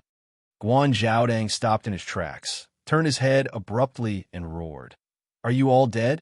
Shut her mouth and give her a good beating. It's the manor head. A few ferocious guards rushed out and dragged Guan Yisong away. They threw her down the stairs and began to beat her. Guan Yisong glared at her father, Guan Zhaodang, who was standing on the stairs. She laughed madly and said, Guan Zhaodang, you'll get what you deserve. The entire Guan family will suffer retribution. You cruel and unscrupulous thing. You'll die a horrible death. Guan Yibao's mouth was gagged by a dirty rag. Then a heavy stick landed on her body. After a few hits, she was covered in wounds and blood. Boa. A thin and weak servant girl walked over with a trembling woman who couldn't even walk properly. Boa. When the woman saw her daughter's situation, she let out a sorrowful cry. She struggled to let go of the young maid's hand. She didn't know where her divine strength came from, but she pounced over and hugged her daughter tightly. The few crazy guards didn't care and smashed their sticks straight at the mother and daughter. Oh. Guan Yibao shook her blood-soaked hair and flipped her body around. She tried her best to protect her mother and withstand the blows from the batons. Don't hit my bow. The woman tried her best to protect her daughter, but her cultivation was too low. In the end, she was still protected by Guan Yisong. Guan Zhaodang only looked coldly at the mother and daughter before leaving with his arm around Madame Hua's waist. He didn't care about the mother and daughter's pitiful cries. Guan Zhaodang had many children, and many of them were talented geniuses. He didn't care about a mediocre woman like Guan Yisong. Chapter 22. 7 days later, at the beginning of January, in the depths of winter, the entire Yi Prefecture's capital was enveloped in a vast expanse of white, cold air. On the bustling main street, an inconspicuous carriage with a black awning appeared. It followed the bustling main street and headed in the direction of the main mansion. When it passed the end of the main street, the curtain of the black awning carriage was gently lifted by a small white hand. Shui's gaze followed the endless stream of people and landed in front of a pharmacy. There were more than a dozen people watching the show there. They were pointing at a woman in thin clothes, kneeling on the ground and whispering to each other. What's going on? This woman came before dawn. She wants to buy medicine on credit from Lian Yuan Medicine Shop. It's a pity that the medicine shop isn't a charity hall. Shopkeeper, please give me a blood coagulation pill fruit. I can work for the medicine shop to pay off my debt. I could be an ox or a horse for the rest of my life. The woman knelt on the ground and took a few steps forward, calling out to the people in the shop. There were scars on her head and arms, and her face was very pale. It was as if she had been beaten up, and her body was covered in wounds. The medicine shop opened a small door, and an old shopkeeper in his 50s walked out. He sighted her and said, Miss, please go back. Our medicine shop doesn't need help at the moment. Shopkeeper, I beg you to show some mercy. My mother is waiting for the medicine to save her life. My mother. Miss, please don't force me. The blood coagulation pill fruit you mentioned is a divine level medicine. Not to mention that our medicine shop doesn't have it at all. Even if you search the entire E-Prefecture's capital, even the pill shop might not be able to find it. Moreover, the blood coagulation pill fruit is priceless. If our Lianyuan medicine shop has this divine medicine, it will naturally be the treasure of the shop. How can we give it to you so easily? Mississippi, please go back. Shopkeeper, please save my mother. The woman kowtowed heavily on the ground and sobbed. I beg you, shopkeeper, I beg you. In the shop, a young master wearing a pure white fox fur coat slowly walked out. As soon as this person appeared in front of people, they felt that their eyes were shining. They only felt that he was graceful and elegant, and his peerless talent was indescribable. Young master. The young master raised his hand slightly to stop the shopkeeper from speaking. He glanced at the girl and said coldly, There's nothing here that you want. You don't have to kneel here and waste your time. The shopkeeper couldn't bear to see her like this. He sighed and glanced at her. Miss, my family's young master is right. Instead of continuing to waste time here, why don't you hurry back? Perhaps you can still see your mother again. The person kneeling in front of Lianyuan medicine shop was naturally Guan Yisong. At this moment, she raised her head. Her eyes were filled with tears as she looked at the handsome young man and then at the shopkeeper. Grief welled up in his heart, and he fell to the ground in a daze. Could it be that her mother was really going to leave her? From today onwards, she would be alone in this world, and she would have no more relatives. Stop the car. The cold voice frightened the coachman. His arm trembled slightly, and he quickly pulled the reins to stop the horse. After a series of rustling sounds, a little girl wrapped in a fiery red cloak walked down from the carriage. She stood in the distance, and her gaze fell indifferently on Guan Yisong. At some point in time, small pieces of snow had begun to fall. The little girl stared deeply at the woman kneeling on the ground through the thin layer of snow. Chapter 22-23. Mo Lien got out of the car and reached out to hold her cold little hand. He asked softly, Jojo, what's wrong? Arbor's gaze fell on the girl for a long time. It was so long that her mind was almost blank. It was so long that she felt like she was about to become a beautiful snow sculpture. It was as if she was the only one left in the entire world. She stood there helplessly. Fine snow fell coldly on her body, face, hair, and neck. Ripples seemed to appear in front of her eyes, floating slowly. It made her see the past, the past, the past, the past. That small figure was also like this, kneeling in front of the pharmacy, begging the shopkeeper to give her a stock of spirit medicine, begging him to go home with her to see her mother, who was on the verge of death after giving birth. Back then, she was so small, so pitiful, so insignificant. She was like a speck of dust between heaven and earth. She was so weak that it made people's hearts tremble. She was so fragile that it made people scared. With one touch, the bubbles in front of her would all shatter into dust and be blown away by the wind. Are you cold? Mo Yin realized that there was something wrong with her emotions. He suddenly reached out and pulled her into his arms. He held her little hands and rubbed them gently. He exhaled a breath of hot air. Are you feeling stuffy? Arbor's dark eyes moved slightly in their sockets. Her gaze fell on Mo Lien's face. She reached out and touched his face with her cold little hands. Are you cold? Yes. He held her little hands tightly and blew on them. No matter how cold it is, I can warm them up, even if it's winter or frost and all things wither. As long as I'm here, Jojo will never be afraid of the cold. Arbor laughed from the bottom of her heart. She pursed her lips and glanced at him from the corner of her eyes. Poor. How am I poor? Mo Lien reached out and hugged her. Do you want to get in the car? All right, Arbor said with a flick of his finger. 2 dots of light flew out and landed in Guan Yiba's palm. The young master's gaze fell deeply on her departing figure, and his left hand involuntarily clenched slightly. Actually, he had already noticed her from the moment she got out of the car. He watched as her gaze landed on Guan Yiba. He watched as the two of them shook hands as if no one else was around. He watched as they hugged and whispered their feelings to each other. She did not notice his presence at all. He watched as she turned around and left after giving him the medicine. She didn't even spare him a glance. It was as if Ding Yun did not exist in this world at all.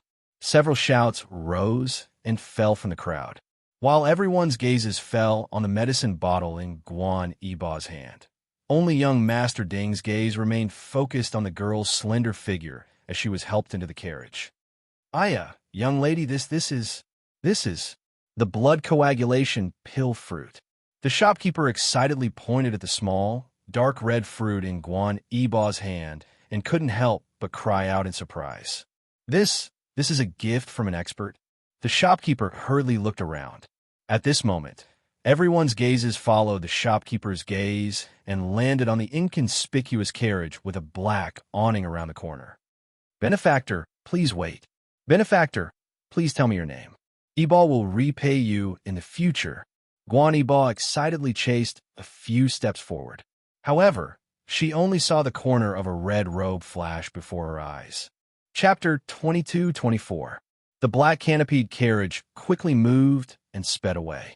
The shopkeeper chased after them and stroked his beard as he looked at the blood coagulation pill in Guan Yiba's hand. He praised, as expected of a divine medicine, "Miss, quickly put in my jade box. Don't let its medicinal properties dissipate." "Thank you, shopkeeper." Guan Yiba gratefully bowed to the shopkeeper and took a small jade box. She put the blood coagulation pill, which was still warm and had a trace of earthy smell, into the jade box. "Miss, what kind of spirit medicine is in this small porcelain bottle? Can this old man take a look?" "Shopkeeper, please." Guan Yiba handed the bottle to the old shopkeeper, who reached out to take it with both hands. The shopkeeper uncorked the bottle, and everyone smelled a refreshing medicinal fragrance in the air.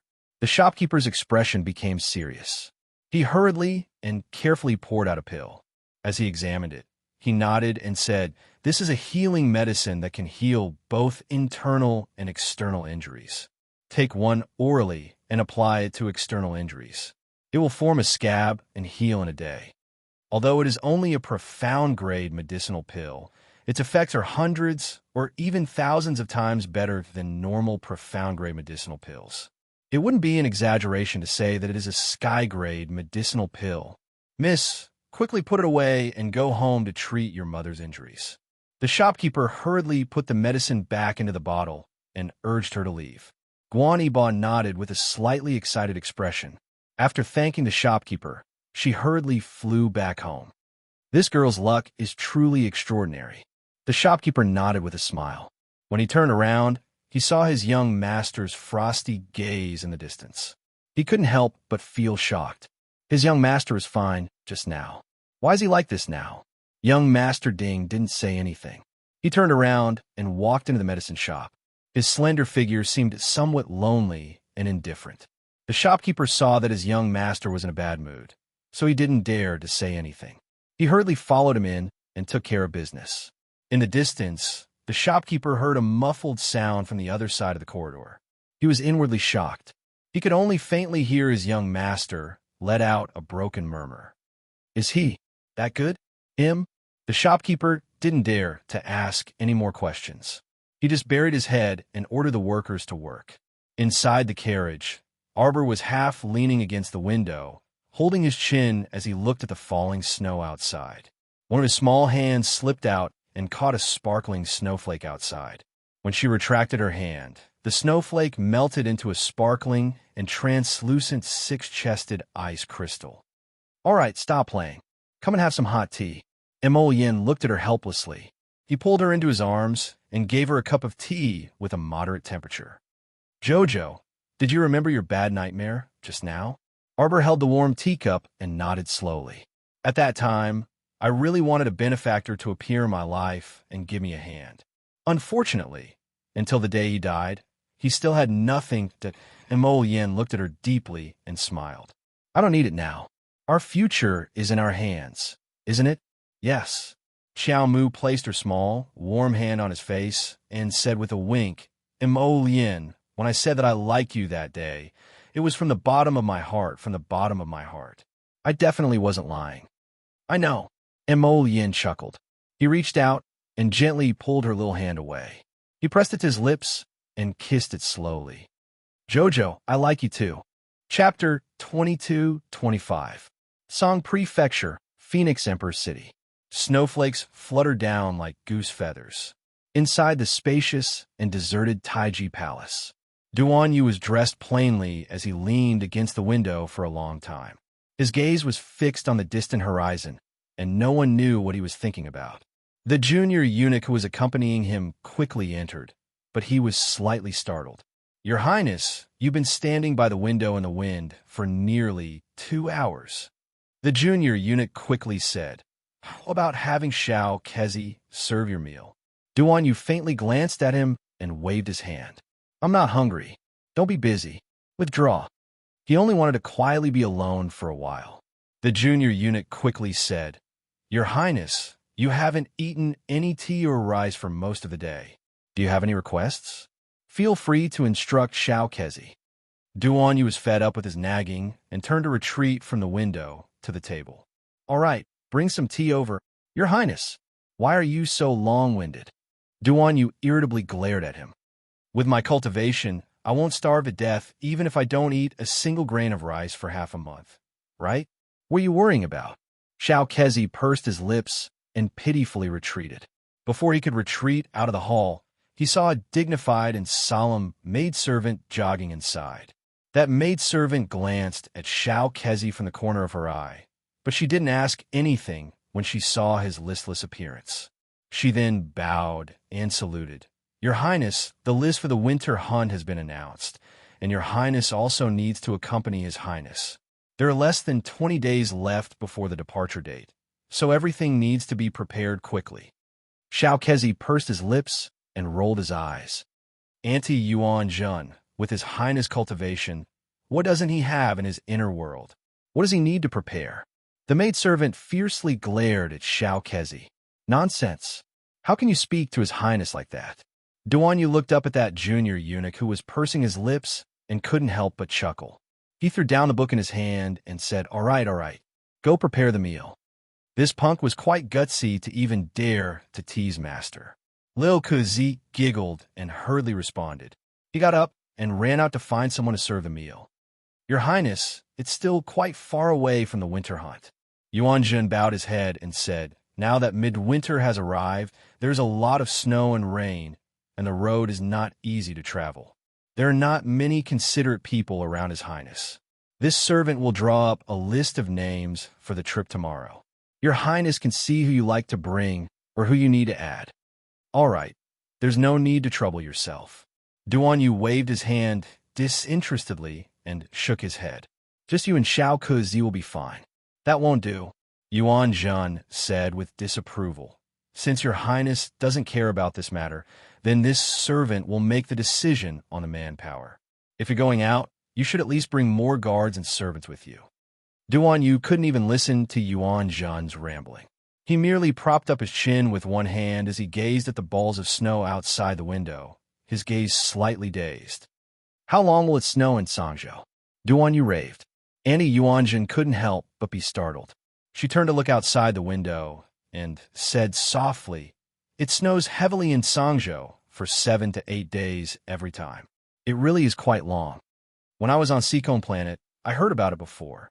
The Divine Province's Phoenix Wood, Sangzhou's Snowfield Flower, and Underworld Province's remote Ghost Grass grow in the hottest, coldest, and most poisonous places respectively. Chapter 22-26. According to legend, gathering these 3 divine herbs and adding a sacred rank spirit fruit, the bloodshed vermilion fruit, can create a soul-returning pill that reverses yin and yang. Duan Yu propped up his chin with one hand and looked up at Yuan Jun. Is that true?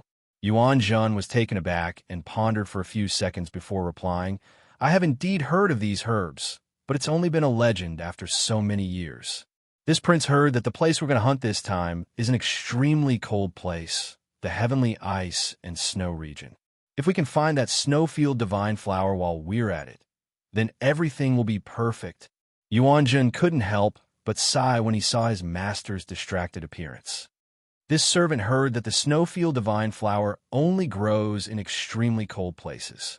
It's fine to touch it once in a while, but after repeated touches, it will open all of its petals and spit out all of the icicles inside. It will envelop a person and devour their bones without leaving a trace. Therefore, it's extremely difficult to pluck the snowfield divine flower. Moreover, this kind of divine herb has always been a fantastic story passed down by word of mouth. In reality, no one has ever obtained it before. Duan Yu exhaled softly and muttered with a spurious smile. It's really too similar. A body full of icicles that can take a person's life without warning.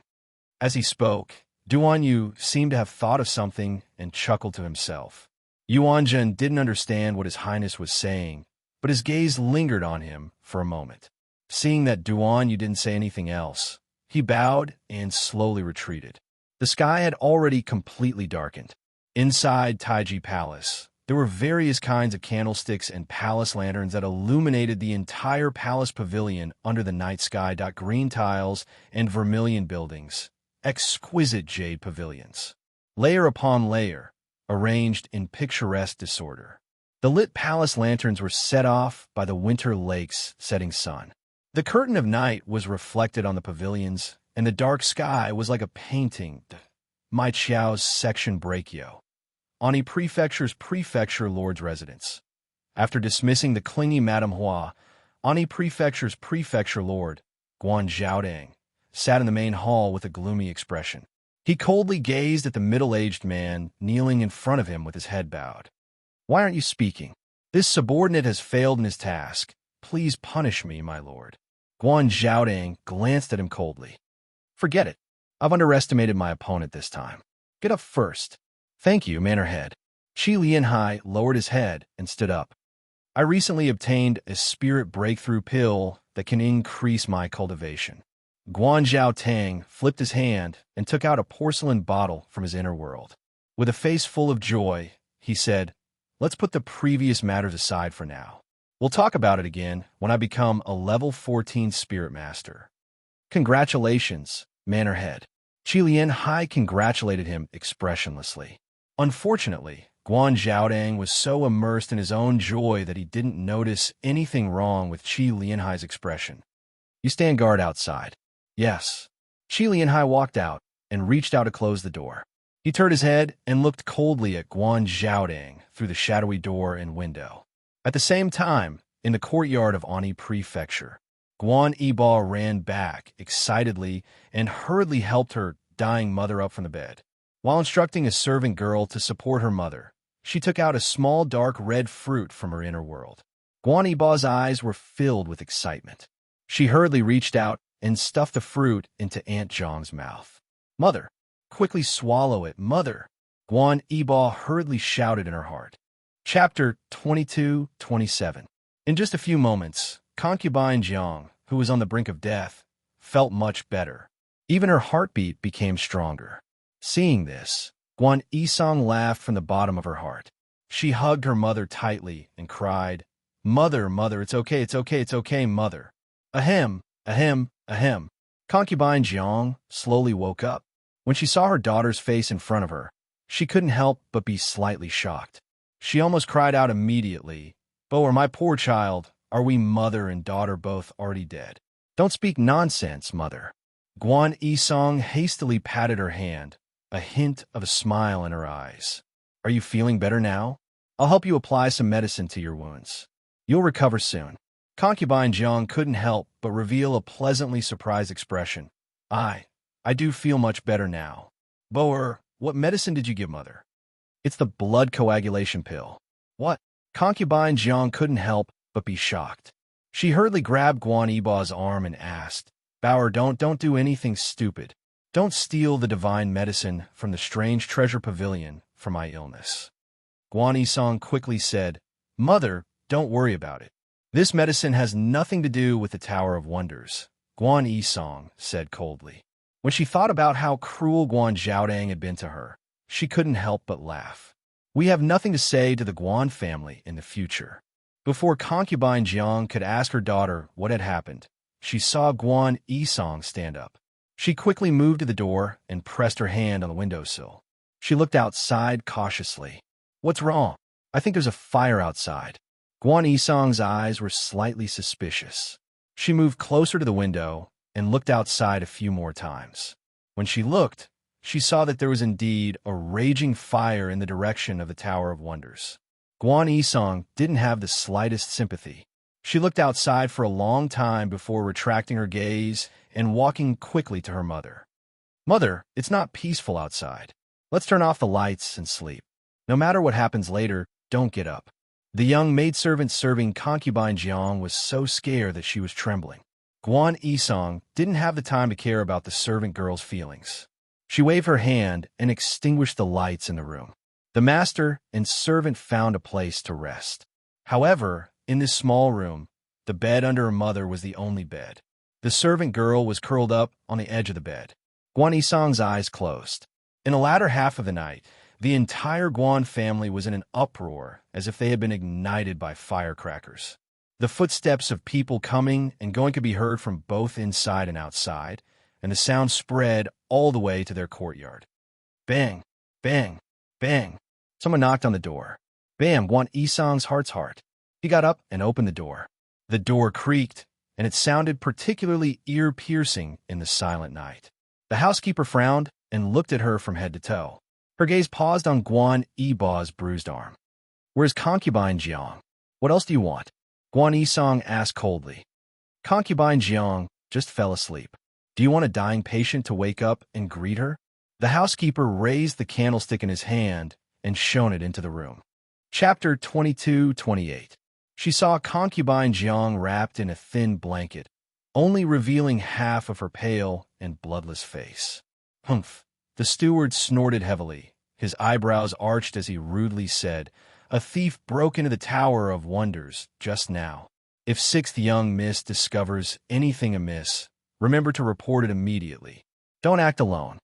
The thief's cultivation is quite high this time." Guan Yisong coldly looked at the snobbish steward and didn't say a word to him. When the steward turned around, Guan Yisong unceremoniously slammed the door shut with a bang. The steward was so angry that he turned around and glared at the door. He had the urge to smash it open again. An unfavored sixth young miss dared to throw a tantrum in front of him. She must be tired of living. She'll suffer in the future. "Steward who? Where do you think we should go now?" "Go back." Steward who angrily scolded, "Go back to the Tower of Wonders." "Steward, steward." As soon as he said that, he heard a panic-stricken cry coming from the winding path. Soon, an Ani Prefecture's servant hurriedly arrived in front of Chief Steward, who almost fell to the ground with a grunt. "Steward, it's bad, it's bad. You're the one who's in trouble." Steward who angrily kicked the servant. "If you have something to say it quickly. Don't talk nonsense all day long." The servant's waist hurt from the kick, but he didn't dare to resist. He hurriedly nodded and bowed. "Steward who? You had this lowly one take the guards to inventory the items in the Tower of Wonders. Our subordinates have discovered something. Above the third floor of the strange treasure tower, everything was there. It's all gone." "What?" "Most of the items stored on the third floor up were mystic grade and above treasures. Forging materials, medicinal pills, all kinds of spirit tools and treasures, spiritual techniques, and cultivation methods. Basically, all of the Guan family's wealth was there." Steward who jumped up and hurriedly rushed in the direction of the Tower of Wonders. As he ran, he cursed loudly. "Didn't I tell you to stay there and watch? What's going on? Have you informed the manor head?" Guan Yibao listened as the sound from the small courtyard grew further and further away. After a long while, she opened the door again and looked coldly at the lonely and dilapidated courtyard. Concubine Jiang was now able to get out of bed. She hurriedly got off the bed and went to Guan Yibao's side. She grabbed her arm and asked, "Bower, what happened?" Something really happened to the strange treasure tower. Guan Yisong couldn't help but sneer in her heart. Just now, she deliberately did not use the healing medicine to show the wound on her arm to Chief Hu. It was not a peaceful day in the Guan family. It seemed that someone had sneaked into the strange treasure tower. If the injuries on his body disappeared at this moment, he would definitely become the focus of Supervisor Hu's investigation. "Mother." Guan Yisong quickly walked to the bedside and looked at the scars on her body. She hurriedly said, "I won't remove these for now. Something happened to the Guan family, But that has nothing to do with us. Guan Yisong sneered and said, we just need to remember to try our best not to get into trouble. At the same time, Xiao Mu, who had put on an invisibility talisman and was holding Mo Lian's hand, ostentatiously wandered around the lofty treasures pavilion, suddenly came to a halt. I'm so sleepy. I need to catch up on my sleep. Chapter 22-29. Jojo. Mo Lian leaned close to her and asked in a low voice, what did you see? Arbor raised a small hand and covered his mouth. He whispered, keep your voice down. Mo Lian blinked and pulled her hand away from his mouth. He held in his hand and whispered, let's call this a thief. Xiaomu nodded and dragged her husband upstairs for a stroll. At this time, the fire outside the building was already burning fiercely. There were dozens of people inside and outside the building. Some were putting out the fire, and some were saving things. It was very noisy. A servant with a drooping old face ran in from the outside crying. He slapped his thigh and wailed, it's over, it's over, it's over, it's over, it's over, it's over, it's over.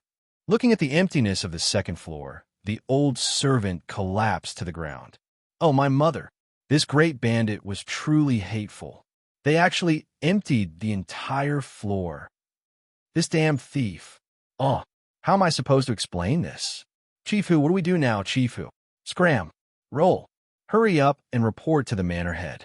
What are you guys still doing here? Scram. Head steward who kicked the manservant's buttocks twice and told them to hurry out and report to the manor head.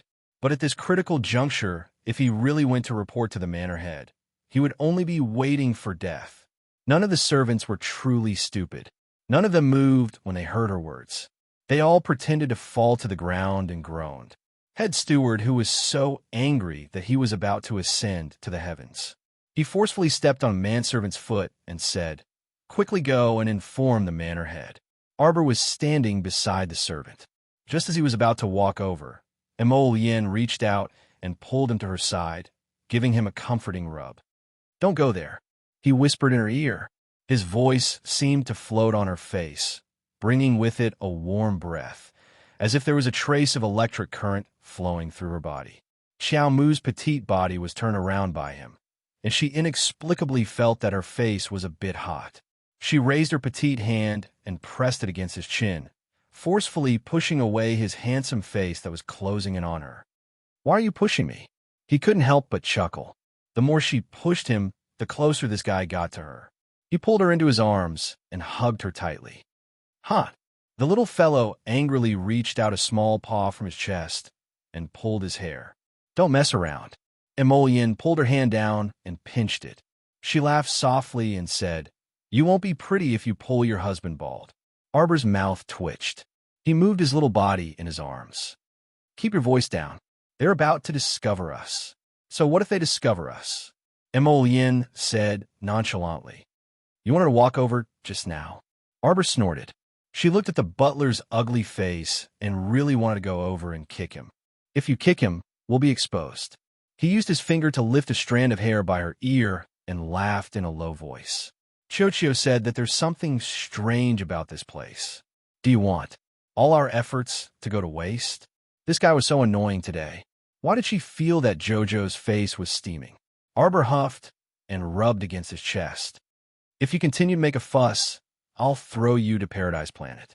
Prince Mo blinked pitifully and whispered in her ear, Jojo, are you really going to throw me away? Arbor! Exclamation point. This peerless demon was so annoying. Chapter 22-30. Mo Lian held back her laughter and pulled her to the side to avoid the noisy crowd of an E-Prefecture's people. At this moment, the strange treasure tower was bustling with people coming and going. The two of them were talking in a low voice while hiding from others, so they naturally wouldn't attract anyone's attention. Manager who? We've checked the floors upstairs. They're all empty. Aside from the first floor, the top 5 floors have all been emptied. Manager who? Arbor felt a little funny when she saw a group of people coming and going like headless flies. When she looked up at Mo Lian, Crown Prince Mo was currently gazing down at her with a grin. He leaned close to her ear and whispered, the old man will definitely personally invite the caretaker hall later. We just have to wait. Sure enough, Manager Hu dawdled for a while before he couldn't hold himself back and ran out. He hurriedly rushed to Shantian Prefecture's Prefecture Lord's residence to report the situation. Manager Hu had just arrived at the Prefecture Lord's residence, but before he could send someone in to report, he heard a woman's shrill cry for help from inside. Madame Hua ran out of the bedroom with her hair disheveled and her clothes disheveled. She screamed, "Someone come! Someone come! Someone come!" Manager Hu and a few Imperial bodyguards went forward at the same time and hastily stopped the madly screaming Madame Hua. "Madam, what's going on?" Madame Hua said with a frightened expression. "Quick, quick! Prefecture Lord!" Bang! The door to the Prefecture Lord's bedroom was suddenly kicked open from the inside. The door was wide open, and a figure stumbled out from inside. He held his head and howled a few times. "Prefecture? Prefecture Lord!" Manager Hu's eyes were sharp. He immediately saw the person who rushed out from inside and was covered in blood. It was Ani Prefecture's Prefecture Lord, Guan Zhaoding. Guan Zhaoding was currently in a very sorry state. Not only was he covered in blood, but his eyes also seemed to have been pierced by something sharp. His eyes were bloodshot. His hair was disheveled as he howled like a madman. He held onto the wall with one hand and stumbled everywhere. A few Imperial bodyguards were so frightened that they retreated a few steps, not daring to go forward to help him. Guan Zhaoding clasped his hands together, and the spiritual energy in his body rushed out like a tsunami. The surging spiritual power sent several guards flying, one by one, to the ground, vomiting blood and fainting. Guan Zhaodong's eyes were filled with blood, and he could no longer see. He supported his head with one hand and looked at Chief Hu with a twisted expression. Chief Hu was so frightened that his heart almost jumped out of his chest. Although she knew that Guan Zhaoding couldn't see her at all, she still felt very scared when those bloodshot eyes stared straight at her. Manor Lord, how are you?" How could Director Hu know what had happened? He resisted the numbness in his scalp and reached out to support Guan Zhaoding with trembling hands. Guan Zhaoding roared angrily. He shook off Chief Hu's arm forcefully and roared into the sky. "I'll kill you. I'll kill you. Manor Head. Chief Steward Hu looked in the direction that Guan Zhaoding was pointing at. Moments later, "Quick, quick, quick!" Chief Hu urged a row of Imperial bodyguards who had rushed over to search the Prefecture Lord's room. Soon, the Imperial bodyguards carried out a lifeless corpse from the room. Chief Hu took a look and couldn't help but be shocked. Wasn't this Qi Lianhai? Chief Hu braced himself and trembled with fear as he said, "Manor Head, Bao Qi Lu was stolen." Make up for yesterday's 2 chapters. Chapter 2231. A quarter of an hour ago, Ani Prefecture's Prefecture Lord, Guan Zhaoding, was in his residence, seizing the time to break through to level 14. But at the critical moment of his cultivation, he was bitten by the watchdog that he had raised himself. Guan Zhaoding really didn't expect that Qi Lianhai would stab him in the back. That stab didn't hit his vital parts, and Qi Lianhai's blade was even flung away by the cyclone around him. However, due to this shock, his spiritual aura suddenly diverged in his body. Guan Zhaoding was unlucky enough to enter Qi deviation. His spiritual aura was in a mess, and his 7 orifices were bleeding at the same time. Just as he was struggling with all his might, desperately trying to suppress the chaotic spiritual energy, that damnable Qi Lianhai actually stabbed him in the back again. When Guan Zhaoding turned around, he felt 2 cold lights fly into his eyes. He subconsciously roared and struck out several palms in the dark. One of his palms landed on Qi Lianhai's body and sent him flying. Guan Zhaoding couldn't see with his eyes, but he could still use his spiritual sense. Therefore, he flew over and killed Qi Lianhai with a single sword strike without saying a word. At this moment, Guan Zhaodong's eyes were blurred with blood. He was secretly anxious and suspected that his eyes were most likely going to be ruined. Head Steward, who was trembling with fear as he braced himself, and said, "Manor Lord, Bao Qi Lu was stolen." Guan Zhaoding was so angry that he immediately shook Manager Hu out. He turned around with disheveled hair and glared at manager, who with bloodshot eyes. Head steward, who was shocked. It took him a Herculean effort to get up from the ground. He scrambled to the foot of the Hall of Care and cried out in a tearful voice, "Manor Lord, there's something fishy about this matter. We've searched the outside of Treasure House several times, but we didn't even find a ghost. However, everything in the strange treasure tower has actually disappeared without a trace." Guan Zhaodang kicked manager Hu's back, causing him to roll on the ground. Guan Zhaodang was both anxious and angry. He strode forward a few steps before suddenly stopping. His figure quickly retreated to Qi Lianhai's side. Guan Zhaodang picked up Qi Lianhai and used his spiritual sense to examine Qi Lianhai's body. If he didn't look, he wouldn't have known, but the moment he did, his body trembled violently for a moment. It turned out that Qi Lianhai's body had already been corroded by the poison and was decaying. No wonder he didn't have the slightest strength to resist after being hit by his palms. Who was controlling Qi Lianhai from behind? Manor Lord, Chief Steward, who called out to him while trembling with fear. "Old master, are you all right? You really scare me to death just now." Madame Hua originally wanted to come forward and comfort Zhao Tang at this time. Unexpectedly, Guan Zhaodang was not in the mood to tease her. He pushed Madame Hua to the ground and did not even look at her. Guan Zhaodang led Chief Hu and the others to the Tower of Strange Treasures. He turned a deaf ear to Madame Hua's repeated calls of master behind him. Guan Zhaodang looked back and forth with a twisted expression. He then hurried to the entrance of the Tower of Strange Treasures with Chief Hu and the others. Chief Hu looked up and saw that the Tower of Strange Treasures had turned black. He secretly glanced at his master, Guan Zhaodang, in shock and fear. Guan Zhaodang didn't say much to him and directly walked into the Tower of Strange Treasures. Guan Zhaotang's spiritual power was exhausted by using his spiritual sense to check the place. Chapter 22:32. Moreover, when he was running back from the spiritual energy fork, he had been trying his best to suppress the scattered spiritual energy in his body. Now that he finally managed to suppress the spiritual energy, he was almost at his limit. Guan Zhaodang was now full of thoughts about his strange treasures tower. He didn't even have time to sit down and regulate his breath before he directly ran to the second floor of the strange treasures tower. When he reached the second floor and looked at the empty floor, Guan Zhaotang's heart sank.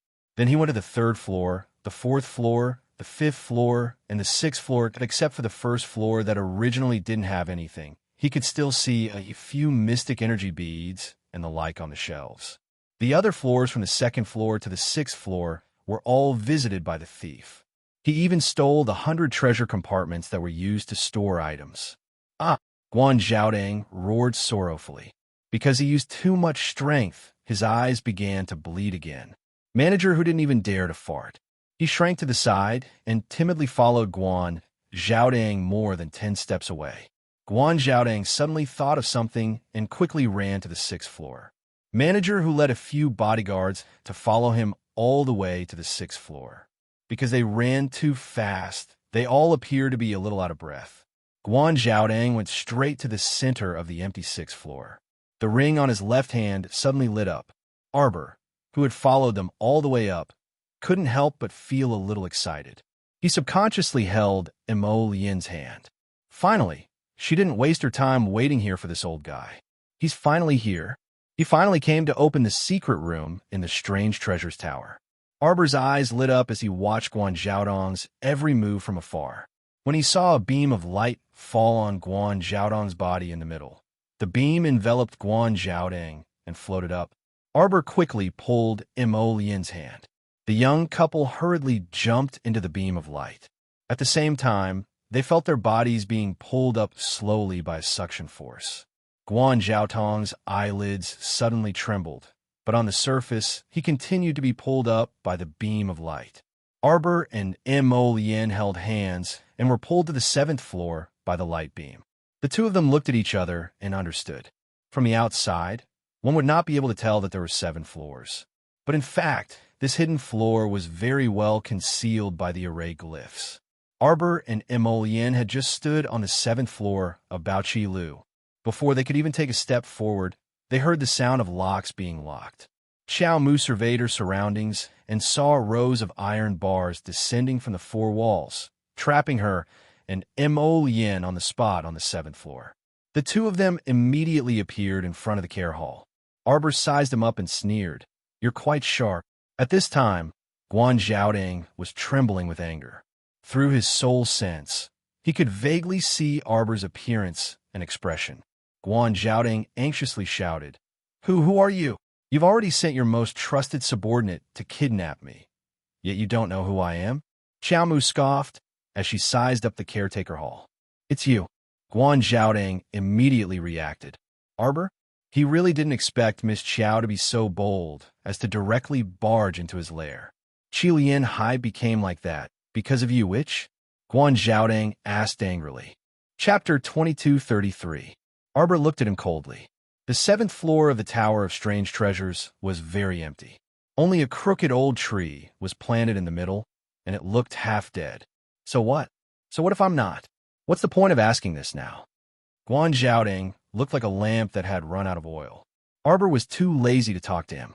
She took out her ruler and injected spiritual energy into it. Then, she waved a line of fire at Guan Zhaoding.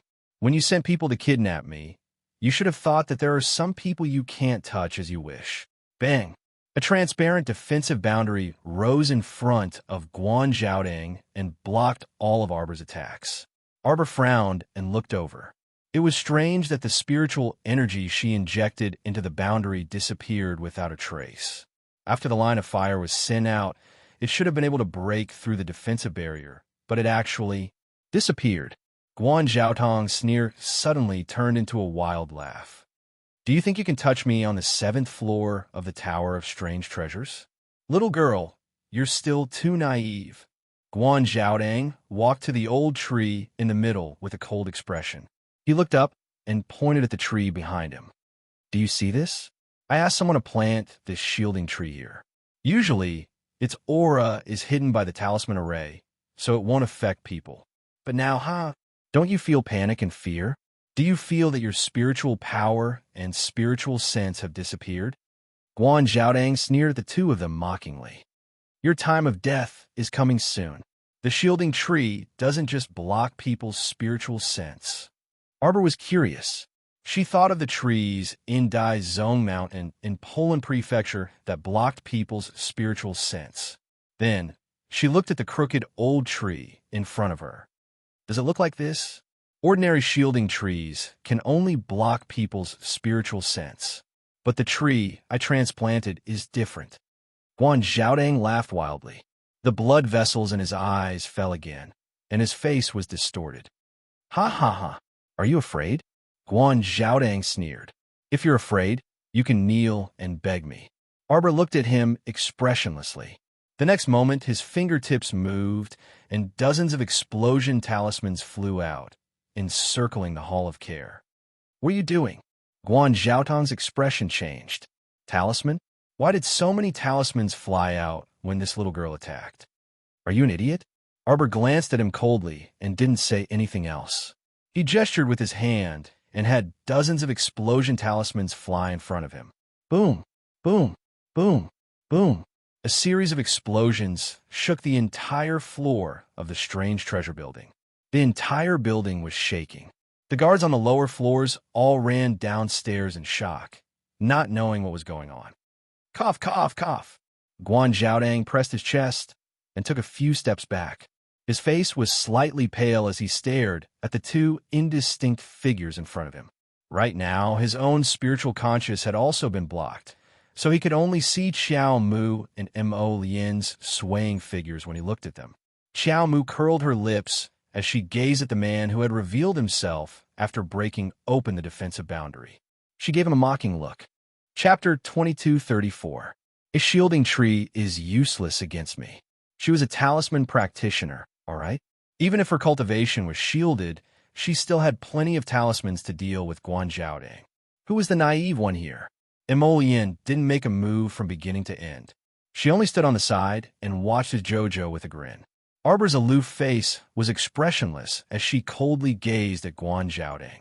You were the one who gave the order to snatch the sacred water from the holy water sect, right? It was your decision. Arbor stared deeply at Guan Zhaodang, and a wave of coldness flashed through her eyes. It was as if, as long as Guan Zhaodang admitted it, the abyss of hell would open its huge mouth and swallow him up in the next second. Guan Zhaodang was inexplicably alarmed. He only felt that when the little girl's pitch-black eyes stared at him, there was an inexplicably terrifying presence. Her eyes, which were like two ice pearls, seemed to carry an endless, baleful aura. Guan Zhaodang inexplicably started to explain himself. I've also heard about Planet Sikong's holy water sect. This matter was entirely because Hong Jinchuan coveted the sacred water and provoked it himself. Guan Zhaodang was also furious when he mentioned this. Hong Jinchuan actually concealed such an important matter like the sacred water's appearance and didn't report it. Did he think that he could snatch another sect's treasure with the few people he had? If Hong Jinchuan hadn't acted on his own initiative, perhaps the sacred water would have already fallen into Guan Zhaotang's hands by now. His cultivation realm might have already broken through to the god realm. One talisman after another floated in Arbor's hand. Of course, you can deny it. I don't need you to admit it. Arbor's gaze hardened. 10, 20, 30. Countless five-spirit talismans fluttered around her. Guan Zhaotang's expression changed drastically. What were you doing? Heavens! These five-spirit talismans. What did it feel like to have hundreds of five-spirit talismans explode at the same time? Guan Zhaodang instantly comprehended. Following a huge explosion, manager who was originally blocked outside the iron fence, was sent flying by the explosion and tumbled downstairs. Head steward, whose head was facing down, and he almost twisted his neck. When he got up and looked again, he saw that the entire building had collapsed. Crushed stones and dust rolled toward him. Choking on the dust in his mouth, Chief, who could not help but cough violently. When he raised his head, he couldn't help but look in front of him in shock. A huge crooked old tree appeared in front of everyone, as if it had grown out of thin air. The tree's roots were intertwined, and its canopy was very large. It was so dense that it seemed to be protruding from the center of the building. A young girl in plain clothes was standing under this ancient tree, looking up at the sky. It didn't matter if he didn't look, but when Shifu looked up, he was so scared that his heart almost jumped out of his chest. He saw a person hanging upside down from the old tree. Both of his hands were bound by the spirit binding rope, and he was struggling with all his might. Who else could it be but Guan Zhaotang? The guard of Ani Prefecture had long been scared witless and fled after hearing the news. Chifu also hurriedly crawled out, only wanting to get as far away from this place as possible. He felt that if he continued to stay here, there might be more unlucky things waiting for him here. Arbor's eyes lit up as she stared at the old tree standing in front of her. Qiuqiu, why is this tree so strange? Chapter 2235. She had released so many five-spirit talismans just now, causing the entire building, oh no, the ground to collapse. But this tree was actually safe and sound. She didn't believe that there was nothing strange about it. Master, I can't tell what's wrong with this tree either. But since it can block spiritual sense and spiritual energy, then let's leave it here. If we plant it on Paradise Planet, won't it affect the spirit domain? It won't. Qiuqiu had a "I'm the boss" if it dares to act rashly tone. It snorted and said, if it dares to mess around, I'll eat it. Arbor thought that its seed fragments were very powerful and naturally believed that it wasn't boasting when it said that it would eat this shielding tree. All right then, you can transplant it in. Arbor nodded and said, although she didn't know what use this strange shielding tree had for her. Since Qiuqiu wanted to plant it on Paradise Planet, it should have its reasons.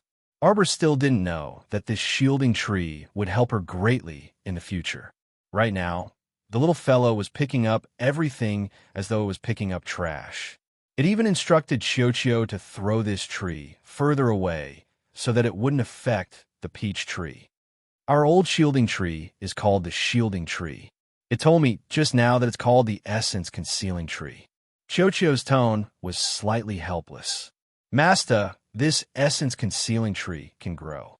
If our spirit domain transforms into a God domain in the future, maybe the essence concealing tree can also block other people's divine power and spiritual consciousness. Arbor, what use was that? Seeing that she didn't understand, Chocho couldn't help but cough lightly and continue.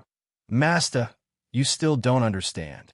If we plant such an essence concealing tree in our sect in the future, other people won't have any spiritual energy if they attack our sect. What's the point of fighting? Arbor couldn't help but snicker. Are you joking? If you plant this lousy tree in the sect, then won't Senior Sister and the others still live? Aren't their spiritual energy and spiritual consciousness also blocked? Chocho. Heavens, little master was too stupid. Chocho's saliva was about to dry up from explaining. Master, since it's in our hands, it naturally has to listen to Chocho's orders. If I tell it to block it, it will block it. If I don't tell it to block it, will it dare to? Arbor finally understood, and his eyes could not help but light up slightly. He stretched out his hand and summoned the little tree-ant from Paradise Planet. Holding it in his hand, he looked at it with a pleasant expression and said, in that case, if this tree is placed in the sect in the future, it can be used as a divine guardian tree? Yes. Chocho nodded heavily. When the time comes, we only need to break off half of its main branch and transplant it. Once it's fully grown, it'll definitely be able to shield everything within 100 kilometers. Then how do we make it recognize friend and foe? Arbor asked suspiciously. Actually, it's quite simple. As long as you cut off a small piece of its stem, boil it in water, and drink a small cup of it, you'll be able to make the essence concealing tree treat you as one of us within a month. Drinking a cup every month is that simple. It's that simple. Arbor nodded happily. That's great. Hurry and move it away. Chocho danced and shook in her palm before jumping down from her fingers. Its entire slender little body emitted bits of green light. It didn't take much effort at all. In just a short moment, the entire heavy crooked tree began to tremble. Whoosh. Chapter 2236. After a burst of green light flashed, the entire old tree was sucked into Paradise Planet by Chocho. All that was left was, With a furious cry, Guan Zhaodang fell from the tree that had suddenly disappeared and landed heavily on the ground with his head facing down. Guan Zhaodang was truly a little dazed from the fall. His head knocked heavily on the ground, instantly leaving a bloody mark. He roared as he raised his head, his entire person in a very sorry state. His eyes, which were already severely injured, were now bleeding profusely. Arbor didn't care about Guan Zhaodang's roar at all. Her line of sight fell on a tree pit in front of her. It wouldn't be an exaggeration to say that it was a windfall. After the essence concealing tree was moved into Paradise Planet by Chocho, an extremely deep pit was revealed. A burst of glaring light dazzled Arbor's eyes. Emolien's figure flashed, arriving beside Arbor. The young couple looked into the tree pit at the same time, their gazes fixed on the pieces of crystals scattered in the pit. There were all kinds of crystals used for refining tools, forging stones, and so on. There were all kinds of colors and all kinds of materials. In addition, there were also many mystic beast and spirit beast cores, big and small. Every piece was thrown into the tree pit, circulating with a faint light. Whoosh! Arbor blinked and looked up. A small red copper cauldron appeared in front of them, spinning back and forth in midair without any warning, just like an excited child who had seen a lot of snacks, so happy that he was about to fall down. Arbor looked up and silently exchanged glances with Emolien. Prince Emo couldn't help but say, "It's rare to see the 9 stars mirroring the moon cauldron, so energetic. Looks like it's the pile of food that has piqued its interest." That's right. Arbor looked speechlessly at Emolien. With a wave of her small hand, she grabbed the small red copper cauldron without any explanation. At this time, the 2 stars on the cauldron's body had already lit up. The entire red copper cauldron was translucent and beautiful like colored glass. At this moment, it was spinning around Xiao Mu's palm like an impatient child, waiting for its little master to feed it. Arbor held the small red cauldron and simply jumped into the tree pit. He casually took out a red Xian beast crystal core and fed it. The cauldron fire within the 9 stars mirroring the moon cauldron spontaneously ignited without any wind. The faint cauldron fire instantly burned the Xian beast crystal core into liquid and absorbed it cleanly in an instant. Arbor fed the small cauldron several crystal cores and more than 10 different types of crystals and forging stones. The small cauldron absorbed it very quickly, and in less than a second, it would turn it into liquid and absorb it. Arbor couldn't help but sigh when he saw this. He muttered to himself, "This glutton, I wonder how much he needs to eat to raise the 3rd star." The little fellow simply squatted down, holding the small cauldron and feeding it for several minutes. Only when the flame within the small cauldron changed from a very pure red to a faint glass color did she stop, somewhat astonished. Lien, quickly come and see." Lien simply jumped into the pit filled with all kinds of crystals and crystal cores. She came to Arbor's side and helplessly pulled him up. "What's wrong, my Jojo? Did you see?" The color of the flame actually changed. Lien nodded. "Didn't you say that when the 2nd star rises, this cauldron's refining speed will double?" Arbor vigorously nodded. "That's right." Chapter 2237. Then perhaps when the 3rd or even 4th star is ignited, this medicine cauldron's cauldron fire will also undergo some fundamental changes. Arbor cheered and suddenly jumped onto Lien, hugging her as he exclaimed, "The cauldron fire will be even purer in the future, right? In that case, I'll be able to effortlessly refine pills of exceptional quality in the future. There would be no need to constantly control the heat like when refining medicine in a small saucepan. Refining medicine in the future would only be more convenient and faster." Thinking of this, Arbor's little face was filled with excitement. He reached out to grab a handful of refining materials and threw them into the small cauldron. He looked kindly at the small cauldron and urged, "Hurry up and eat." Lien couldn't help but want to laugh. This little rascal had just complained that the medicine cauldron had a big appetite and ate too much. Now that he knew that the cauldron fire would improve as it rose in stars, he acted out of character and urged the medicine cauldron to eat more. What a realistic little rascal. "All right," Lien helplessly picked up the little thing. "Take these things back to Paradise Planet and let Xiao slowly feed the 9 stars mirroring the moon cauldron. I don't think this little cauldron can eat too much at once. What if it has indigestion after eating too much? Wouldn't that still be a waste?" Upon hearing this, Xiaomu instantly felt that it was reasonable. Hence, she put away all the various materials she had buried inside the tree pit. "What's that?" Arbor stood at the edge of the giant pit with a curious expression.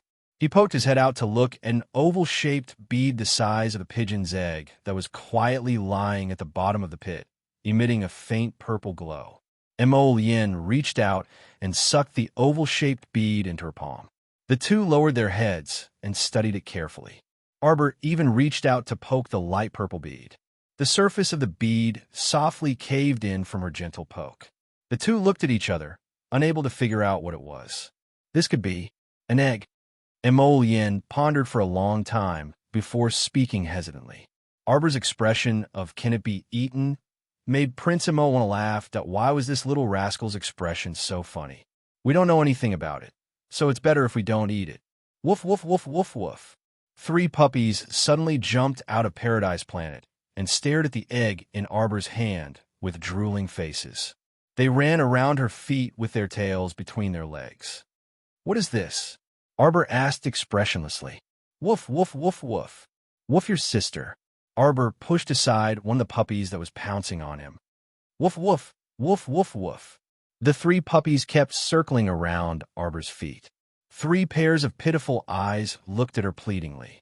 Their drooling expressions were simply too much. Arbor squatted down again, picked up a small puppy and asked, "What is this?" "Idiot, that's the holy beast mantis egg. Do you want to throw it to the 3 little grass dogs?" "What is it?" Arbor heard Chishue's exasperated yelling and couldn't help but call him out. A little fire phoenix was flapping its wings in front of her. It glared disdainfully at Prince Emo, who had been innocently attacked. "Ignorant." Prince Emo Question mark. Jojo didn't recognize what it was either. Why was he scolding him? What egg? Arbor asked curiously. Qishue had the urge to vomit blood. He yelled in exasperation. Hurry up and look in that pit again. They should have appeared as a pair. There should be 2 eggs in this pit. Chapter 2238.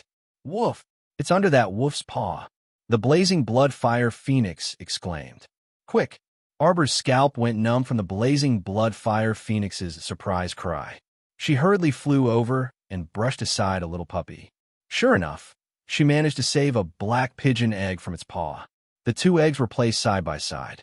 One was light purple, while the other was black. The blazing blood fire phoenix flapped its little wings and flew above the 2 eggs for a while, before landing steadily on Arbor's shoulder. It looked at its little master with a look of disappointment. You almost lost 2 sacred beast eggs. Arbor, but how would she know what sacred beast eggs these 2 pigeon egg-like things were? To be honest, she was still wondering if she should roast the light purple egg to see if it could be eaten.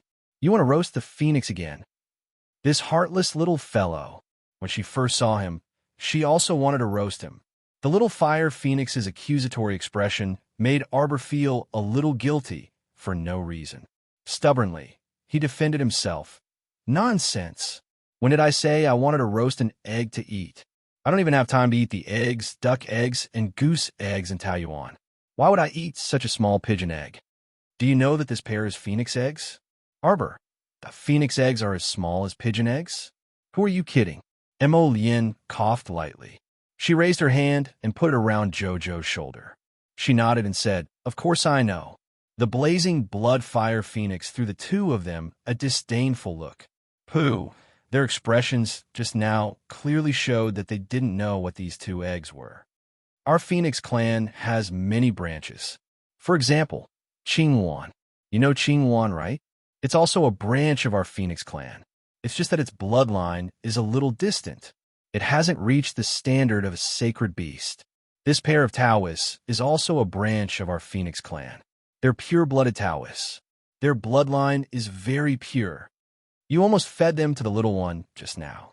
Milk. Dog. Arbor. Cough. Arbor almost couldn't look straight at the blazing blood fire phoenix's accusatory eyes. The little fellow immediately raised her head and glared at her husband angrily. Her husband is so talented and knowledgeable. How can he not recognize the phoenix eggs? Mo Yin was once again implicated innocently, and he put on an aggrieved and innocent face for his wifey to see. Please, he had only seen the beautiful figure of a fully formed phoenix in ancient books. Which ancient book would freaking draw 2 eggs? Woof woof. Seeing that the phoenix egg in their mouths was about to fly away, the 3 puppies anxiously circled around Xiao Mu's feet. Scram! Xiao Mu was furious. Just now, when she saw the little puppy's watery and greedy expression, she really almost cough. Sin. But these three little puppies. Previously, he had been fighting over the 2-headed flood dragon's sacred beast crystal core. Now, he actually wanted to eat the 2 sacred beast phoenixes. It really only ate holy beasts. What kind of taste is this? Isn't it a little too strong? Arbor silently put away the 2 eggs and stuffed them into his inner world. He looked back and couldn't help but exclaim, Ah! Guan Zhaodang ran away. Everyone's attention was on the tree pit. They were packing up the forging materials and tossing the phoenix eggs. They didn't expect Guan Zhaodang to take the opportunity to run away. Mo Yin curled her lips. Run? He doesn't know how to run. As they spoke, they heard the sound of hurried footsteps spreading over. Sleep tomorrow at 8 o'clock. Chapter 2239. With disheveled hair and bloodshot eyes, Guan Zhaodang led thousands of Ani prefecture guards back and roared. Capture them alive. Guan Zhaotang's hands were still bound by the spirit-binding rope, and his old face was flushed red. He was quite angry at the moment, and he mobilized all the people he could mobilize in Ani prefecture. All the guards rushed toward the Tower of Wonders in large numbers. Their shiny blades were especially bright in the night. Young people, you'll suffer if you're so arrogant and don't know the immensity of heaven and earth. Guan Zhaodang raised his hands and roared angrily. Mo Yin pulled Arbor to her side and looked at Guan Zhaodang with raised eyebrows. Aren't you overconfident? You want to keep us here with just these few people? The crown prince couldn't help but snort and wave his hand lightly. In the blink of an eye, Guan Zhaodang led thousands of people in neat attire and rushed over from all directions. The empty space was quickly filled with people, and the roof beams were also filled with archers with bows and arrows in their hands, ready for battle. Guan Zhaodang opened his mouth, but suddenly felt as if his voice was stuck in his throat. For a moment, he was speechless. You guys, these bastards who deserve to be hacked to death by 1,000 blades. Were they planning to flatten his and prefecture with their troops? Time was short, and Guan Zhaodang couldn't mobilize more people. In fact, if he was given enough time, not to mention a few thousand people, he could even dispatch tens of thousands of people from all over the place. But now everything was a bit too late. Guan Zhaodang felt that he had overused his spiritual sense, and his vision started to blur. The last thing he saw seemed to be that man waving his hand with a cold expression. A group of black-clothed youths surrounded him and started fighting with the Ani prefecture guards. The clanging of swords and sabers rang in his ears.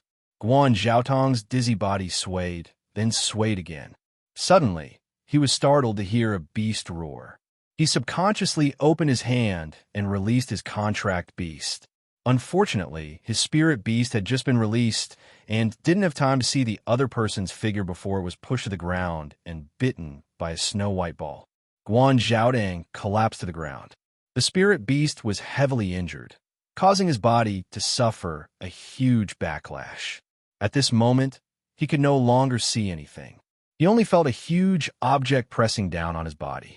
He struggled to straighten his body and yelled at the top of his lungs, "Come quickly." Before he could say the word human, he felt his head being slapped by a powerful claw. He spat out a mouthful of blood on the spot, and his body collapsed weakly. The snow leopard on top of Guan Zhaodang rubbed its bloody claws against Guan Zhaotong's clothes in disgust to wipe away the blood on its claws. Arbor slowly walked over. Tong and his men, who were fighting fiercely, couldn't help but pick up their opponents and spread out to the sides, making a path for her to pass through. The guards of Ani Prefecture felt more and more apprehensive as they fought. These black-clothed youths, who looked like heavenly soldiers, were all agile and vigorous. The more they fought, the braver they became. Most of the contracted beasts they summoned were also spirit beasts. Many of them were even better equipped than the people of an prefecture. How could they continue fighting like this? Those who surrender will have a way to live. Chapter 2240. Anyone who resists will be executed on the spot, Tong ordered coldly. The group of black-clothed youths raised their weapons and carried out the purge with grim expressions. As more and more people died in an prefecture, more and more guards chose to put down the butcher's knife in their hands and submit like shrimps. Guan Yisong, who was hiding behind a pillar at the corner of the corridor, covered her mouth with her hands. She leaned back slightly and took a few quiet breaths. Then, she hurriedly turned around and ran back to her courtyard. Guan Yisong ran back to her courtyard and suddenly raised her head to the sky and laughed. Concubine Jiang walked out. When she saw her daughter like this, she couldn't help but ask in surprise, "What's going on outside, Mother, let's go. We're leaving right now." Guan Yisong helped her mother up and walked outside. "Don't worry about it. This family offended a powerful faction. It's completely over." "What?" Concubine Jiang was shocked. She quickly grabbed her daughter's arm. "What's going on?" Hurry and tell Mother." "There's no time, Mother. We have to leave this damn place first." Guan Yisong was completely disappointed in this family. Even if she had to give up everything and leave with her mother, she wouldn't hesitate. In any case, everyone in this family was a stranger. Other than her mother, no one treated her sincerely. Since that was the case, bang! A stumbling figure slammed open the door of their house. Madame Hua's tear-stained face appeared in front of them. Sixth miss. Take me with you, sixth miss." The outside world was in a state of chaos. The concubines and concubines of Ani Prefecture who didn't even have the strength to truss a chicken, usually lived like princes. When had they ever encountered such a situation? Every one of them only knew how to cry and yell whenever they encountered trouble. The servants and maidservants took the opportunity to steal a lot of wealth. They didn't care if their masters lived or died. They only cared about finding a place to escape. Madame Hua's two personal maidservants also took their things and ran away.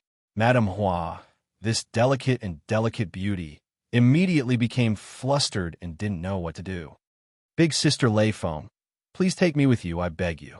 Madame Hua held a bundle in her hands and ran to their side with a face full of panic as she cried out.